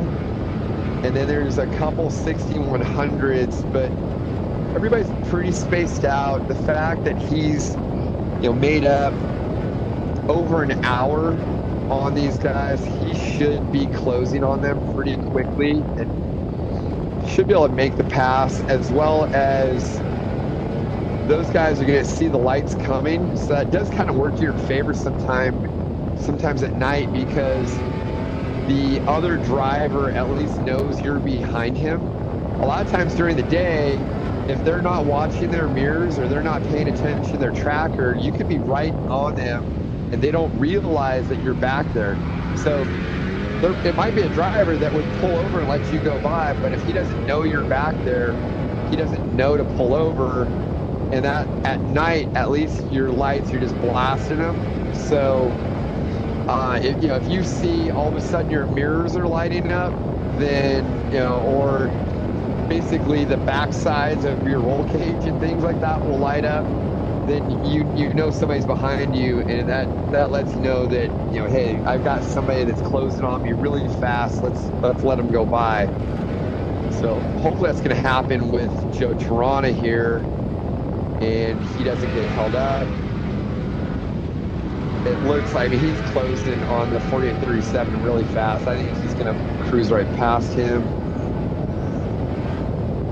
One thing we need to get George from Starstream to get more of these top UTV guys to run his setup, because I would love to be seeing some in-car from these guys.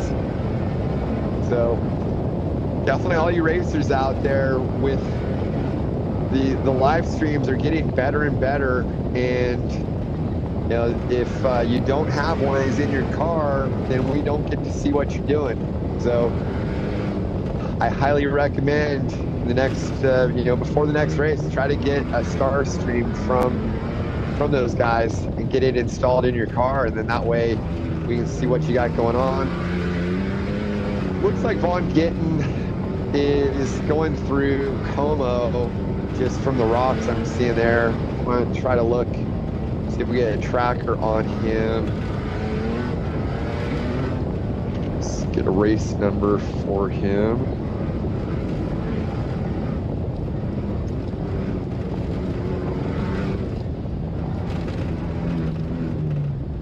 Bear with me for a minute. I'm looking on the start sheet for a number for him, but I don't see one.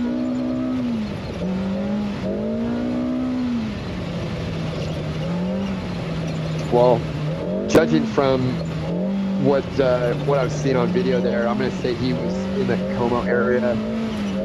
So we're on with Fitzpatrick. The rear shot now, it's so dark, you don't have lights lighting it up. Unless you got somebody behind them, you're not really going to see a whole lot. Here's Bailey Cole. And that is looking like that might be the Como area as well, because you got some trees, looks like some rocks. So they might be coming into the finish. Let's see if we can get a little update here on Tarana. Looks like he is still behind the 4837. And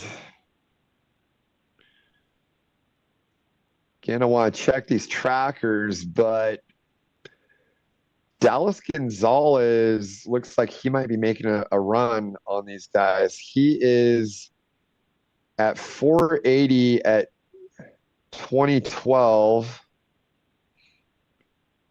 And Tarana's at 486 at 2010. So Tarana hasn't updated yet, or as quickly. Okay, now we just got another update. I'm showing Sims ahead of Dallas Gonzalez. So this will be really tight.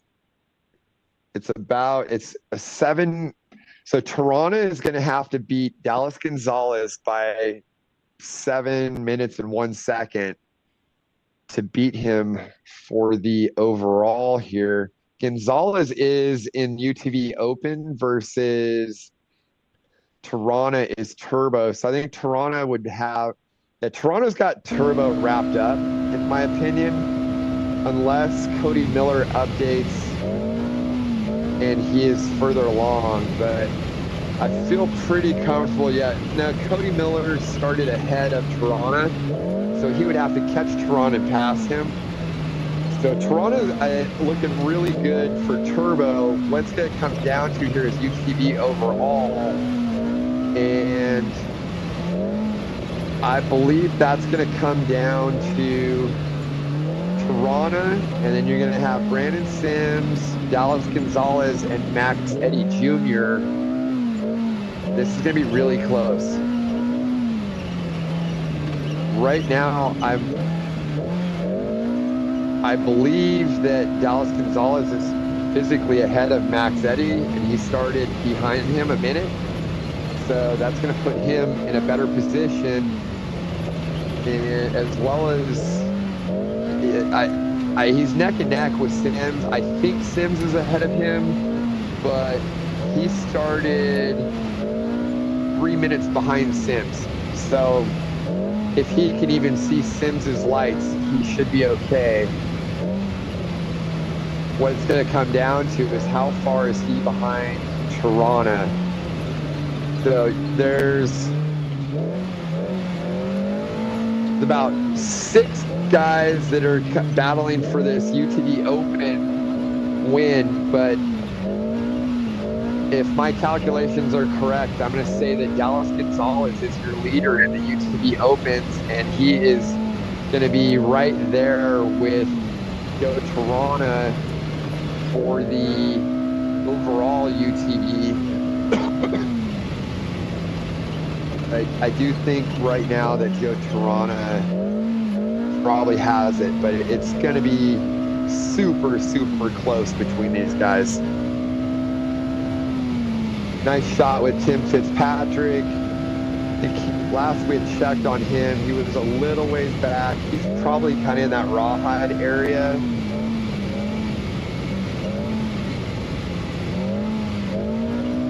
See if I can get him on the tracker here.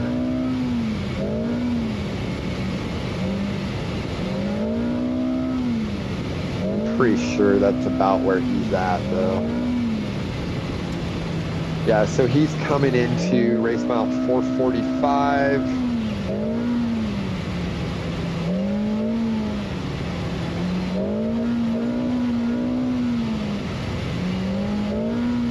So he's through Rawhide and kind of on his way heading up into the geothermal plant.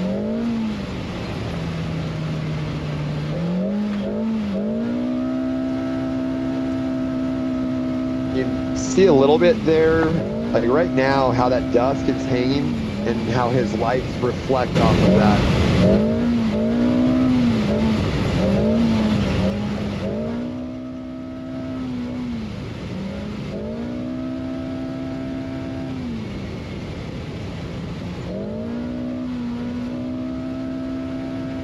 I'm going to say right now that the lead UTVs are just over an hour out from the finish.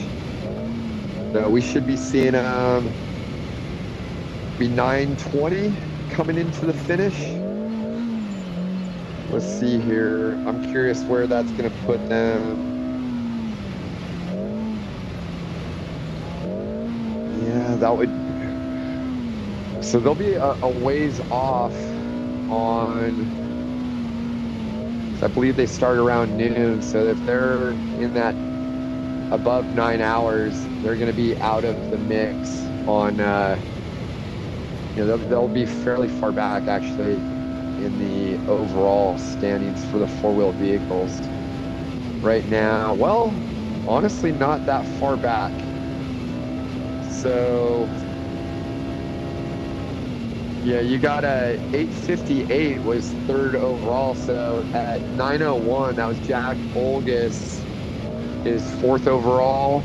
So let's say if they finish at 920, that would be 11th overall four-wheel vehicle. So a UTV may crack the top 10. I think it's gonna be real close. I thought that they might actually get a little bit higher than that, but this course is so fast that it plays into the higher horsepower vehicles just because of the sheer mile per hour that they're able to hit on the straights. So curious to see how this plays out. I think we're looking at somewhere around 920, and like I said, I'll probably put him right around 10th, 11th overall. So we'll ride along here with Tim Fitzpatrick, and let's just kind of listen to his motor, and we'll watch some of these guys with some in-car, and then I'll come back in a little bit later, and we'll talk the leaders into the finish here and get the UTVs. It's going to be a really good battle, so looking forward to seeing who pulls this off. I think it's going to be super, super close for the overall UTV. So, all right, we'll let you guys listen to some little throttle here, and I'll be back in a minute.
Well, it's been one heck of a day, Wes. I've had so much fun tag along. You've done a great job keeping everybody informed.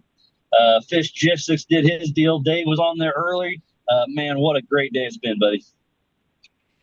Yeah, definitely.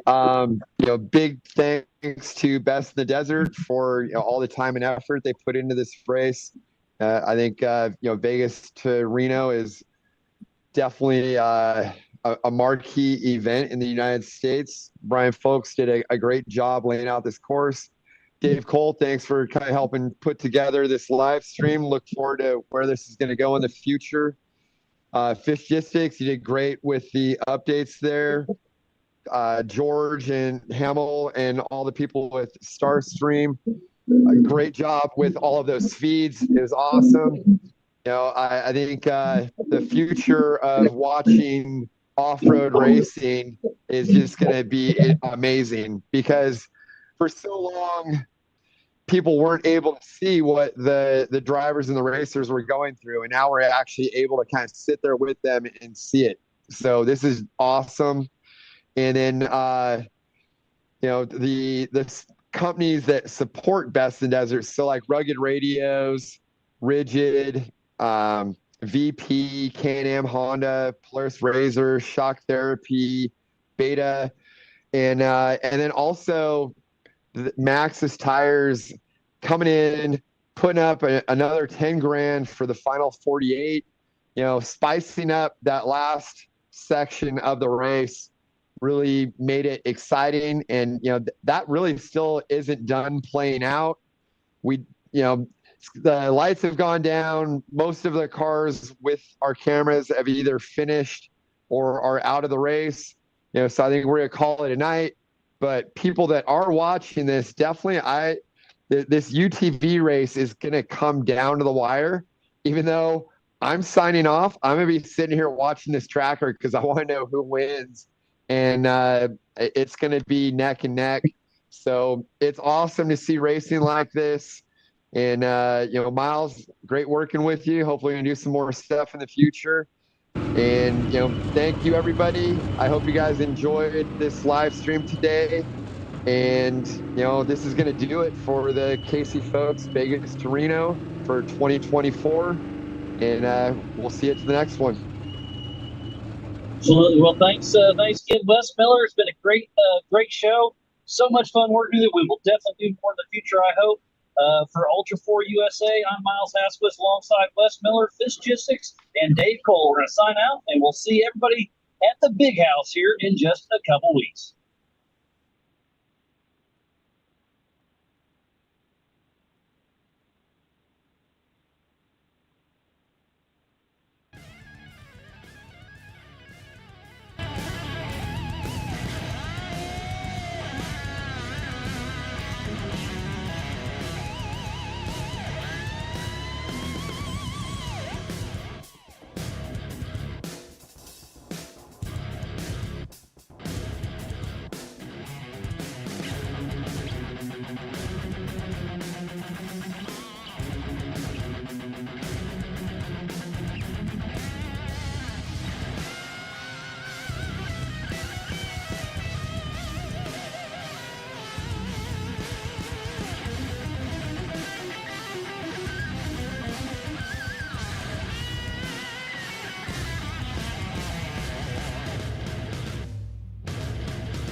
Minutes.